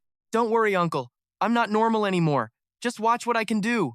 I could only blink. "Wait, what?" Suddenly he turned toward the shadows, his voice dripping with icy sarcasm. "You've been stalking us long enough. Come out now, or we're coming in to get you." Figures emerged from the dark, trembling. We were spotted. The cannibals stepped forward, licking their lips. So this is the famous hideout? Let's see what kind of experts require us to team up. He pointed aggressively at Thang Triet, howling with misplaced confidence. I'm talking to you, monster! Rumor says you're the one who can take down our new humans alone. Is that right? Thang Triet just pointed at himself, trying to explain the situation to the bloodthirsty mob.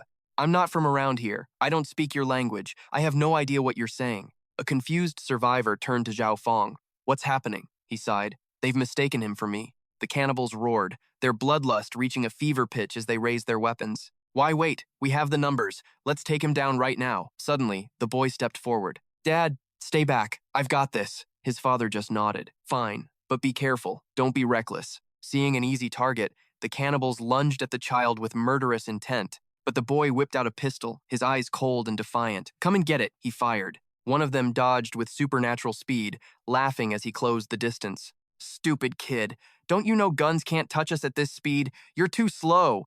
But his laughter died instantly. A bullet tore through his bicep, shattering his arrogance in a spray of blood. Ejecting the old clip, the boy slaps in a fresh one. Normal? Who told you that? Lead rains down with terrifying speed. Behind him, a beast lunges with a guttural, hungry roar. He strikes only dry earth. Suddenly, the boy is on his back, cold steel pressed to his skull. A thunderous crack echoes as the bullet finds its mark, ending the monster's life instantly. Who is that brat? The masked man gasps. How can a kid move with such lethal grace? Mid-slaughter, the boy's luck runs dry as he's cornered. Crap, I'm too slow to dodge this. Before claws sink in, a black tentacle erupts, skewering the beast through its wretched chest. Thang Thiet looms behind like a dark god, dragging the screaming creature into the abyss above.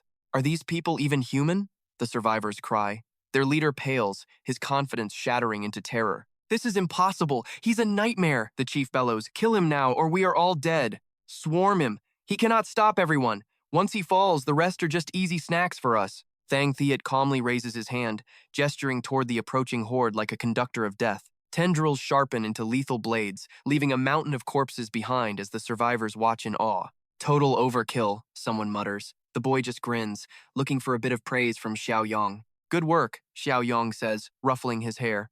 You are handling these man-eaters like a seasoned pro. His training has paid off, all thanks to the supernatural field Xiaoyong manifested for their growth. Eating the field's crops has evolved their strength. Suddenly, Xiaoyong's eyes narrow at a new discovery. These crops are still biological plants at their core, he whispers.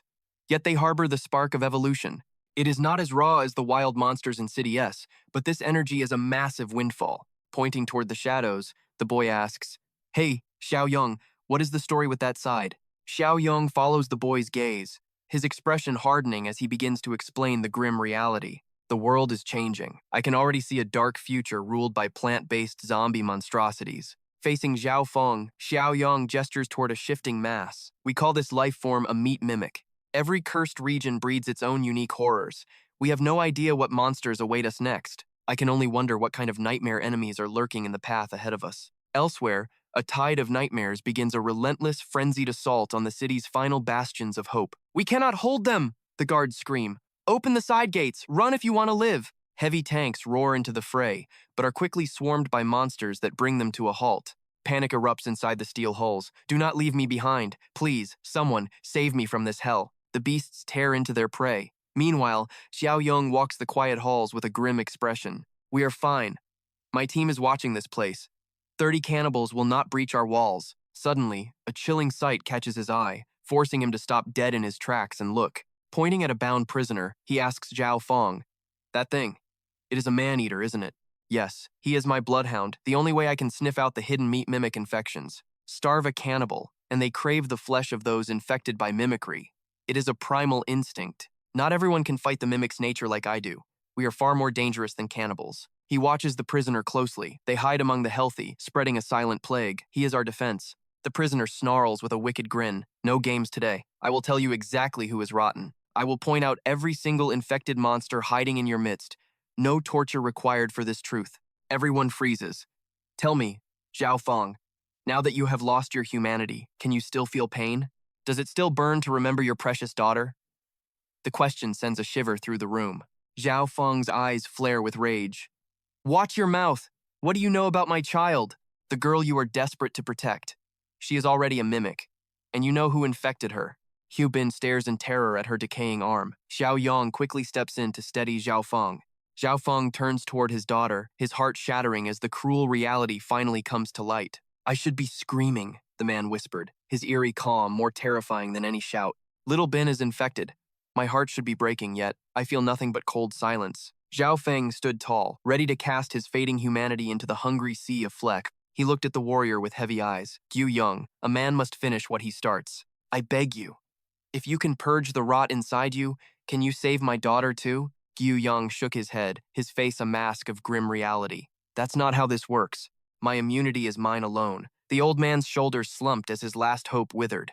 Hu Bin! Her friend grabbed her hand, trembling. Are you really going to become one of them? She forced a tragic smile, her eyes reflecting a world already gone. Don't be afraid. When I finally lose my mind, promise me you'll be the one to end it. Suddenly, Gu Young produced a syringe, the liquid inside shimmering with a faint, hopeful light. Don't give up yet. I never said there was no way. Inject this immediately. The boy's eyes widened as he snatched the vial. What is this? A miracle? An antivirus from City M. It might just be enough to halt the simulated flesh.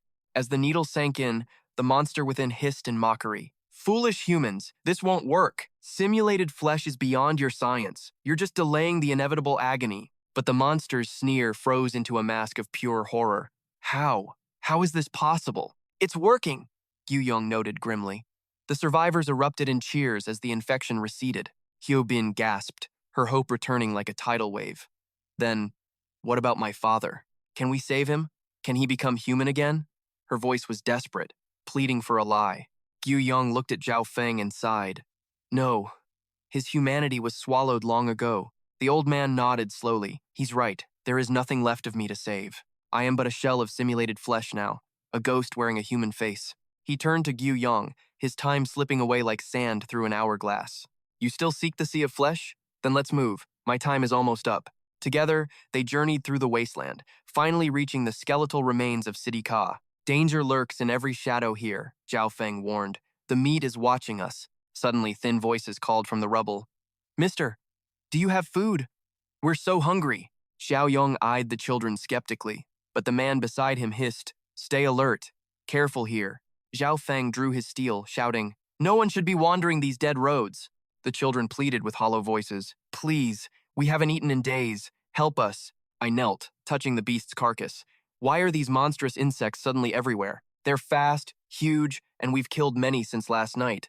Hyo Bin quickly explained. Their numbers are surging. I scratched my head, worried. Did we somehow lure them here? Suddenly, the screech of tires echoed as a vehicle slammed on its brakes. Hyo Bin froze. I gripped my rifle, warning her. Heads up, uninvited guests are here. Gunfire erupted between the boy and the convoy. Inside, the strangers cheered with joy. Actual humans, finally! They cried out, relieved to find life in this wasteland. The camp guards raised their weapons, surrounding the vehicle. Step out slowly. Now!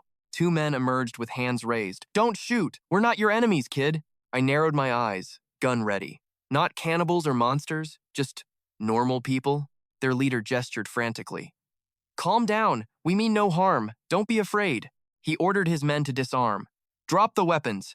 Don't frighten these survivors. Hyo Bin whispered a warning, but I stepped forward, sensing no hidden malice. Relax. They aren't man-eaters. The man blinked. Wait, are you the leader here, kid?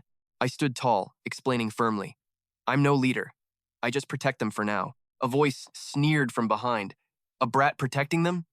Is this a joke? I glared at the man. Mind your tongue. We're about to take you in. Yang Min flinched, nodding quickly. Right. Sorry about that. My mistake. I questioned them sharply. Who are you? Where did you come from? I'm Yang Min. We're refugees from City B, fleeing the chaos. Our camp was overrun by insects. We fled south, losing our convoy along the way. The others headed for City CO. I gasped. The insects. They came from there. I pointed at the dead beast. Was it this kind of monster? The soldiers stared in shock. What?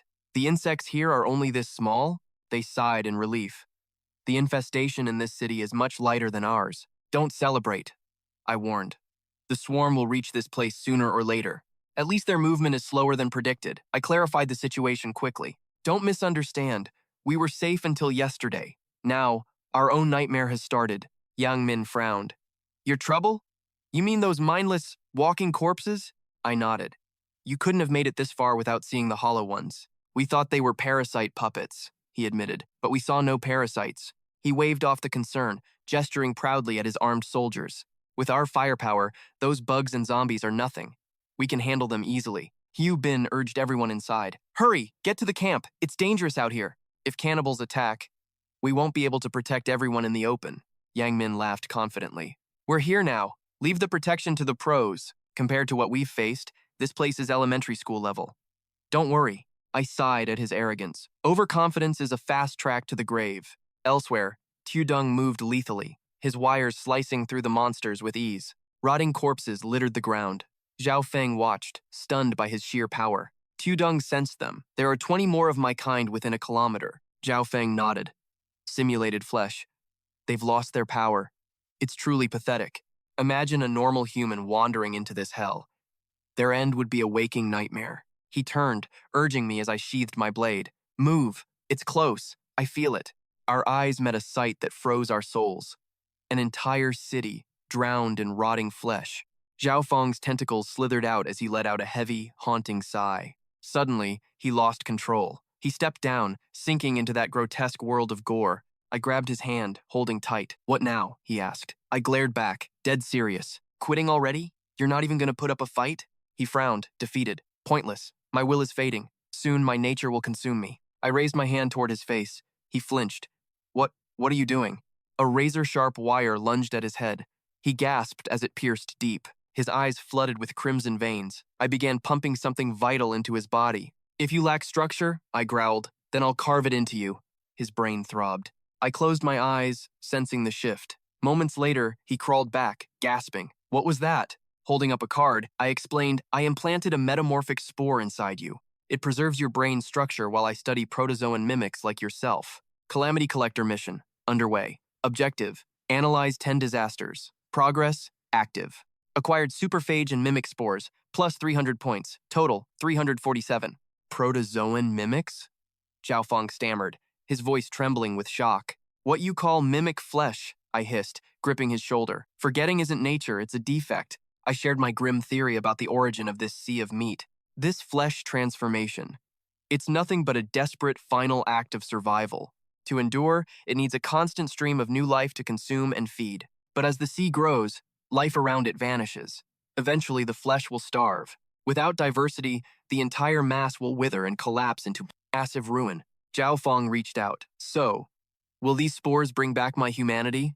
No, I said bluntly, but they'll help you maintain your current state. I turned away, providing him with the harsh reality of his existence. The spores will mimic your structure, fighting the protozoans for an agonizing balance. I pictured it clearly. Keep your structural data intact or be forgotten forever. A spark of hope lit his eyes. So, I can stay Chu Zhao Feng forever? I nodded slowly. Barring any accidents, yes. You remain who you are. He looked down, lost in thought, before whispering a soft, thank you. He stared at his hands, hesitation clouding his newfound hope for the future.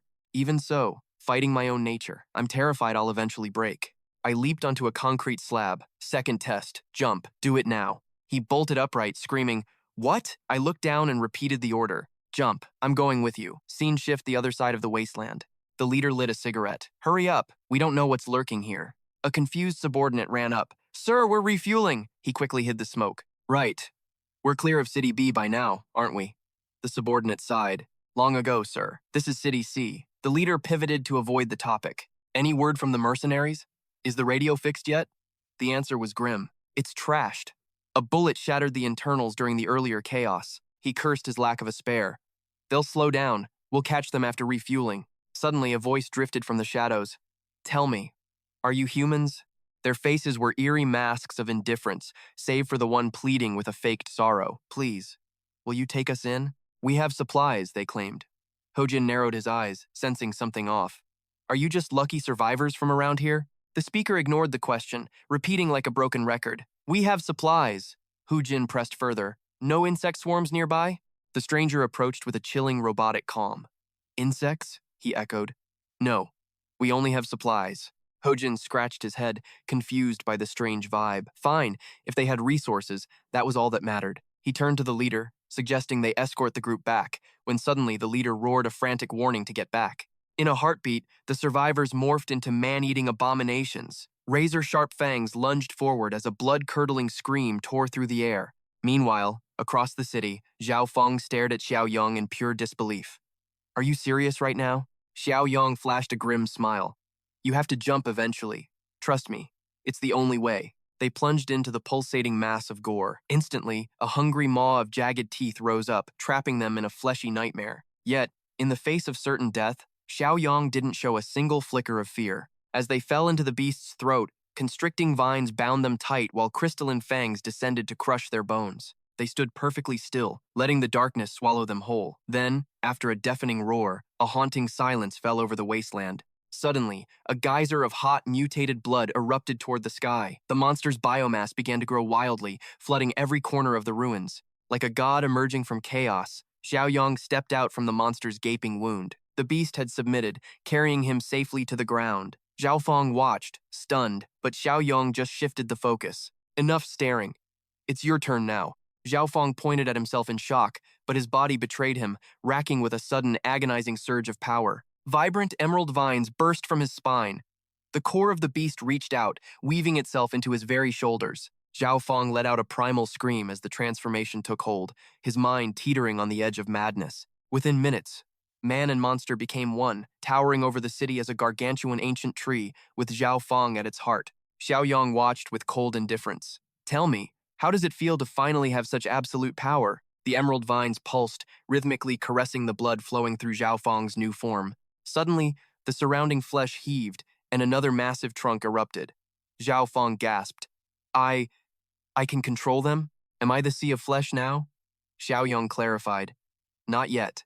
You only command 1/5 of this biological nightmare. To dominate the entire sea of flesh, you'll need at least 2 more weeks of synchronization. New branches and leaves sprouted rapidly from the gore. Xiaoyong explained that once the forest was complete, he would truly be the Flesh King. Then came the chilling truth. The evolution of the spores is under my absolute command. Xiaoyong's voice dropped to a low threat. So don't even think about betraying me or City M. The power I gave, I can rip away.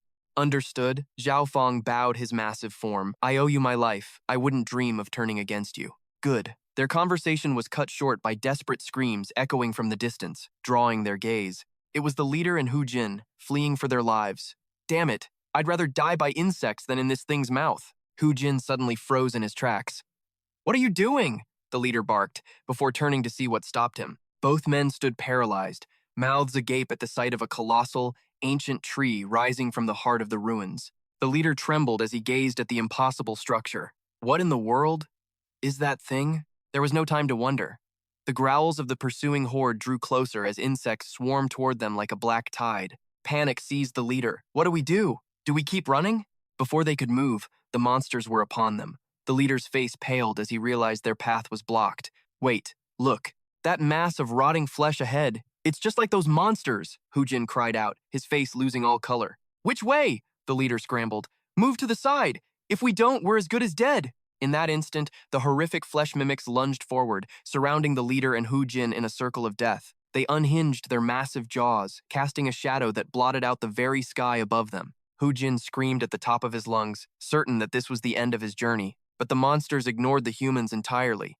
They charged past, sinking their teeth into the lead alpha spore instead. The flesh mimics began to multiply, rapidly cloning themselves into an unstoppable army of biological weapons. Sensing a terrifying shift, the monsters realized they were outmatched and scrambled to escape. But Zhao Feng's evolving spores were already spreading, hunting the flesh mimics relentlessly. In the blink of an eye, the predatory spores closed the gap. A jagged, colossal maw opened wide, devouring the flesh monsters in a single gulp. After the feast, the spores merged back into a single entity under Zhao Feng's total control. With the mimics erased, Zhao Feng ordered his creation to retreat back to the shadows. The leader exhaled in relief, whispering, "Keep quiet. Maybe it hasn't noticed us yet." But before he could finish, a chilling voice echoed from within the very wood. "Don't be foolish. I see your every move." The two froze in pure shock. The leader spun around, shouting into the void, "Who's there? Show yourself." From the gory remains, Zhao Feng's true form rose. The leader began to tremble violently. What? What are you?" he stammered, just as Xiaoyong materialized behind them.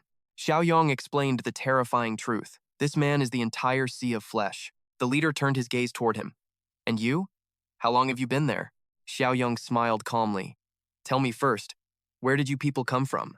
The Central Court, the leader replied. A land of hyper-aggressive, flying swarms. Colossal insects with corrosive acid and brain worms that enslave humanity. They fight with terrifying coordination. Hyobin listened intently, her expression turning grim as she processed the horror. A true social hierarchy, she murmured. The others looked on, confused by her words. Like bees or ants, Hyobin continued, individual desires don't exist for them. They live only for the hive. Such creatures are the ultimate evolution of nightmare. Duang Bin shook his head.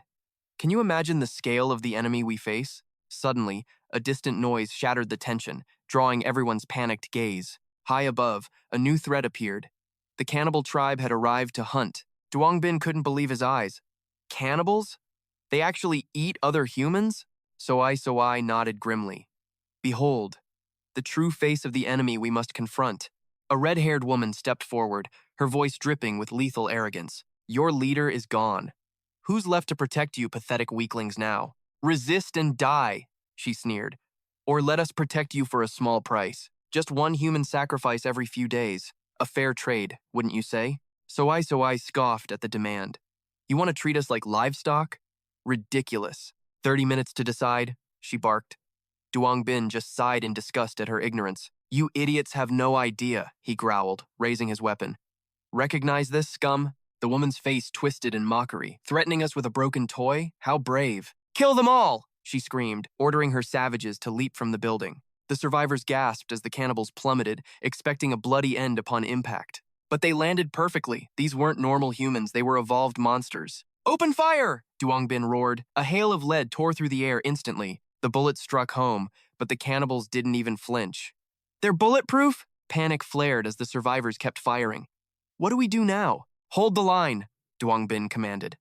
Suddenly, a cannibal lunged straight for his throat. Damn it! He cursed, but before it could strike, the beast was sent flying. Duang Bin stood frozen. The red-haired woman gasped.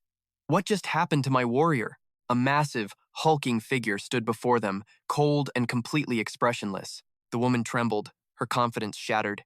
What kind of monster is this? Chaos erupts among the cannibals as they shriek in terror. What is this? Wasn't he supposed to be in City C? You lied to us, one points at Thongtreat, trembling. Look closer, this monster. He is not the one we expected. Without even identifying Thongtreat, the scavengers scatter in a desperate, frantic retreat to save their own skins. The redhead screams, run for your lives. Her companion bolts, cursing, forget this, I am getting out of here. But Thongtreat does not lift a finger. Tren Xiong leaps from the shadows, leaving the crowd breathless. Another master? Amidst their shock, the bloody scene unfolds with terrifying speed. Tren Xiong intercepts the redhead, his gaze cold as ice. She freezes, gasping. Now what? Without a word, he strikes. Using raw, savage power, Tren Xiong shreds their bodies with a single, devastating claw strike. Thongtreat approaches later, staring down at the mangled corpses littering the blood-stained ground. Duang Bin's crew stands frozen in horror. Suddenly, a voice breaks the silence, asking, well, what now? Wasps are dangerous, but humans.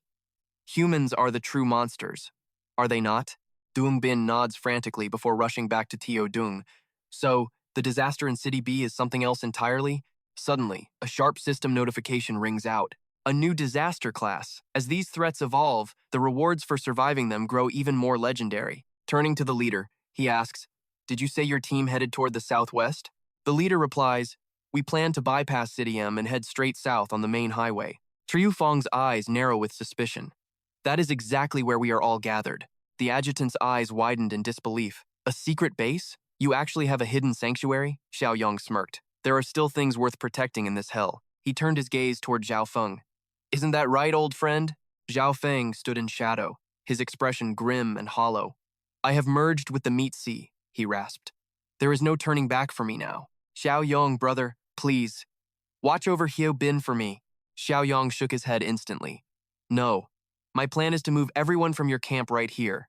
Zhao Feng gasped, trying to interject. Are you insane? To them I am nothing but a lethal monster. Xiaoyong stepped closer, his voice low. Haven't you felt the change in your soul? Zhao Feng froze as the realization struck him. He stared at his trembling hands. You're right. The primal urge to hunt and infect. It's fading into nothingness. How is this possible? Xiaoyong pointed to the sky. Mutant spores provide the meat sea with massive, efficient energy. Your hunger has finally been quelled. The bloodlust is gone. With your iron will, suppressing the remaining darkness is easy. He then signaled the others to move. Move out. Let's see if we can reunite with your friends.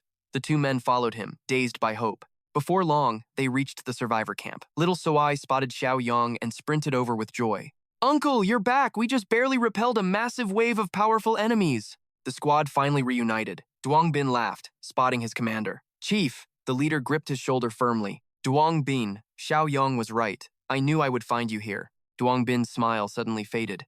Where are the others? The leader's voice cracked. Monsters. They are all dead. A heavy silence fell over the group. The news hit them like a physical blow, but suddenly, Duang Bin composed himself, nodding firmly to his commander. Chief, it is okay now. You're safe. You must see it for yourself. The people in this sanctuary are absurdly powerful. The leader sighed heavily. You haven't seen the horrors we just witnessed. That was true insanity. Bin trembled nearby. She approached Xiaoyong, her voice quivering with fear. Is my father truly part of that nightmare now? He is, Xiaoyong said softly. But do not mourn. His soul and will remain unbroken. Her eyes widened in shock. What? How is that even possible? I found a way for him to dominate the Meat Sea's power. It is now the safest sanctuary left. He turned to the crowd, his voice booming. Everyone, pack your things! We are moving out! Leader Chu and I found a new home. Guided by Xiaoyong, the survivors began their trek. Near the mimic Meat Sea, Xiaoyong signaled for silence. Steady. We have entered the predator's hunting grounds. They crept forward, hearts racing. Suddenly, a voice called out, Hello? Are you survivors too? The team froze, weapons drawn. A woman stood ahead, clutching a small child's hand. Relax, guys, Duang Bin whispered. They don't look like those cannibals. They are just civilians. Suddenly, the leader's face twisted in terror. Get back! It is them! He unleashed a hail of gunfire at the pair. Duang Bin lunged to stop him. Chief, stop! They are innocent people! The leader roared back. Look closer, you fool! Are those humans? Duang Bin shifted his gaze back to the mother and child. Horror washed over him. The survivors screamed, What kind of sick monsters are these? More on the flank! The scout yelled. Before they could react, the cannibals swarmed from the shadows. Chaos erupted instantly. They are everywhere. We are trapped. We are surrounded. Xiaoyong, take the others and run for the Meat Sea. We will provide cover fire. Duang Bin grabbed the leader's arm. Don't panic. Our elite squad can handle this. The leader cut him off, his eyes wild with desperation. Stop talking nonsense. These things are different. Squad, form up, open fire, keep them back. The scout nodded grimly. Listen to him. These aren't normal eaters. It is time for our heavy artillery. Amidst the panic, Xiaoyong remained calm. He placed a steady hand on the leader's shoulder. I see it now, Xiaoyong murmured. When things get hellish, you are the one who stands tall. He stood there, completely dazed by Xiaoyong's sudden declaration. Xiaoyong barked to the crowd. Everyone, fall back, group up, or you'll get caught in the crossfire. Then, he fired a signal into the sky. A brilliant flare exploded upward, bathing the entire desolate battlefield in blinding light. As the light cut through the gloom, little Soai watched in awe. Uncle Xiaoyong, what are you doing? Is it Sister San's group? Xiaoyong shook his head. No, it's a different league of elites. Soai froze in realization. Behind him, Thang Trick and Tran Sheng stood like immovable mountains. Xiaoyong smirked at the duo and gave the order. Go. Don't overdo it, just keep our people alive. Understood, they replied coldly. The cleanup crew will handle the rest of this mess. Ahead, the horde of mimic flesh ghouls surged forward. The three warriors lunged into the fray. Without a hint of fear, they dove headfirst into the sea of grotesque, writhing meat. They tore through the monsters with their bare hands. The leader watched, breathless at such inhuman strength. Are these men also monsters? Yang Bin just chuckled behind him. Told you so, didn't I? Leader, prepare yourself. You're about to witness a whole new level of power. Suddenly, a roar erupted from the rear. More of them? Is there no end to these freaks? Zhao Feng's spore swarm emerged, appearing even more terrifying than the mimic flesh itself. Panic spread like wildfire. Leader, Xiaoyong, we're being flanked. He just watched, calm and composed. A man in a hat screamed, unaware they were allies. Xiaoyong's team is pinned down. We're on our own. Arm yourselves or die. The survivors braced for a brutal impact. The spore swarm accelerated, a tide of biological horror rushing toward the terrified group. They braced for the end, but the spores ignored them, darting past to strike the mimics instead. They watched, dumbfounded. They aren't attacking us? The tide had completely turned. The spore swarm began devouring the mimic corpses, a gruesome display of nature's new dominance. Someone gasped in total disbelief. They're slaughtering each other. The leader's eyes widened. I see now. These are the hidden elites Xiaoyong mentioned, the overlord's subordinates. He smiled mysteriously at the confused Yang Bin. Prepare to have your mind blown. Within minutes, the mimic horde was utterly annihilated. A sigh of relief swept the crowd until a scream cut through. Look out! Get back! Countless tentacles snaked out from the ground, crawling toward the remains of the fallen monsters. What in the hell is that?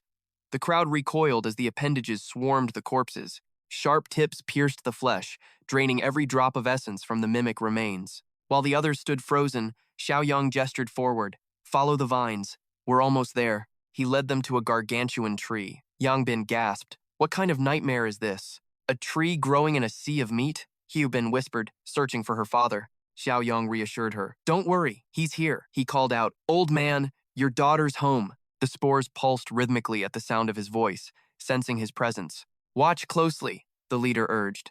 Behold true peak evolution.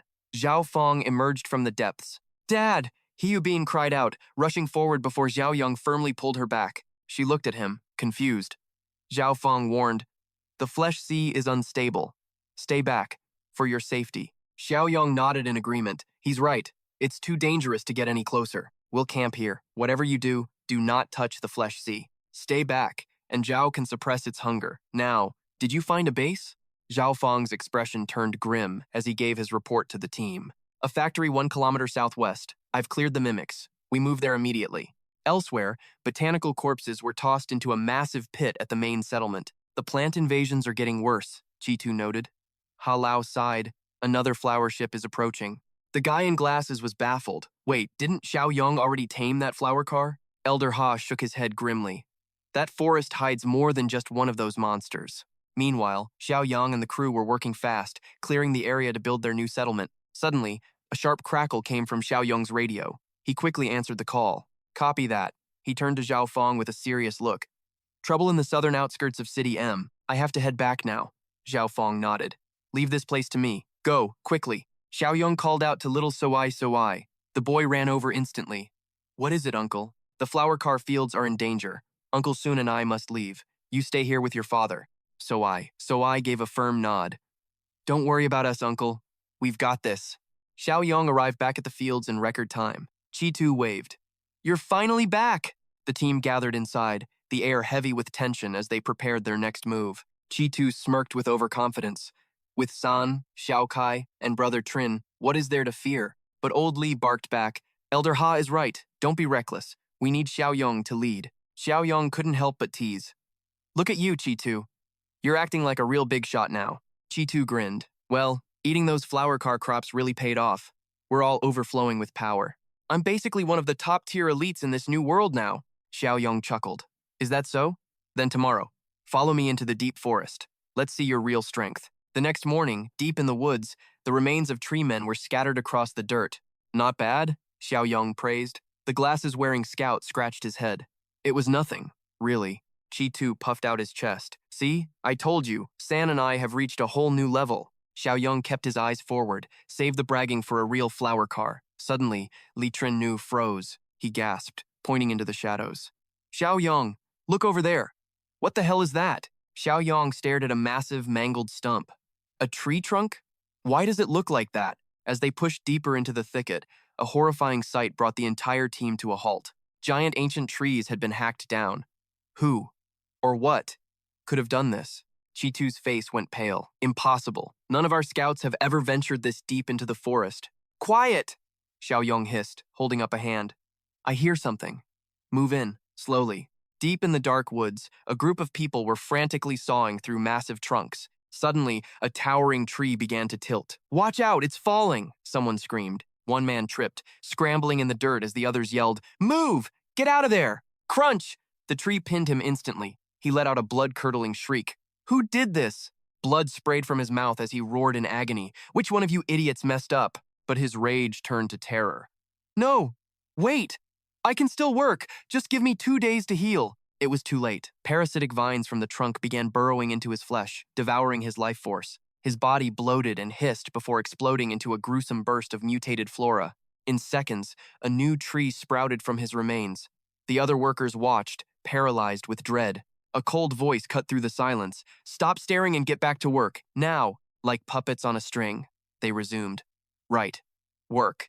We're fine. We can still work. The dead man was now a dry, hollow husk. Just then, the workers heard Xiaoyong's group approaching. They're survivors, Chi-Tu whispered in shock. Real survivors. But why are they logging here? The workers froze and looked up, their eyes vacant and hollow. Survivors? Chi-Tu felt a chill down his spine. They don't look happy to see us. Something is very wrong. A man stepped forward, his movements stiff. Survivors. Greetings to you all. The guy in glasses narrowed his eyes. Their reactions, they're delayed, like they aren't even human. The man spoke again, his voice a monotonous drone. Are there more of you? Our settlement needs hands. Safety was guaranteed, and they were short-handed. More survivors meant a better chance, or so they claimed. Hearing those words, Chi-Tu was ready to agree immediately, blinded by the promise of sanctuary. We have many friends, but Chi-Tu started, but I stopped him. I turned to the man instead. We split from our old group over a disagreement. Now, we're just looking for a new home. Can your camp take us in? The man's face split into a wide grin. Of course we can.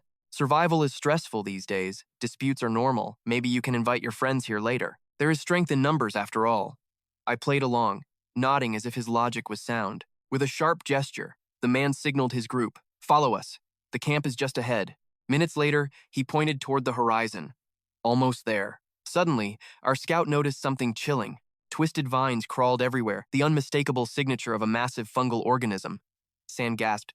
Something is wrong here. The man's friendly mask slipped. He shot a cold, sharp glare at the scout and grunted. You're mistaken, kid. These are just mutated weeds, not the man-eating kind you're thinking of. Just past these thickets is our home. We marched on, staying close as the shadows deepened. My crew began to whisper in fear. If I didn't know better, I'd think this was a monster's lair. We froze. Towering above us was a colossal tree, a titan of wood that defied all natural laws. That thing is absolutely massive, the scout whispered, his voice trembling with pure terror. Elder Ha leaned toward me. Does this titan compare to the power growing inside your own body? It's bigger than me, I admitted, larger than any floral field I've ever seen. Truly a terrifying sight. I turned to Chi-Tu with a smirk. Go on, Chi-Tu. Show them what you're made of. He waved his hands frantically. Stop joking, boss! I can't handle a nightmare of that scale. Seize them now, the guide roared. Suddenly, enemies lunged from the brush, pinning my team down. Elder Ha frowned in confusion. What are you doing? Little did they know, I was letting them catch us. I stared calmly at the traitor as our scout pointed upward toward the giant tree's canopy. Look, those branches, they're like tentacles reaching down for the mountain of corpses piled below. Everyone screamed in horror. What's happening? The tree was puppeteering the dead, turning them into its soldiers. The walking corpses shambled toward us, hissing a single command. Submit and serve the green god. Our scout broke into a cold sweat. The sight of the undead rising was enough to freeze blood. Slaves, we are your brothers, the corpses moaned. The man holding me whispered the same haunting words. Sensing his distraction, I threw a devastating punch, sending the traitor flying backward into the dirt. My internal parasites erupted, manifesting as lethal tentacles that ensnared the man instantly. He began to stutter. What kind of monsters are you? I glared at him.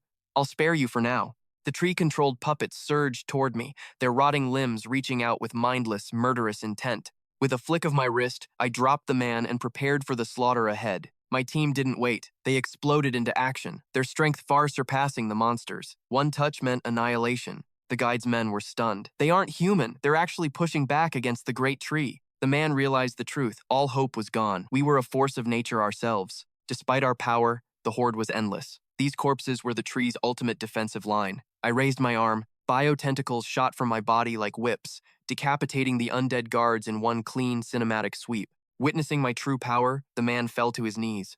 Monsters. You're all just legendary monsters. Suddenly, the tree turned on its own puppets, slaughtering those it controlled. My team grew uneasy. Something feels wrong, one soldier cried, but a second later, a vine pierced his heart instantly. The traitors begged for mercy, but the tree didn't care. Elder Ha panicked. We won't survive this. If it bleeds, I can kill it, I said, charging straight toward the heart of the titan. The massive tree responded, lashing out with roots as thick as stone pillars to crush me. I sliced through the wooden rain, but one root bypassed my guard. I couldn't dodge. Teodung barely raises his guard before a massive blow slams him into the earth. He rolls away, regaining his footing with cat-like grace. His eyes lock onto the behemoth, gauging its power. It is too huge. I cannot take it down now, and grinding my energy away is suicide. Nearby, the vines tighten, slowly consuming the survivors. Is this the end? I do not want to die. Listen up, Teodung barks. Everyone infected by the plant parasites, gather around me right now. The lead man stammers, what for? Activating his symbiont, Teodung exhales a thick, emerald mist. It swirls around the captives like a protective shroud. The crowd chokes and coughs, screaming in confusion. What is this? What are you doing? A woodsman stares at his hands, bewildered. What is happening? Teodung already knew the answer. A specialized fungus. It releases interferon to paralyze the parasitic spores blooming inside your bodies. Trung Chi, lead them out, he commands. The subordinate immediately moves to obey the order. As they flee, the monsters lose their minds, becoming nothing more than mindless, pathetic puppets of rage. Teodung's eyes darken with icy contempt. His roar echoes the burning fury surging through his veins. He spits out a harsh insult at the mindless beasts, idiots. His stance is crystal clear. Coexistence is survival. Evolution through taming is the only path to true power in this world. The energy fades from his eyes. He has far more urgent matters to settle tonight. Points made. Now, get back to work. Even Elder Ha begins to question his very reality.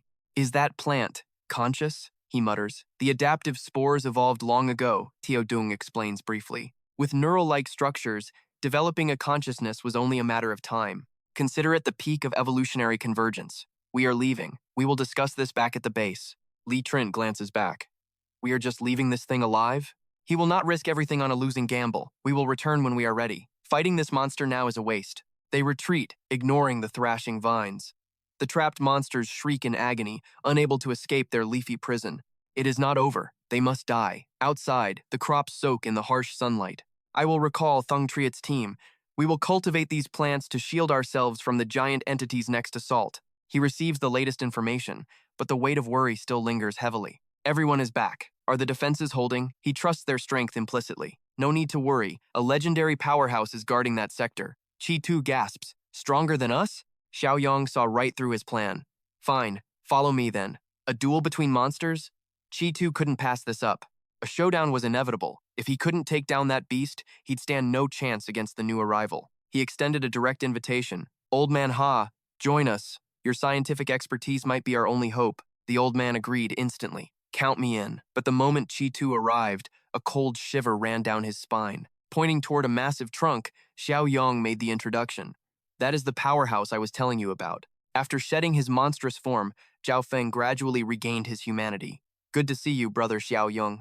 He introduced Zhang Qi to the giant. He wants a taste of your power. Don't go easy on him. Massive tentacles erupted toward the sky, paralyzing him with fear. To save face, Qi Tu quickly swallowed his pride. Actually, let's play nice. We're all allies here. Xiaoyong smoothed things over to ensure their future cooperation. Wait, is this the famous old man Ha? The agricultural legend himself. Beside him was Chu Xiaoping, a top researcher from the Biocenter. It's an honor. Your reputation precedes you, sir. The old man flashed a warm, knowing smile in return. No clear solution was in sight. Can we actually control the swarm? What if we target their queen? The old expert hesitated, unsure if his theory would even hold water in this madness. I am a botanist, not a zoologist. Controlling a hive mind like this is nearly impossible with conventional methods. He began breaking down the terrifying logic of the swarm, a collective intelligence governed by absolute primal instincts. It is a hive system, where individual actions create a nightmare machine. Every single bug has its own deadly role. The queen isn't a ruler, she is just a biological gear in the machine, dedicated solely to mass production. Her pheromones only suppress the hive's reproductive urges. She doesn't actually lead, the swarm moves as one soul. Everything remains shrouded in mystery.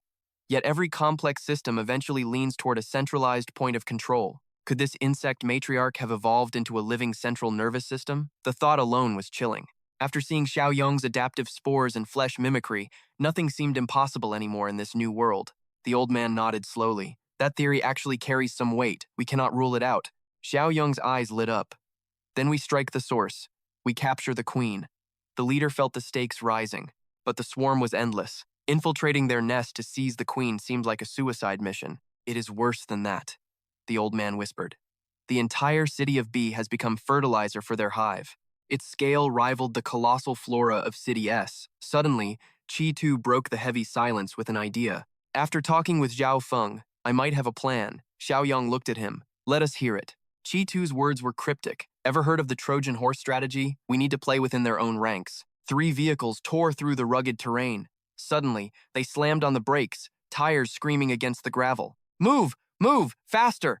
Panic surged through the ranks as the soldiers scrambled to retreat. Do not leave me behind! The beasts were abandoned in the wasteland. The soldiers did not look back, flooring the engines in a desperate escape. Drive! Clear the way! Xiaoyong watched from the shadows, a confident smirk playing on his lips. See? I told you it would work. Suddenly, his eyes narrowed. He had spotted something moving in the distance. Right on cue, a scout bee hovered over the monsters. It is beginning. Chi-Tu stared, confused. What is that? Xiaoyong remained deadly calm. That is their eyes.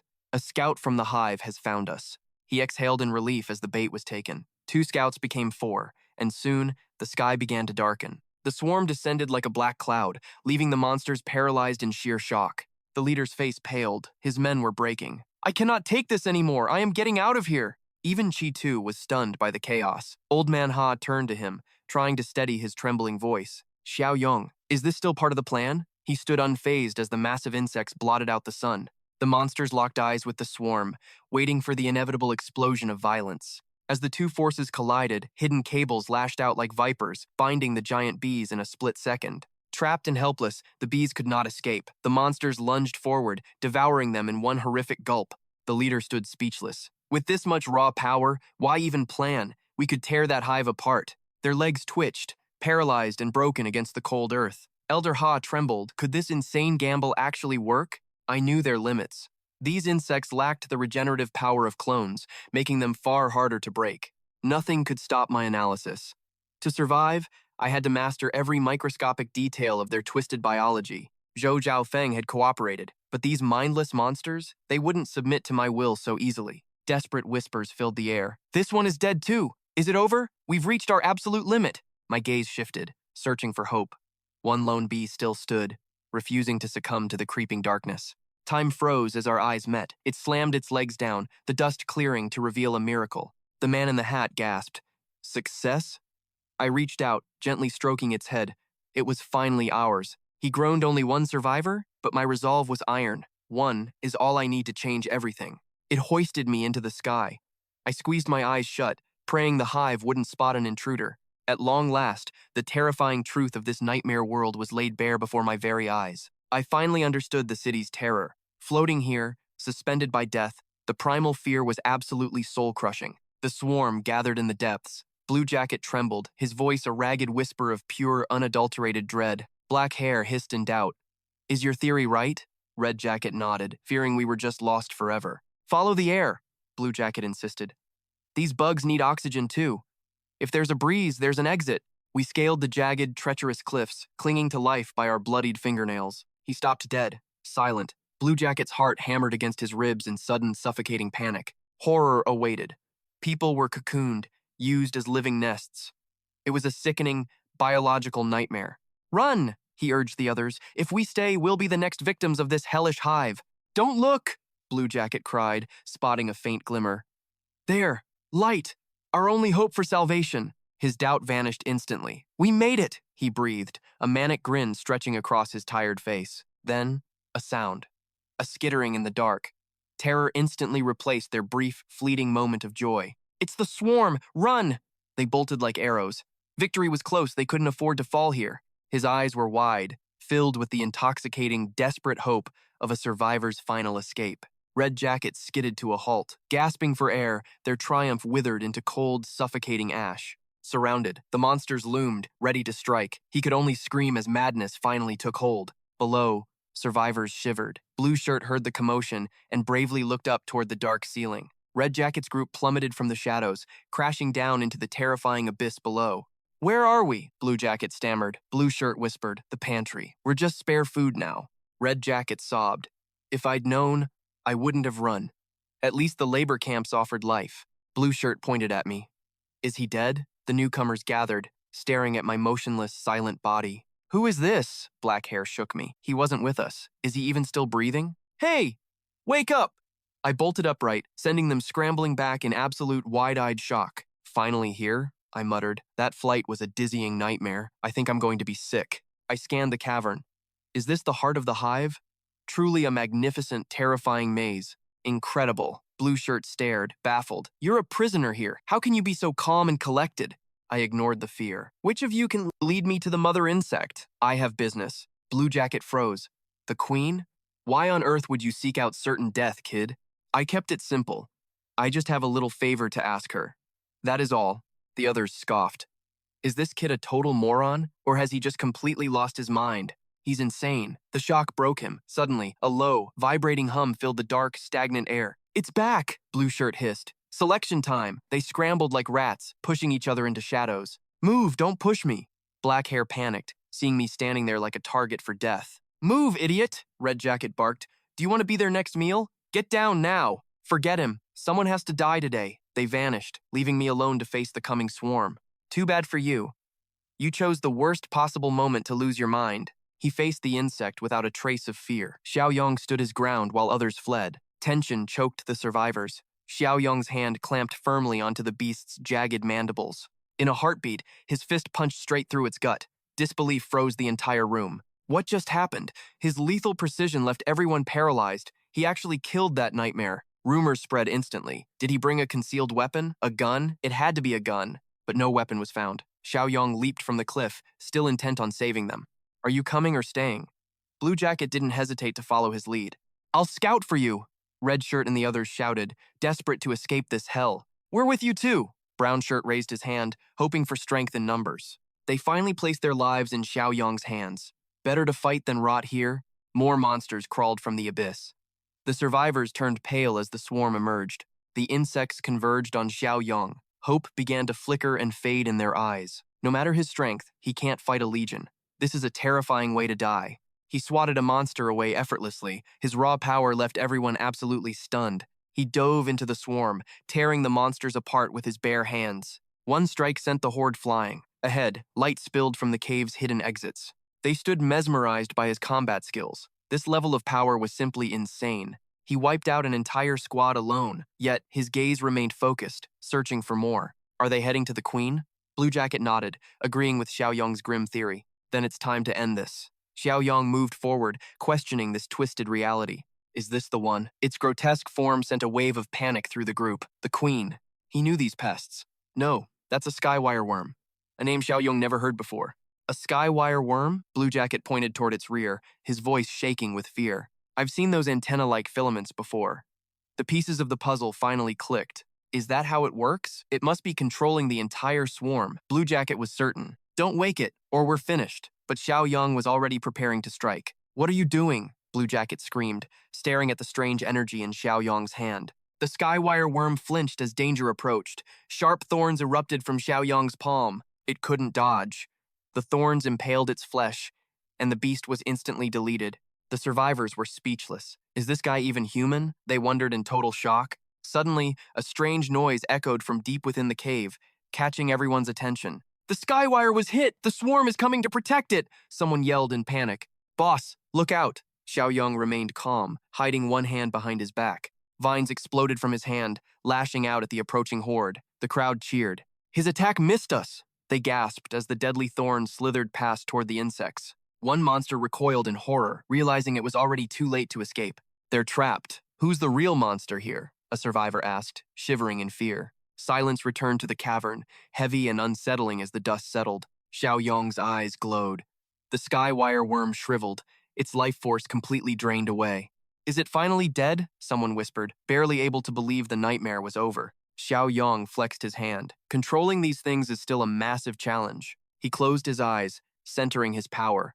I've found the queen's true location. Giant thorns erupted from his body, causing the entire cave to shake violently. Look out! What's happening? Meanwhile, two monsters watched from the shadows, whispering. Suddenly, the earth trembled. They looked up, paralyzed by a confusion that tasted like impending death. Right then, Xiaoyong's thorny vines slithered forward. With a flick, he ensnared the swarm in a deadly grip. Smaller offshoots erupted from the main vines, each bristling with razor-sharp lethal thorns. The vines plunged into the insects' skulls, draining their essence. Agonized shrieks echoed through the dark cavern. Their bodies convulsed before their limbs curled in death. In seconds, the swarm was annihilated, leaving only husks. Simultaneously, outside the cave, some scouts escaped, clutching mysterious cargo in their claws. Deep within the abyss, A faint glow emerged. A voice whispered in disbelief. "What on earth did you do?" Xiaoyong's eyes blazed. Just preparing a feast, he smirked, while harvesting every drop of their soul energy. He raised his heel, ready to strike. "The preparation is complete. Time for the main event. Wouldn't you agree?" His stomp shattered the foundation, sending debris and thick dust exploding into the suffocating air. The floor fractured under the shockwave. Suddenly, the entire group plummeted into the void, their terrified screams piercing the darkness. After a rough landing, Xiaoyong signaled the survivors to rise. The real journey was only just beginning. Gasping, they surveyed their surroundings, a damp, abyssal chamber where the shadows seemed to swallow the light itself. "Where is the Mother Queen?" "Right beneath us," he replied calmly. Suddenly, a violent tremor shook the cavern as something gargantuan began to surface. Xiaoyong's gaze sharpened. Before him loomed a monstrous titan, a Mother Queen thousands of times larger than him. The beast let out a deafening, earth-shaking roar of warning. He sprinted toward Xiaoyong with desperate speed, a terrified scream echoing through the air as the endless swarm surged forward. Suddenly, the earth groaned and shattered under the immense pressure. The entire group began to plummet into the dark abyss. In the next heartbeat, a dense thicket of thorns erupted, caging them safely. Xiaoyong was shielding them from certain death. "Stay inside the cage," he commanded firmly. They nodded frantically, willing to do anything to survive this nightmare. A tide of insects formed ranks, preparing to tear him apart.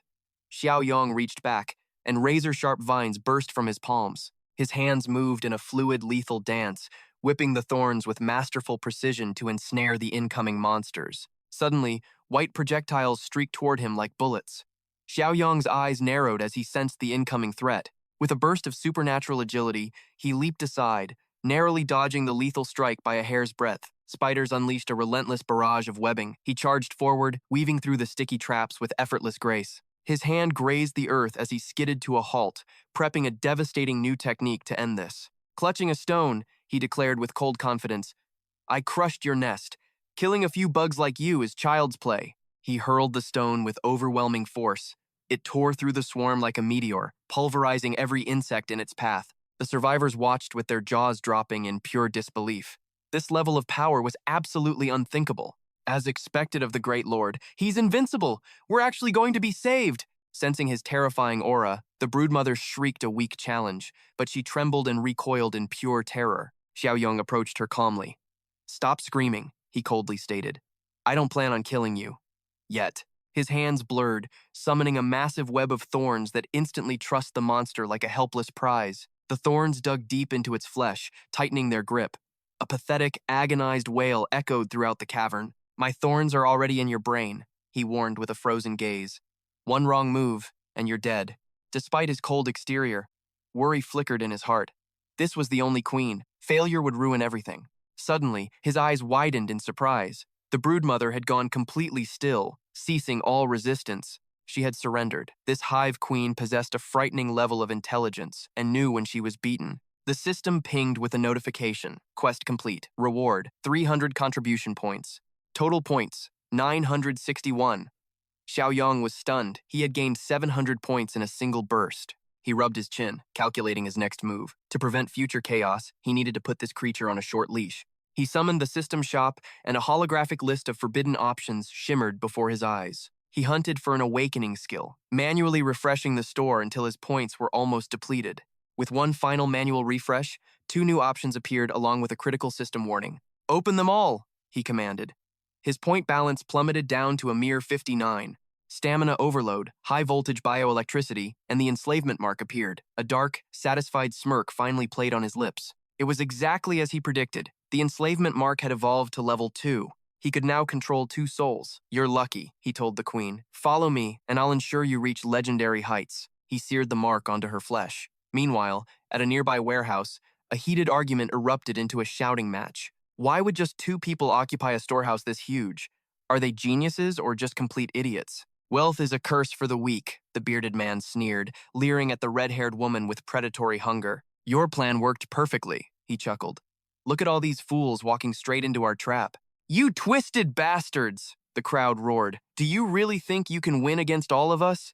Another man licked his lips with a depraved grin. "Don't worry, sweetheart. I'll make sure you enjoy yourself before you die. I'll give you a taste of heaven before I send you to hell." Before he could finish, the woman behind him exploded into a crimson mist. The redhead smirked, her eyes cold. Oh?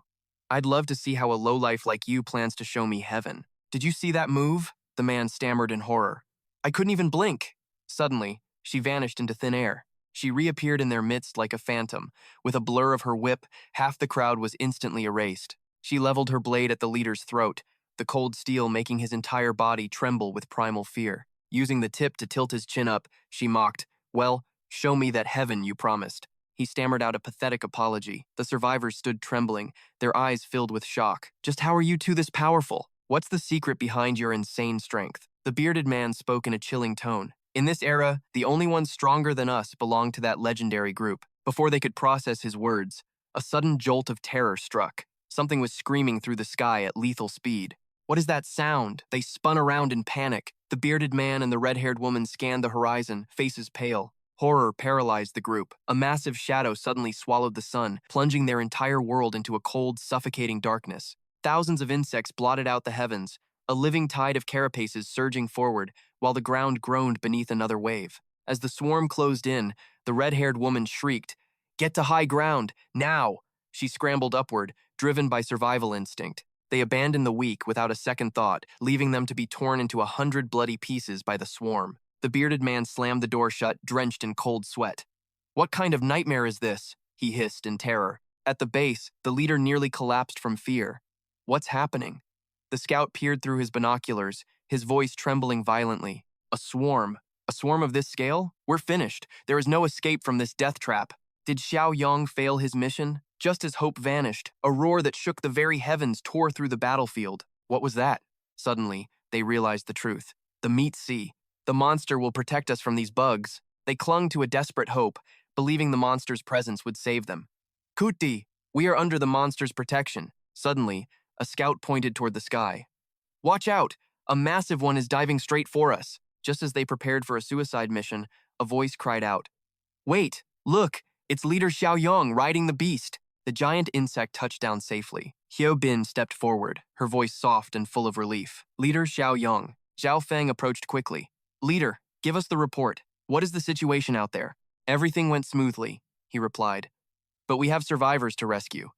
The path ahead is clear, though concerns still remain." Hyo Bin hesitated. "But the food supply, it might not be enough." Xiaoyong gave her a reassuring, confident look. "Don't worry. Our flower fields are expanding, and the harvest in Tra Diep City is ready. Soon, the entire city is ours." Meanwhile, in City S, Elder He examined the green markings on the survivor side with a focused, clinical eye. "The transformation is reversing.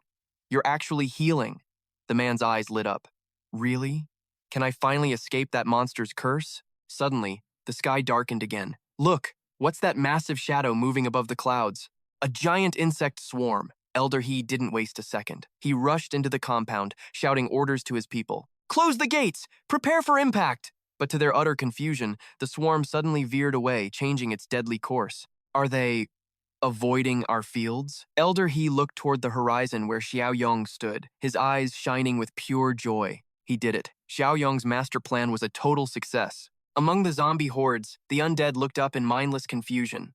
Above them, Xiaoyong stood as the monarch of insects. "It's time to eat," he commanded coldly. The swarm descended like a living nightmare upon the trapped zombie legion. The insects feasted, tearing through the undead flesh with savage efficiency. Simultaneously, the armored ant-insect army surged forward from below. They formed a crushing wall of steel, trampling the zombies into the dirt before ripping them into 100 bloody fragments. The remaining zombies huddled around their sacred tree, shrieking in desperate rage. "What do you want from us, human?" Xiaoyong stared them down with eyes as cold as a winter grave, his presence radiating pure, unadulterated dominance. "Become my symbionts? Submit to the flower car? Never. I am the king of this forest, and you are nothing." The tree spirit roared in defiance, refusing to accept its fate. Xiaoyong simply scoffed at the creature's pathetic delusions. "You are the loser here." With one swift, devastating strike, he sliced through the massive trunk of their sacred protector. The ancient tree collapsed with a thunderous crash, creating a chaotic graveyard of wood and bone. This is the price of defiance. The trunk is severed. Next, I pull your roots. I will give you one final chance. Submit or be erased. He watched as his own symbiotic plant began to surge with new life, its vines reaching out with predatory hunger. A long dormant seed finally bloomed. Xiaoyong's eyes narrowed. Go. It's time for us to become one singular force. The vines coiled around the seed with iron-like grip. As the integration finished, the system's mechanical voice echoed in his mind. Mission complete. Weed threat neutralized. 100 points have been awarded to your standing. Utopia quest updated. Objectives expanded. Regional threat eliminated. You have earned an additional 20 rating points for your performance. My score hit 92, with points climbing to 239. Old Man Ha and the others waited below, their faces etched with anxiety. Is he all right? They whispered. Seeing the insects return, they realized the battle was won. I had handled everything. I descended upon the swarm, landing right in front of them. Before I could even breathe, the old man rushed over to me. Well, did you destroy that gargantuan plant beast? He demanded, his voice trembling. I smiled with pride. It is part of me now. Ha froze, completely confused. A part of you? What on earth do you mean? I transformed, my body radiating an intense aura. I mean this, I shouted, unleashing my new strength for everyone to witness. Their jaws dropped. The wheelflower power within me has tripled, I explained, feeling the surging energy vibrating through my veins. I stood tall and announced, every single plant in City S is now under my absolute command. The next day in coastal Hen City, the locals cheered over a record-breaking harvest of fish. How did we catch so much, they wondered. Life was finally changing, but then a strange, low rumble echoed across the docks. What's that sound? One man shouted, his eyes widening in pure terror. A massive tsunami and a giant cyclone were charging toward them. Panic erupted as they abandoned everything and ran for their lives. Go back! Get inside the buildings! Move! Move! Move! A sailor screamed at the top of his lungs. What about the fish? Someone yelled. Forget the fish, just run, came the desperate, angry reply. Forget the catch. 1 second slower and you're dead, they hollered, the wall of water looming right behind their heels. Get inside the tower. One man, blinded by greed, turned back for more fish. The tsunami gained on him, and he cursed his own stupidity. His greed was his downfall. Seconds later, the massive wave swallowed him whole, dragging him into the dark abyss. The surge was relentless, drowning the entire city in a violent, watery grave. The few survivors watched from above, paralyzed by the horrific scene of total destruction below. The sailors finally understood. The sudden abundance of fish was just nature's cruel bait before the kill. Go down and find the survivors. We must recover the bodies, the captain ordered, but a sailor pointed to the ruins. The scaffolding is gone. The man fell to his knees in utter despair. What do we do now? Outside, the sky remained a bruised gray as rain poured relentlessly. Li Cheng sighed heavily. This rain will drown the surrounding towns. He turned to Old Ha, asking urgently about the state of our crops. The wheel flowers are hardy, Ha replied. Rain won't kill them, but constant flooding will definitely slash our harvest. I stood there in silence, lost in deep thought as a dark premonition took hold of my soul. Li Cheng noticed my grim expression. Xiaoyong, what's wrong? You look like you've seen a ghost. I didn't answer. I just signaled for silence and knelt down, pressing my hands to the ground while they watched in confusion. I focused my senses, listening to the vibrations of the earth. Suddenly, the truth hit me like a physical blow. Evacuate everyone, I barked. Get every villager into the fortress immediately. Move now. We don't have a second to lose. I reached the gates and roared at the crowd. Leave your things. Just run. Get to high ground now. Ziji ran up, looking puzzled. Brother Yang, what's happening? Is there an enemy coming that we can't defeat? A lookout screamed from the walls. Xiaoyong, the flood. It's here.